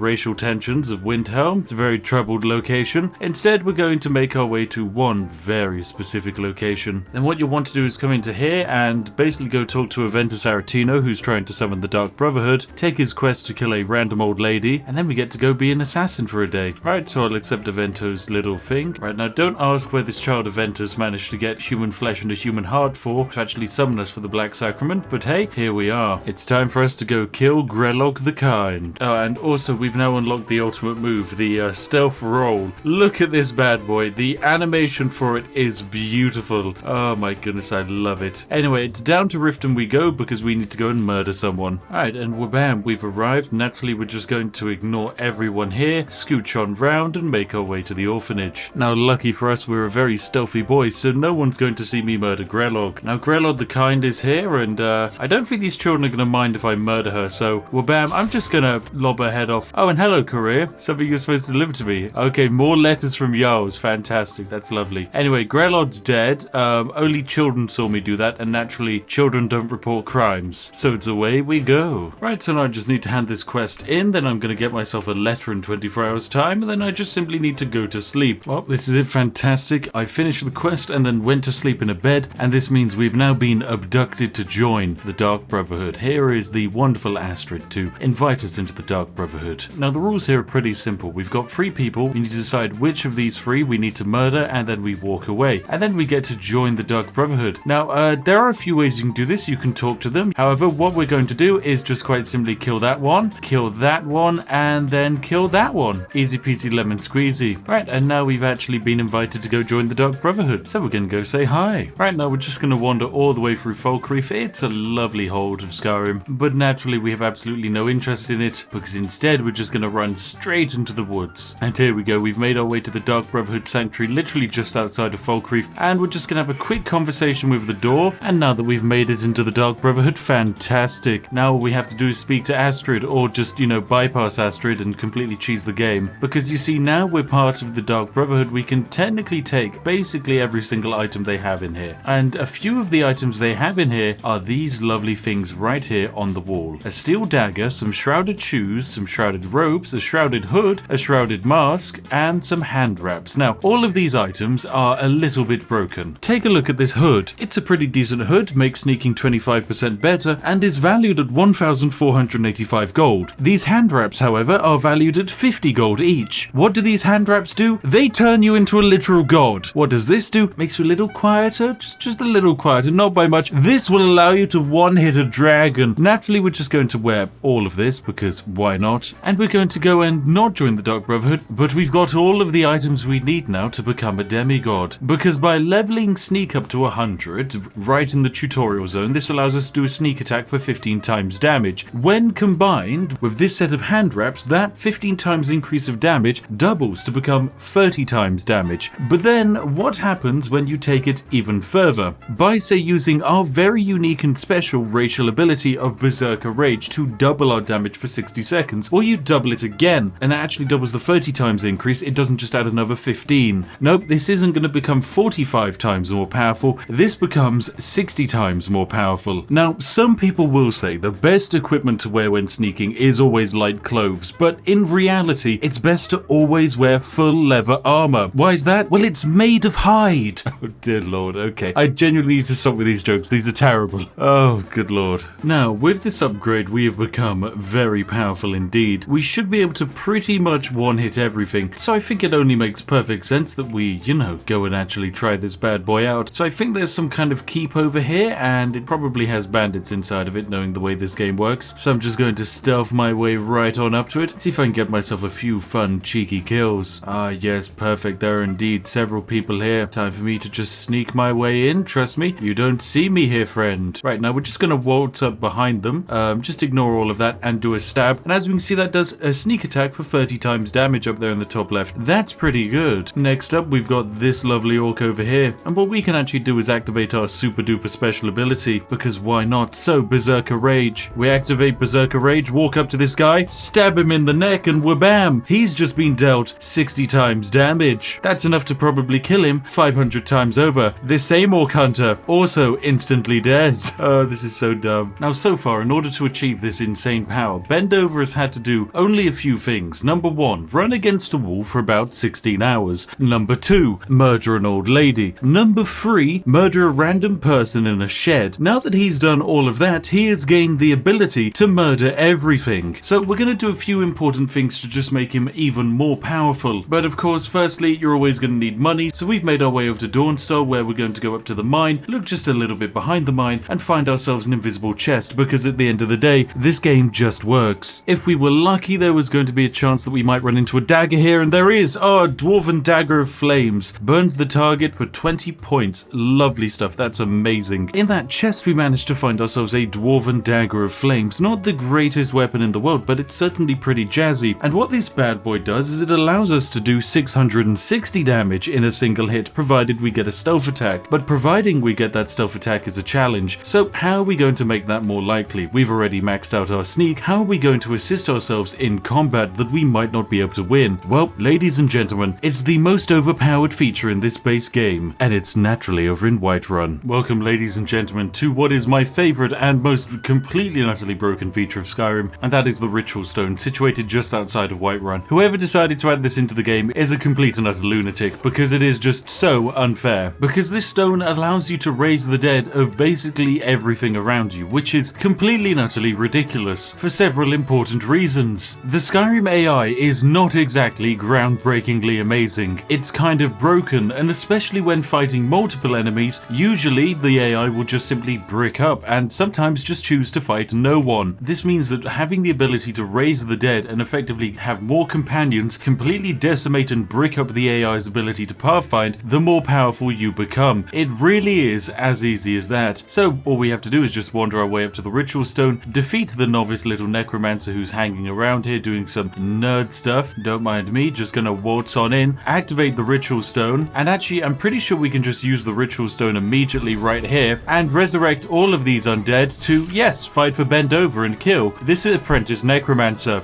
Go, my bony boys, go! Anyway, we'll just stealth up behind him and get the backstab off for an additional 30% damage. The fact that we have 100 stealth and we can just insta-stealth behind people and murder them is ridiculous, but now we can also raise the dead. Honestly, I don't get why there's so much hate for all of these lovely necromancers. They're just honest hard workers trying to raise a family in this environment. Yes, they're technically raising a family out of dead corpses, but you know, it's a family. That's something. So yes, you can technically go the route of picking up the dagger, which gives you the chance to immediately one-hit everything. But when you already one-hit everything, why do that? Why not just focus on looking at the dagger you do have and wondering if you could improve it anymore? And that's exactly what we're going to do. And I'm pretty sure you can probably guess exactly how we're going to do it. That's right, it's Fortify Restoration loop time, baby. Which basically means going inside of Whiterun and repeatedly punching the alchemists over and over again until they cough up the necessary ingredient to craft the exact same potion 70 times over. Ladies and gentlemen, I have become stealth. Look at this. I can stand in front of this Whiterun garden provided that I am at least 1 meter away, allowing for adequate social distancing. I am completely invisible. He cannot see me. He cannot even see me. Now, instead of dealing with the Yar, what we're going to do is just actually start off with our incredible arcane enchanting, as we're about to do the Fortify Restoration loop. If you do not know how to do the Fortify Restoration loop, literally watch one of the other 700 videos on my channel about Skyrim. Anyway, back in a moment. Right, well, after a little bit of mucking about getting the exploit to actually work, I have created the ultimate potion. Say hello to my potion of Fortify Smithing. For 3,000 seconds, weapon and armor improving is 3,000% better. Now that's pretty good. So we chug our potion, sit on down, and improve this steel dagger. We're bam, crafted. Let's make it legendary. Yeah, we can even make 2 of these bad boys. They look amazing. And well, there we go. We've created our lovely weapons of death. We have 2 legendary steel daggers, both of which have now a damage output of 43. This is pretty good because it basically means stealth attacks can now do 60 times this base damage. So with a base damage of 43 increased by 60 times, what do you get? You get 2,580, which is well beyond any damage that this game is actually able of calculating. But you can actually take this even further, because by dual wielding these weapons and picking up the Power Strike perk to actually give you an additional 50% damage, you can actually combine the damage of both of these up to a grand total of 86, and then times that by 90 for the ultimate sneak attack, meaning the actual damaging potential of these 2 steel daggers that I've just created is 7,740. Now in the industry, that's what we call a lot of damage. You're going to need more than flex tape to seal up any issues that are caused by these. Now the thing is, we can kind of stealth wherever we we like. As you can see, we're stealthing right now. We can take out this guard. Wabam, he's dead. No one even saw us do it. We don't even exist. I must say, when you're running with 2 daggers, you actually do look like you're an anime character running around. It is the dumbest thing in the universe. But yes, despite the fact that we've basically not completed any of the early quests, we haven't been to Bleak Falls Barrow, we haven't even so much as had to fight a dragon yet, we have now gained the ability to one-hit a bajillion dragons. Now, of course, scientifically speaking, it is a challenge to try and get a stealth attack off on a dragon, but it can actually be done. You can even one-hit the final boss in the game. That's right, the big bad dragon. There's a location which you can just quite simply crouch into and stealth very easily, because who needs to actually fight the final boss in the game when you can just sit behind them and poke them up the butt? Now, there's a great big bandit camp up here, so I reckon I could probably murder all of them nice and easily. And also, to make it extra sneaky and stealthy, we're gonna wait till nighttime before we go and murder all of these bandits. Huzzah, we now have the power of darkness on our side. Right, well, we've made our way inside of their camp, although they're currently busy trying to fight a gigantic woolly mammoth for some reason. But you know what, maybe I can help them with this, as I reckon I can finally get my one hit off on this gigantic woolly mammoth. Right, up the butt, there we go, sneak attack, woolly mammoth dead, one shot. And bandit outlaw, you're also dead, fantastic. Easy peasy, lemon squeezy. Well, to make this an additional challenge, I've decided to spawn in myself an ebony warrior, just to see if I can one hit them. Now remember, the ebony warrior is statistically the strongest enemy in all of Skyrim. We have not even completed any quests, we have not even killed any dragons, but what do we have on our side? Well, 2 lovely little daggers, and I'm also going to activate our racial ability of Berserker Rage. So, wabam, quick little bit of Berserker Rage, jump up behind him, and ooh, yes, he is dead! It really is as easy as that. Fantastic! The Ebony Warrior has been defeated by just one little stabby boy. Look at all of these lovely items he has. Don't mind if I yoink these. Ah, fantastic. Hello there, ladies and gentlemen. My goodness, he's back. Look at him. It's the majestic REANU KEEVES, the most powerful video game character in the universe. That's right, all of your video game characters are pathetic in comparison to this being. He has the ability to just simply flick a finger in the direction of the strongest enemies in the game and watch as they melt away into oblivion. There is nothing this boy hasn't done, and my goodness is he unstoppable. But today, we're going to make him even more powerful. That's right, today REANU KEEVES is going to be gaining one ultimate power. The ability to kill anyone and anything from anywhere in the map. That's right, effectively we're going to be turning this man's body into a nuclear bomb, even though he is already the bomb.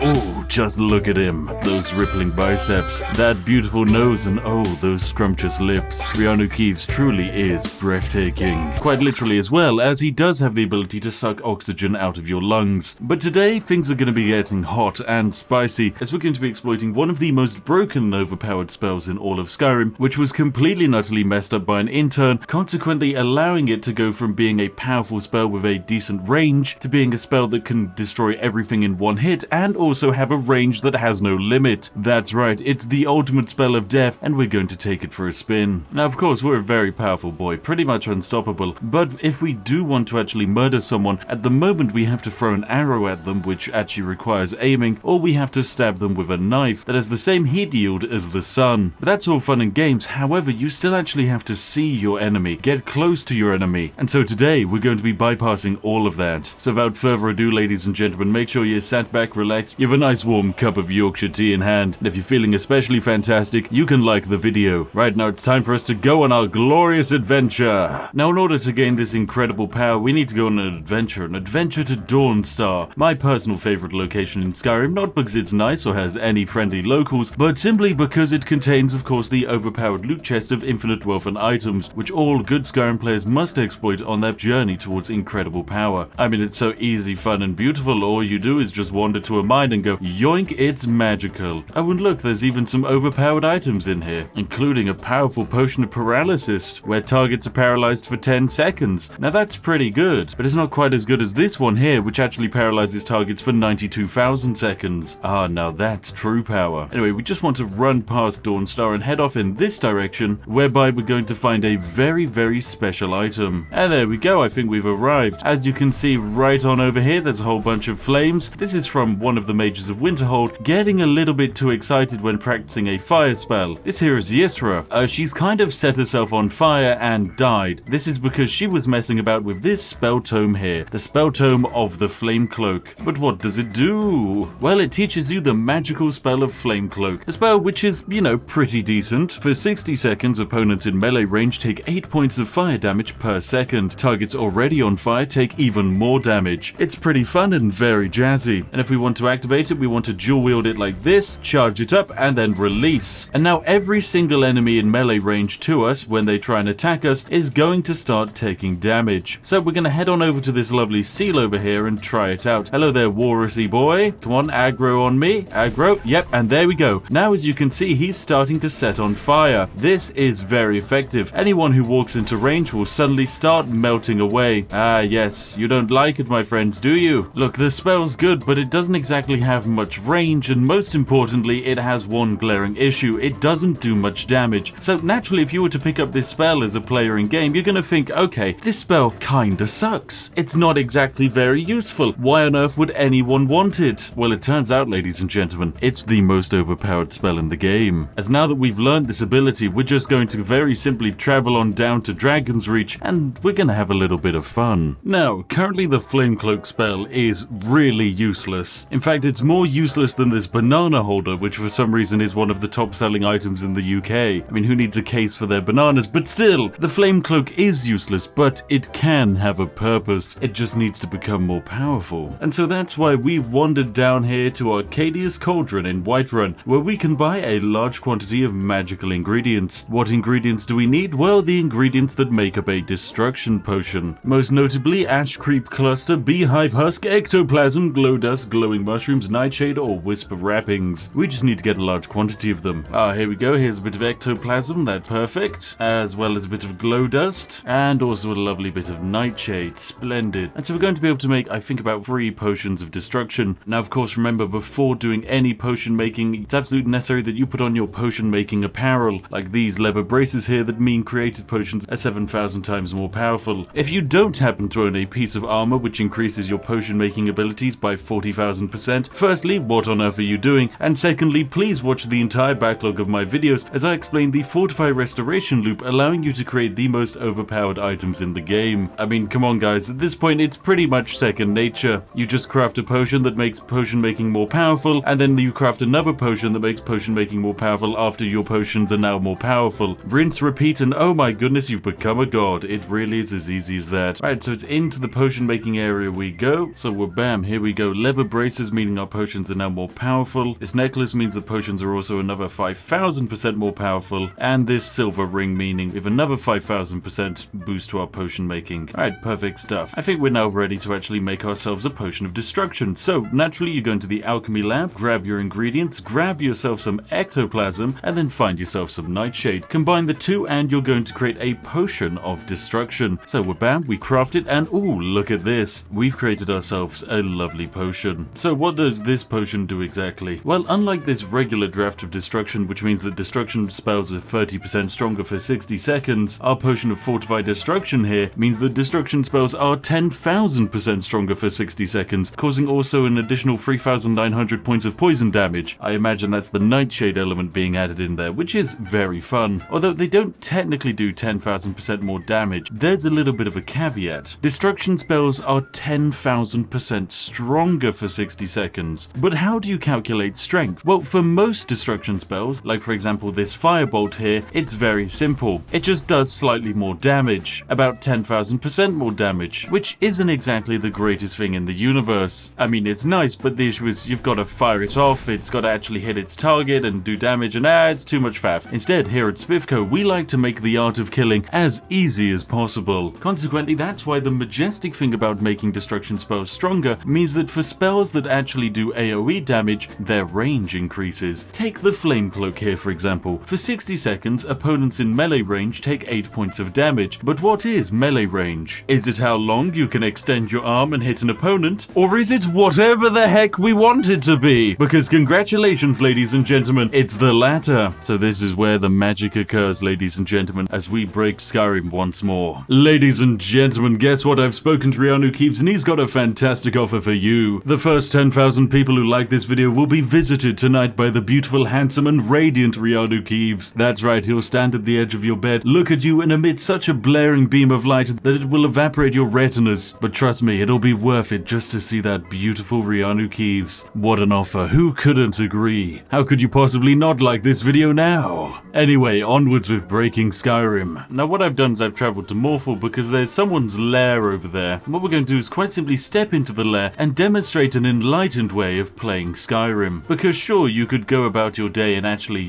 fight people and do quests and engage in epic boss battles. Or alternatively, you could evaporate bone marrow off of people's skeletons at a 1,000 meter range. And that's exactly what we're going to do, as it's time for us to enter into Morphle's lair. Oh yes, as you can tell, very evil place, very angry. People in here will try and murder us, but that's only if they can get to us. So if we just sneak our way in, we're gonna see what kind of situation we've got going on in here. Look at that, there's a whole bunch of spiders down there, whole bunch of angry spidey boys, but guess what? We don't need to fight them. No.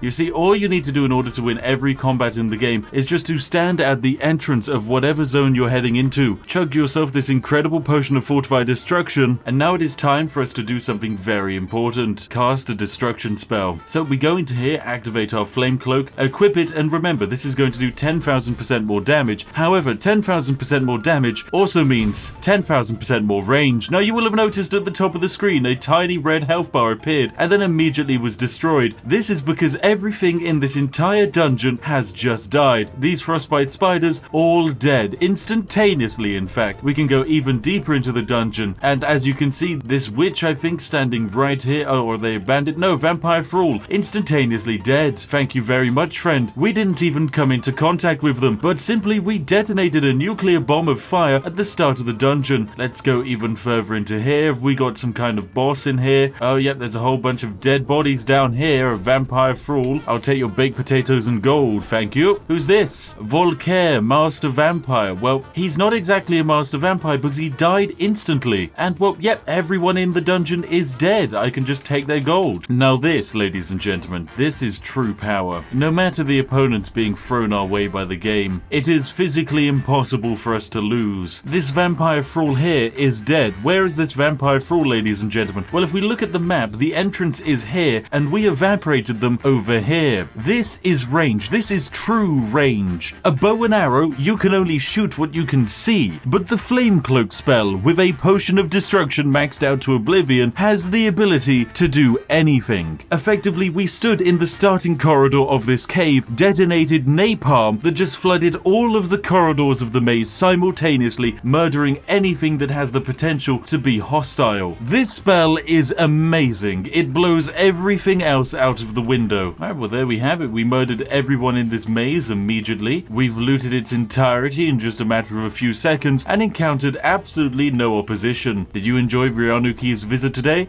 Oh yes I did. It was very nice. Thank you for coming by. Okay, now you just go to sleep, little vampire thrall. There you go.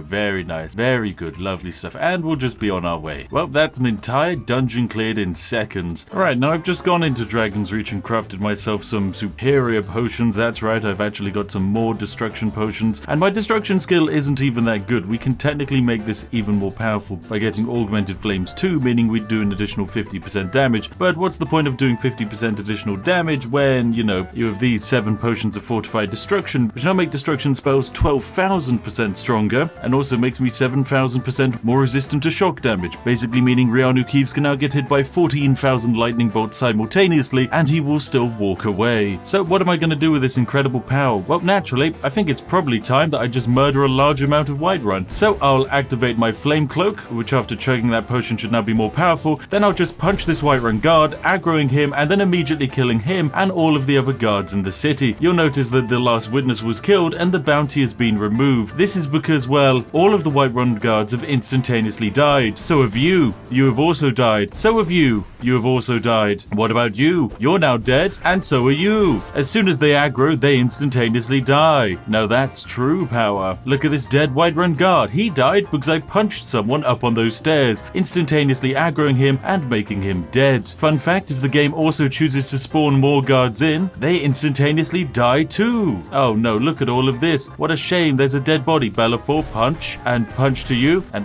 glorious success. Everyone is dead. Except Armin, of course, because now the potion's finished. He's decided to run away here. Yes, you go, Armin. You go. Alright, ladies and gentlemen, I've worked out exactly what we should use our newfound power for. Completely decimating one of the slightly more difficult quests in this game. Welcome to the statue of Merida here. It's a very fun little statue, and there's a very fun little quest involving it. Basically, we need to go through this temple and clear it of many, many high-level enemies. There's a few fun boss fights as well, but naturally we're going to cheese the entire thing by just simply entering the temple and defeating everything. Look, we've made it. All of these poor corpses of the people who tried to come before us. And let's just wander through here. I wonder if we're going to find anyone to fight. Maybe it's a happy, peaceful place. Maybe there is no combat. Yes, I'm sure that's the case. Oh, but that does look like enemies. Okay, right. Now, we could, of course, fight them, but instead we're just going to charge up our destruction spell here, activate it, and they are going to start taking damage, but,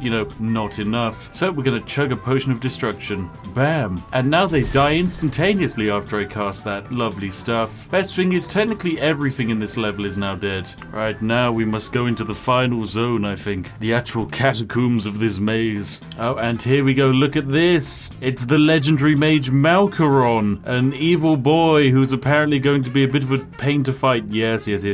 Quite simply, we're just going to chug our majestic potion here, do a little bit of this, and whabam! Everyone's dead, including the Gigaboss that spawns in after you kill Malkaron.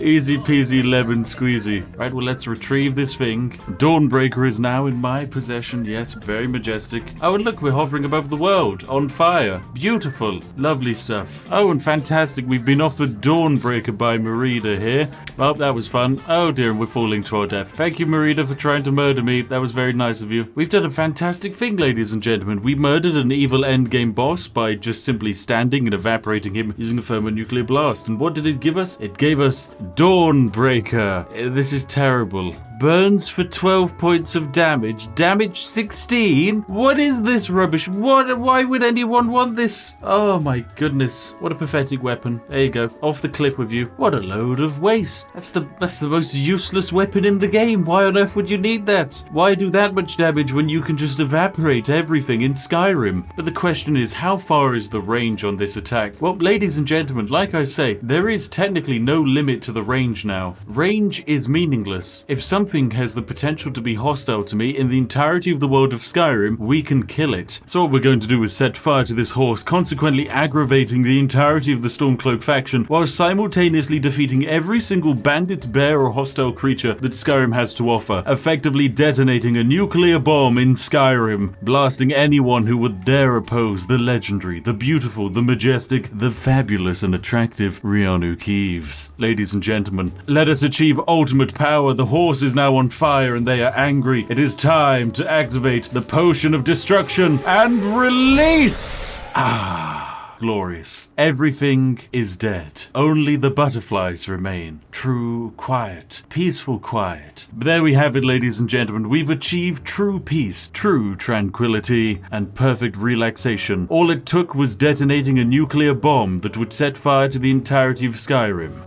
Yes. REANU KEEVES has once again achieved true unstoppable power. Hello there, ladies and gentlemen. I'm the Spiffing Brit, and today you join me in Skyrim Anniversary Edition. That's right. This game's now been out for 10 years, and you know what that means. The developers have had ample time to not only bug fix, but add in new features like fishing. There's just one slight problem. They actually probably haven't had enough time to bug fix because this is Bethesda. It turns out, no, 10 years is actually not enough time to fix all of the many hundreds of bugs and exploits that still exist in Skyrim. And today my plan is simple, to beat the entirety of the main quest of Skyrim. That's right, because whilst I have hundreds and hundreds of hours in Skyrim, I've never beaten the main quest. Oh, don't worry, I've gotten very close. I've gotten to some of the last few missions, and then the game has glitched and softlocked me from progression. With glitches so annoying and painful, I decided I never wanted to play Skyrim again. But naturally, that lasted hardly any time at all, and I'm playing Skyrim for what is probably the 740th time. And so today, my mission is simple: to use all of the exploits in Skyrim, which I'm sure have all been patched out now that it's 10 years on, and to absolutely crush this game's main questline, using a series of absolutely overpowered and broken exploits. It's going to be a gloriously broken video, ladies and gentlemen, as we're going to be showing off a whole bunch of exploits I'm sure none of you have ever seen before. So make sure you're sat back, relaxed, you have a nice warm cup of tea in hand, and if you're feeling especially fantastic, you can even like this video, because it's time for us to dive into the wonderful world of Skyrim after 10 glorious years. Ladies and gentlemen, it's time for us to begin. Oh, Skyrim. Oh, 10 years on and it's pretty much the exact same, except you can no longer get glitched on a bird that flies through here and have your horse and carriage carried away into the stratosphere. That was one of my favorite bugs, but sadly they patched that one rather quick. However, there's a huge amount that they just quite simply didn't patch, and that's what we're going to be messing about with today. We're going to be basically transforming our character into becoming an immortal, and there's going to be pretty much no way to stop us. But best of all, the effort it's actually going to take is ridiculously lacking. And here we go, ladies and gentlemen. It's time for Skyrim to begin. We've made it to the end of the line, and naturally Raylof's going to run off and get an arrow yeeted into his back. Ah, Skyrim, how I've missed you. Alright, now it's time for us to actually make and play a character. A character so truly powerful they're going to make it to the end of this game and beat it using all of the magical tricks that only a developer would know. Consequently, it only makes sense for us to play the god of Skyrim himself, Todd Howard. And here he is, ladies and gentlemen. Oh my goodness, the perfect realization of Todd Howard in this universe. Yes, he's a little bit more buff than he is in the real world, but that's because Todd is actually buff on the inside, where it counts. In his heart, his personality, and his bank account. So it's time for us to finish and name this lovely character, the one, the only, Todd Howard, who's going to be using all of the wonderful tricks of the trade to actually save the world of Skyrim that he created. Let's begin. Anyway, it's time for us to get killed by a dragon, which always feels a bit weird because I'm half expecting Thomas the Tank Engine to fly over, and wha-bam, that's one head off. Oh, and here comes in, sadly not Thomas the Tank Engine, but oh well. Ah, we now finally get freedom. Right, now fantastic, we get our decision. Do we join the Imperials or the Rebellion? Naturally we join the Imperials because the Rebellion are just an absolute bunch of mad lads that don't really know what they're doing. So it's into here we go with Hadvar. Anyway, he's gonna untie our hands, which is perfect. Now we're gonna steal some of the equipment and just equip ourselves, and then we need to get started on our lovely journey. Right, now we've made it to one of the classical points in the game, which is the point where we find the cave bear. Now, of course, the cave bear is a wonderful point in the game because it allows you to actually, you know, max out your sneak level. We simply need to crouch and walk into the wall in one endless spot, vaguely where the bear might be able to see us, but of course can't see us. And as you can see, we start out with level 15 sneak, but if we just keep running against this wall like so, our sneak increases. Magical. It really is as easy as that, ladies and gentlemen. Right, so I'm just gonna whack on the auto run key and then just AFK for about an hour or two, and when we come back, Todd Howard will be a god of sneaking. Right, okay, I've been running against the wall now for I think about 2 hours, and I've come back and we have maxed out our sneak level, which is fantastic because it now means I can do something like this, which is to have a 3 times damage modifier when sneaking with bows. Oops, that arrow missed, and guess we just go again. There we go, and that one hits. Lovely, the bear is dead. Fantastic stuff. Onwards with our adventure, Hadvar. Now we're gonna have Todd pick up the magic skill stone because why not? We're gonna have him max out some magic stats, but in the meantime we need to work on a few of Todd's, you know, limiting mortal factors. One being that Todd can currently die, which might make doing the main questline a little bit tedious if Todd is, you know, being murdered by gigantic monstrous monstrosities. So we need to make Todd an immortal. Now there's a few ways you can make characters immortals. We could do the Fortify Restoration exploit loop, but as that is usually my go-to Skyrim exploit, I actually won't be doing that today. Nope, instead we're going to be finding another way to stack enchantment and modifiers in order to make Todd an immortal. It's using a very simple strategy that will effectively mean that Todd is going to be wearing 700,000 different items of clothing. Oh, and we've just been invited to join the Dawn Guard. Oh dear, fantastic. Yes, I forgot, Todd Howard, after just leaving Helgen, is now ready to join the Dawn Guard. That is of course something we're not going to be doing, but also because we're a little bit stronger, you'll notice that there's actually some better items for sale here, like these lovely steel helmets and steel daggers. So it would actually be quite good if we could have them. Now the best way for us to do that is if we actually, you know, borrow some items from this lovely trader here. However, we don't really have any money for it. So we need to find a way to get gold and fast. And one of the easiest ways for us to do that is to go into this lovely trader here, and we're gonna steal from Lucan here. What we do is we want to sell an item to this trader here, like say a spider egg. So we just drag it over here into his inventory like so, and then we press E, and now we're inside of the trader's inventory, and what we can do is we can just sell the trader his own stuff. It really is as easy as that. Now we want to find an item like, say, the steel war axe here, and then just click to sell it, and we can basically just sell it multiple times until the trader doesn't have any money left. And there we go. This actually improves my speech skill because I am just that good at trading. And there we go. We've cleared the trader out of all of his money. We have 836 gold now. Fantastic, but that's not actually enough to buy any gear. And all you want to do to reset a trader's inventory and also cash supply, drop down a quick save, set them on fire, and then load that save. And we're bam. Now that he quickly flipped into being hostile and not hostile, we can repeat the process again. Oh, would you look at that? He's suddenly got 750 gold again. So we naturally want to borrow that from him. So we're going to select our lockpick, come over into apparel, E, and then now we can sell him his own stuff. So we're going to sell him an apprentice rope of conjuration, another one, and another one, take all of his money, and repeat this process until we've got a decent amount of money. Damn thieves! Yeah, as if things weren't bad enough. The only issue is, Lucan, turns out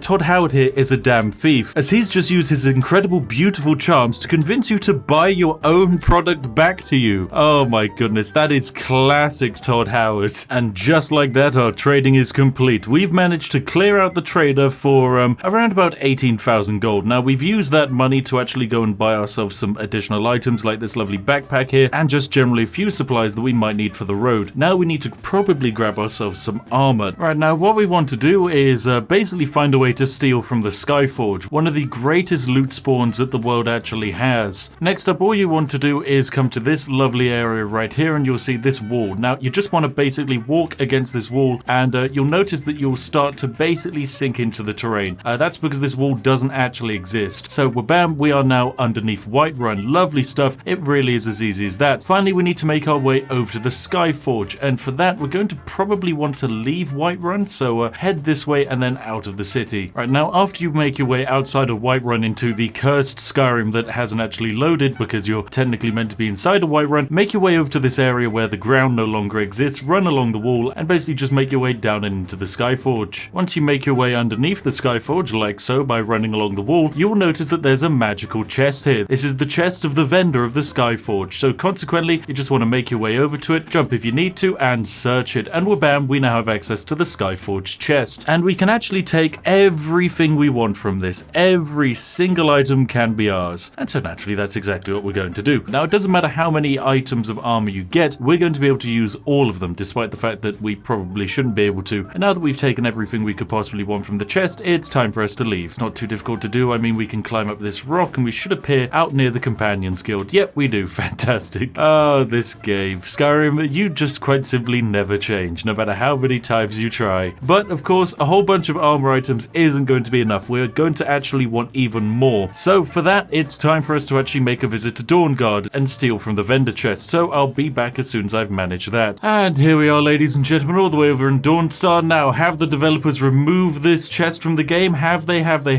Nope, of course they haven't. Right, sure. Because why? Why remove exploits from the game? Why? It makes no sense. Okay, fantastic. Right, we're gonna steal this silver helmet. Ooh, this looks brand new and jazzy. Thank you very much. Some very jazzy potions we'll also take. Now, the reason we've collected all of these items of armor is very simple. Normally, the game only lets you wear, one set of armor each. After all, you can only wear one helmet in real life. And if you're walking around with 4 different sets of chainmail strapped to yourself, you're probably not even going to be able to move. However, Skyrim has some unique gameplay mechanics. And so with all of these armor items that we now have, we're going to be making our way back to Whiterun. Now, what you want to do is come over here in Whiterun to the other guard's barracks. That's right, not the one by the actual front gate. No, this guard's barracks hidden away over here. And you want to break your way inside of it. And by break your way inside of it, I just mean wander in, because no one's going to stop you if you just walk around. Then you want to wander on through here and basically dump all of your armor inside of this lovely barrel. So I'm going to first make sure that I'm actually wearing a full set of armor, which I am successfully doing. There you go, Todd, you look fantastic. And now we're going to just quite simply dump everything else inside of this barrel. So store all of these bad boys. There we go. In you go, my friends. Lovely stuff. Don't worry, we'll be seeing you all again soon. And bam, in they go. Lovely stuff. Now that they're all placed in there, we have to do one very simple thing. That is to be arrested. So the easiest way to do that, pickpocket a guard and get caught. How are we going to do that? Well, we'll steal his amulet of Dibella here and just apologize. Be asked to get taken to jail. There we go. Now, all you need to do when you get into jail is not sleep. Instead, steal some gold off of the bandit next to you, move him over to the corner, there you go, and pick your way out of this grate. There we go, simple as that. Wabam, we have now escaped. Lovely stuff.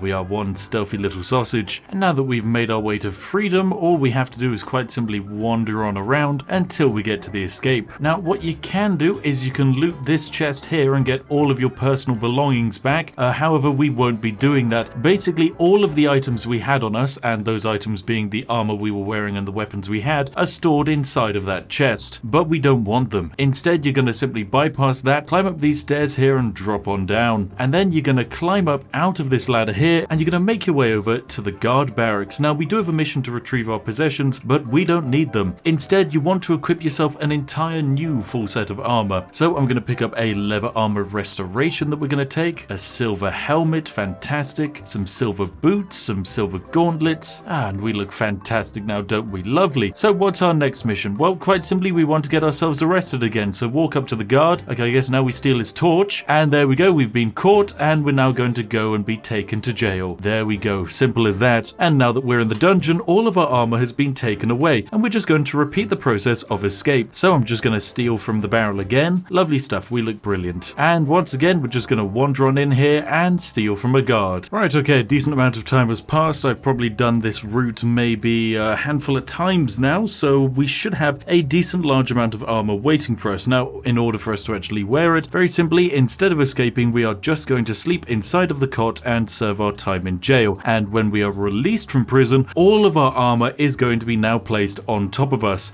which is very entertaining because, as you'll notice, it doesn't exactly graphically, it doesn't fit very well, but it doesn't need to fit very well because what we've managed to do is create some kind of weird cursed god character that can now carry 410 units of weight and also has 328 armor. That is because we are wearing all of this, which is pretty darn good because we actually have quite a few effects. If we go over to magic and take a look at our active effects, we can see that our archery is boosted by 25% and then a further 25%. We can carry even more stuff. Our destruction spells are 15% less to cast and magicka regenerates faster. We have even more magicka, and guess what? Restoration spells are cheaper and the magicka regenerates faster. And oh, look at all of this fortified unarmed damage. Our unarmed damage is now actually at 30. That's pretty good. We also regenerate magicka 75% faster again and again. All of that seems pretty good, especially considering I can now cast a spell and then just simply wait and magicka just flows straight back in. We have now become a fair little bit of a god, so I'm going to drop down a save file and then I'm going to hop inside of here and start the main quest, because with 328 units of armor, we're going to be quite difficult to kill. So let's go do the quest for Bleak Falls Barrow. Oh, and ladies and gentlemen, I jumped into the midpoint of the video to give you some fantastic news. That's right, I've spoken to Todd Howard and he's agreed that for each like on this video, he will release a brand new edition of Skyrim. That's right, so far there's like 18 different versions if we include the Samsung Smart Fridge, and with each like you leave on the video, we might have even more versions. One day I hope we'll get a Soldier Boy game console version of Skyrim. Until then, we can only dream. So make sure to do your part and make the Soldier Skyrim a reality by liking the video. Anyway, onwards with our exploits. Alright, so we've completed Bleak Falls Barrow and now it is time for us to actually fight our first dragon. I know, it's very exciting. I've got my lovely dwarven bow here with my dwarven arrows and also my ability to do magic with pretty much no repercussions whatsoever. So we're just gonna wander inside the keep here and summon a dragon for us to fight. Here comes a big old dragony boy, so it's time for us to kill him. Oh, hello, hello, hello. Anyway, I'm just gonna keep hitting you and that should do fine. There we go, increase my archery and it's dead. Lovely, I've killed it. Fantastic. Right, now let us loot it and then absorb its soul. Lovely.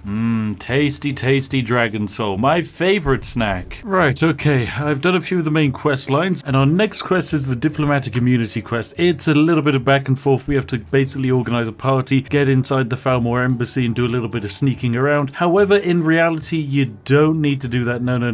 You just need to get yourself a nice, good bucket. Like this bucket right here. This is a good bucket. Then make your way to the side wall of the Falmore embassy. Just walk up against it and wabam. Just as easy as that, you're inside the Falmore embassy. Now, we just need to grab ourselves some very important information. So inside we go. Let me quickly just yeet this guard in the back of the head. Wabam, there you go. Yeet. Then we just need to basically steal all of these lovely bits of information. Fantastic. And there we go. We've actually pretty much finished off the diplomatic immunity quest. Now all we need to do is make our way back to Riverwood overpowered, which we can do by fast traveling, and that's a lovely large amount of the game basically just skipped in a matter of minutes instead of it taking literal hours. Okay, ladies and gentlemen, some time has passed. I've managed to do a whole bunch of quests, and now we are on the quest to get the Elder Scroll. There's just one issue. In order to get the Elder Scroll, you have to dive into a bunch of dwarven ruins and do a whole bunch of fighting. It's a really fun quest, but remember, ladies and gentlemen, come on, we're on a tight schedule today. So what we're going to do is crouch on down and just glitch against this wall here until we get the lovely little pop-up that we can actually escape our way into the undercity of this lovely dwarven world. All you have to do is get a hold of this little cog here, press E, and get teleported down. And here we go, we've just bypassed a huge amount of the game and made our way straight into the chamber where we can nab ourselves an Elder Scroll. Lovely stuff. So now that we've made our way to the lovely Elder Scrolls area, we can actually steal ourselves an Elder Scroll without doing most of the game. We do of course need the blank lexicon, which you can get from Septimus Cygnus out on the ice sheets by just talking to him. You don't need to go to the College of Winterhold. That's completely useless. And now that you've made your way to the lovely gigantic boy, what you're going to do is drop in the lovely blank lexicon, and then we can do our little bit of jiggery pokery to wiggle this bad boy around, and then we'll bam, press that bad boy, and we've got ourselves an Elder Scroll, ladies and gentlemen. It's as easy as that. Ah, glorious, beautiful magic. Alright, now let's go read this thing that blinds people. And here we go, lovely. We're using the Elder Scroll, traveling through time, doing the time warp. Here we go, and now we're going to go and learn the Dragon Wrench shout from the Nord heroes. And there we go, we've learned how to do the Dragon Wrench shout, and there we go, job done. We've learned how to do it. Oh, and Alduin has now arrived, lovely. And he wants to kill us, which is lovely. That's very nice of him.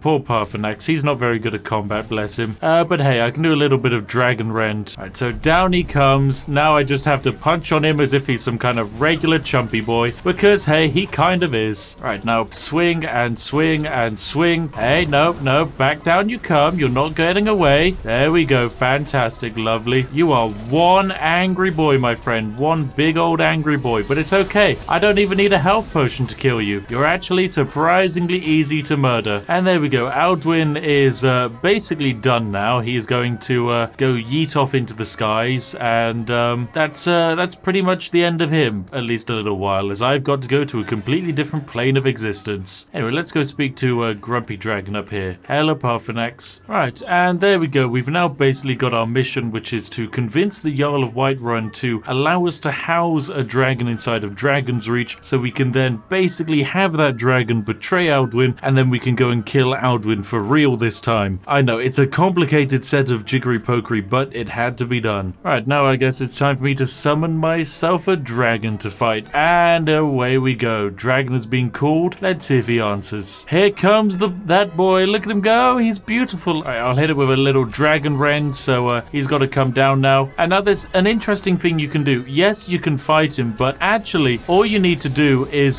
just leave. That's right, you could kill him, but it's actually much easier just to quite simply walk into Dragon's Reach and then leave Dragon's Reach again and go back into the hall. And if you do that, ladies and gentlemen, something magical happens. Ah, look at that. He's just been captured. It really is as easy as that. Ah, hello, Odvig. You've been captured. Oh, bless you, my little friend. All right, now my mission is very simple. I just have to set the dragon free, and then all I have to do is fly with him to Sovngarde. So let's go free ourselves this dragon and then ride it into the sunset. So we open up the trap, and then we're now going to ride on him. Lovely stuff. Ah, right, we're riding on a magical dragon. Oh, this is beautiful, Todd. This is truly beautiful. So from this point on, it's a pretty simple challenge. I've just got to make my way through this glorious dungeon. So I guess I'll whip out my bow, stealth on up, and kill a skeleton or two. All right, up I go. Come on, up we go. Enter into Sovngarde. Yep, there's some really angry boys here, including Narkin, who is, I'm pretty sure, something like dragony princey boy. He's got a special little thing.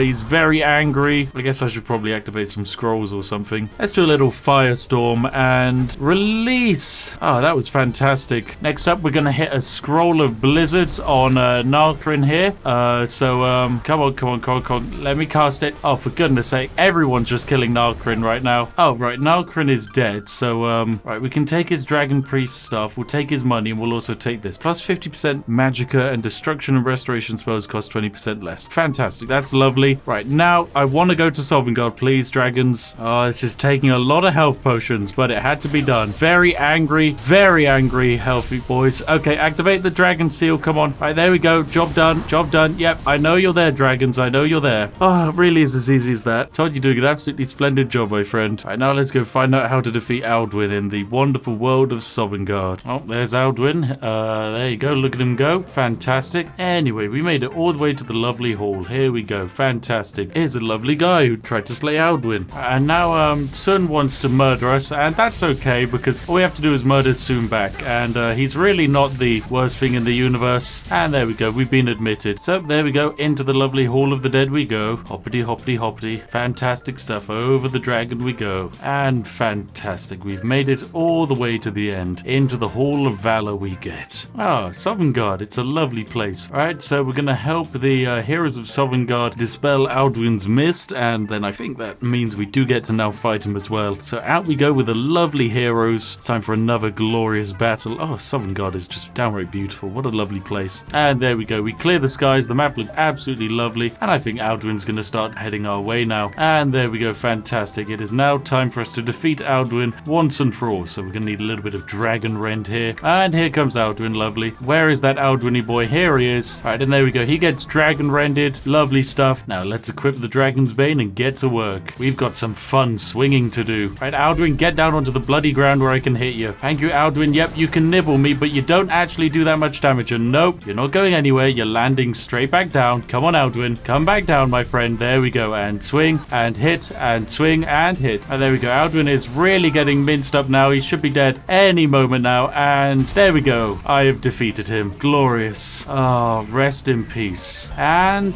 there we go. He's dead. Ah, lovely. What a majestic journey. We are now a true dragon slayer. We even get an achievement for that. Alright, and there we go. We've been hailed by everyone. It has been a lovely fight. Anyway, back into the world of regular Skyrim we go, and we made it. Oh, there's a lot of dragons now. Hello, dragons. Are we friendly now? Parthenax, will you agree that I'm friendly? There goes most of the dragons. And there you have it, ladies and gentlemen. We actually beat Skyrim. I know, it was completely perfectly balanced and fair. At no point did we ever manipulate Todd Howard's glorious creation to give ourselves maybe a minor advantage. Just a small one. Anyway, now that I've actually got to play Skyrim Anniversary Edition, I've been filled with hundreds and hundreds and hundreds of ideas of how to break this game further, because there's so many more modifiers and effects now added to the game that can be exploited and broken. So many new items, so many new quest lines, all with ways that can be exploited, glitched and manipulated for our glorious benefit. Anyway, ladies and gentlemen, this has been the adventure of the glorious Todd Howard. He who not only created Skyrim, but has defeated it. What a man. What a glorious, glorious, beautiful man. Welcome to Skyrim, everyone's absolutely favorite game of all time, created by the most beautiful being in the entire known universe. It is, of course, Todd Howard. Now, Skyrim is absolutely everyone's favorite RPG game, but the issue is an RPG game usually means you have to level up and improve. That's right, you might start as a low-level archer or warrior, but by the end of the game, you're going to be a high-level dude, doing critical hits, maybe even swinging a sword that you made yourself, using the smithing tree, and guess what? That's probably absolutely overpowered. Now today, ladies and gentlemen, I try and limit my power by restricting myself to beating this game at level 1. But not just level 1, because that's far too easy. Instead, I will not be gaining a single ounce of experience. This is effectively a level 0 challenge. That means I can't use any weapons, any skills, or any armor. This is the true ultimate test of a Skyrim player's abilities, and so naturally we will be beating the game in the most perfectly balanced of ways, with absolutely no exploits whatsoever. So let's sit back, relax, grab a nice warm cup of Yorkshire tea. If you're feeling especially fantastic, you can even like the video, and let's dive into a brand new world and adventure in Skyrim!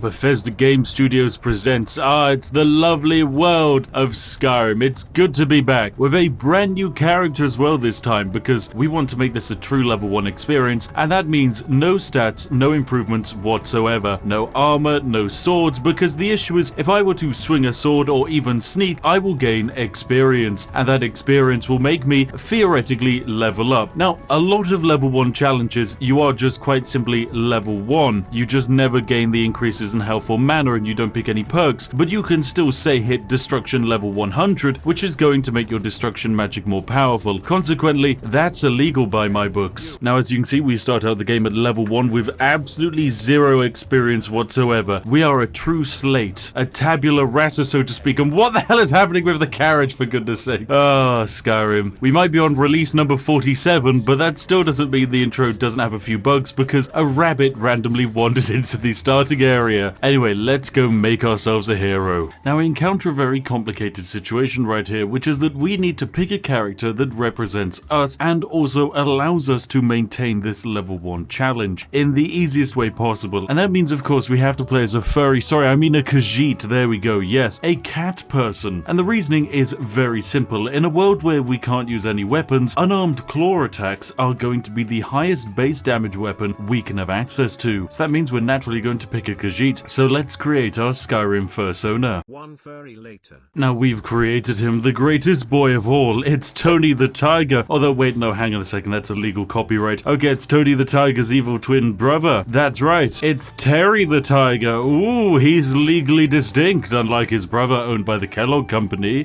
He's going to be absolutely perfect. He's beautiful, he's orange, and he has, of course, been in many a fight with Tony when it came to the inheritance of their parents' estate. Sadly, Terry did not win and so was consequently banished to the lands of Skyrim. However, today, we shall free him of the world of Skyrim by making him the most powerful level 1 being in the universe. So, let's begin. Alright, we're summoned up next to die, lovely stuff, but don't worry, we're going to be saved by a dragon. Ah, lovely, Dragon Ex Machina has begun and the pussycat has been freed from the confines of its limitations. Alright, we have our job and that is to quite simply escape and run very fast, so wabam, here we go. We've made our way to safety. Now let's actually leave this bloody place. Alright, now naturally we're not going to join the Stormcloak meme rebellion. We're going to actually side with the Imperials, as always. Not that we're going to join them, of course, because we're going to be too busy just being generally awesome. Anyway, it's time for us to actually be released from our binds. And there we go. Our hands are now unbind, and Terry the Tiger is ready to fight. Now, already the game wants us to pick up items, but in reality, we can't have any. No armor, no. Because you see, this right here is light armor. If we were to wear it and be hit by anything, we'd gain experience. This is an iron sword. It's one-handed. If we were to swing it and hit anything, we would gain experience. This means we can have absolutely nothing. But guess what? We can also press tab and access magic. We could use flames. We could use healing. We could even use night eye. But no, these first two here are part of magic schools like destruction and restoration. They will provide us with experience, meaning we cannot use them. We can, however, use claws, which will do 15 points of unarmed damage. And as there isn't a dedicated unarmed skill tree, that means we can't gain experience for them, which is perfect. We're going to go open up this lovely doorway, and it's time for us to start fighting these Stormcloaks. Ouch, ouch, ouch. You are very angry, but don't worry, 3 regular hits and anyone will go down. Oh my goodness, Terry, please, the violence. Think of the children. Oh my goodness. Okay, well, don't worry. Khajiits in the early game are kind of ridiculously overpowered because of their ability just to punch everything. Anyway, lovely. Let's continue on. Alright, we can punch this Stormcloak soldier and then punch this Stormcloak soldier, and there we go. Good job. We've saved the day. Equally, I can't read pretty much any of the books lying around just in case they happen to be books that give me experience. The risk is quite simply too high. Anyway, I'm just going to quite simply run through most of the tutorial area because, quite frankly, we don't need to wait for Hadvar. He's simply too slow. Now, the worst part for this challenge is, of course, that pretty much everything counts as a weapon, from the mighty longbows to the axes to even the fork and knife, which can actually be obtained via very complicated methods, meaning the only weapon we can use are our fists, and also, I suppose, shouts can also count as a way to murder people, although it will just take a long while. So we need to make our character as strong as possible so that it becomes viable for us to actually beat the game. In order to do that, we need our fists and our power, and what the hell just happened there? Right, now we're going to hop in the carriage and make our way all the way over to Dawnstar, and then waltz on down to Morphal as we've got some power to gain. So let's go on a carriage journey. And away we go! Now we've made our way all the way over to Dawnstar to try and do one very important thing, and that is gain money. Of course, we're going to go over here to the secret exploit chest, which has never been removed, and try and get ourselves some money. 750 gold is rather good, and these potions of healing will do nicely. So with the chest now looted, it's time for us to go and actually get ourselves the next stone of power, which is going to buff the heck out of us. The stone in question sits around about here, and it is the Lord Stone, ladies and gentlemen. Right, welcome back. I've made my way all the way over this lovely location. It's not that far from Dawnstar, and it's also rather close to Morphel. This is the Lord Stone. We're resistant to both magica and physical damage for the entirety of the duration that we have this thing equipped. As you can see, we now have 2 sets of 50 points of damage resistance and will resist 25% of magic. Considering we can't put on any armor, this is actually ridiculously useful. So now we've made ourselves harder to kill, all we need to do next is to make ourselves more powerful when it comes to combat. In order to do that, we're going to have to do a little bit of adventuring, but first I want to test my newfound abilities, and that's going to involve going inside this crypt. What's in here, I have absolutely no idea, but it's probably something that wants to get beaten up. Yep, there you go, look, there's some wolves. Right, and punch, you're dead, and yes, it can do a little bit of damage to me, but it's definitely not going to win. So we've become harder to kill, now we just need to actually make ourselves more powerful, and in order to do that, we have 2 ways. Way number 1 is to go down the route of the shouts and use shouts to defeat most of our enemies, and way number 2 is to improve our punchy damage. Now we're going to combine the 2 in order to create the most powerful creature possible. Anyway, I'll be back in a little bit. Welcome back to Skyrim. Now we've made our way over to Bleakfall's Barrow because I need to go and do the tutorial quest, get the Dragon Stone, just so that I can start learning the lovely Fusrodar Word of Power, as I believe this will be our first step on the way of true strength. Oh, hello there, angry bandit boy. Yes, throat punches for you. Oh wow, we are mightily powerful. Anyway, let's go complete this tutorial quest. Well, we've made our way through Bleakfall's Barrow, so naturally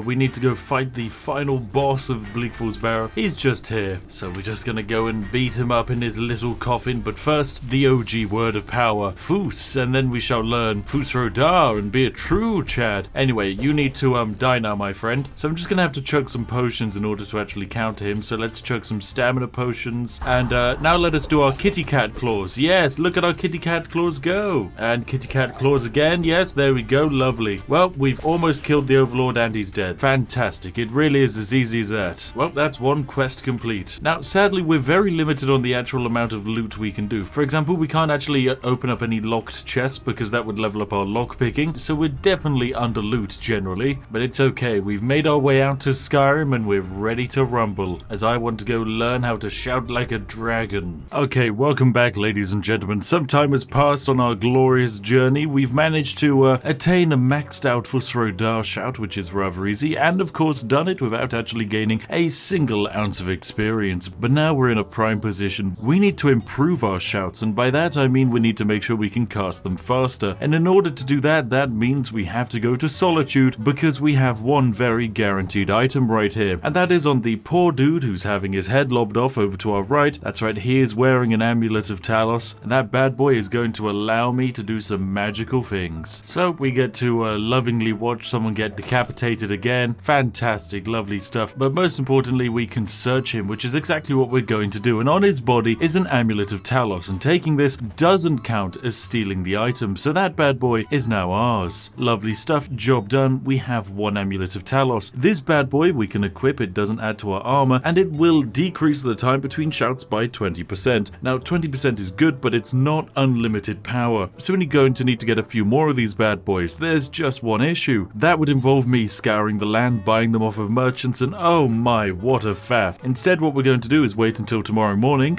and actually we might check out this lovely merchant here, because there is a chance that they will sell an additional Amulet of Talos, and this will make my life just a little bit easier. Now sadly we haven't found any item here that particularly tickles our fancy, so I will sadly have to reset our inventory. So let me drop down a quick save, then whip out my fists, punch her, and then quite simply load that save in. And there we go, the trader's inventory has now just been reset. Oh, there's a ring of minor health here that would increase our health by 20 points. That one might actually be useful. I mean, 20 extra health is useful, but it is most of my gold. Bugger it, why not? It's mine. Lovely stuff. Alright, so we're gonna go back out into Solitude, and now we need to basically start mass duplicating an item or two. So, now that we have the items we actually wish to duplicate, I've made my way over to Whiterun, which is my favorite location to duplicate items, with my trusty follower of Lydia. Now, we're going to start by duplicating just one of these items, the lovely Ring of Minor Health. We're just going to quite simply drop it down on the ground here and have Lydia pick it up. It really is as simple as that. So she's going to pick up the item. Fantastic stuff. And then we're going to leave to Skyrim, immediately then open up the map, fast travel to somewhere else like the Whiterun stables, then immediately open up the map and fast travel back to Whiterun. And as we enter Whiterun, if everything has worked successfully, our lovely ring should still be down here on the floor, which it is right here. Lovely stuff, the Ring of Minor Health. But very interestingly, if we speak to Lydia right now and go into her inventory, oh my goodness, there's another Ring of Minor Health in here. But hang on a second, I have the Ring of Minor Health. Oh dear, now there's two of them. So we're going to take the one from Lydia, and now we have two Rings of Minor Health. But this doesn't exactly help us, as you can only really wear one ring at one time. It's not like I can wear two Rings of Minor Health and just yeet my stats up stupidly high. Or is it? Anyway, I'm going to start duplicating more Rings of Minor Health and Amulets of Talos, and I'll be back in a moment once I've managed to get myself a fair few of them. Right, okay, I've been doing some duplicating, and I've managed to get up to 7 Amulets of Talos and 8 Rings of Minor Health, which is absolutely fantastic. However, I need one last ring added to the collection before I will start using them to gain infinite power. And in order to get that ring, we need to come all the way down over here to Markarth, which is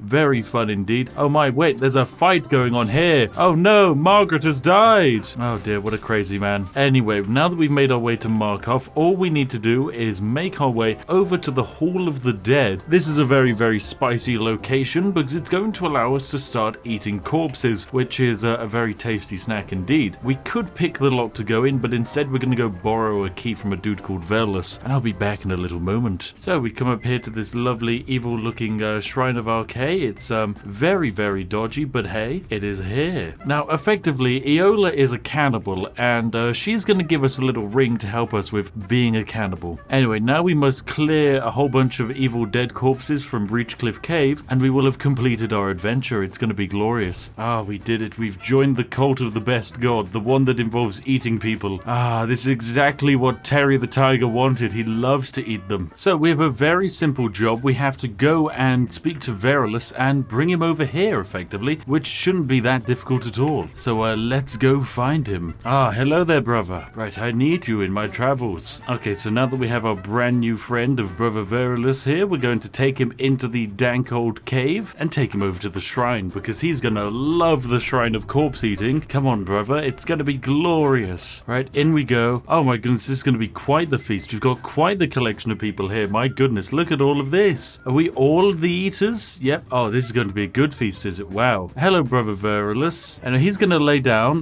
whilst we get the meal prepped. Oh dear. Hello, Brother Verlis. How are you doing? Feeling good, my dude? Yeah, he's looking good. He's gonna have a grand old time. Well, I guess I have to carve the meal. Oh god. Oh god. But you're the tasty food. Okay, right now I guess I have to have the first bite. His still warm body lies before you. What do you do? Terry the Tiger, you're gonna eat? I think this makes you a brand risk, my friend. But wow. And there we go. We've just become her newest champion, which is lovely. Oh my goodness. So what does it mean now that we're her newest champion? Well, we get this really cool ring over here called the Ring of Namira. It is a 870 gold valued ring. It increases your stamina by 50 points, and feeding on corpses grants you increased health and health regeneration. An extra 50 health from feasting on a corpse, which is very nice. So there we go, we've done it. So I've made my way back over to Skyrim, and we're going to start the duplicating of our brand new ring, which will give us an additional plus 50 stamina for each time we have it. Right, I now have all of the items I want. I have 8 rings of Namira, about 8 rings of minor health improvement, and 7 amulets of Talos. This is rather good, but it is of course not perfection. No.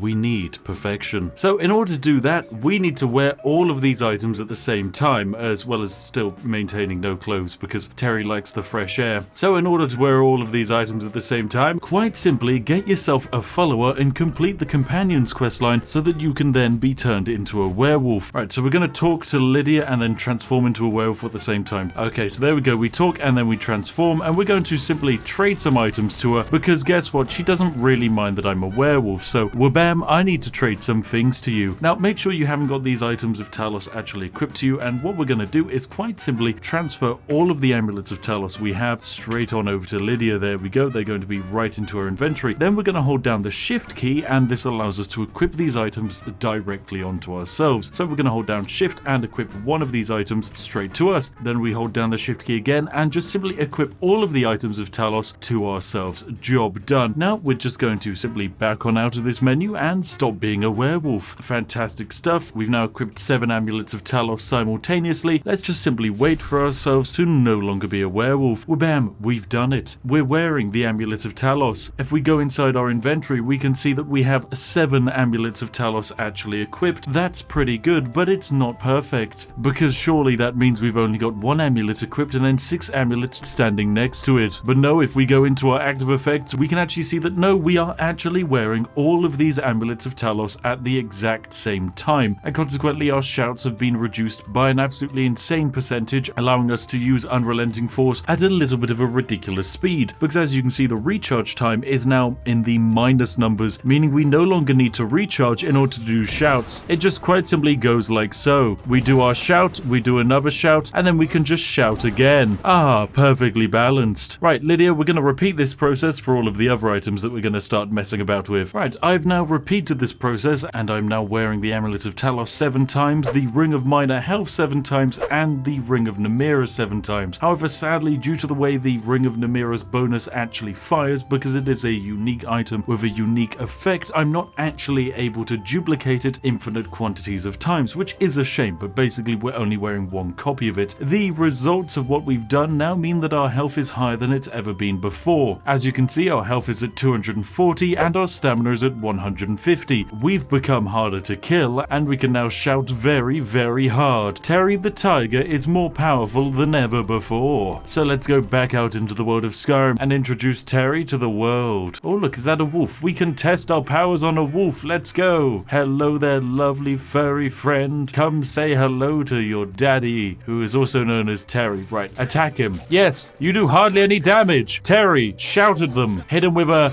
angry shout. Oh my goodness, goodbye, Wolfie boy. Hello there, other Wolfie boy. Goodbye, other Wolfie boy. Oh my goodness, I love shouting. Anyway, the next thing we can do to improve our power is to make our fists stronger, and the only way we can do that is if we somehow manage to grab ourselves a ring to improve our unarmed damage, the odds of which are relatively low. However, there is one shop we can go to, and that is everyone's favorite lovely ring shop. Over to Solitude we go, as we're gonna start punching the shopkeepers over and over again until we manage to get ourselves a ring to improve our physical damage. Oh my goodness, ladies and gentlemen, here it is. Terrible Terry, he's found it. He's finally found it. It's a ring of Fortify Unarmed, ladies and gentlemen. I've been punching this NPC to reset their inventory for about the last 2.5 hours, and finally we have ourselves a ring of Fortify Unarmed. This is a ring which fortifies our unarmed damage by 5 additional damage per hit, but I'm sure, as you know, if we can duplicate this item, get multiple copies of it, and then wear multiple copies of it, we can turn our fists from being wet, fishy slaps to instead being fists of fury, although given that I suppose with Terry the Tiger, they'd actually be fists of the furry, but you know, either way, it's fine. Anyway, I got to duplicating and I mass duplicated these rings of Fortify Unarmed damage, and we now have 26 of these bad boys. They are very, very, very powerful, but I need to actually make sure I can wear them all. So we're gonna go out into the wider world with Lydia and get to work putting them on, so that we can transform Terrible Terry into Tyrant Terry, destroyer and consumer of worlds. Because if you can consume the taste of Frosty's the cereal, you're going to consume the taste of Terry's fist down your mouth. Unless, of course, you press the like button. That's right, you're being held hostage today by a cat inside a video game with a god complex. That's right. But I don't want to get accused of intimidation, so make sure you go into the comment section and say that you love Terry. That way everyone knows that he's just a sweet, innocent destroyer of universes who's just simply misunderstood. Right, now let's go turn him into a god. Okay, now we're going to transform Terry into being a god. So in order to do that, we have to take off all of the items that we're wearing pretty much beyond our backpack. And now we're going to talk and transform to Lydia at the same time. And there we go, we nail the process here. We quite simply wait for ourselves to transform, and then we're going to say, hey, Lydia, I need to trade some things with you. So we're going to start by giving her all of our amulets of Talos, all of our Fortify Unarmed rings, all of our rings of minor health, and also one of our rings of Nymeria. Now all we need to do is quite simply take one of these rings and wear it by holding down shift, and we'll do the same for the Fortify Unarmed ring. And we're going to need to manually select this for each and every individual one. It's going to take a little bit to do, but once we've manage to do it, we're going to have a huge amount of power behind us. So it's going to be well worth it. And there we go. I've taken pretty much one of every item. I'm going to leave Lydia with 1 ring of minor health, 1 fortify unarmed ring, and also the rest of the rings of Namira that we can't actually use. So we're just going to back on out of this menu and wait for a single hour. Now we're going to transform back into human form, and hopefully we're going to be wearing a whole bunch of rings. Now, as we managed to duplicate 26 rings of unarmed damage, and Lydia has 1 of them, that means we have 25 rings that we are wearing that grant us an increase in 5 unarmed damage each. This is an increase in unarmed damage of 125, bringing our total unarmed damage up to about 150, which, as you can imagine, is much higher than any normal weapon in Skyrim. So now that we have the ability to punch a lot of things into the Shadow Realm, it's probably time that we actually give it a go. Now, I suppose one way in which I can test Terry's brand new power is on these Foulmore, which are illegally imprisoning members of Nord society. Oh wow, they really don't like me. I'm going to say, hey, what you doing? They're taking someone to be interrogated. How can they? They've banned Talos and they could do whatever they like. They can't do that. Only Terry could do that. Right, well, we're going to suplex her into the ground. What the hell, Terry? What was that maneuver? That was incredible. Right, let's kill that one, and let's also kill this one. Wabam. We've freed you, Foulmore prisoner. Actually, I want to free you in the truest way possible. I'm going to free you from your mortal form, so, goodbye, human.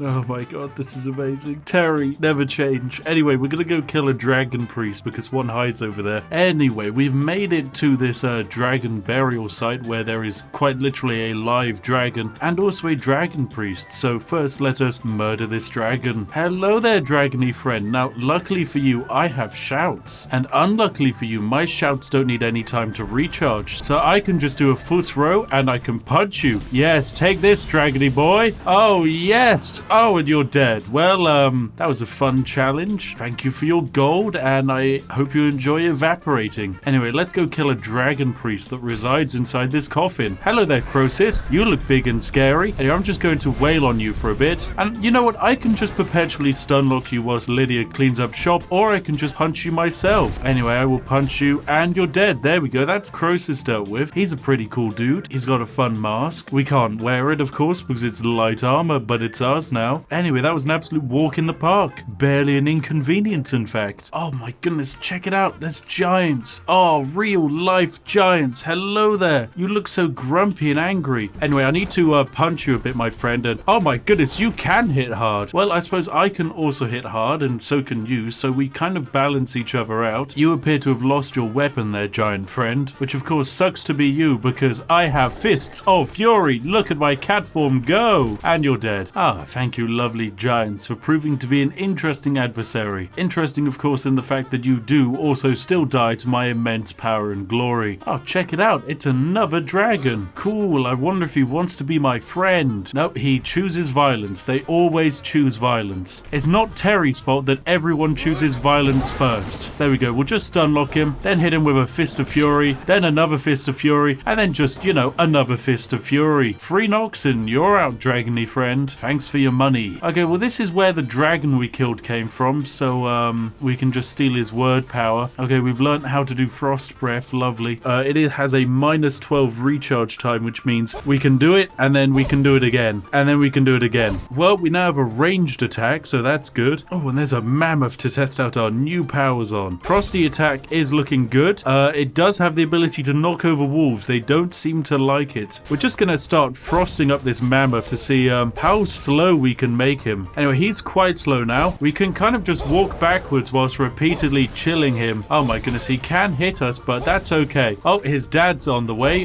so we can just slow him down. Anyway, let's punch the mammoth a bit, and the mammoth is dead. His giant friend is very angry, and Terry is now also dead. I suppose that is the problem with building Terry to effectively be a glass cannon. The boy cannot take a hit, but that's okay, because we still love him. Everyone still loves Terry. He might not be his brother, but he's still impressive, amazing, powerful, and an oddly attractive father figure in his own little way. So there you have it, ladies and gentlemen. This has been the adventures of Terry on his quest to prove that yes, at level 1, without gaining any experience, you can beat Skyrim, provided you're of course willing to exploit the hell out of the game. Dragon, please, I'm trying to have a moment. You're ruining my immersiveness, Dragon. Hello there, ladies and gentlemen. gentlemen, I'm the Spiffing Brit, and welcome back to the fantastical world of Skyrim. I know it's the greatest game of all time, and today we're going to be beating it in an entirely new way, which Todd Howard hadn't originally intended to be possible. Now, I love beating Skyrim using some of the worst weapons possible. Take a look at, say, the Skyrim Fork. It's absolutely terrible, and yet we made it one-hit a dragon. And today we're going to be going on a marvelous adventure as we try and beat Skyrim using quite possibly its brand new worst weapon. It's the fishing rod, ladies and gentlemen. I know it's been added in with the latest update, and this bad boy is absolutely terrible. It's less effective than actually tickling your opponent, and so consequently you would never logically use it as a weapon. Well, today, ladies and gentlemen, that's exactly what we're going to do, because evidently I just hate myself. So strap yourselves in, grab yourself a nice warm cup of Yorkshire tea, and if you're feeling especially fantastic, you could even like the video. Now let's dive into a brand new game and beat this game in quite possibly the worst way possible. God, what am I getting myself into? And here we go, ladies and gentlemen. We've made our wonderful hero. It's none other than Gordon Ramsay himself. He's ported himself into the world of Skyrim because he's heard that there's some tasty fish, and this man is on an adventure to slay the tastiest of all fish, the sky fish, otherwise known as giant dragons. But sadly, he has to stick to a very specific rule set. Now, just what are those rules? Firstly, the only weapon I can use is a fishing rod. I can use 2 fishing rods, but these fishing rods can never be modified by poison or enchanted. That's right, I can no longer just whack on a fortify absorb life by 400,000%, as that kind of destroys the purpose of beating someone with a flimsy fishing rod. It's going to be glorious. And of course, starting off today's Janksgiving parade is this interesting feature in the game's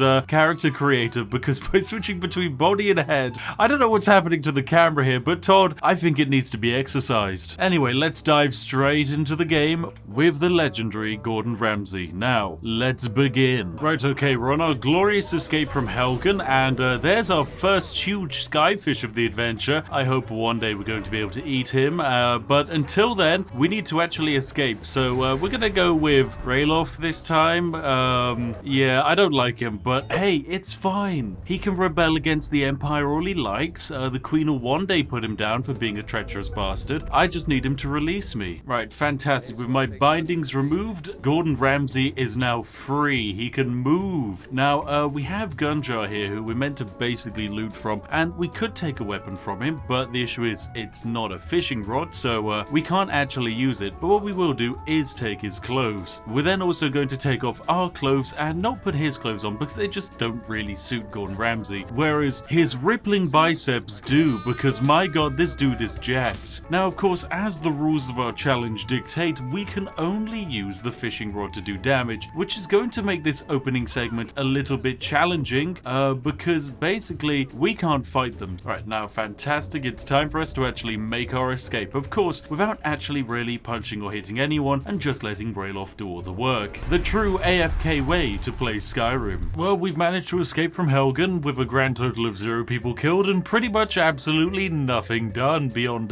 gold looted, really. So naturally, we're off with Ralof to go catch ourselves some skyfish, or rather, Ralof's just gonna bugger off somewhere else. We don't really need him. We are making our own way in this world, okay? So first things first, we need to gather ourselves our ingredients for destruction. Namely, we need a fishing rod, and luckily for us, the game provides. In fact, quite literally right here at the start, there is access to a fishing rod nearly given straight away, and so that's exactly what we're making our way towards. So right here we've got the standing stones of power, and then just behind it we've got ourselves a fishing spot. So over here we come, and we're gonna grab ourselves our fishing rod. Wabam, here it is, ladies and gentlemen, a fishing rod. Here's our bad boy. He does 3 damage, he has a weight of 3, and he has a value of 10. He might not look like much, but trust me, using this guy, we're gonna basically defeat the game. And wabam. Now I have noticed this woman has fish, and we could use some of that fish. Also, she's dressed like a fisherman. Oh, and she also has a coin purse here. Oh, and there's some cooked fish. Oh, I'm sorry, woman, but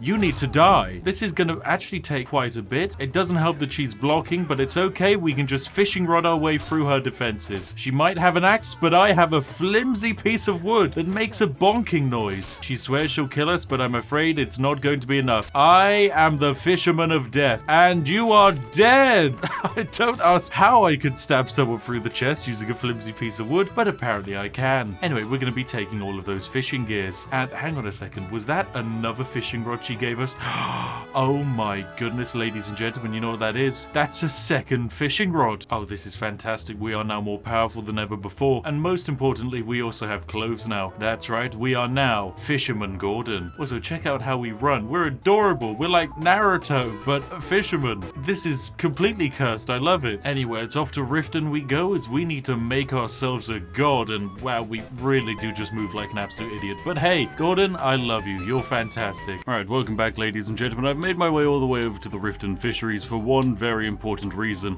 These bad boys are rammed-packed with all of the necessary ingredients to make Fortify Restoration potions. That's right, we can just make our way inside of here and basically loot an endless quantity of ingredients to let us make these potions. Now, best of all, we could steal all of these items, or if we give Wujita here a single health potion, we can just ransack the place for free. And this means we now get to search through all of these barrels and basically steal a huge amount of salt and fish. Now, we're mostly looking for the Abyssinian longfin, the Cyrodiilic spade tail, and salt piles. So there we have it. We've pretty much robbed the entire place of all of its fish, which is fantastic. If we take a look in our inventory now at all of our ingredients, we've got 5 Abyssinian longfins, 7 Cyrodiilic spade tails, and 13 salt piles. Now, I'm also going to go and hop outside into the waters of Riften, as there's even more fishes in there. Right, well, after jumping in and out of the water for an incredibly long time, I have managed to amass an absolute wealth of ingredients for my recipes in order to break the game. We have 62 salt piles, 14 Cyrodiilic spade tails, and 14 Abyssinian longfins. This is fantastic. We can make 28 Fortify Restoration potions, but before we start potion crafting, we need to get a few more items to actually make our potion making valuable. So in order to pull that off, we're going to have to head all the way back over to Dawnstar, as we've got a merchant's chest to break into. Oh, and of course, luckily for us, the Khajiits are standing right here. So we can take a look inside this Khajiit's inventory and see if they have the items that we're looking for. In our case, we're looking for some kind of item that allows us to boost our potion making abilities. The Khajiit sadly does not have such an item. So instead, we're going to have to punch the Khajiit in the face. So what we do is we drop down a quick save, punch the Khajiit, reload the quick save, and refresh the trader's inventory. And wabam, it's as easy as that, ladies and gentlemen. Check out these hide braces of alchemy. Now, of course, we do not have anywhere near enough money to actually buy this item, so instead we're not going to do that. We're going to quite simply run in this direction over here and steal from the trader's actual secret hidden inventory that is located just around the corner. Right, so wabam, we just come over here, loot this chest, and would you look at that, it's the trader's entire inventory, meaning we can just yoink these hide braces of alchemy directly. Fantastic. It's time for us to actually train up some of our alchemy. Now, there's of course 2 ways to do this. Way number 1 would involve us actually doing alchemy. Way number 2 is to basically convince the AI to teach us. Right now, we've made our way back over to Whiterun, and it's going to be straight over to the alchemy shop because we've got some alchemizing to do. So, first things first, we're going to get lovely Arcadia to actually teach us alchemy. Now, this costs money. In fact, it's going to cost us 220 gold to do this, but don't worry, ladies and gentlemen, we can just get the gold back. So we're going to basically get her to level us up a whole bunch. We're now up to level 19 alchemy. Fantastic. That's now level 20 and 21. Glorious. But sadly, we lack the money to do the next tier. But don't worry, because we can just say, I've got stuff for sale, and she's got all of our money just hanging around here. So what I'm going to do is I'm just going to sell her this cork bulb root, press E, go into her inventory, and sell her back her own ingredients. I think fire salts are fantastic for this. So there we go. Wabam. You'll notice in the bottom right, we are just gaining money and speech as we convince her to buy her own goods off of herself, and in the process give us money. This is true 100% Todd Howard approved Skyrim gameplay. And of course, because we managed to actually gain a whole bunch of experience in our lovely potion making, we're now able to level up. Right now, what we're going to do is we're also going to sink a perk point into Alchemist so that our potions are now 40% stronger, which is lovely. And at the same time, we're going to speak to Arcadia again because we've leveled up, and that means she's actually able to teach us all of the alchemy again. I know, every time you level up, you can go back to a trainer, and because we're leveling up off of this trainer, it works perfectly for us. And bam, there we go. We've now increased our alchemy to 37, literally just off of repeatedly cyberbullying this NPC. And now, of course, I need all of my money back.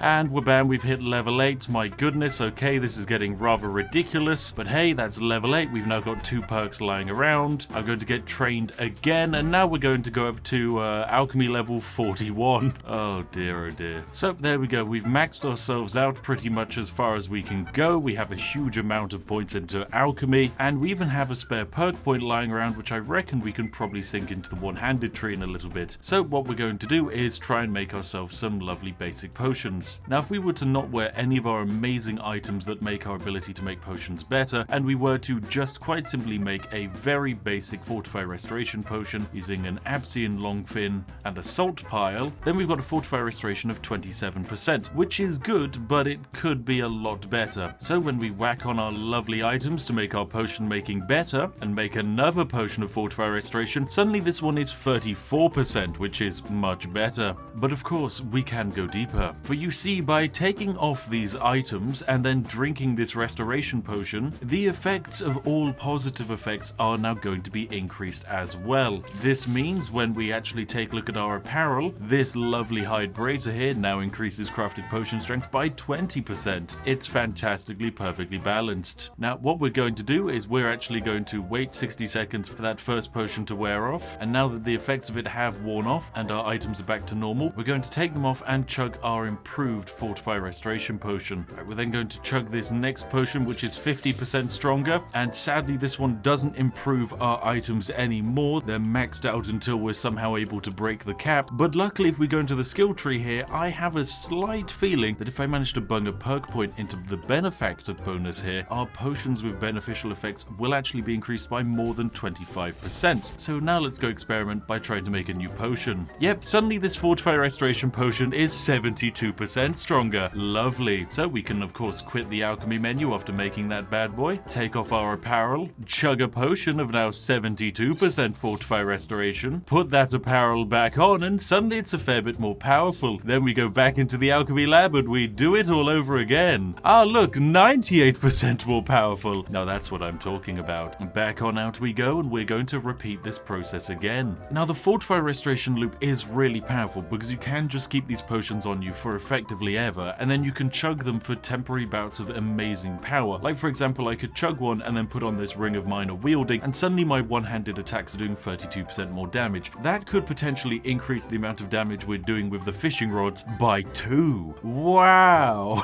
Okay, sadly that's, I know, not enough to actually get excited about, but it is still impressive. Anyway, back into the alchemy lab we go, because our items have just been improved once more. We're going to make another potion, and yes, we've pretty much hit our limit. We can create a Fortify Restoration potion of 170%, which is remarkably powerful, but we're going to need to find another way to break out of this, because we're going to need to actually create another apparel item, something to also improve our alchemy some more, and for that we're going to need to do some enchanting. So let's go buff our alchemy even more. 6.5 hours later. Welcome back. I've managed to craft myself a few new items to improve my alchemy abilities. We've got our ring, our braces, we've got a circlet on, and we're even wearing a necklace, all of which are boosting our alchemy by a few little percent. And using this advantage, we're going to actually make ourselves some more potions, but this time even more powerful potions. So we're going to take off all of our amazing items here that buff our potion creation. We're going to chug one potion of restoration, and then another potion of restoration, and then finally the last potion of restoration. Then we're going to put on all of our lovely alchemy items, use the alchemy lab in front of us, mix the Cyrodiilic Spade Tail with the wonderful salt pile, and make ourselves a Fortify Restoration potion. Lovely. Then we're going to back on out of the alchemy menu here, take off our buffed clothing of alchemy, chug the potion of restoration. Right, now suddenly our lovely necklace of alchemy is up to 45%, along with the hide braces and the circlet, and so this means that the next restoration potion we make, chances are it's going to be quite powerful. There we go, it's 319% more powerful. Lovely. Now we chug this bad boy. Suddenly our items have pretty much doubled in power again. The ball is definitely rolling now. Okay, so we've just massively increased our restoration abilities. If we now put on our lovely items of alchemy production, you'll notice they are now in the thousands of percentage of strength, which is wonderful.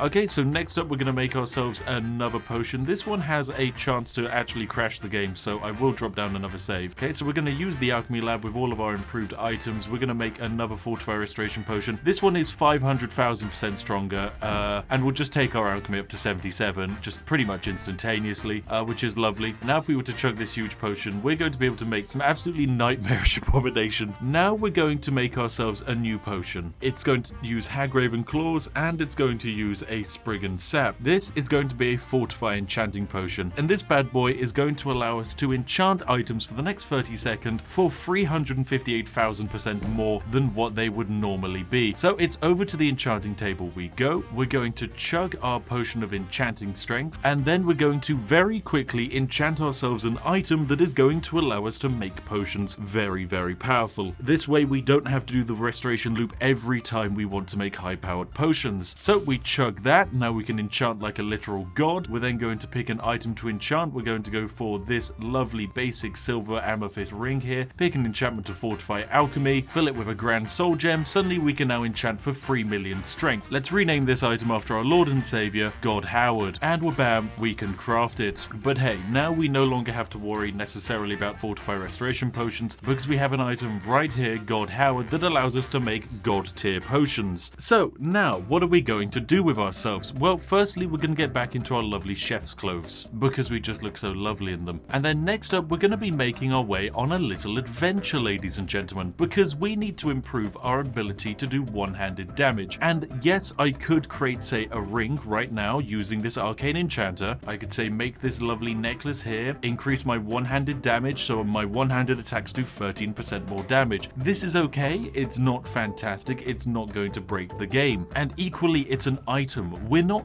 really actually improving Gordon Ramsay, we're merely whacking something onto him. So we need to improve the very essence that is Gordon Ramsay. And so in order for us to do that, we need to go on a quest. And that quest, ladies and gentlemen, is going to take us all the way out of Skyrim. I know, it's going to be quite the adventure. Right now, I've made my way all the way over to Windhelm for one very important reason. There's a boat over here that is going to allow us to go on a lovely journey to the Isle of Solsteam. And the reasoning we're coming over to Solstheim is because there is one very special stone. A stone which increases our ability to do one-handed damage. And this is not like an item, it's not like a ring. This is true power. A god's gift being absorbed by the body of Gordon Ramsay so that he can decimate the world using fishing rods. Because right now he is ridiculously feeble. He can genuinely not hit anyone because now that we've achieved level 19, the actual enemies we're going to be fighting are stupidly powerful. For example, to demonstrate this, here is a Redoran guard. Now, I can try and attack them, but you'll notice even with a power attack, I'm doing basically no damage. Meanwhile, they are able to pretty much massacre me, and in a one-on-one fight, it would basically be completely even. This means we have absolutely no chance of defeating a dragon. So we're going to turn ourselves into a god. In order to do this, we need to go visit a temple. Now, what I've done is I've made my way inside the temple, and over here on the left, we have the wonderful Shrine of Beofire. Now, the Shrine of Beofire, like most shrines in Skyrim, gives us a bonus. This one increases the amount of damage we do by one-handed weapons by 10% for 8 hours, which is very nice. But interestingly, if we chug a potion of Fortify Restoration, say this potion here that fortifies restoration by 111,000%, then very interestingly, the effects of actually using this shrine are increased again. So for the next 7 hours, one-handed weapons now do 11,000% more damage. Now that's what I call perfectly balanced. We now have the ability to one-hit someone using a fishing rod, because we have become a god. I know, a fishing god. Hello there, guard. Right, bam, you're dead. One hit. We can even see how much damage our weapons do. Each fishing rod is now doing 568 damage. Oh my god. What the hell is this? Okay, sure, this is fantastic. Okay, if we were to exit into Solstheim right now, and we were to fight our way through all of the guards, which of course we can do very easily. Oh yes, yes, we are still made of paper, but don't worry, we can run fast and we can hit hard. Now, in order to prove just how powerful Gordon Ramsay is, I've decided to spawn an Elder Dragon, one very, very powerful skyfish, which of course Gordon Ramsay intends to feast upon. And oh my goodness, it breathes fire.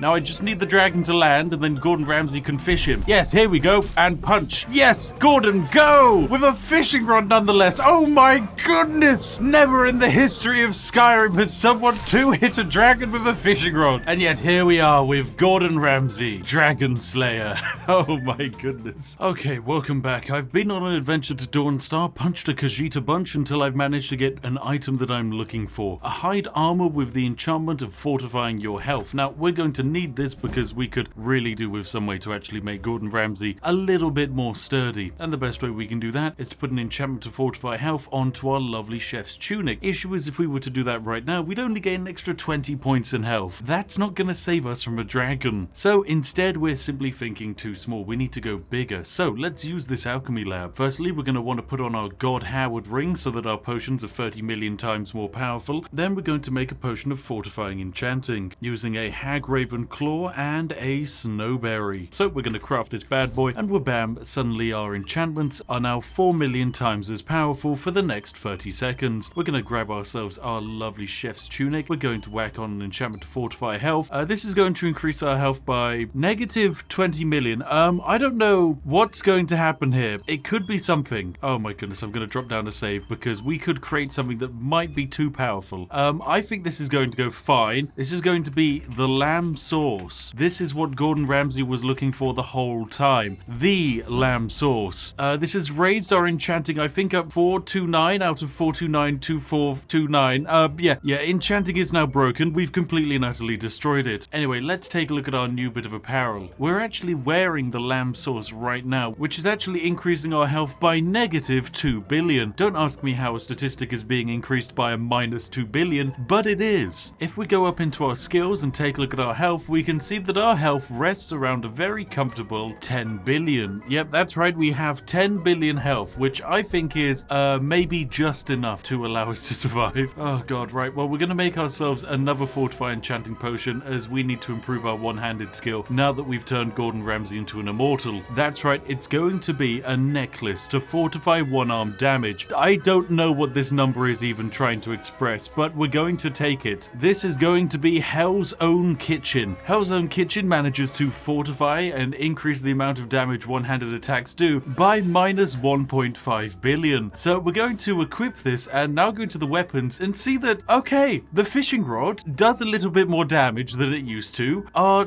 total predicted output of damage is now up to 674 million. This is a little bit more than the standard fishing rod, as we have now become a god. Oh my good lord. Don't believe me? Well, allow me to demonstrate. Hello there, Whiterun guard. Oh my good lord. What the heck? How do you impale a man with 2 fishing rods straight through the chest? I don't know how it can be done, but we managed it. Anyway, hello there, Whiterun guard. You're not going to manage to survive this. Oh my good lord, Gordon. Gordon, why? You don't even need their ingredients. Gordon Ramsay, my friend, you've become death, destroyer of worlds. Oh my goodness. Forged in the fires of Hell's Own Kitchen, you're now ready to capture and defeat the greatest threat to Skyrim, the Skyfish. So it's time for us to fight one of the greatest enemies that Skyrim has to offer, and of course what all aspiring chefs wish to slay, giant dragons. So today we're going to see if Gordon Ramsay can defeat 11 elder dragons. That's right, we don't have any ranged attack, but there's 11 of these bad boys, and they're gonna try and crisp us. But that's fine, just like a non-stick frying pan, this boy is heat resistant. Doesn't matter how much flame and fire you sizzle him with, he was forged in Hell's Kitchen, dragons. Your pathetic powers are meaningless. He is a god, yes, the greatest of gods. You think you can land down here and survive, dragons? No, you cannot. You stand on the ground where I can murder you? Oh no, some of the dragons are attacking what appear to be completely peaceful, innocent bandits and noble people. No, I shall save you, brave nobleman. There you go, you are dead, evil dragon. What are you doing here? Why aren't you running, Mr. Nobleman? Nobleman, how are you alive? What are you doing here? There is literally a giant apocalypse and you're just standing here vibing. Right, kill this dragon. Don't worry, brave nobleman, I shall protect you. And there we go, we've done it. We've actually done it. Wow, who knew Skyrim was this easy, especially as a chef? I thought playing as a chef with no armor and using fishing rods, which are objectively one of the worst weapons in the entire game, might make this game actually difficult, but no, it turns out it's still completely easy and perfectly balanced. Well, I guess we have to actually fight the strongest warrior in Skyrim then, the Ebony Warrior, and see if Gordon Ramsay can beat him. And here he is, ladies and gentlemen, the Ebony Warrior. A man who believes he's a greater chef than Gordon Ramsay. Little does he know he is completely wrong, because you see, Gordon is an absolute god. Doesn't matter how tall you are or how tasty you think you might be, Gordon will get the tastiest nutrients out of you. So, let us murder the Ebony Warrior. Firstly, we must start the fight by punching him. Now he knows we're ready to rumble, and he will hit us with his greatest attacks, and he'll even Fusradar us. Oh my goodness, that's beautiful. Oh, he really yeeted Gordon Ramsay there, but don't worry, we're still going to be able to beat him. It's time to murder an Ebony Warrior. Goodbye, my friend. That was surprisingly anticlimactic. Yeah, I genuinely thought thought he would put up a fair bit more of a fight than that, but I guess that means Gordon Ramsay is he's done it. He's actually done it, ladies and gentlemen. This was quite possibly one of the worst ways to try and beat Skyrim, but we have completely and utterly proven that a fishing rod is absolutely amazing, because yes, in principle, as soon as I drop this weapon on the ground, it is just a standard fishing rod. It does 3 damage. It's unwieldy, and it makes a stupid looking bonking sound, and for some reason it just clipped into the terrain and fell out of the world. And yet there is something wonderful about the noble fishing rod that makes it such a wonderful way of beating the game, and it's entirely because of the overpowered specimen that is wielding the flimsy piece of plywood. And today that specimen was Gordon Ramsay. What a fine hunk of meat indeed. Skyrim has 123 unique pieces of armor, all offering slight modifiers to give you an advantage. But what if we decided to wear every piece of armor at the same time? Will it break the game? Will it kill us instantly? Or perhaps this is the ultimate form in which to beat Skyrim? There's only one way to find out, so let's begin. Hello there, ladies and gentlemen, and welcome to Skyrim Special Edition. Today we are playing as Will Smith himself. That's right, the legendary man has arrived in Skyrim, and we're gonna put some clothes on him, hopefully. But most importantly, I felt that he would be the best fit for today's video, because we're going to use Will Smith's greatest ability, his punching maneuver. That's right, he's got a good hook on him, and that's exactly what we're going to be using today. So our setup's going to be very simple. First, we need to get all of the armor, then we need to work out how to wear all of the armor simultaneously.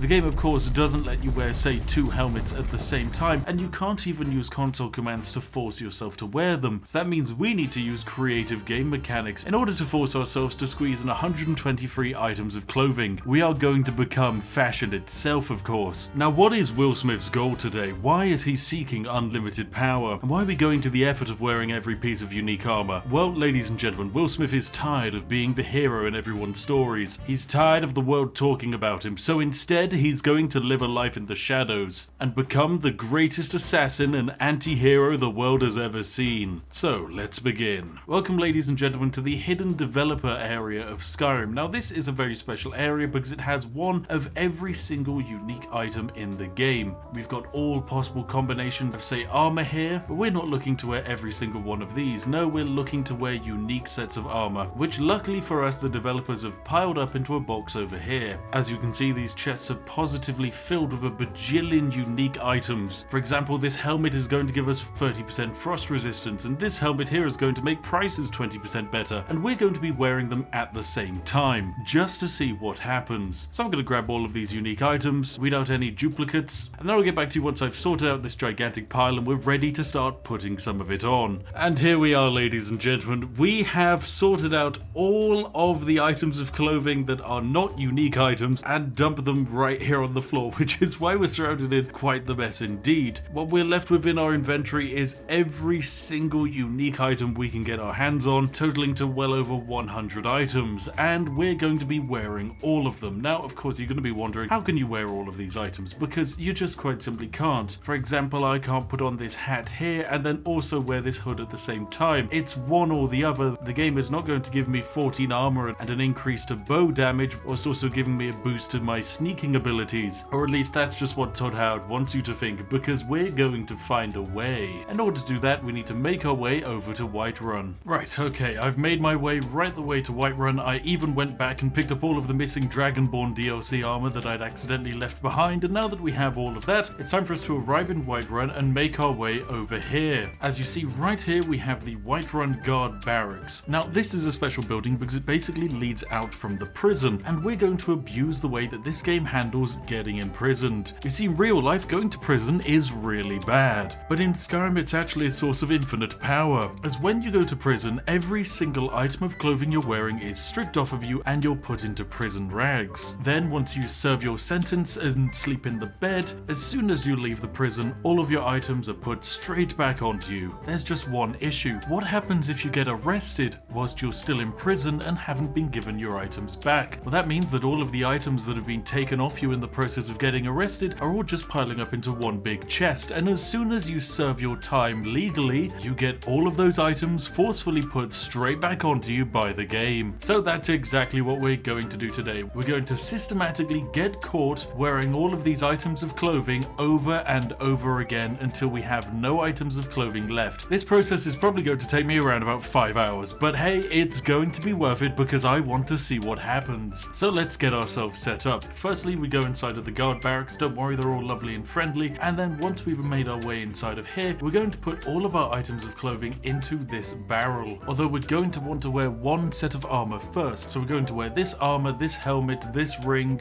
this amulet, and we can wear these boots and these gloves. Fantastic. Now that should be a full set of items. And we're going to fill this barrel up with all of the other items that we're not wearing, which, as you can imagine, is a stupendously large amount of items. Oh, good lord, I've got to put each and every one of these bad boys on. This is going to be terrible. Oh lord. Now all we need to do is get caught wearing these items, escape from prison, come up out of the dungeon, pop on our next set of armor, and get caught again. It really is as easy as that. So let's drop down a save and begin our journey. Right, we're just going to waltz on in here and annoy a guard by punching him in the face. Then we're just going to put our fists away and get ourselves arrested. There we go. He's very angry. He's a bit too angry. Okay, well, make sure you don't get caught by police brutality. No. That's naughty. We want to get arrested, not murdered. And one of the easiest ways to do that is to get caught pickpocketing. For example, we have a 0% chance of stealing this dude's bow, so we're going to try, and now he's going to arrest us. Then we're going to submit and get taken to jail. We lose all of our items of clothing, and if we sleep in that bed, we're going to get all of them back. But of course, we're not going to do that. We're instead going to move that little bandit, and instead escape using the grate in the floor. Hop on down, and make our way out of here. So we just climb up this ladder into the guard barracks from the dungeon, then waltz on over to this barrel, and we then put on our next set of armor. Oh, and we just look fantastic. My goodness. Oh wow, we are very spooky. So now we just want to get caught again, and the easiest way of getting caught is to actually just walk up to a guard and talk to them. They're going to say, hang on a second, I know you. We just say you're making a mistake, and then we just go to jail again. So bam, we go straight back to prison, and that set of armor is taken away from us, and naturally we just have to break through the gate again and repeat this process. 6.5 hours later. Okay, I'm finally back. I have been doing this for literal hours at this point. I'm so tired, and as you can see by just the sheer pile of robes on the floor, basically every time I go up the ladder to then put on another set of armor, I take off the ragged boots and clothes that I'm wearing and leave them on a pile here. And they've kind of amassed over time because I've done this so many times. I am in physical pain. Anyway, it's time for us to put on our last set of armor and equipment and get caught, and then finally we'll actually sleep in the prison bed and everything will be perfect. So there we go, we have our last bit of equipment on. It's time for us to be captured by the guards. Oh, here we go. I submit. Take me to jail. Take me to jail. White, we're on guard. Oh dear. And this time, instead of escaping, now that we've been caught with all of our individual sets of armor, it's time for us to just quite simply sleep in the bed. And when we wake up, we'll be outside Dragon's Reach and we will be wearing every single piece of unique armor and jewelry that the game has to offer. It's going to be great. So let us transform Will Smith into the most clothed individual in the universe. And here we are. We are looking pretty damn good. You'll notice a whole bunch of spells just got added in the top left, but this is our final form. We look great. Let's try and run. Okay, we can actually run. That's good. If we check out our inventory, we can see that we are actually wearing every single item of armor. Oh, this is fantastic. Oh my god, it's amazing. This took so long. You have no idea how long this took, but my goodness,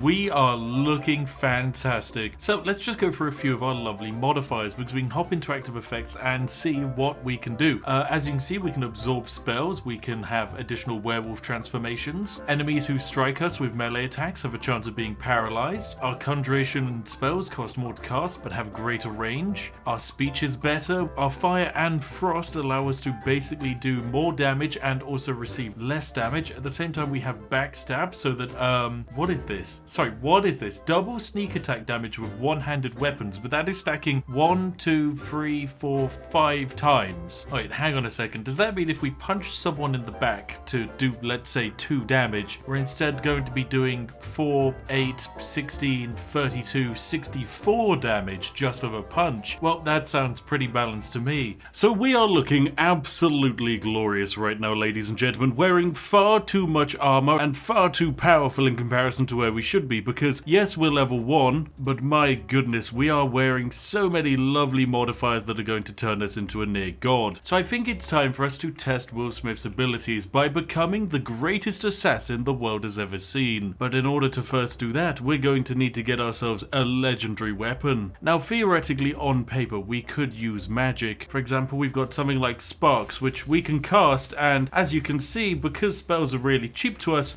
we don't actually lose that much magicka. Look, well, bam, we can cast so many spells. Sadly, however, I don't really think magic is going to be that powerful for us, so instead, let's get ourselves a one-handed weapon, as we've got 4 modifiers that should double our one-handed damage in sneak attacks. Now, we've come into Bellafor's General Goods in Whiterun in order to buy ourselves an incredibly powerful weapon, because of course, no, you don't want to buy your weapons from legendary smiths. Will Smith is the only smith he needs in his life, so instead, we're going to go and speak to the General Goods merchant to buy a ridiculously powerful weapon, because Bellafor here is going to be able to sell us, oh yes, a wooden sword, ladies and gentlemen. It's perfect. Look at it. Oh yes, we can even wield the mighty death sword. Oh, it's perfect. Anyway, right, let's go join the Dark Brotherhood, and for that we need to travel over to the capital and take a quest to go murder someone in an orphanage. Alright, we've broken into Aventus's house, and now we're going to accept his lovely deal. Alright, so now we have to go and kill Grelog the Kind, which I hope is going to be surprisingly easy, because we're technically level 1 and we are absolutely incredible. I mean, we can do this, whatever this is. I get the feeling that Grelog's probably not prepped for something like that. Equally, we have a few special powers that no one else can do, like the Breath of Enchuak, which is honestly one of my favorite abilities ever, because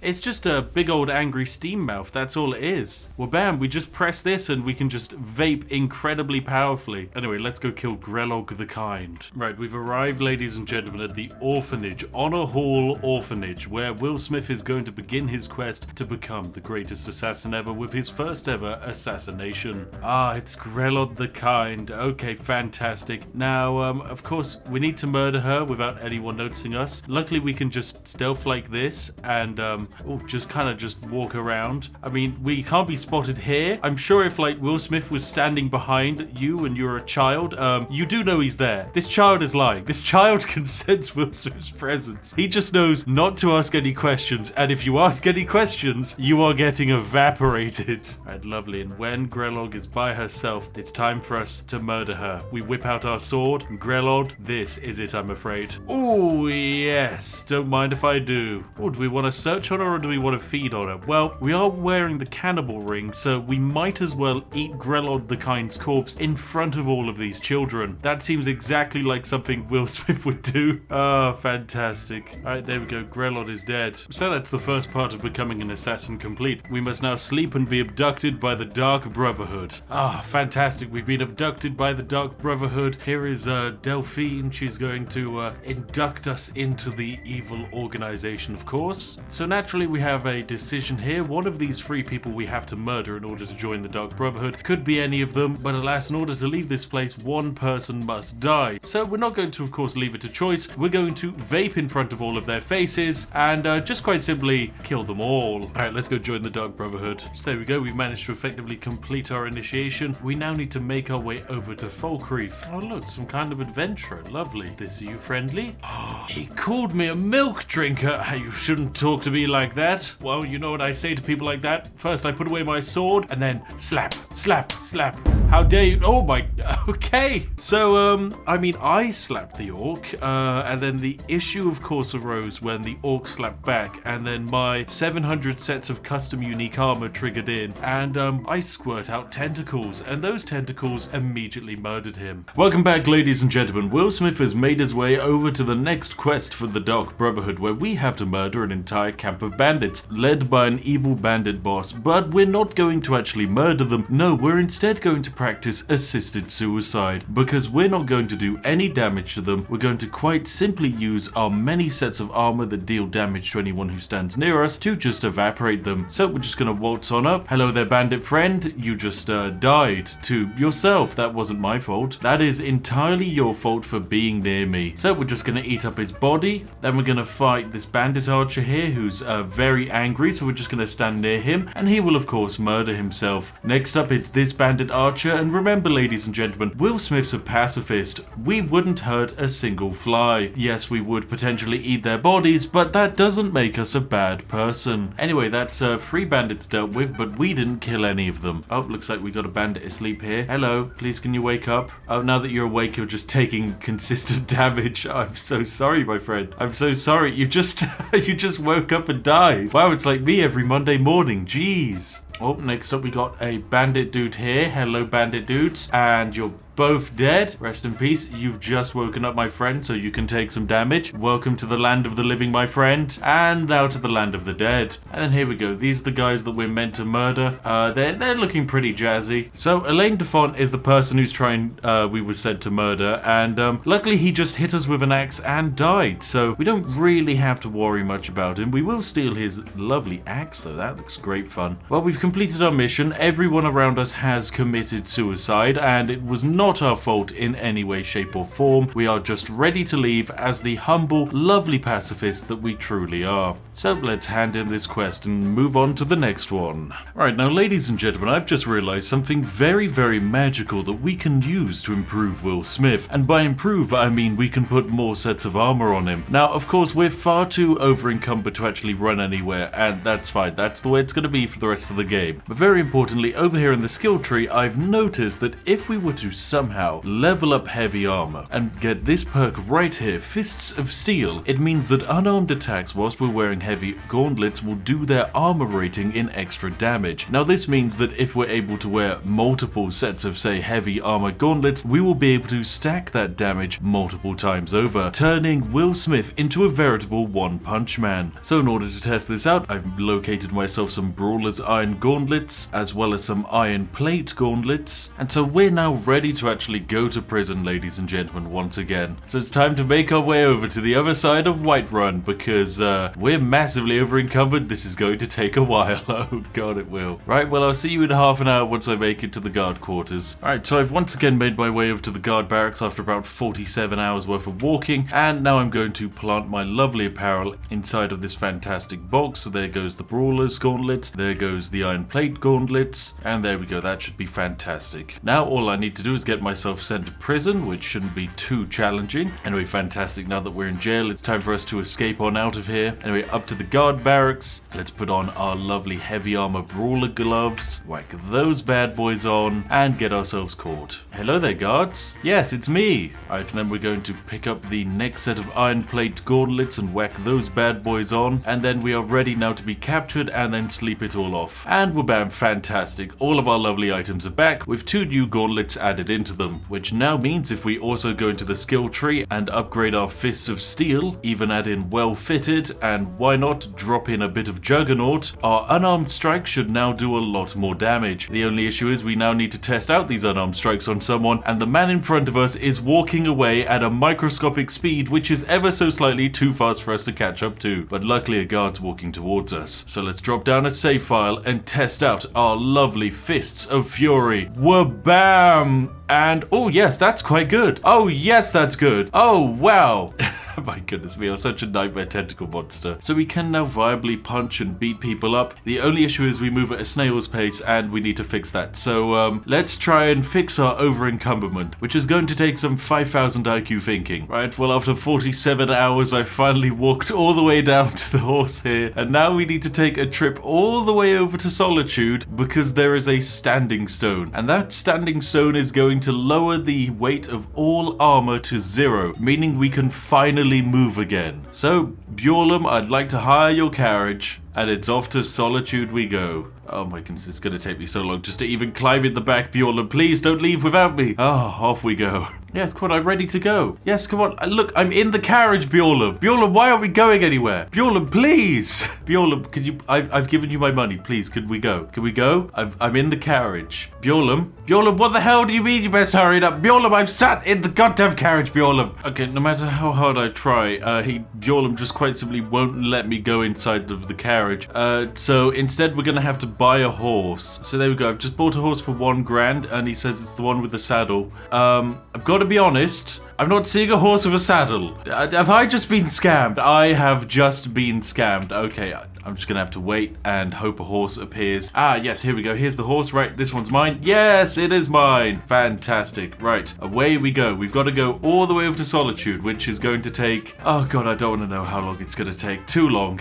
Right, well, I've made it all the way over on my mighty steed to the legendary Steed Stone. Yes, hopefully this is going to allow us to actually move again. I'm very excited. I could really do with actually being able to move, and here we are. Oh, wonderful. All I have to do is walk up to it, and then my burdens shall be lifted by someone else. Oh, yes, activate. Wabam. Oh, yes, and now, oh my goodness, we can move. Let me look at my inventory. Carry weight of only 56. Look at the apparel. It doesn't weigh anything anymore. Oh my goodness, I could move, I could jump, I could fly. Oh, it's wonderful. There's now nothing holding Will Smith back from being the most powerful, legendary boy in the universe. What a great boy. Well, ladies and gentlemen, Will Smith has achieved ultimate power. He can now move at normal speeds. He can punch at inhuman degrees, and also just being in his mere proximity is enough to suck the life force out of you. But today we're going to put him through his ultimate test. Now, it is standard at the end of our videos, we test a character's abilities by summoning in a whole bunch of dragons. But for our legendary hero today, no. We'll go for an even more fearsome foe. 100 walruses. That's right, ladies and gentlemen, 100 hawkers. Here we go. Let's see how Will Smith handles it. Whoa, okay, well, immediately the game's having a few fundamental loading function issues, but it's working. It's working. The hawkers are here, and Will Smith's doing a good job. We've taken our first bit of damage, but I think we're still going strong. Yes, there's quite a few dead hawkers around us. Oh dear, this is quite incredible. Well, there's a pile of dead hawkers. I can activate my vape ability and steam some of these hawkers up. There we go. Get vaped, my dudes. Wow, they have really, really strong health pools, and they are actually starting to do damage to me. Yes, I've lost a grand total of 4 health. Wow, this is incredible. This is terrifying. Yep, these are truly a fearsome and mighty warrior. I don't know if we can survive. Oh no, another 100 hawkers just spawned.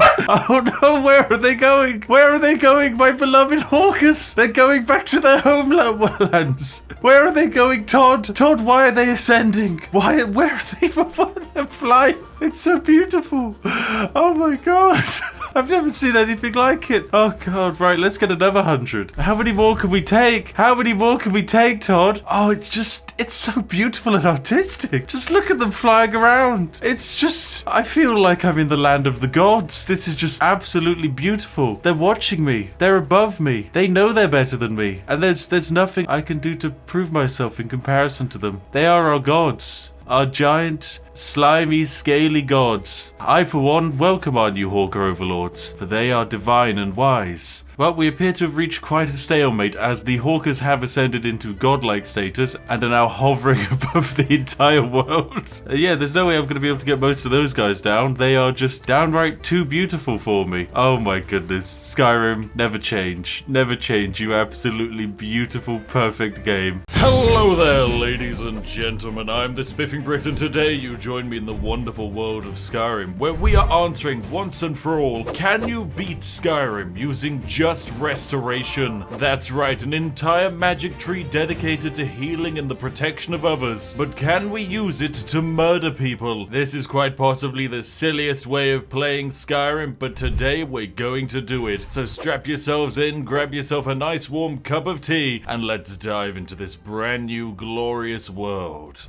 Here we are in the lovely world of Skyrim. Now, of course, even though we're going to main restoration, this does raise some problems. For example, we can't use any weapons, we can't use the overpowered stealth archer combination, we can only heal. Now, healing isn't really that useful considering 99% of the quests in this game can only be solved by murdering people. Now, seeing as we are limited pretty much entirely just to magic, we must go for a high elf. This is very, very important indeed, because not only do they get to start off with a bonus 50 magicka, their special ability allows them to regenerate magicka faster, and they start off with 20 restoration skill. So we shall create our healer. Oh, this is it. I've made our hero today. A hero who is stuck in the path of the light and healing must of course come from a place of true darkness. That means today we are playing none other than the legendary Gothbecker. Gothbecker has come from true darkness and is here to spread only light. Now, of course, as always, it's time for us to pick our side, and you know, as a good British person, I would always pick the Empire. But today, the day of recording this, it is the 4th of July, meaning it's Treason Day, baby. And so, for the first time ever, I'm going with quite literally the objectively worst faction in all of Skyrim, the Stormcloaks. Now, of course, here is where the challenge begins in true, because of course my hands are going to be unbound, but we run into a little problem. I can only use restoration spells, and it's not exactly easy to kill someone with restoration spells. In fact, it's almost impossible. Consequently, we're going to need to get a little bit creative, especially in this starting area, whereby effectively Ralof is going to have to kill everyone for us. Now, we can steal Gunyar's gear, but of course we can't take his axe, but we can sell it. Now we need to put on some of his armor, and there we go, we're looking very good. Nice and goth. Give that axe a few swings. I do not think so, Ralof. We will not be swinging that axe. So what do we have access to? Well, we have access to a few spells. From the illusion tree, we have Fury, which would allow us to convince our attackers to fight each other. We have Destruction Flames, which are very powerful, but we have only one spell we can actually use, and that is the spell of healing. It heals the caster for 10 points per second, and this is the only spell we have, and the only one we can use. Oh, and in comes the angry Imperials. Here we go. It's time to fight them. Although, of course, I can't fight them. Instead, I will just be healing. There we go. Right, feel free to use me as a punching bag, angry Imperials. Punch me, not Ralof. Also, Ralof, please, can you kill them? It's your job to kill them. It appears they don't know how to pass through doorways, so, should be good. Oh, now this is some intense, Skyrim action. Wow. Whoa, look at them go. Whee. Oh, Ralof, you glorious fighter. If I could heal you, I would heal you. Oh, now this is action. Good job, Ralof. And I'm going to steal all of the Imperial officers' heavy armor, because we're going to be wanting to use heavy armor for this entire run. So bam, let's pop all of it on, and oh my, Gothbecker is looking gothically amazing. Gothtastic, some would even say. Oh, and look, there's some people here to fight me. Luckily, this is a good opportunity to gain some levels. We get to start with 20 points in restoration, but we're going to want to go down this tree right the way to the end. And the other tree we're going to want to go down right the way to the end is the heavy armor tree. But first, time to level some restoration. That's right. Punch me, you weird angry boys. Anyway, Ralof, can you actually try, like, fighting them instead of shooting arrows into the door? Ralof, you are not being useful in the slightest. Good job, Ralof. And there we go. They've died, but of course, I haven't killed them. I have only restored my own health. Gothbecker, you see, is a virtuous being. One who does not destroy, simply heals, and yet has so many enemies who must die. Oh, there we go. Heavy armor's increased up to level 16 now. We're making progress. Oh, wow. Look at this glorious action fighting we're seeing. So it's onwards we go. Of course, we're not going to actually kill anyone by the time we escape, but we will have hopefully leveled up a few of our restoration stats. Maybe even our armor a little bit more. So I'll get back to you once we've escaped. Welcome, ladies and gentlemen. We've made our way all the way over to Dragon's Reach. We are looking absolutely amazing, and along the entire way, we've of course fought absolutely no one, but we have picked up the Mage Stone, meaning we're going to level restoration a little bit faster, and I've gathered a very large amount of potion ingredient, because I would love to to level up some of my potion making skills. But in the meantime, we actually need to build an overpowered character. Now, luckily Farengar is here to potentially sell us some spells, although his collection of spells from the Restoration School aren't exactly very good. But that's not really his fault. There just really aren't very many good restoration spells. And also, we don't really have much money. And also, even if there were, we wouldn't really have the money to buy them. So it's time, of course, for us to perfectly balance Skyrim a little bit and use some of the more dubious Todd Howard inspired mechanics. So I'm going to select an item to sell, then press E and go inside of his own inventory. Now we're inside of Farengar's inventory. We can sell him his own items over and over again. This allows us to steal his gold and go up to 591 gold. We're going to buy Steadfast Ward. We're going to increase our own armor rating by 60 and negate some spell damage. We'll also pick up Turn Lesser Undead, and I'll even go back into his inventory, get all of his money back, and I'll buy the improved fast healing tome. There we go, lovely. Right, fantastic. What a glorious trade deal we have. I give you nothing, you give me all of your money and some of your most expensive spells. So now we've got 3 new restoration spells, most of which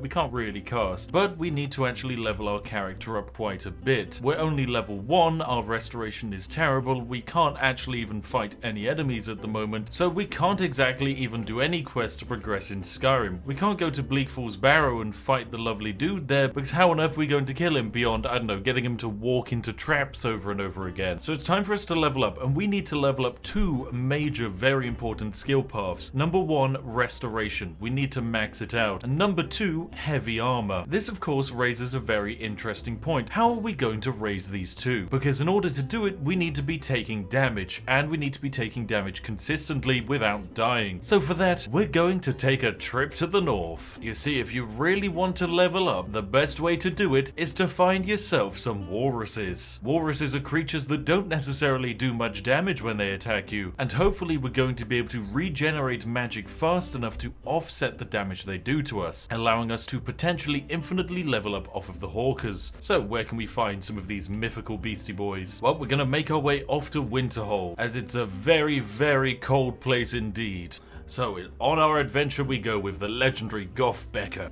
Now, of course, the first thing I'm greeted by when I arrive in Winterhold is a child here. He's racist. Yeah, he hates me because I'm an elf, and his father is a racist too. But hey, that's fine, it's Winterhold, and I'm Goth Becker. I am used to people not liking me. That is why I must heal the world. Heal them to death. Ah, here we have it, ladies and gentlemen. I have discovered what we've been searching for this entire time. The Hawker Sea Walrus. That's right, we found them. They're here, they're lovely, and just look at them. They're big, they're friendly. Well, they're not particularly friendly. If anything, they're actually quite violent. But oh my goodness, actually, you're a little bit more painful than I'd expect you to be. But it's okay. You're going to train me on heavy armor, and that is actually really, really beneficial. So you're just going to keep on punching me. All right, let's do a quick level up. We're going to level up our health and make restoration spells cheaper to cast, because my goodness, I'm going to be casting them a lot. And now have the Hawkers punch me some more. There we go. Punch me, Hawkers. Hit me. Hit me with your fishy, weird horn bodies. Come on, you walruses. Give me all you've got. This is how the main character of all RPGs should level. Standing in the frozen wasteland of the north, just getting punched by walruses over and over again. This is the best origin story.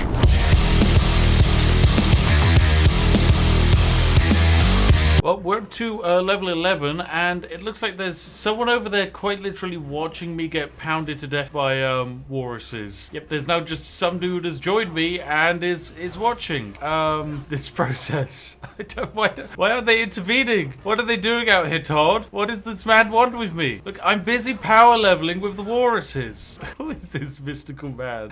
Mystical man, what do you want? Oh, it's the courier. Oh, you've got something to deliver to me. Thank you very much for those items. Now, you might want to go away. I'm busy being bodied by walruses. It's kind of awkward to do when you're watching me like this. I will say I find looking at the game's statistics very entertaining. So if we go to the combat page, you can quite simply see that our favorite weapon is none, because we have killed nothing, and yet I am level 11. Glorious and improving constantly. Goth Becker is becoming an absolute machine. We've stacked so many heavy armor bonuses. Our armor is now up to a glorious 198. We can even cast Steadfast Ward and become a resistant sausage. Although it does drain pretty much all of my mana instantaneously. Alright, the walruses can now no longer stop me. My magicka regens faster than they can actually deal damage to me, meaning I have become an immortal to these free hawkers. I mean, I have already been standing here for about 4 days whilst they endlessly punch me to death very, very slowly, but now I have become a god. My heavy armor skill is up to 68. It's great, but it's not 100. So I will be back in about the 7,000 hours it's now going to take me to reach 100. Welcome back, ladies and gentlemen. Enough time has passed that I've actually managed to completely level the character. It took a lot of hours, but we are now max level on heavy armor, and we're very, very decently high in terms of restoration. We're level 21, and as you can see, with our max level of heavy armor, we're able to pick up one very important perk that I've been waiting for. You see, over here in the top right, there is one perk that is going to make our restoration build absolutely insane. Because you see, if our only ability is to heal, and that is the only thing we can do is to heal ourselves, then how on earth can we get our enemies to die? We can't use weapons to kill them, so what if we used armor? And this is where the Reflect Blows perk comes into play. There is a 10% chance every time we receive a melee attack to reflect the damage back at the enemy, but only if we wear all heavy armor. So we're going to take this perk, and now as I stand here, these hawkers can now actually die. There we go, look at that, the hawker has taken a bit of damage. It's a miracle, an absolute miracle, but the hawker bleeds. It's slow, but it will die. There we go. Fantastic. Now we could kill the hawker, but it's going to basically rely on us standing here still for a very long while. But you know what? Let's do it. I want this hawker to die. Come here, my friend.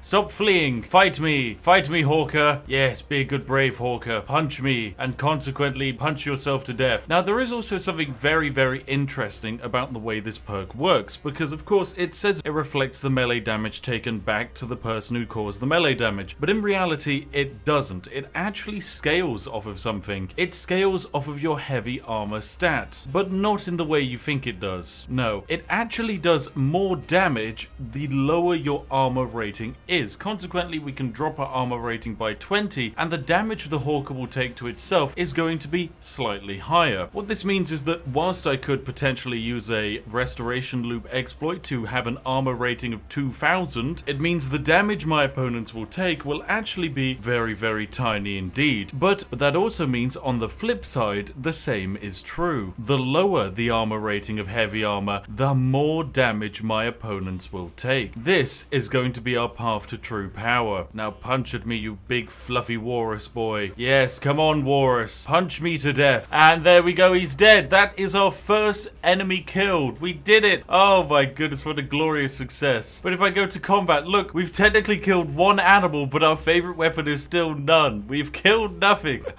Fantastic. Well, time to go and cause something a little bit dubious. Because of course, as I've mentioned, the most important thing we can do in order to do more damage is to have less armor. But how can we have less heavy armor? I mean, we could put on maybe the worst heavy armor in the game, but we'd still have an armor rating of somewhere in the hundreds. So what if we, you know, just exploited a few game mechanics? And this is where the fun begins, ladies and gentlemen, because we're going to create a piece of armor with so high an armor rating that the armor rating becomes negative. Okay, welcome back. I've made my way over to Riften because Riften is the home to a whole bunch of really lovely fishies, and we need all of these lovely fishies if we'd like to, of course, destroy the balance game. Now, of course, you want to come inside of the fishery and give this lovely woman here a potion, and in doing so, you get to steal all of the lovely fishies and the salt piles. You're going to want all of these in order to pull off our lovely exploit. And of course, come down into here and, well, got a bunch of fishies just floating around. Steal these fishies. It will also then allow us to also steal from all of these barrels outside of the lovely area, which provides us with even more necessary resources for our lovely exploit. Alright, that's a successful good bit of looting. Now I just have to gather some dubious loot in order to do some very, very cheeky things indeed. And in order to gather those dubious things, it is time for me to gather an enchantment or two. Right, fantastic. We're back in Skyrim, and I've waited enough time for the lovely trader here to actually have the items I need. You see, she has control of two 2 very important items. Okay, we finally found the items with the enchantments that we're looking for, the leather braces of alchemy and the steel helmet of major alchemy. I will be buying both of these, and by buying them I of course mean clicking on them, realizing I don't have enough money to buy the other one, then going down into my misc section and selling a lesser soul gem to then switch into their inventory and sell their own item back to them, because this is true Skyrim gameplay. Thanks Todd, this is exactly how the game should work. Anyway, now that I go back into their proper inventory, I will now buy the actual leather braces that I do want to have, and now I'm just after one last enchantment, but for that enchantment we will have to once again traverse the sands of time until their inventory resets. Now there is of course the fast way of resetting their inventory by dropping down a quick save, punching them in the face and then reloading. However, that doesn't seem like the kind of thing someone who only wants to do healing would do. I can't initiate a fight, that's just objectively wrong, so instead we must simply pass the time. Okay, so I've made my way over to to Whiterun, and for some reason the textures haven't quite loaded in, which allows me to hide in the terrain. I don't really know what's going on here, but it's just classic Todd Howardism. Now I'm on the lookout for a very particular enchantment, an enchantment that allows me to improve armor way higher than is normally allowed, and so hopefully I'll be able to buy it here, but it might take a decent amount of saving and reloading, and also watching children clip into the terrain. Are you okay, child? Thank you, child. I was about to murder the child, but I realized I can't because I can only heal. I can only heal, goddammit. Right, we're finally ready to properly get started on our shenanigans. We've collected all of the necessary enchantments, like fortifying alchemy, fortifying our health, fortifying the restoration cost decrease, and most importantly, fortifying smithing, which allows us to improve weapons and armor. Now, of course, we're making a bit of an interesting decision. If our entire build relies upon a skill which does more damage the more armor we have, then surely improving our armor to have a higher armor rating is actually going to lessen our ability. Sure, we will take less damage and effectively become a standing still monolith of power, but at the same time, we run into the problem of the fact that we just simply won't be doing enough damage. So what we're going to be exploiting is a lovely mechanic that exists in oh so many video games, and that is an integer overflow. You see, by increasing a number to a degree which is so positive and so high, it can actually become a negative. And that's what we're going to be doing today. We're going to find a way to improve our armor so much it actually becomes terrible, and our character's armor rating falls into the negatives. So that's our plan, and that's exactly the kind of shenanigans we're going to get up to. So here is what we need to do. We need to make ourselves a little potion, a potion of fortifying restoration. To do this, we need an Absine Longfin and a soul pile, and wabam, we get a fortify restoration potion. What we can then do is take off our lovely alchemy items, chug our potion to fortify our restoration, and our alchemy items have gotten ever so slightly better, meaning when we go back into the alchemy lab and make ourselves another fortify restoration potion, it is stronger. Okay, I've done it, ladies and gentlemen. I have finally cracked out of our lovely predicament by making the Potion Master Ring. This is the ultimate ring for any potion making shenanigans. This bad boy guarantees that any crafted potions are 9,000 times more powerful, which allow us to basically chug on any of our lovely stored up restoration potions, and they're going to have lasting compounding effects. For example, I can take off the Potion Master Ring and my other alchemy items, chug my Potion of Fortify Restoration, which is at 21,000% stronger, then put back on Potion Master, and suddenly created potions are now 200,000% stronger. So let's make ourselves a new potion. I'm going to make myself a Fortify Enchanting Potion, and that has immediately power leveled my alchemy up to 100. This is what happens when you make an alchemy potion this powerful. Now that we have all of our items, we're going to go into the lovely potion section here, chug the restoration potion, wait for it to take effect, then go and chug myself the enchanting potion, then use the enchanter, select our lovely braces here, select the enchantment of fortifying smithing, and notice how our lovely soul gem is going to yeet this into the stratosphere. These will be the forge gloves. The forge gloves of the Forge Master's own. We shall craft them, and then we shall create the forge ring. All of the potions have now finally worn off, but we have ourselves our Forge Master's gloves. Those gloves themselves sit at only around about 400,000 strength, whereas when we previously had them selected, they're in the hundreds of thousands. This is because we need to craft some more restoration modifiers in order to make our gloves more powerful. So that way, when we want to actually use them, we can just simply chug a restoration potion and bish bash bosh break the game. So I have my potion of Fortify Restoration. It's now time for me to create the ultimate ultimate bit of armor. And by ultimate bit of armor, I mean a piece of armor so powerful and with such a strong armor rating, it becomes a negative. So it's off to the forge we go, as we're about to improve our smithing level and smith ourselves the most powerful, underpowered item the game has ever seen. So, ladies and gentlemen, I've worked out how we can actually truly break the game. It turns out our lovely Forge Master gloves are too powerful for the game to process, so instead of using them, we're just going to use our potion of fortifying smithing, which we've made, which is very powerful indeed. So I'm going to chug this potion, and then we're going to forge the most overpowered, underpowered armor one can manage. Then we're going to select our glorious piece of iron armor, and we're going to craft it, and look at that! It's perfect, it's beautiful, it's broken. We've done it, ladies and gentlemen. The armor is made. This legendary piece of iron armor with an armor rating of negative 2.14 billion. This is the worst possible armor anyone in Skyrim can ever wear, and we're about to put it on. And here it is. Oh, it's fantastic. It's so good. It's the worst possible bit of armor we could ever have, and it has turned our character into a noodle. But we do not need armor, for we have restoration magic, ladies and gentlemen. This is what will keep us alive. Now we must go and test our powers. Now, in order to test my abilities, we are fighting here a saber cat. A saber cat is a decently strong creature, but we've run into a problem.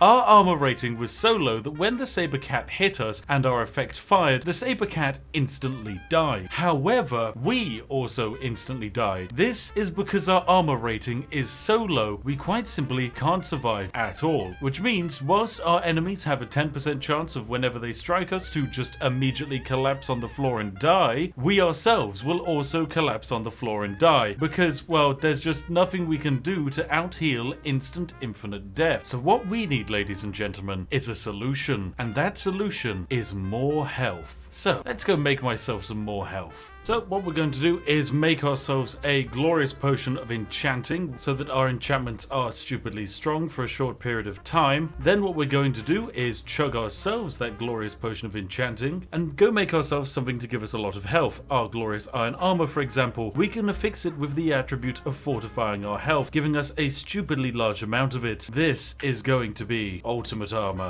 Wabam, craft this bad boy. So now we have our ultimate armor. We have enough health and we have enough negative armor to the point where we are very, very powerful indeed. But we lack one very important thing. We cannot initiate fights. We only have the ability to heal ourselves, which means if we were to ever fight something, especially something that only wants to use ranged attacks, then we cannot do anything, for we rely entirely on our opponent striking us in melee. So we need to use the one offensive spell that the entire restoration school has at its arsenal, and that, ladies and gentlemen, is the poison rune.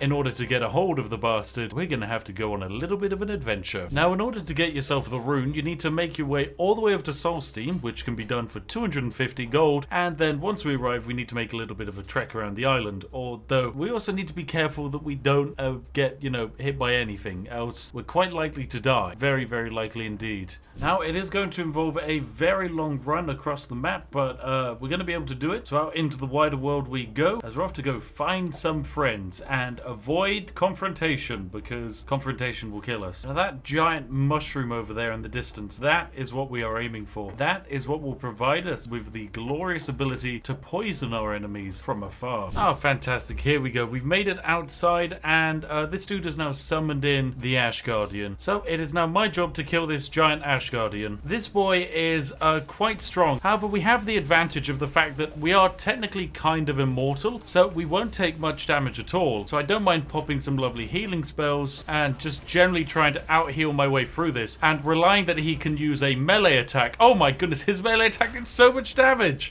Sorry, that did like almost, that's done well over multiple millions worth of damage. Okay, we need to crack some heals. Crack some heals. Punch me. No, don't use the Flames, you annoying man. Okay, we need to get creative. Okay, now I have a few ways around this. We have our potion of Fortify Restoration, which means if he does his damage to me, that I can dodge and I can bait him into a melee attack. Come on, punch me. Punch me. There we go. There's a chance he, of course, takes the damage. But most importantly, when he does his big silly fire attack like that, I will chug my potion of restoration, whip out my healing hands, and pop a quick heal on. This boosted restoration will help me out-heal his very, very powerful attacks indeed. Come on. You can't do it. Punch me. Punch me, you big old boy. No, not the flame thing. Right, this is it. I have the save. I have a save where he just melee punches me. So all I have to do is just reload it over and over again until he eventually dies. This is the way, of course, Todd Howard envisioned people fighting and killing this particular... It worked!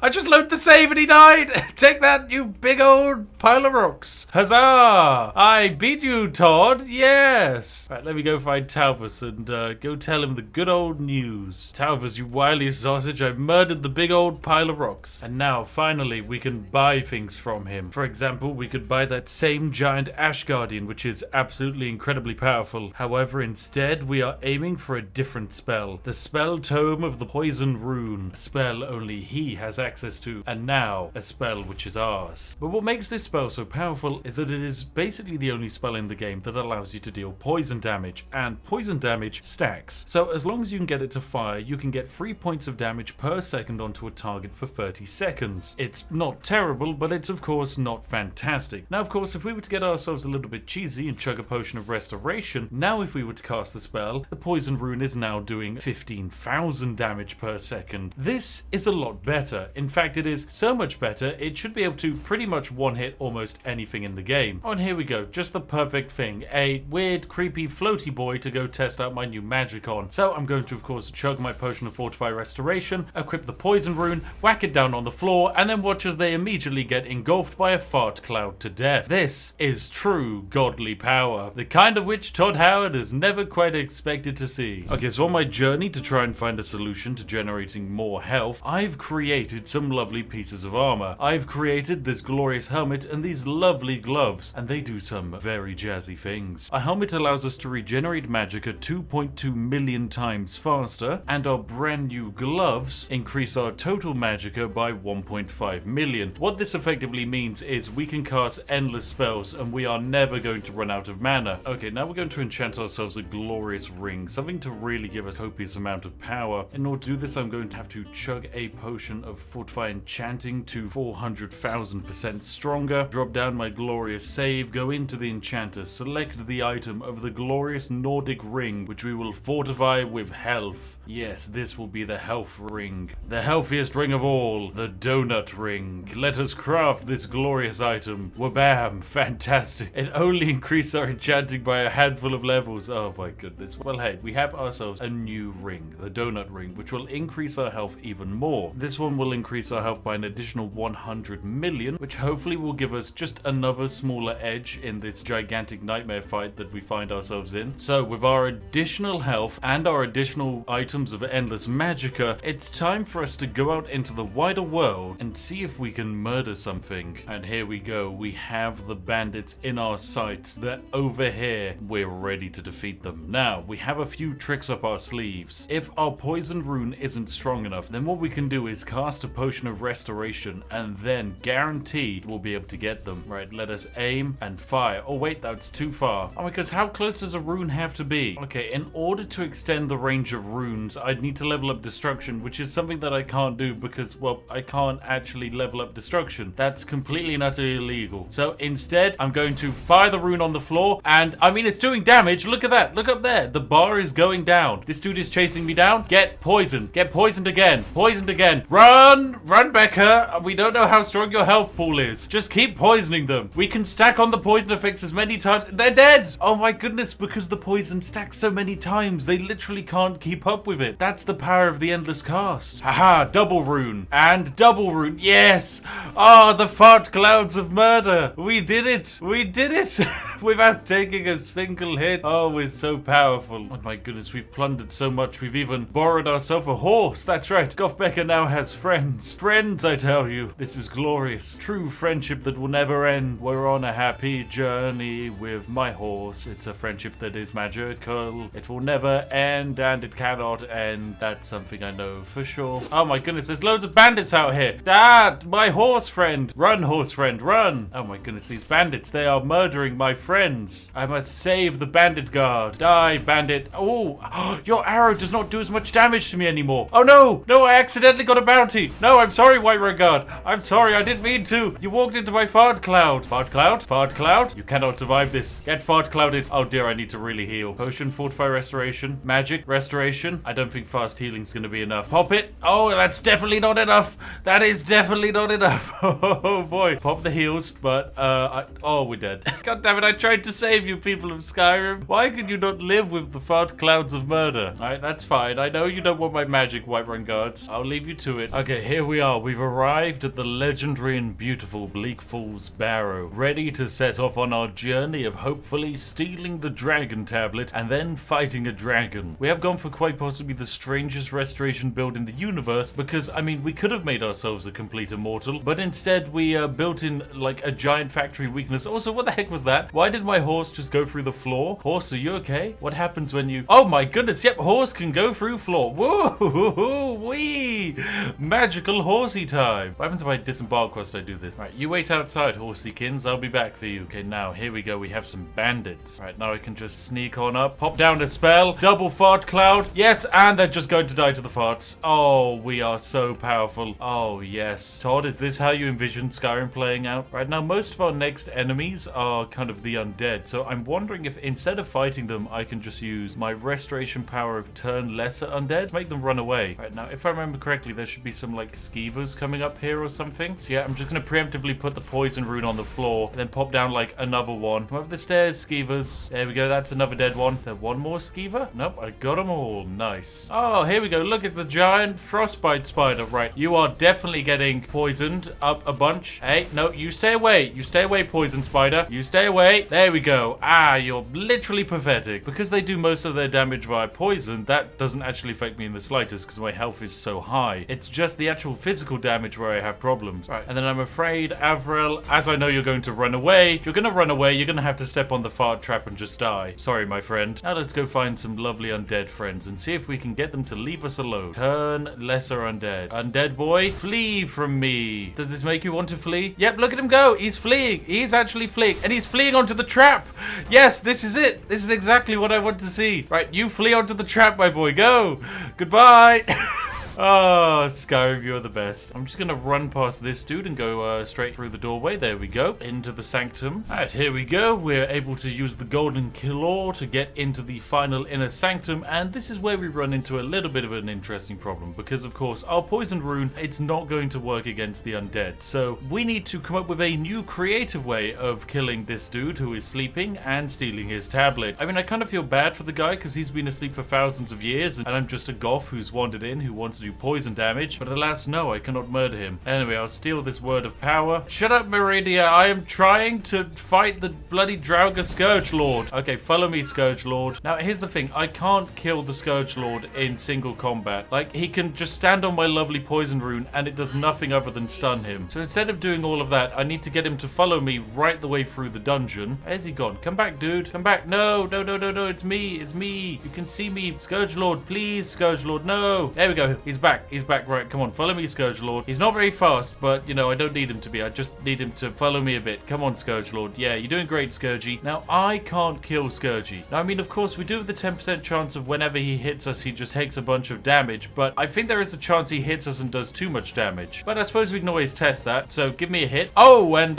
yeah, okay, first strike and you're out. Sure, you did half my health in damage, but that's fine. I'll steal your Dragon Stone. Thank you, Scourgy. And there we go. We got the Dragon Stone, so it's over to Dragon's Reach we go to hand the this bad boy in and then fight our first ever glorious dragon. Alright, the time has come for us to murder our first ever dragon. We've got the entire gang here, and sure, they might be able to solo the dragon by themselves, but we're going to murder it with a poison root. So let's go summon ourselves a new dragon to fight. Where are you, dragon friend? Oh, here comes dragon friend. Look at him. It's Drago. Now, hopefully Drago is going to be really chill, and he's just going to go land on the floor somewhere, because as soon as he lands on the floor, that's when we can start getting up to some fun shenanigans. Just have to make sure I dodge all of his attacks. Oh, come on, land on the floor. Land on the floor. Yep, there we go. He's landed. Okay, fantastic. Now what we do is we chug our potion of Fortify Restoration. Then we chug another potion of Fortify Restoration. Then we go into our magic, check out our poison rune, which will now do 12,771 bits of damage. Immediately hit him with it. Hit him with another one. Come on.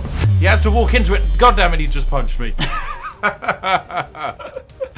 Okay, the problem of getting the dragon to land on the poison rune will be a challenge, but as soon as he lands on it, he should be able to die near instantly. Ah, here he comes again. Look at the big boy. Here comes the big boy. Right, here we go. We're close to the dragon. We can cast our magic on it. It has to move eventually. There we go. Just move. No, god damn it. He didn't get hit by it. Well, it's fine. He is getting, I suppose, hit by the guards, and that is a good start. No, you bastard. Don't you dare sit on the ground. Okay, actually, it does seem that he likes to sit here. So what if I just preemptively put, like, a poison rune there and run away? Oh, my goodness. He's over there. Run, run, run, run, run, run, run, run, run. Oh, he just punched me. Oh dear. Okay, I've got to be careful. I am very much one hit to the dragon. Alright, here comes my dragon friend. Hello. Right, so I'm just going to pop down a poison rune here, and hopefully that ought to be enough to murder him. Now, his fire is never going to do enough damage to me because it's just a useless status effect. But all I need him to do is land on this stone to my right. His ranged attacks can do nothing to me. Oh, poison rune. No, no, don't eat me. No. God damn it. We really are just a giant glass cannon. Right, you cheeky bugger. Double rune up and just walk away. He's going to step into it, which will do damage to him. There we go. Even if this is the slowest dragon fight the world has ever seen, it is still a dragon fight. There we go. 2 more poison runes off. There we go. That's another one. Oh my goodness, he's really coming in now. Oh, bugger. Come on, run, run, run, run, run, run. Okay, he's got away now. He's got away. Okay, that was another poison rune. Successful. And another one. Come on, poison rune it up. Poison rune it up. Come on, dragon friend. Oh, you coward. You coward. There we go. That's another hit. One more hit. Come on. In you come, dragon friend. You know you want to. You know you want to, you big old lump of skyfish. Come on, Mermelineer. Do I literally need to stand here? Come on. Wake up, dragon. Wake up, dragon. There we go. Dragon, wake up. Poison rune. Poison rune. In you come. There we go. Final poison rune. No, you... you bastard.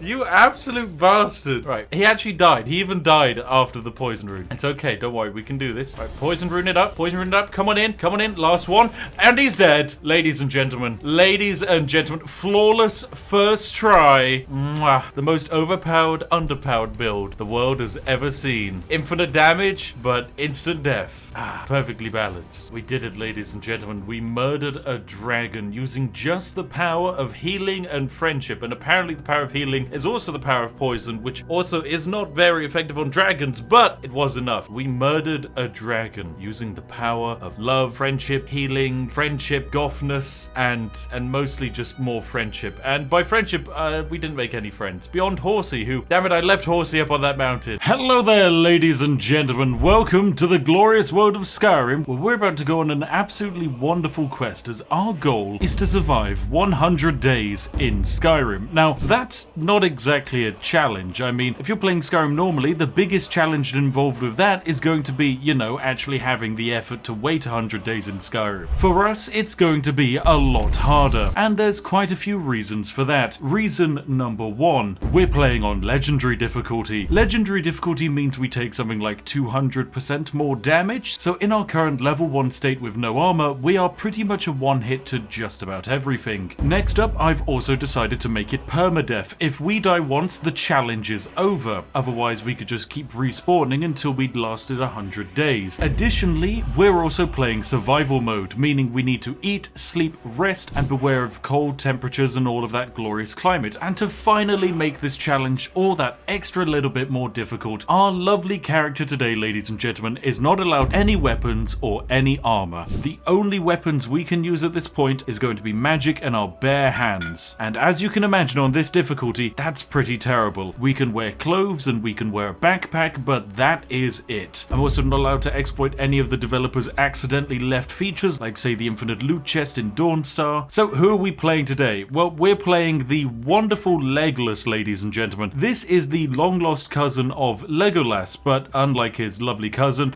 he's not as, I guess, mobily gifted. Yeah, he's kind of just a bit of a street urchin and pretty terrible. Now, I have just basically blitzed my way through the starting area and deliberately picked up absolutely nothing because, well, there's really not much for us to pick up. Although, as we are on our way to the starting village of Riverwood, we are going to try and harvest as many wild ingredients as we can. Of course, we can't take too long because it is midday and, oh dear, I accidentally waited time. Oh, that's a problem. Okay, well, as the day goes on and on, we're going to get tired, we're going to get hungry, and we need ways of alleviating all of that. But we can certainly begin by just harvesting some basic ingredients of the forest to hopefully give us a little bit of a leg up. Now, we really can't pick any fights this early on. I cannot stress how physically impossible it is for us to do such a thing. If we encounter any creature and it gets hit off on us, we will lose a massive amount of health. When it comes to getting health back, in survival mode there are two ways of doing it. Either a healing spell or a healing potion. These are going to get very expensive and very important to us. The more tired we are, the less magic we have, and so we don't exactly want to be spending it frivolously. Although there is a rabbit in front of us. If I can cook that, there we go. I mean, you can just see how little damage we're doing. This rabbit would normally be a one hit with the flame spell, but no, a whole bunch of lovely flames cast on it, and this boy can just keep running around. Anyway, that's a raw rabbit leg. That will give us health and satiate our hunger, which is very important. Okay, there is a nice, lovely lady here. What is your... Oh yes, you're the fisherman. And just by standing near their fire, we will actually warm up. This is really good. I'll also steal their cooked sea bass and just leave them to it because there's nothing else we can really do. I mean, sure, we could try and pick a fight with them and steal their clothes because, hey, they might protect us from the warmth, but that's kind of a little bit too dangerous. Now, as you can see, this lovely sea bass here gives us an absolutely giant quantity of hunger regeneration. This raw rabbit leg, pretty much useless, basically doesn't give us any food, but this fish, my goodness, that's perfect. That's the kind of food we're going to want to get more of. So, of course, if we were to run along this kind of like riverside bit here, we will eventually reach a point where some wolves come out and attack us. Now, wolves, normally, not a problem in the slightest.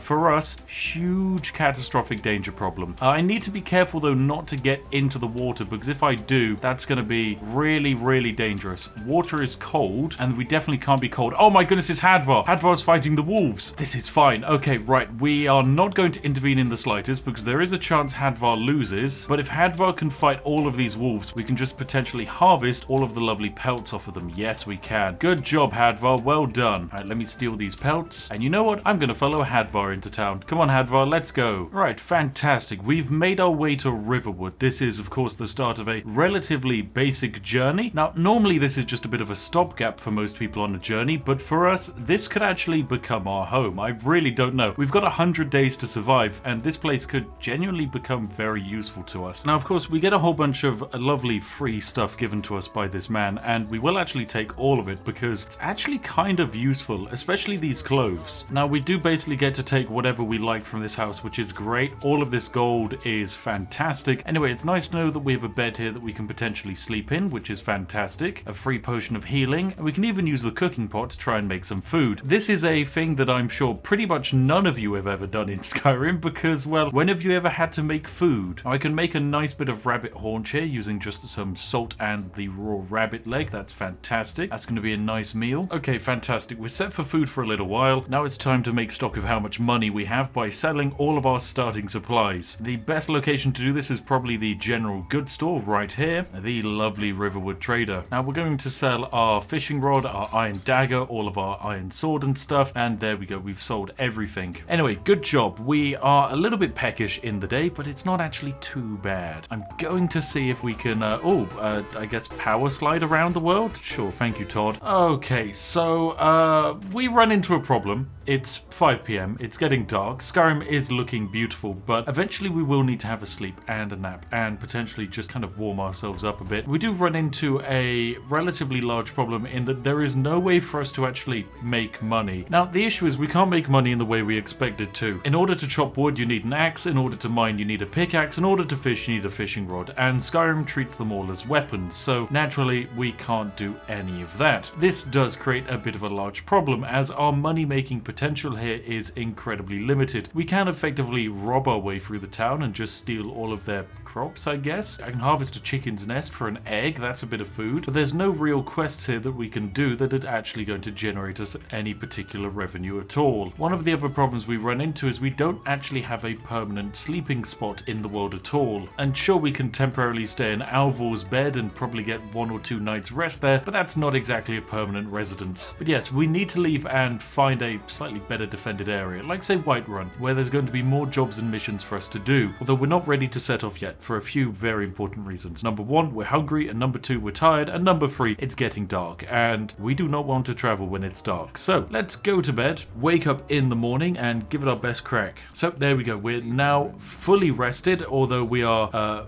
very hungry indeed. We are famished. Okay, well that's fine. We'll eat some food. We'll eat this lovely cooked bass. How's that? Oh, yep, that is good. We feel better, but we're still peckish. So to finish that off, I think I will have this lovely rabbit haunch that I made for myself. Lovely, we're satisfied. And yes, it's time for us to make our way over to Whiterun. Now, we do need to be incredibly careful. We need to avoid combat at all costs. We have 1 life. I do not want it to end now. Unlike before, we don't have Hadvar to actually assist us with combat, so we need to be exceedingly careful. In terms of money to live on, I think we have enough money to effectively sleep for maybe about 3 or 4 days or something like that. So we need to find a way to make a bit of gold in Whiterun, else the inn is going to bleed us dry, and at that point we're going to be a little bit buggered when it comes to actually surviving. Anyway, into Whiterun we go. Now, normally moving around in Skyrim isn't a problem whatsoever. You can just travel wherever you like. However, for us, we can't fast travel. Normally we have to use horses and cart, which basically means we can't fast travel to any of the major quest locations. Oh, we actually get a little bit of gear from Jarl Bolgraf, which is lovely. However, we can't use it because it's a piece of armor, and well, I can't use armor. Oh, we got a little mission here. This is fantastic. Oh, this shouldn't be too difficult at all. Our job is basically to see if there's some kind of plot to poison the Jarl, so we have to go over to Arcadia's Cauldron and check to see if there's been any suspicious purchases on their ledger. This sounds fantastic, and a complete non-combat quest as well. Who knows? Oh, here we go, Arcadia. You're here for my lovely copy. I guess there have been 2 purchases of poison. One is the stable boy, who's bought a lingering poison, and a priest of Arcade who's bought a virulent poison. So it's off for us to go and check to see if any of them in particular have decided to do some naughty poisoning of the Jarl. Alright, so it's over to the Hall of the Dead to see if there's a little bit of evil shenanigans going on. I really do hope there's no combat here, because dying on day 2 of my adventure would kind of be a little bit bad. And this man here apparently has lost his amulet into the catacombs, which I hope is not where we're headed, because he basically made it sound like there's undead down there, and if that's the case, well, we're going to be a little bit buggered. Okay, so I've got to go into the catacombs here. This is not safe. This is not safe. Leave. Oh my goodness, there was a...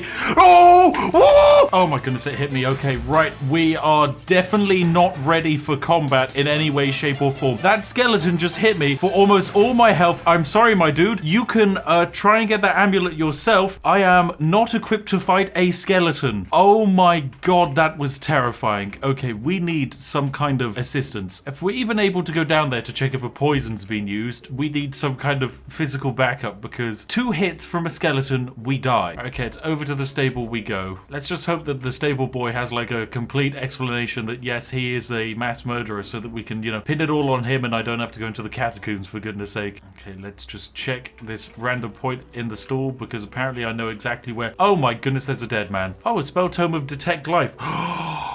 Oh... This is actually amazing. This is going to allow us to power level alteration. Okay, that's great. And it has given us a note where, ooh, a lunar steel war axe. That seems like quite a good weapon indeed. While the moon's out, burns the target for 20 points. I mean, we can't use it, but we can sell it. Anyway, there's a note here. Stable hand died. Oh, fantastic. We don't have to go to the Hall of the Dead. This is enough. Okay, so this man is basically part of a bandit group that was trying to infiltrate Whiterun, potentially to kill the Bard. And, oh, I have to investigate the Silent Moon's camp. Yes, I am not ready to investigate the Silent Moon bandit camp, considering a level 1 skeleton almost completely murdered me. Right, now I do think we should try and level ourselves up so that we're ready in some way, shape or form for just some kind of combat. Otherwise we stand no chance of surviving literally anything. And the best way for us to do that is to make use of our brand new found ability in the form of this spell. This spell is going to allow us to detect life, which allows us to level up alteration really, really quickly and very passively. So it's going to take pretty much all of our magic to cast, but just by casting it, yeah, that gave me a huge amount of alteration skill. Awesome. Anyway, I wonder if we could potentially grab ourselves some kind of follower, because a follower would make our life potentially a lot easier, especially if combat's involved. Now, there is Janassa here, and she's potentially a great idea because she does like doing close combat. However, she's also 500 gold, and I am poor. Now, sadly, Bellafor's got absolutely nothing for us, which kind of sucks, but hey, I think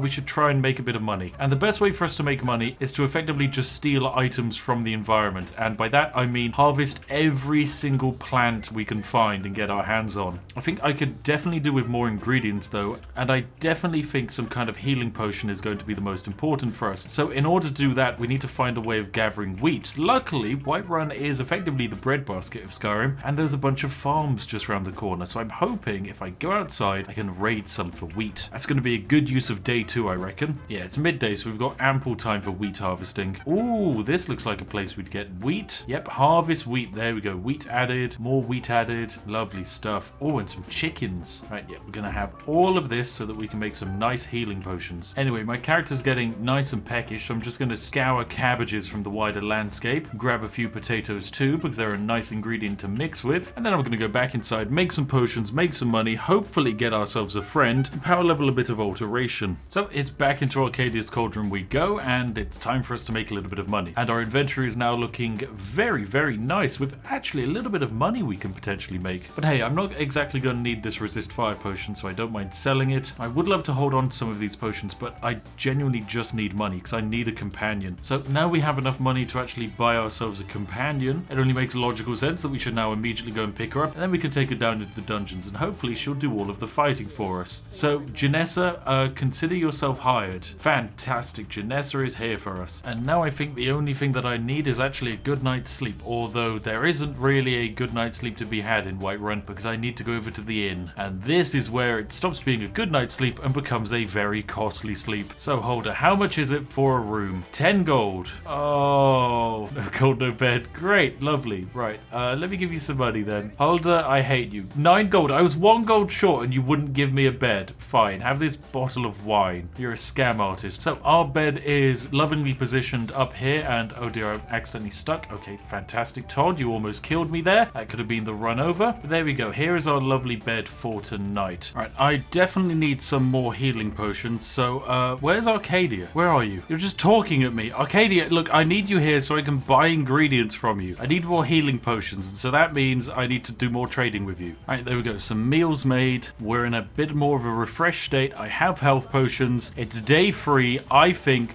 I am brave enough to potentially go and fight that thing in the dungeon. Now, potentially there's a skeleton literally right here. Potentially there's a skeleton that's further away. This is a monster that literally no one should fear fighting. However, I fear this monster. Consequently, we need a heal spell ready in one hand, a damage spell ready in the other. Let's go fight a monster. Right, skeleton, are you here? Nope, skeleton is not here. Neither is man who gave quest. Please tell me man who gave quest is not dead. Is he resting? Where is the man who gave quest? Oh no. Okay, well, potentially the skeleton we let in here has killed him, but if that's the case, that's fine. Let's go recover that amulet of Arcade. Oh, he's right there. Oh, jeez, you angry boy. Right, Skelly, sizzle.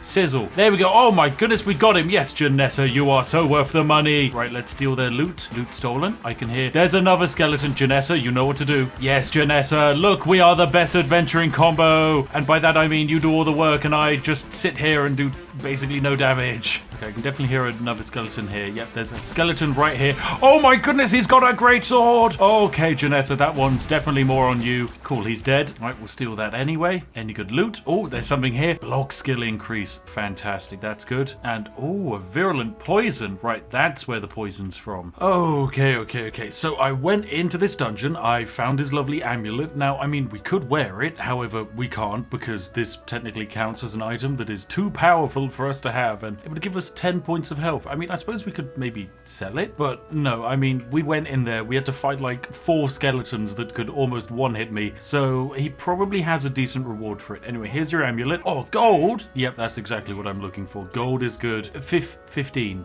gold. 15 gold! I had to hire a bodyguard who cost 500 gold to get that amulet, and you give me 15! Could have sold it for more. Oh my god, right, okay.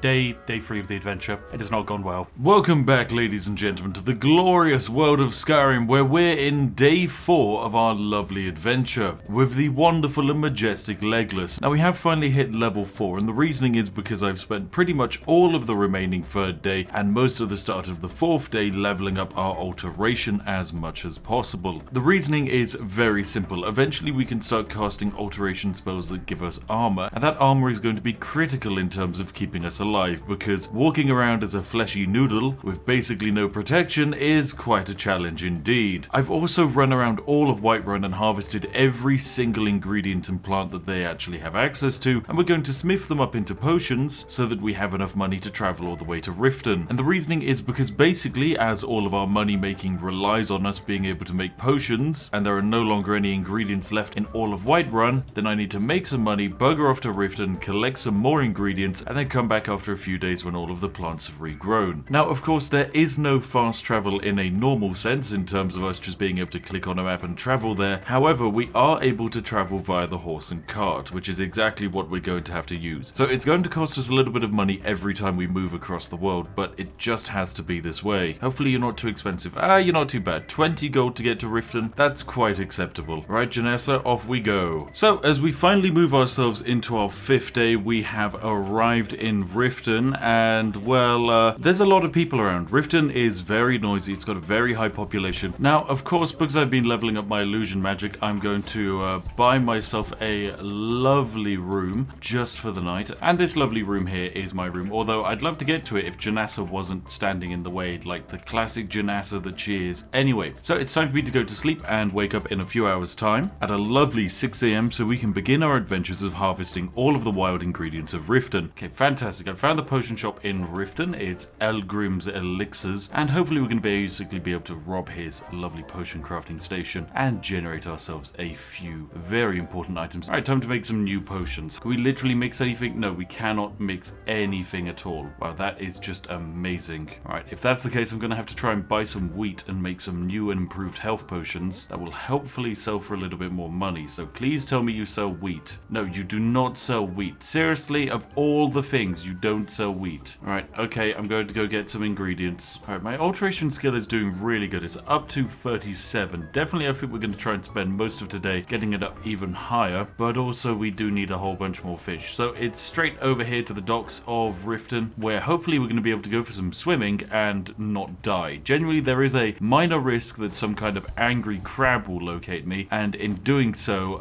I could be dead. Oh, I see some fish. Some Apsian fish. River betties, that's it. Oh, ingredients. Ingredients in fishy form. Alright, this is fantastic. Right, now I'm going to go make some potions, but before I do so, I probably want the gift of charity, so I'm going to spend 1 gold coin to boost up my speechcraft, and that should hopefully allow us to make more money off of the potions we make. And if I remember correctly, we can mix some of the fish we've made with salt in order to make Fortify Restoration potions, even that we don't necessarily know that that's even an option. So we can grab a Absian long thing, put it with one of our 95 salt piles, and wabam, a potion of Fortify Restoration has been made. We can do the same with a Cyrodiilic Spade Tail, and there we go, another lovely potion has been created. So we're going to make a whole bunch of Fortify Restoration potions because they sell for a lot of money. So wabam, away we go, and yes, we are looking very good indeed. Alright, please, Elgrim, I've got all of these lovely items that I need to sell you. Okay, we've got a whole bunch of poisons. Now, I can't use poisons because, well, I can't coat them onto anything, so they're pretty much useless for me. There we go, we're up to 790 gold. This is a miracle. Oh, finally, glorious profit. Now, one thing I've realized I need to do is have a steady and continuous stream of income, and truly the only way to guarantee that in Skyrim is via the medium of marriage, because by marrying someone you can make 100 gold per day off of their existence. So consequently, I'm going to buy a Amulet of Mara here for 200 gold. This is basically the sign that, hey, you're in the business for love. Now, in order for me to, of course, marry someone, I am going to need to complete their quest. And I think the best person to pick for all of this is Ysolda, the trader who lives in Whiterun. Her quest is relatively simple. All she needs is a mammoth tusk. Oh my god, I found the mammoth tusk. Okay, it's quite a big boy, but I'm gonna do it. It is gonna be our first crime, but we just kind of have to do it. So away we go. Hopefully they don't mind that I'm just walking out with a giant 150 gold mammoth tusk on my body, but this is going to allow us to marry the individual we want to marry. Okay, fantastic. Then I think we're gonna need to stock up with food for travels, and then we should be ready to go on our lovely journey.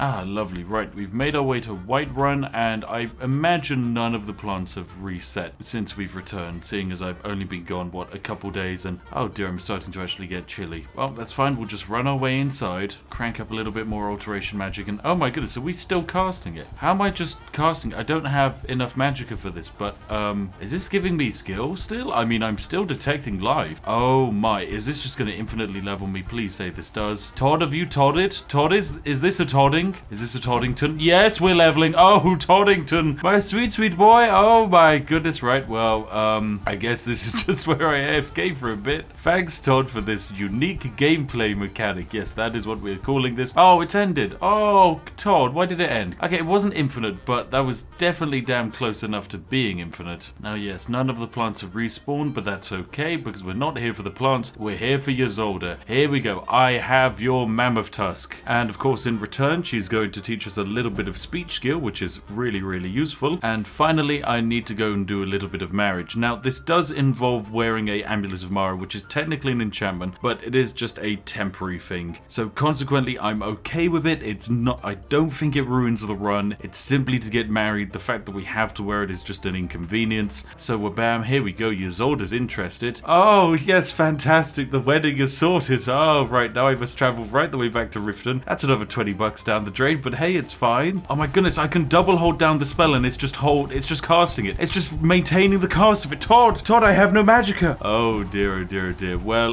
we're going to power level up to alteration 50. This is going to be really, really, really useful because we can halve the cost of our alteration spells. Oh, thank goodness, this is absurd. Todd, thank you for releasing so many versions of Skyrim that, you know, even to this day, you can just still do stuff like this and it just works, goddammit, it just works. Okay, welcome back. It is the 9th day of Legless's adventure and, well, things have gone very well. We have leveled up alteration to level 90, which is really, really good. This has come with a few downsides. We are now level 15. Is being level 15 a bad thing? Well, yes and no. No, in the fact that we can now cast better spells, we have a whole bunch more magicka, so we can cast spells for longer, we've got a bit more health. The only downside is now enemies are stronger. Instead of facing level 1 wolves, we are now potentially facing level 15 wolves or level 15 undead, all of which are terrifying. Anyway, it is time for me to actually get married now because I spent all of day 8 just leveling. So day 9, let's get married. Let's have our ceremony. Ah, here we go. Wonderful. I've got all of my companions here, and by that I mean I've got Janassa. That's literally it. Oh, it's marriage time. Oh, here we go. I get to say I do. Here we go. It's beautiful. I do now and forever. Oh, it's wonderful. I'm married. Oh, it's glorious. Congratulations. Now this is great because I get to decide where I want to live, and I can just say, hey, living with you would be perfect. This means I now have a bed that I don't need to pay for right in Whiterun, which is fantastic. Oh, this is glorious. I now have a key to a house. And now I can ask, hey, would you like to cook something for me? And there we go. She's just literally made a straight up home cooked meal for me. This is amazing. It's absolutely fantastic. See you, Ysolda. Now every day she'll also generate 100 gold for us, which is fantastic. But most importantly, hey, we got a proper home cooked meal. Look at this. It's great. Increased health, magicka, and stamina recovery, and it restores 380 points of hunger. That's wonderful. Now, what I will do is I will also pick myself up a lovely spell to boost my armor, which I can do from this lovely court wizard. So I'm going to buy this lovely spell of stone flesh, which will increase our armor rating by 60 points for 60 seconds. And that should be a absolutely fantastic spell to cast, because if I go into my inventory right now and look at my imperil, my armor rating is 0, but if I cast this, suddenly my armor rating is boosted to 120. That's actually pretty good. good. I mean, it's not necessarily fantastic because it doesn't last permanently. It only lasts 60 seconds, although I'm pretty sure that can be extended. Yes, well, bam. With stability, we will extend the length of it, and I'll also actually boost mage armor an additional time so that spells like stone flesh are 2.5 times stronger. So yes, now the spell lasts for 90 seconds rather than just 60, and now if I were to cast it again, my armor rating is 150. Lovely. So we have a way to get 150 armor for 90 seconds. That is inherently fantastic. So what we're going to do now is travel back to Whiterun and then use it as a base of operations to begin our adventures into the wider world. And bam, here it is, Ysolda's house. Yes, we've made it home. Oh, this is our glorious home. Oh, it's wonderful. It's comfy. There is only one small bed, so we're going to have to kick each other out when the other one's asleep. And it's a bit awkward what with Janassa just standing here, but hey, we've got all of the equipment we could possibly need, and by that I mean we have a cooking spit. Right, I do want to go to sleep, but sadly Ysolda's using it, so I need to talk to her, get her out of bed, and then as soon as she's out of the bed, steal it. There we go. Yes, I've stolen my bed. Fantastic. Right, we're going to sleep for about 4 hours. This does force us to level up, which is fine. We're going to improve our health, and we have 1 perk point to spend. Where is it going? I'm going to dump it into alteration dual casting, which I think means we can dual cast maybe our oak flesh spell for even more armor. But hey, I think it's time for us to do a few basic missions in the local Whiterun area. Okay, an incident has occurred. It's not my fault. I would like to preface everything by saying it's not my fault, although that is a lie, it is my fault. It's day 10 still, and I was trying to travel to a location to get more wheat. Okay, it is as simple as that. I wanted to travel to find more wheat so I could make more health potions in order to heal myself in combat. And I remembered that in Skyrim there is a location with a lot of wheat, the largest quantity of wheat on the map, and that location is Rorikstead. And then I thought you could fast travel to Rorikstead, and was looking through the fast travel menu. I thought, oh, it's probably not Rorikstead, it's Falkreath. And here I am in Falkreath, not Rorikstead, which is like somewhere over here.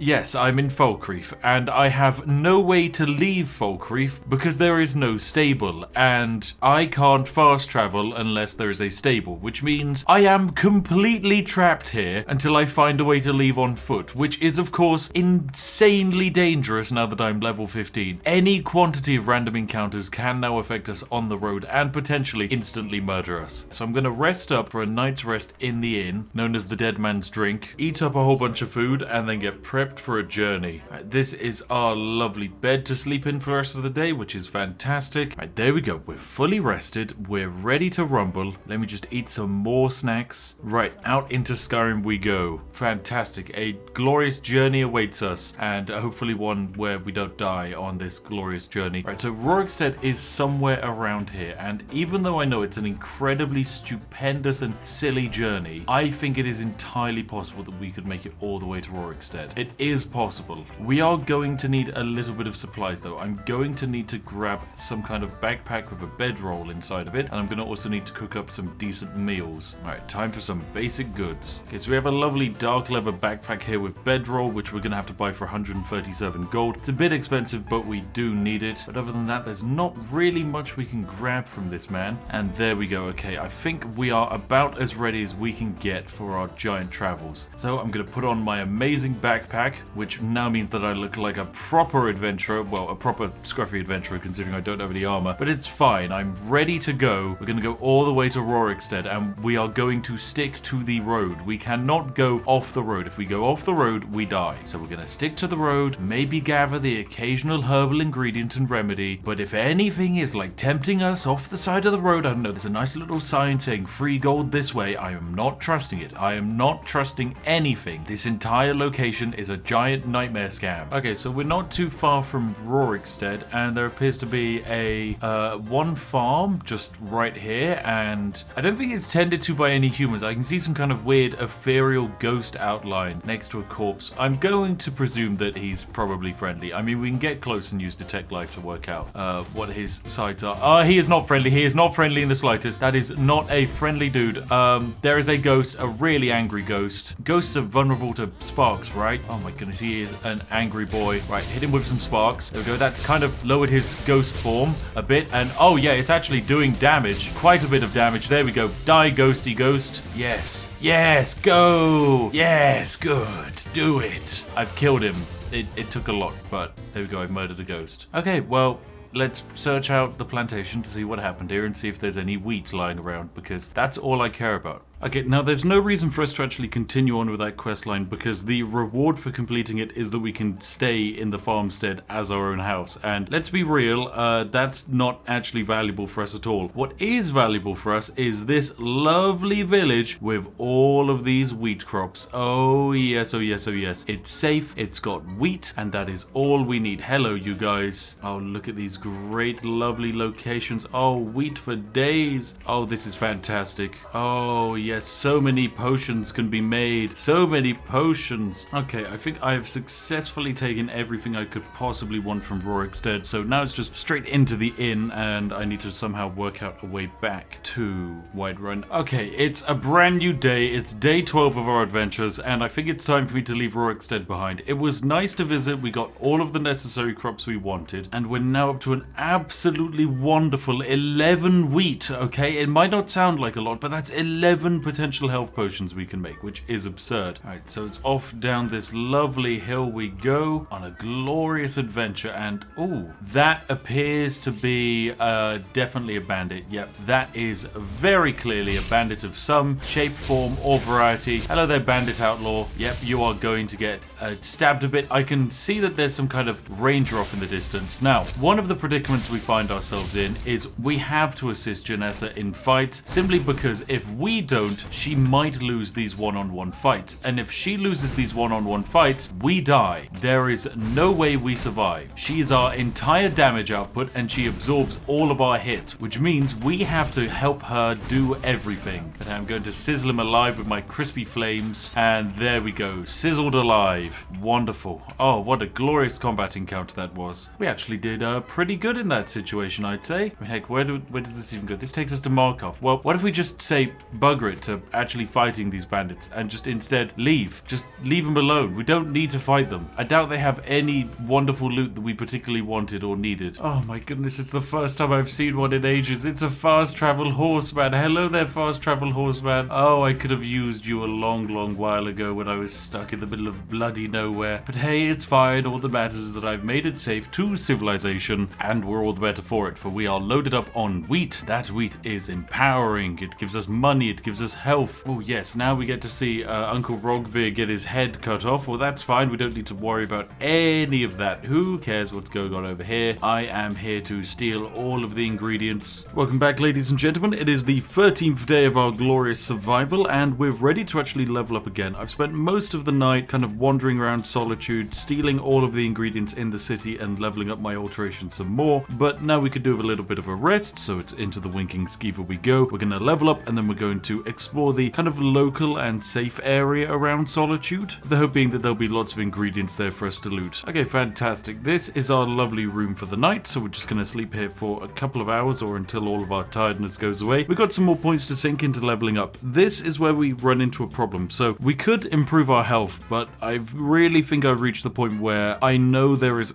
absolutely nothing we can do. No matter how much health we have, we are still going to get one hit by everything we run into. So that's more points into Magicka. At the same time, I do want to improve our ability to defend ourselves. So I'm going to pick up Apprentice Destruction, and hopefully we're going to be able to grab some improved destruction spells that will actually do damage, and those spells that actually do damage should hopefully actually, level up our destruction, because that's the biggest issue we have. Because of the difficulty we're playing on, we're doing so little damage to our enemies that we're not actually gaining anywhere near enough experience to level up. So before I head out into the wider world, I'm going to spend some of the money that I have on me. Oh god, only 277 gold. It's not much, but hey, I will spend some of that money hopefully buying a spell, but in order to get some more money, maybe make a couple potions? Okay, and that should hopefully give us all of the money we could possibly need, just in the form of resisting frost potions. This is effectively the only way we can make money and survive in this universe, so even though it does feel a little bit cheesy at times, I think it's completely justifiable. Anyway, we're going to make 531 gold selling all of those bad boys. Very, very good indeed. Now, what I'm going to do is I'm going to pick up the wonderful elemental bolt spell.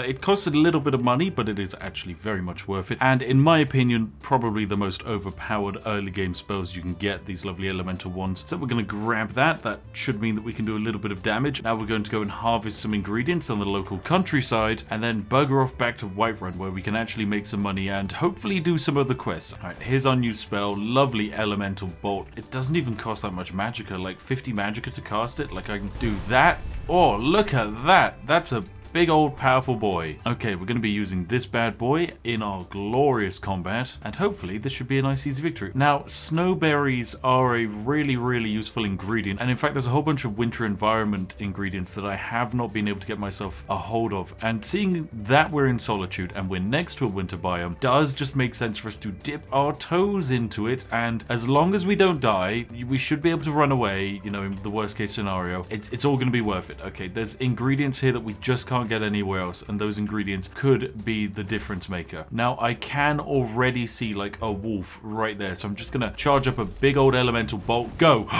Kill it, kill it, kill it. Whoa!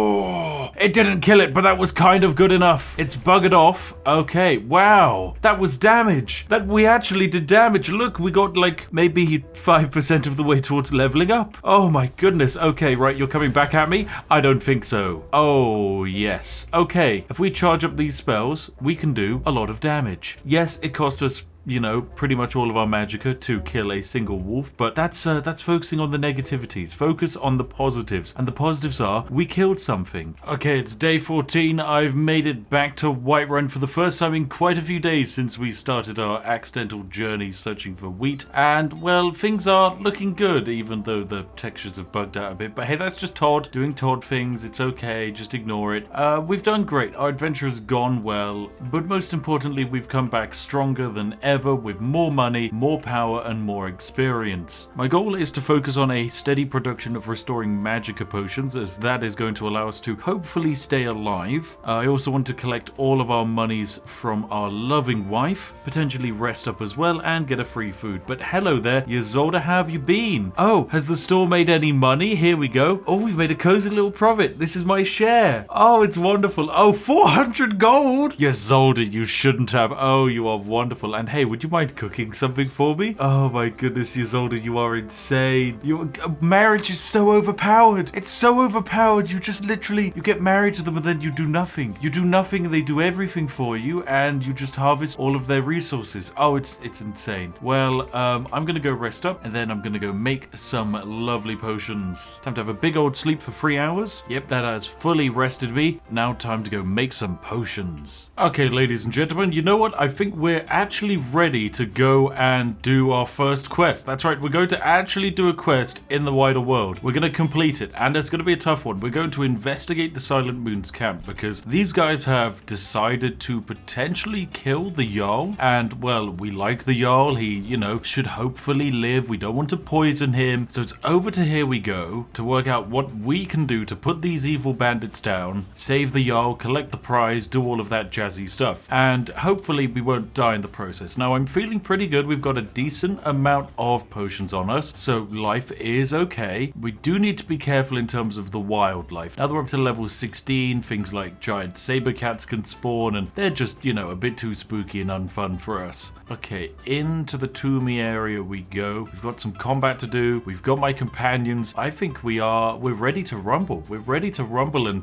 ruin the world, hopefully. I'm just gonna bounce my way up the hill. Okay, now there's definitely angry stuff here. That's a cave bear. That is a cave bear. That's a cave bear. Oh, it's a very fast cave bear. Okay, we cannot have that. Janassa, you do your thing. You do your thing. Evidently we need another giant flame Atronak to do its thing. Cave bear. Cave bear. Cave bear is it still on me? It's not still on me. Okay, it's not still on me. I'm all good. Summon a flame Atronak. Flame Atronak is going to help us fight the cave bear. This should really max out the DPS on the bear. Right, okay, I'm going to hit the side of that cave bear. There we go. Look, I did my part. I've summoned in a beastie. I got Janassa here. Beastie almost dead. Goodbye, cave bear. Goodbye. Sweet. Okay, we killed a bear. Okay, I'm in the Silent Moon's camp, and I'm pretty sure I'm in a location that they can't even access. I don't think there is a pathway up here. So I can probably just, like, plink damage down upon them, and there's nothing they can do. Oh, yep, there is very clearly a man walking around there. Right, let's hit him with a double level elemental bolt. Bam. Okay, that missed him entirely. Well, that's fine. I gave it a try. Oh, wow, there are some angry bandits around here. Oh, there's one with a bow. There is one with a bow. Okay, I cannot fight bow bandits.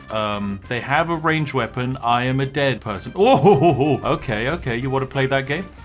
Oh, there you go. Oh, okay, I missed that one entirely as well. Oh, okay, you shooting at me? You shooting at me? I do not think so. Oh, your bandits aren't very high level, are you? You're not high level. Oh, I can kill you. We're gonna use the AoE effect. There is one casting magic, but luckily, I actually have a decent absorb magic. I'm gonna cast Stone Flesh, though, because there is a chance I can actually defend from these attacks. Right, Stone Flesh up. Here we go. Right, if you guys just want to focus on me, I will more than happily rinse you guys. There we go. That's one bandit dead. Lovely. Oh, and I did get hit by magic, and oh, that's very painful. That is so painful. Okay, I lost a lot of life there, but it's okay. It's okay. We survived that, and also we get to absorb magicka from our enemies. Now, we do resist like 30% of all spells, so that Frost Mage isn't the biggest danger in the universe. I do want to know what Janassa's up to. I hope she's not dead. I do hope she's kind of like busy soloing all of them somewhere, because that is the exact kind of thing I could see her doing. No! No! No! No! This is not safe. This is not safe. Leave, leave, leave. Oh my goodness, there was a... Oh! Oh! Yes, Janessa, look, we are the best adventuring combo. I'm married. Oh, I do now and forever. Oh, it's wonderful. No! Oh my... The hubris! Oh my goodness. Well... Legless, I'm afraid you've been leg-lopped. This is the end of Legless's journey. Legless died aged 14 days old. He died to a single frost wizard casting 2 ice bolts into his head. They were a level 1 bandit, effectively, and Legless died. I would like to say that happened despite the fact that Legless has 150 armor and is able to block 30% of all spells that hit him. That's just how absolutely dangerous it is to play with this challenge. Well, ladies and gentlemen, welcome to Skyrim. This looks a little bit different, and that's because it is. Welcome to brand new premium modded Giga Skyrim, where today the goal is simple. In this glorious, brave new world, I must survive 101 days. Hello, ladies and gentlemen, and welcome to this probably monolithically long video. Today, we are playing as the wonderful and majestic Legless Jr. He is the son of the legendary hero Legless, who you saw in the last Survive 100 Days video, where I won't exactly spoil what happened in the video, but it's safe to say that Legless, didn't exactly make it to day 100. Naturally, Legless is here in the world of Skyrim to beat his father's challenge and survive until day 101. There are a few caveats, however. Caveat number 1, we are playing on legendary difficulty, meaning the damage we dish out is at only 25% power, and we receive 3 times as much damage from all sources, pretty much turning us into a paper airplane being yeeted into a monsoon. We're not going to get very far. To make matters even more difficult, we're also playing with the survival mode, meaning we need to eat, sleep, we can die if we get too cold, and there's a whole bunch more illnesses and diseases out there in the world that will 100% absolutely obliterate our character. Oh, and also there's no fast travel, so if you get stuck in the wild and something attacks you, you're very much going to be murdered. However, the base game experience of crossing through the wilderness of Skyrim, I've got to be honest, didn't feel that dangerous. So what I've done is mounted around about 170 mods to Skyrim to not only make it beautiful, but also make it a whole bunch more immersive. There are new items, new enemies, new quests, new equipment, and new challenges. The entire combat system has massively been overhauled to make it a lot harder. You know how in Skyrim when you're fighting a bandit and you're just wailing on them, and even though their corpse has a health potion on it, they'll never ever use it? Well, now they actually will. Oh, and they'll also dodge, and they'll do more damage, and yes, we're a little bit buggy. nugget. So to make this challenge a little bit more viable for myself, seeing as I made the world more challenging, I've decided to give myself a little bit of a fairer advantage in comparison to the last time. You see, Legolas's father was limited to the point where he couldn't wear any armor or use any weapons. He was completely restricted to magic. Legolas Jr., however, is not exactly limited in the same way. We are allowed to use weapons and light armor. We're going for a full archery build today, so anything that an archer seemingly would wear or use we can do. However, we're not allowed to enchant our armor, and we're not allowed to have enchanted weapons. All of those things just seem slightly too powerful and not exactly the true NPC-like experience that I'm going for. However, our lovely fur armor will not only keep us warm, it will also provide us with a little bit of defense, not that it particularly matters when you're taking 3 times as much damage. Yes, pretty much anything in this world can and will kill us. Now, effectively we start out as a little hunter in the wild. We've just seen a dragon fly overhead, and our first quest is to go and investigate Helgen, which is a little bit dangerous, but we're gonna go and do it because I'm sure it's gonna set us off on a lovely and wonderful quest. Helgen itself is evidently not looking too good. However, over here on the floor we're going to find a, yes, burnt corpse. This burnt corpse has a little leather journal on it, and this leather journal contains the actual story of the Chosen One of Skyrim, you know, the Dragonborn. Effectively, this is the timeline in which the Dragonborn never escaped Helgen and instead got singed to a little potato crisp, and sadly we're all that's left to somehow save Skyrim from a dragon-based apocalypse. It's safe to say that we're not exactly going to do a very good job. Now the game is telling me it wants me to go and investigate those caves, because I imagine that would kind of loop us into the start of the game. However, I don't exactly want to do that. No, thank you. I am not going in there because there's a giant bear in those caves. Instead, I'm going to go down to Riverwood and warn the local residents that, you know, there's a dragon about in the mountains, and maybe they'll give me some money for it. Now, there's a few key changes we've made to Skyrim, namely, the combat is completely overhauled. For example, I can dodge roll, the enemies can also dodge roll, and dodge rolling is, as you can imagine, horrifically useful. The entire world has generally been completely and utterly reshaped, and who knows what I'm going to be able to run into. Ah, lovely. Riverwood has been discovered. It is an absolutely beautiful location. However, I don't think we exactly want to stay here long. Now, I've told Sven about this whole dragon shenanigan business, and well, apparently I need to go talk to the Jarl of Whiterun. That's great. That's the main story. I'm not going to do that. My goodness. Okay, the world is very, very beautiful indeed, but I need to stop looking at it and instead focus on our quest of survival. And that quest of survival means I should probably make my way over to civilization. There's nothing really for us in Riverwood, so I need to head on over to the wonderful Whiterun, where hopefully, you know, there's actually going to be some people there. Oh, look at this atmospheric mist. Oh, okay, Todd. Yes, this is actually... Oh, there's a wolf. Oh, no. Okay, right. We run into a problem. Wolves. Yeah, sure, base Skyrim. Not that dangerous. Not that dangerous at all. This is a base Skyrim. That boy just took off like a quarter of my health. Okay, run. This is legendary difficulty Skyrim. Luckily, my arrows are enough to deal with it, but there's still a few more. Oh, Jesus. Oh, there's another one. Okay, I'm down to half health. Okay, right. Stab. Please not die. Not now. I do not want to die to my first wolf. Okay, come on. Leave me alone. I need another health potion. Okay, chug.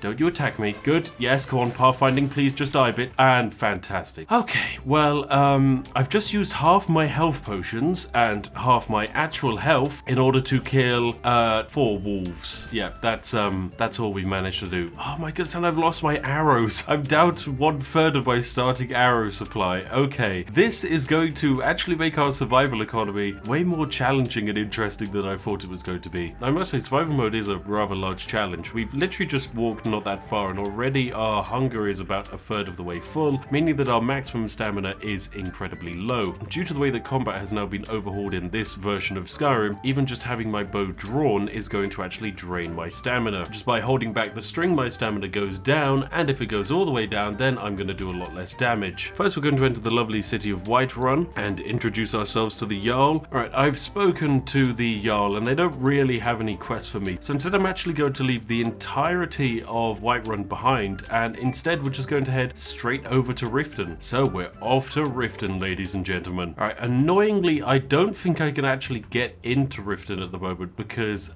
there's a shakedown at the entrance that would require me to have a higher speech skill, and it costs 75 gold, but I don't have 75 gold, and sure, I could try and intimidate them. However, that would mean I'd have to fight them, and I'm probably not going to win that. So I need to somehow go and find 20 gold in the wild. Oh dear, I am so stranded. I could try and fast travel my way out of this situation using the carriage, but that would use up even more of my precious money. But it is getting very, very late at the moment. It is incredibly dark, and my character is getting cold, hungry, and tired. Right, welcome to day 2. I am starving to death because I've been waiting outside of Riften all day for, you know, one very important reason. And that is the fact that I had to wait for the Khajiit caravan to arrive so that I could sell the goods that I have on me in order to actually afford to pay the visitor's fee and get into the bloody city. Yep, I've never really had this kind of situation in Skyrim before where I can't actually access the city I'm trying to get into because I'm just fundamentally too poor, but you know, here we are. So we're going to sell those wolf pelts that I had. I'll also get rid of that Imperial chainmail, and there we go. We now have enough money to actually afford to enter. Hello there, Riften Guard.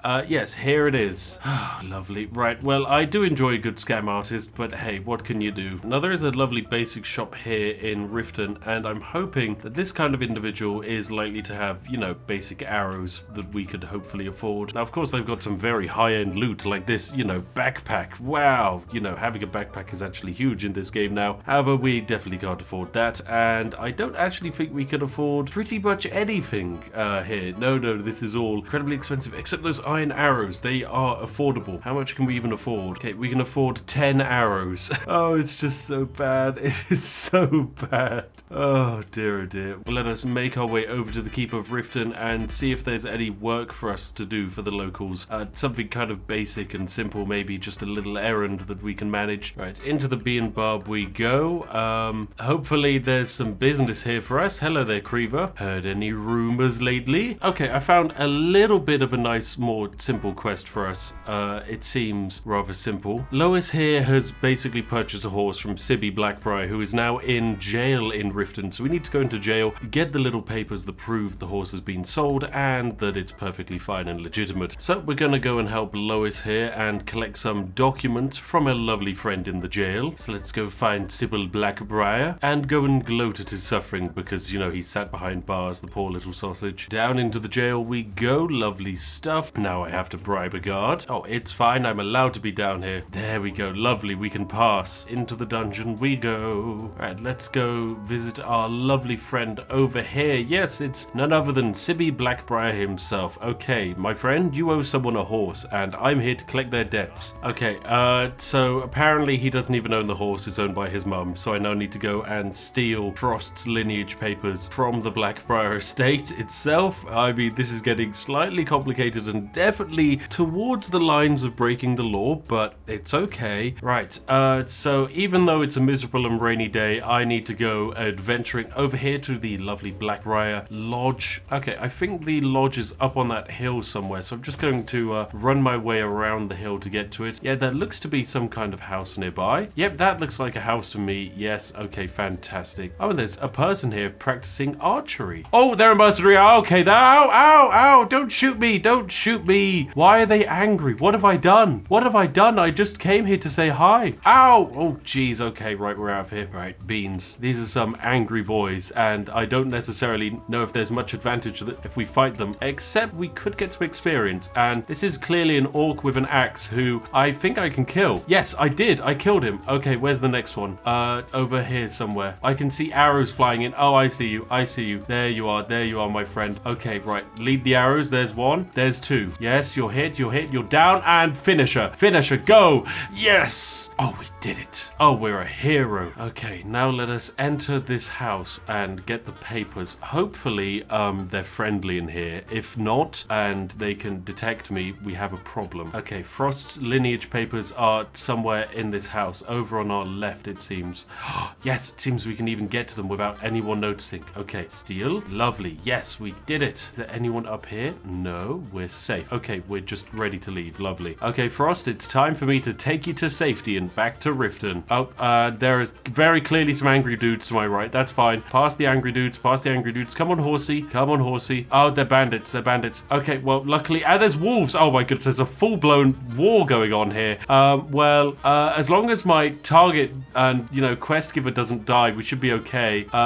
I should probably get off this horse and help. Oh, he's dead. Oh no, he's just down on the floor. He's just down on the floor. Horsey, help. Help, Horsey. Kill Bandit. Shoot Bandit more. Bandit is almost dead. Bandit is almost dead. Bandit dead. Oh, we did it. Quest complete. Luis, my friend. And here we go. Luis, speaking of my pay, let's see what it is. Fantastic. 500 gold. Oh, that's amazing. And there's even a nice grey cloak on these corpses. Oh, I'll take that. Okay, this has been a successful fight, I would say. All right, Lois, enjoy your new horse, my friend, for I have a new swanky cloak. All in all, I'd say that exchange actually went rather well for a, violent altercation. Wait, hang on a second, there's just another horse standing here. Lewis, is this your old horse and you've just left it here to die? Oh wait, no, there's a dead person here. A dead bandit. Oh, and just a free horse then. Right, well, honestly, this quest went incredibly well. We've got a lot of money. We've even got ourselves a different and completely free horse, and we proved that we can fight bandits, kind of, and also only level 1. Alright, fantastic. Back into Riften we go. Our quest is complete, and we need to naturally sell all of the loot we found. Right, so I'll sell those lovely iron boots I picked up, and that iron helmet, and oh, this silver ring I got from helping the Argonian, and this amethyst, and these pelts that I found. Lovely stuff. This is a little bit of money. Perfect. I've actually got myself, a little bit of cash in the pocket. 917 gold is absolutely nothing to be sniffed at. This is very, very successful indeed. I think with this quantity of money, I should probably actually hire myself a companion to help me on my adventures, because the next target we have is to go down to Crow's Tooth Camp and clear it out. So consequently, let's find ourselves an assistant who can help with our damage dealing. And I think there's no better person than the legendary and beautiful Mercurio. He is arguably one of the most powerful companions one can have. Well, largely because he is such an incredibly skilled magician-y dude. He can heal us, he can fight for us, he can cast damaging spells. All of these things are very, very useful. Now, I wonder if I can still sleep in my bed just for like 1 hour in order to do my level up. Yes, I can. Fantastic. Oh, it's level up time. Right, we need to increase an attribute. So naturally, I'm going to increase our health attribute to, give us a little bit of survivability. And oh, we've got a second level up. Okay, I will increase our stamina for that. That should also mean we have 2 perk points lying around. Right, I will sink my first perk point into archery mastery. This will allow us to do 25% more damage with bows. And then I'll sink even more perk points into it again so that we do 50% more damage and critical hits. Yeah, sure, critical hits are a thing in Skyrim, I think. So there we go. We have ourselves our lovely bow, and I even have my horse, but it's on the other side of Riften. So instead, we're going to march our way over to the cave over here with our brand new magic assistant. Right, fantastic. Back out into the wonderful wider world, and it would seem that our camp that we're heading for is over in the forest this direction. That's a wolf. That is clearly multiple wolves. Mercurio, do your thing. Oh yes, do your thing. Oh, that's a red wolf. Oh, I could definitely carry because that's a bear.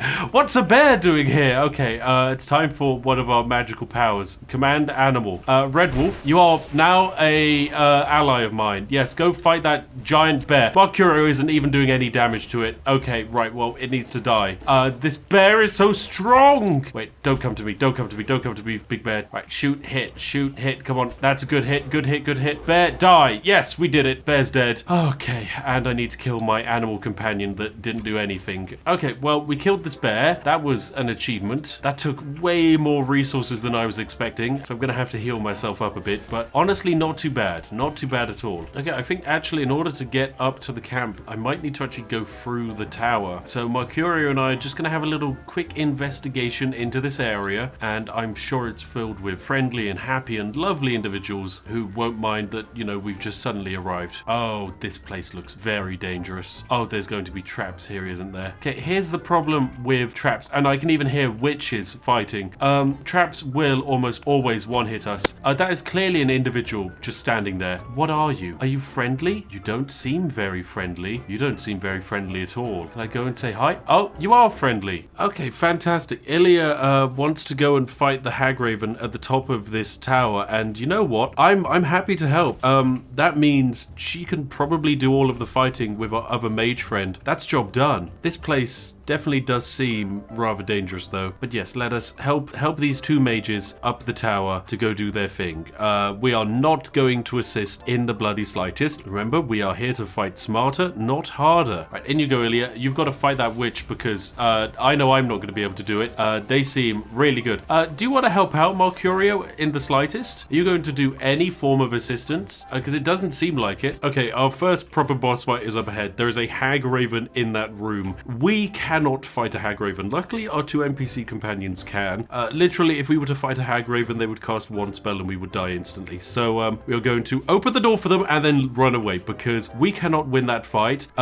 They can just cast... Oh, there's a skeever! Why is the skeever after me? Okay, thank you, Mercurio, you lovely friend. Okay, go, Mercurio. Go help with the fight. Go assist, Mercurio. Jeez. Okay, maybe I could assist. I have a weak magicka poison on me, so if I can apply it to the bow, I could maybe hit the Hagraven and do some good damage to it. Yep, there we go. Hit the Hagraven. There we go. Bam. There we go. It's been damaged. Lovely. Right, let's get it then with some frostbite venom. That'll do some good damage over time. There we go. Poison. Good poison. Yes, there we go. Oh, we're doing it. Oh, we're doing it. It's so frozen. What? It's casting healing magic. That's cheating. You're not allowed to do that in base Skyrim. There we go. Lovely. We've killed it. Oh, we inflicted a leg injury. Wait, there's radial damage systems? What? Okay, well, the more you learn about Giga New Skyrim, that's actually kind of cool. That makes a lot of sense. Lovely.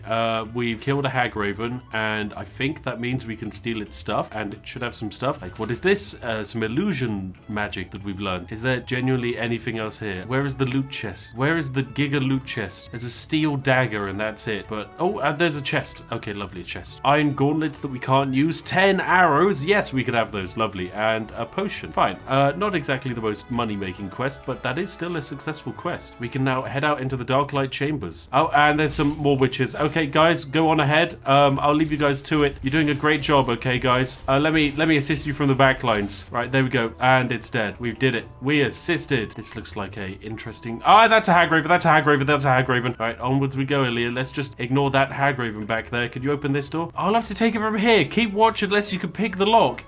There's a Hagraven in there. You think I could take the Hagraven, Ilya? Are you mad? I thought we killed the final boss. There's more? Fine. Mercurio, I'm gonna just have to send you into that room and I need you to solo that Hagraven. I'm just gonna need you to do something. Can you, like, wait, just in the center of this room? Could you, like, wait? Yeah, just there. In you go, Mercurio. Good job. Good job, my dude. See you later. No, don't come this way. Don't come this way, Mercurio. There we go. Okay, there's an explosion that side of the door. Mercurio, you're doing a great job. You're doing a splendid job, Mercurio. Let me know when it's all over in there. It sounds like you've got it all under control. Maybe I can help. Is there... Oh, I can't help. I can't help. I think... Is that Mercurio dead? Did Mercurio die? Okay, Elena, you're in. Tag you in. You go help. Oh, wait, no, Mercurio's alive. I can clearly see him alive. There's 2 Hagravens. Oh, my goodness. Okay, well, Mercurio's alive. That's all that matters. Okay, just do your bit and kill the Hagraven, you smart sausages. Right, I'll shoot it in the leg. It's healing. It's healing. Right, bam. It's been frozen. Shoot. Good dodge roll. Dead. Oh, my goodness. What a fight. What a fight indeed. Job done. We all survived it somehow. We can now go on to the actual final boss of the game, whatever that is. Right, we have to kill Ilya's mother in order to actually do this, but away we go, Mercurio. Okay, this area doesn't seem too bad, and Mercurio's with me, so that's nice. Ah, here we are. Oh, it's Sylvia. Here we go. Okay, I've been invited to take a seat on the chair. Lovely. This area is bloody terrifying. Right, I guess time for me to sit down on a chair and be sacrificed. Hopefully this fight doesn't go awry and everything works out. Here we go. Lovely. I get the feeling that I'm going to be poisoned. I can't let you do this, mother. You have to die now. Okay, run. Okay, the anger has definitely come out. She is an angry looking mother, but she's dead. They got her in the legs. Did I accidentally just kill the other one as well? I think I did. Oh, beans. But there's the Staff of Hag's Wrath. It creates a wall of fire. Okay, that's very powerful. We're going to take that. Well, Mercurio, we did it. We saved the day. And by that I mean everyone died, but we got to live. But we have finally made our way up to the area we were actually headed to. So I guess through here we go, and let's go kill those bandits. It's all in a day's work. Okay, is this the camp I'm looking for? Yeah, this looks like a camp to me, and they all look like hostiles. Well, let's hit them with a lovely flamey arrow. Oh yes, this is it. This is it. That's a Hagraven. Okay, up here we go. Target that Hagraven. Mercurio, you best be doing a splendid job. That's a fireball. Out. We can't actually fight fireballs. If a single one hits us, we die instantaneously. Okay, definitely need to back off a bit. Maybe work our way around the Hagraven. Okay, where's Hagraven gone? Where has Hagraven gone? Okay, that's clearly a fireball over there. And... Whoa, okay, dodged. Okay, Hagraven, okay. Two can play at this game. I see you. Hit. Linelli the Hagraven, you are not a friend of mine. Right, Magica Poison. Let us try and hit you with this one. Oh, there you are. Okay, hit. There we go. Good damage. Okay, that's a good fireball from them. But luckily I can dodge. Okay, fire arrows are proving highly effective. She's dead. Mercurio, we've done it. We actually did it. Yes. Linnell, you crazy Hagraven. You are dead. I have done it. Let me read Linnell's note. Archwind Point, the bones of the dead rattle in their stone cages, but the old magic is strong. Want me to go to Archwind Point and free them? Okay, I don't really know what this quest is, but it seems that if we go to a point, we can potentially get an army of undead to fight for us. So, Linnell, thank you. That is a bit of information, and I think we might have done our job of clearing out this camp. Yep, this definitely seems like the camp, and I think I've done my job. Oh, Forsworn arrows. Lovely, I'll take those. That is actually useful. And a Forsworn bow, that's an upgrade. Okay, well, good stuff. I think we managed to clear that out, so we can now probably head back and collect our bounty. So I'll make my way back on over to Riften, where we should be able to hand all of this in very nicely. All right, fantastic. We've made it safely all the way back to Riften, and honestly, I feel pretty good about our journey. I feel that even though we've expended a lot of resources, we do have a decent amount to show for it. All right, well, we've made our way back to the shop, so it's time to make some money and also buy up some necessary supplies. I'm noticing that these lovely fire arrows are relatively cheap and affordable, and they're certainly good for AoE, so I'll be grabbing 45 of them. Wow, that only costs 270 gold. Yep, that's worth doing. And then in turn, I'm going to sell over all of the stuff we can't use, like this blessed hunting bow, my old hunting bow, the staff of Hag's Wrath. Yep, all of this stuff can go. There we go, brilliant. We've got a decent amount of money. All is good. We might even be able to grab ourselves a little backpack. Oh, this feels like it makes perfect sense. Yes, let's grab a hunting backpack. Oh, we'll look fantastic. Oh, yes, we do. Oh, we are looking like a proper little adventurer, aren't we, Legless Jr.? Right, I think I'm going to probably grab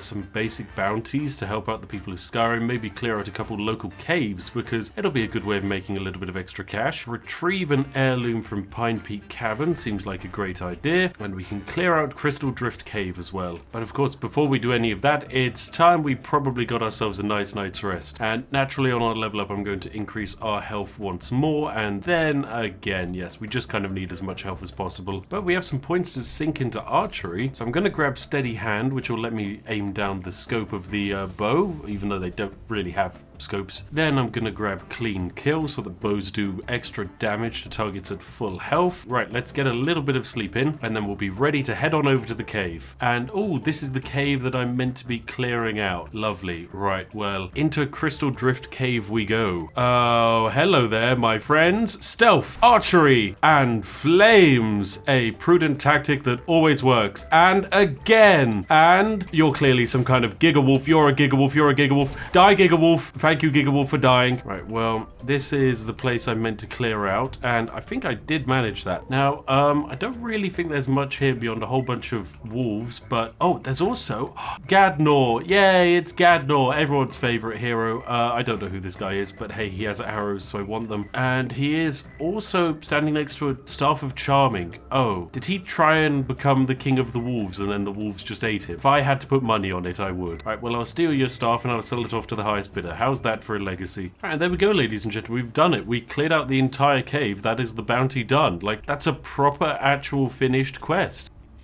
There's a cave here. You think we should check it out? Mercurio, do you have dementia? We were just in that cave. What is wrong with you, Mercurio? Into Mistfield Keep we go to hand this quest into the steward. Oh, what's my reward? What's my reward? 150 gold. Yes, that's not terrible. That does feel like a hard day's work. Right, I think I want to actually head off more into the Vale of the Rift and see what's out there. And so I'm going to take a quest to actually go deliver something to Ivarstead, which is a little village over here just underneath the throat of the world. So I'm going to go grab the weapon from the blacksmith, and then we'll go drop it off. We get 50 gold as well. Okay, 4 days, so that's not too bad. And 50 gold seems like a worthwhile cost, considering I'd like to head that direction anyway. Right, now, is my free horse still here? Free horse? No, where is free horse gone? Okay, free horse has despawned, so no more free horse for me, I guess. Fine, okay. I guess we are walking our own way to Ivarstead, which is fine. We're going to take the main road, which is the safest road, logically, according to video games. Oh, there looks like some kind of camp over there, although it might be a friendly camp. It does look a bit orcish in nature. Yeah, okay, that looks definitely orcish, which probably means that it is like vaguely friendly. We'd have to go do a quest with them to be let in, but honestly, I don't think we need to do that. Up ahead of us on the road, those guys definitely aren't friendly. They are so not friendly. I'm gonna put good money on them not being friendly. However, I can't just randomly shoot at them. They could be fine. Wait, there's a thing attacking me. Run. What is this thing attacking me? Goblins? What? What the hell are you? Goblins! There aren't goblins in Skyrim. There's so many things here. What? Where did you all come from? Why are there so many monsters all over? Okay, right, we're running this way. The orcs, maybe they're friendly. Please be friendly, please. Yes, you are friendly, 100%. Right, wolf, you need to die. Any other wolves coming this way? Anyone feel like it? No? Good. Oh my goodness, right, Mercurio, you best just be soloing all of them in one easy kind of like giga move. Mercurio, have you done your job? Okay, there's a goblin stuck on a tree over there. Right, I'll get that one. It didn't even kill it. Okay, Mercurio, sorry about this, but oh, goblin, you're dead. Okay, and you there, wizard, are dead.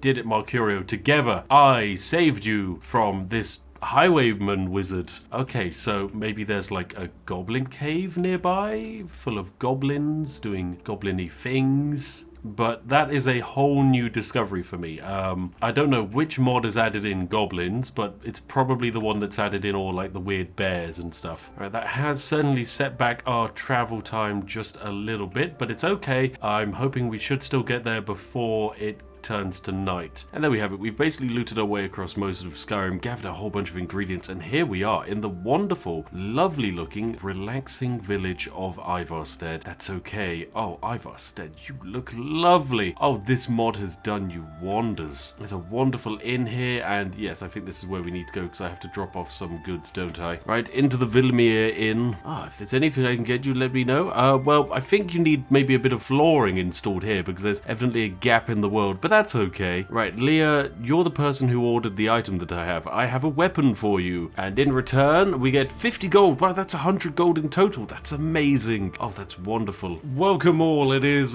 day 6, and I think it's time for us to head vaguely back to Riften. I'm not going to take like the most direct route, but we're not also going to stray too far off of the path. But yeah, we're done in Ivarstead. There's literally nothing here beyond a, dungeon that sure we probably could do, but let's be honest, it would most likely murder me. I'm going to head the long way back to Riften because I know there's a farm over here that grows a whole bunch of ninroot, and said ninroot could be really useful in terms of generating poison potions. Who's this? There's just a dude with a bow and arrow over here and a broken down cart. Okay, well, evidently he's not looking too good.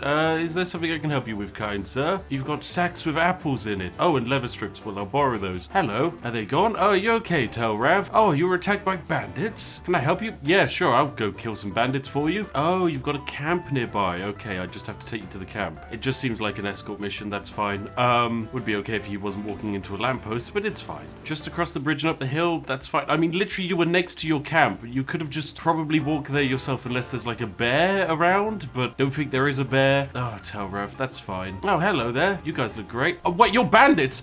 You are not. This is not a friendly camp. This is a trap. He's shooting. He's shooting at me. Right, okay. There's a wolf as well. What the heck? Mercurio, do your thing. Mercurio, do your thing. Shoot them with the fireballs. How dare you lie to me, you bastard. All right, this is it. Mercurio, you're doing great. Oh, Telrav has a bow and arrow. Right, let's murder him. Let's murder him. Telrav, you get bested, my friend. Oh, yes. You just got evaporated. Right, Telrav, that's revenge for lying to me. Friendly camp of traders, you said. You thought you could ambush me? Right, there is probably one bandit still in that tower. Here's Telrav's journal. It's working. I'm a genius. Instead of attacking people near the road, where travelers can quickly outrun us, oh, he's leading travelers up to the camp in order to ambush them. Right, I see. What an incredibly smart idea, Telrav. You know what? It actually worked. Right, well, we might as well properly clear out this camp, and with one last person left in this tower, yes, let's go and finish them off. Oh, yep, there's a bandit nearby. Where are you? You literally straight above me. Yes, you are. Right, well, I'm sneaking. Oh, wait, no, you're straight ahead of me. Oh, well, that was easy. Fantastic. I'll steal your soul gems, your coin purse, your healing potions. Good stuff. We cleared out an entire camp all by ourselves. Well, I say all by ourselves. Mercurio definitely had a little bit of an assistance in it, but there we go. Fantastic. Skyrim has been saved from bandits. Oh, we're a hero. Such a shame no one's actually here to pay me for doing such a glorious, great service. Right, so in terms of directions, Windhelm is just over there,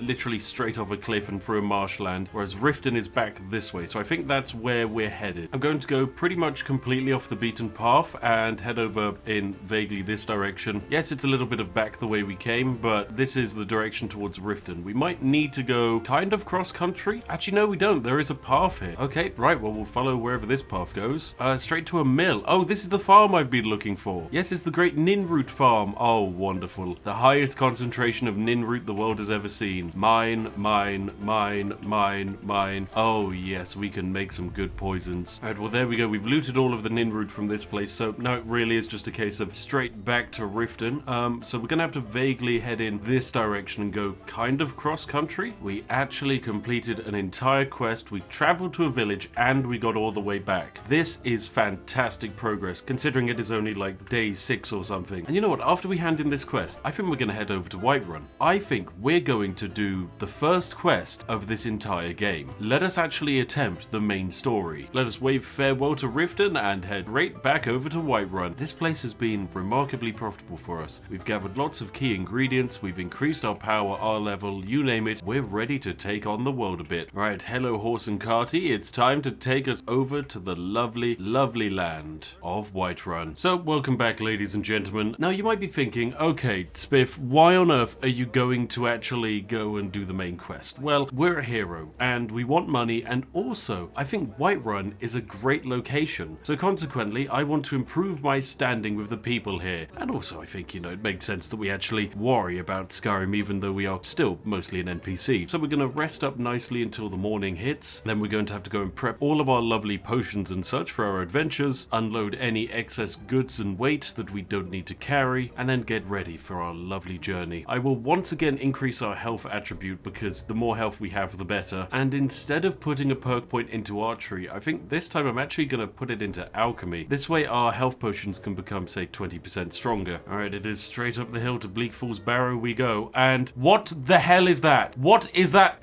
Is that a werewolf of some variety fighting some kind of wizard? I don't even know whose side we're on, so shoot first, questions later. Old Feral Daedroth. What the heck is a Daedroth? Oh, beans, come on, please, please don't kill me, please don't kill me. Kill it, it's almost dead, it is almost dead. Bam, fire arrow, die Daedroth. What are you? You're like a dinosaur. Why are we fighting dinosaurs all of a sudden? Mercurio, where were you to assist me? Come on. Well, that's fine. That is one feral beastie boy murdered. Okay, well, it's now starting to get cold and we need to ascend the mountain nice and quickly. It's 11 in the day. If we are up on this mountain at night, there is quite a high chance we're going to start freezing quite a lot and potentially to the point where we can die. Okay, let's try and get a long shot instant kill with this bow. Yeah, I see you, man. Where can you just stand still? Yep, you're going to stand still there. Aim and shoot. And that's a kill. Good start. Right, let us sneak around. Oh, there's another one. There's another one. Aim and shoot. Oh, he saw that. Aim and shoot. Good. That's another one. Good job. Well, into the dungeon we go. Hopefully it's going to be warmer here on the inside. Oh, we're down to half health. Half health. This is horrible. This is actually... Why would anyone go into a cold environment? There's a fire over there, so that'll warm me right up. But before then, I have to kill these people. So, bam, shot, dead. Bam, shot, dead. Good. We've done a splendid job. We've killed the bandits before we even had to deal with them. Let me stand by their fire and warm up nicely. Yes, we're getting warmer. Yes, more power, more warmth, Mercurio. Down into here we go now that we've warmed up nicely. And lovely. We've worked our way up to the section where we have to fight a giant spider. So I'm hoping that potentially we can just paralyze it. Yep, here it comes. Here it comes. It's that giant frostbite spider. Dodge! Dodge roll. It did resist the paralyze. However, we did still do a lot of damage to it. Right, we're switching over to good old-fashioned steel arrows. Mercurio, do the thing. Mercurio, it's your job to kill it. I am not going to be able to do that. Oh, come on. We've almost got it. We've almost got it. Stab, yes! It was only a wounded frostbite spider, but still, what a scary boy. I want to get you down from there. I don't think I want to get you down from there, Aravel the Swift. There we go. Right, you're going to die immediately because I know exactly what you are. You're a thief, my dude. So, bam, I'm going to steal from you. Oh, no. This trap. No. Oh, this trap could kill us. Oh, this trap could so kill us. Okay, how are we gonna do this?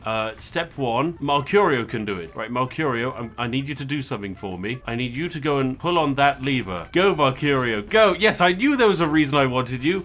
Now just walk through. Oh, he can just do it. Oh, no, Malcurio, don't die. Please don't die, Malcurio. Okay, you're still alive, but you also can't. Where is he going? This trap almost one-hit Malcurio. Where is he gone? Where is my boy gone? Can I even stand safely between these gaps? I think I can. I can do this. Just to be safe, I'm chugging a potion to fortify my health even higher. All right, health boosted. Okay, wait for it to go. Oh, ow. Okay, we lost half our health on that. Good thing we chugged our heal potion. Right, max heal and dodge roll. Easy peasy lemon squeezy. Now, next question. Where is Malcurio at?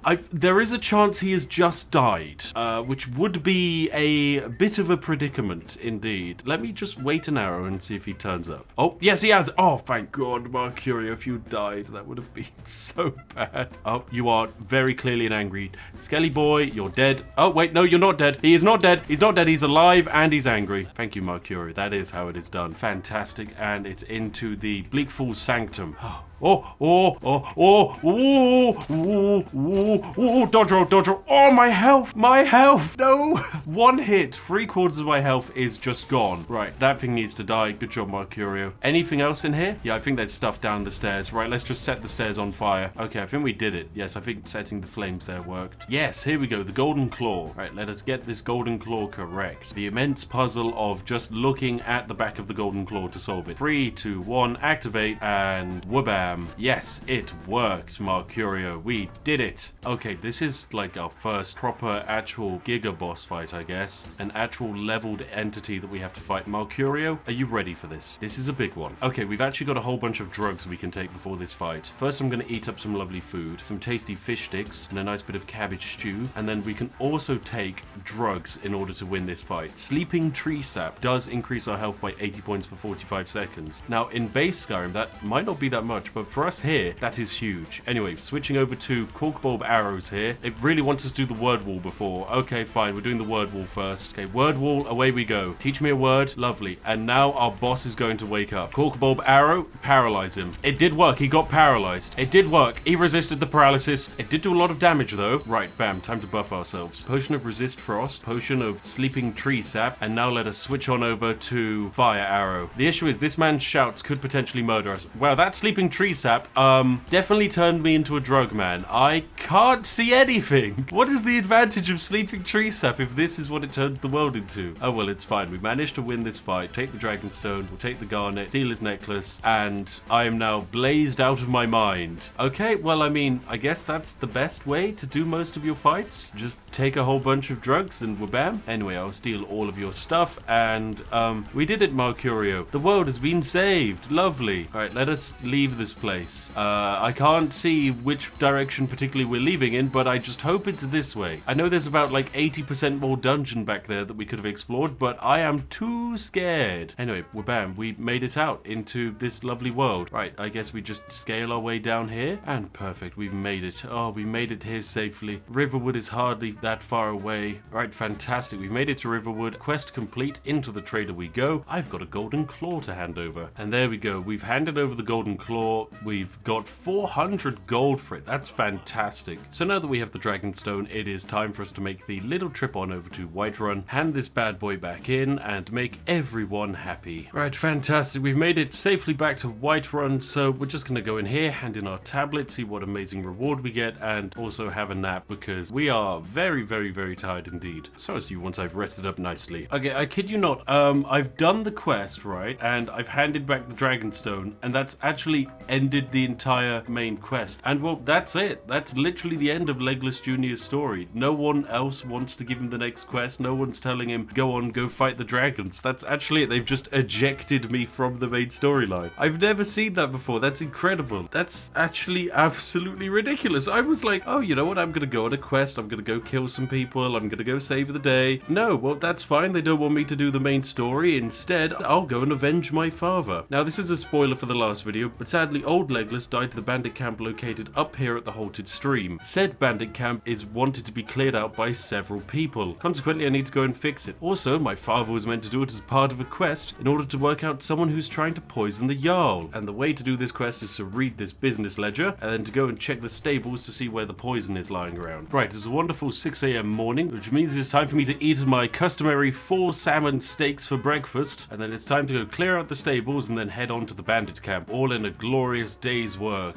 We've got more than enough arrows, more than enough equipment. We're ready to teach these bandits a lesson and force them to pay for what they've done. Oh my, look, there's a dead body here. Oh, we found the man. Right, and here's his note. Yes, we've discovered the Silent Moon's camp. Over to the Silent Moon's camp we go. Okay, it looks like there's a giant spider actually trying to attack the bandits at the moment. So I'm just gonna let this play out. Because yes, if multiple bandits die to this giant spider, well, that's less things for me to waste resources on. Okay, well, there's the giant spider, and it does appear to be actually heading back towards me. So arrow missed. It's a giant tundra spider. Right, die, giant tundra spider. I think we've actually got the kill. Yes, please be dead. Please be dead. It's not dead. It's not dead. It's shooting. It's shooting. Dodge, dodge, dodge, dodge, dodge. Another shot, another shot, another shot. Die, please die. It's dead. Okay. Fantastic. Lovely. Right, you were definitely very, very scary. Okay, I'm pretty sure I found the back entrance into the Silent Moon's camp by just doing a little bit of digging around. So, as that's the case, we're going to definitely take the back entrance in. This could speed up the entire process. Right, in we go. Yeah, look, this is where they store their bread and money. Okay, I can definitely hear some kind of naughtiness going on in there. Let's pull that lever. Oh, hello there. Bandit. Dead. Shoot. Yes. If I can shoot before he can, he is dead. Oh, there's another bandit. Shoot to the head. Bandit outlaw, my friend. You're a lot more powerful. Another shot. You're dead. I can definitely see that there's another one coming this way. Right, prep my shot. There you are. Oh, you're an archer of some variety. Mercurio, you've got this one. Yes, fireballs, good stuff. And my shot makes the difference. Perfect. Mercurio, what a great team we are. Okay, turns out this is actually just a small section of the bandit camp. This isn't even the main area. So deeper into the bandit camp we need to go up the hill. Oh, I can definitely hear. Yes, there is 2 bandits in here. They're having a conversation, and one is a wizard. Right, prep up my arrow. Oh, and there's the plans we need to steal. Round we go. Are they just going to be chilling in here? Yes, they are, aren't they? There you are. There's a wizard. There is a wizard. Time to chug some potions. Potion to fortify health. Let's eat some food as well. Fishy sticks, go. Right, wizard. Oh, that's a powerful wizard. That is a powerful wizard. You're dead, though. And I will read that assassin's journal. Find the assassin on the upper floor of Dragon's Reach when the Jarl is unoccupied. Okay, right. So I've got to apparently find an assassin in Dragon's Reach itself. Oh, and I can get a kill on both of you guys. Thank you for clumping up. And yeet. Oh, my goodness. And there we go. We did it. We've continued this quest a fair bit. Now we need to actually go and save the Jarl of Whiterun from an assassination. All right, fantastic. We're back in Whiterun. Lovely, lovely stuff indeed. Let's head off to the Jarl's palace and save him from an assassination attempt. Okay, there is an assassin somewhere on the top floor. Yes, I think I can see him above me. Okay, let's go have a chat with this assassin. Oh yes, I see him. Ow! No! No! Not like that. Not like that. No! No! No! I thought they hadn't spawned in or something, and then I saw they were invisible and it was too late. Oh my gosh. And there we have it, ladies and gentlemen, that's it. We only survived until day 9. Day 9, ladies and gentlemen. That's how far we got with Legless Jr. That assassin up there aiming to kill the Jarl, despite the fact that I'm now allowed to use bows, just one-hit me. Absolutely one-hit me. I have 160 health, and that assassin up there just one-hit me. Alright, let's have a look through some of our stats. We found 5,000 gold. We looted 69 chests. Nice. In terms of combat, we killed 35 people, 93 animals, 8 creatures, 17 undead, and 1 Daedra. Oh my goodness, this is devastating. I can't believe this is how we die. Right. Well, that's actually abysmal. So, there we have it, ladies and gentlemen. Definitive proof that Skyrim is a perfectly balanced game and that it has no exploits at all. Congratulations for surviving to the end of it. Today's video was an absolute mammoth to create, and I think it's probably set one of my editor's PCs on fire, so I hope it was all worth it for your entertainment. Skyrim has been such a wonderful formative experience for the world of gaming. I'm certain the importance of modding in games would never have been fully understood if not for Skyrim's insane reception. inception. So there we have it, 11 years of content. Here's to 11 more years in Skyrim, because you just know Todd Howard isn't going to be releasing Elder Scrolls VI for at least another millennia. Anyway, as always, thank you very much for watching. If you enjoyed today's video, seriously, do give it a like. It took a lot to make, so thank you. And hey, if you haven't already, why not consider subscribing? You're legally required to now that you've seen this video. And of course, a massive thank you to each and every one of you amazing Patrons and YouTube channel members who for some reason have funded this absolute monstrosity of a marathon. But hey, thank you very much for your generous funding. And if you're sat there wondering what to watch next, look no further than this video on screen now, hand chosen by myself to be absolutely perfect for you. Anyway, I'll see each and every one of you in the next one. Have a lovely day, and goodbye for now.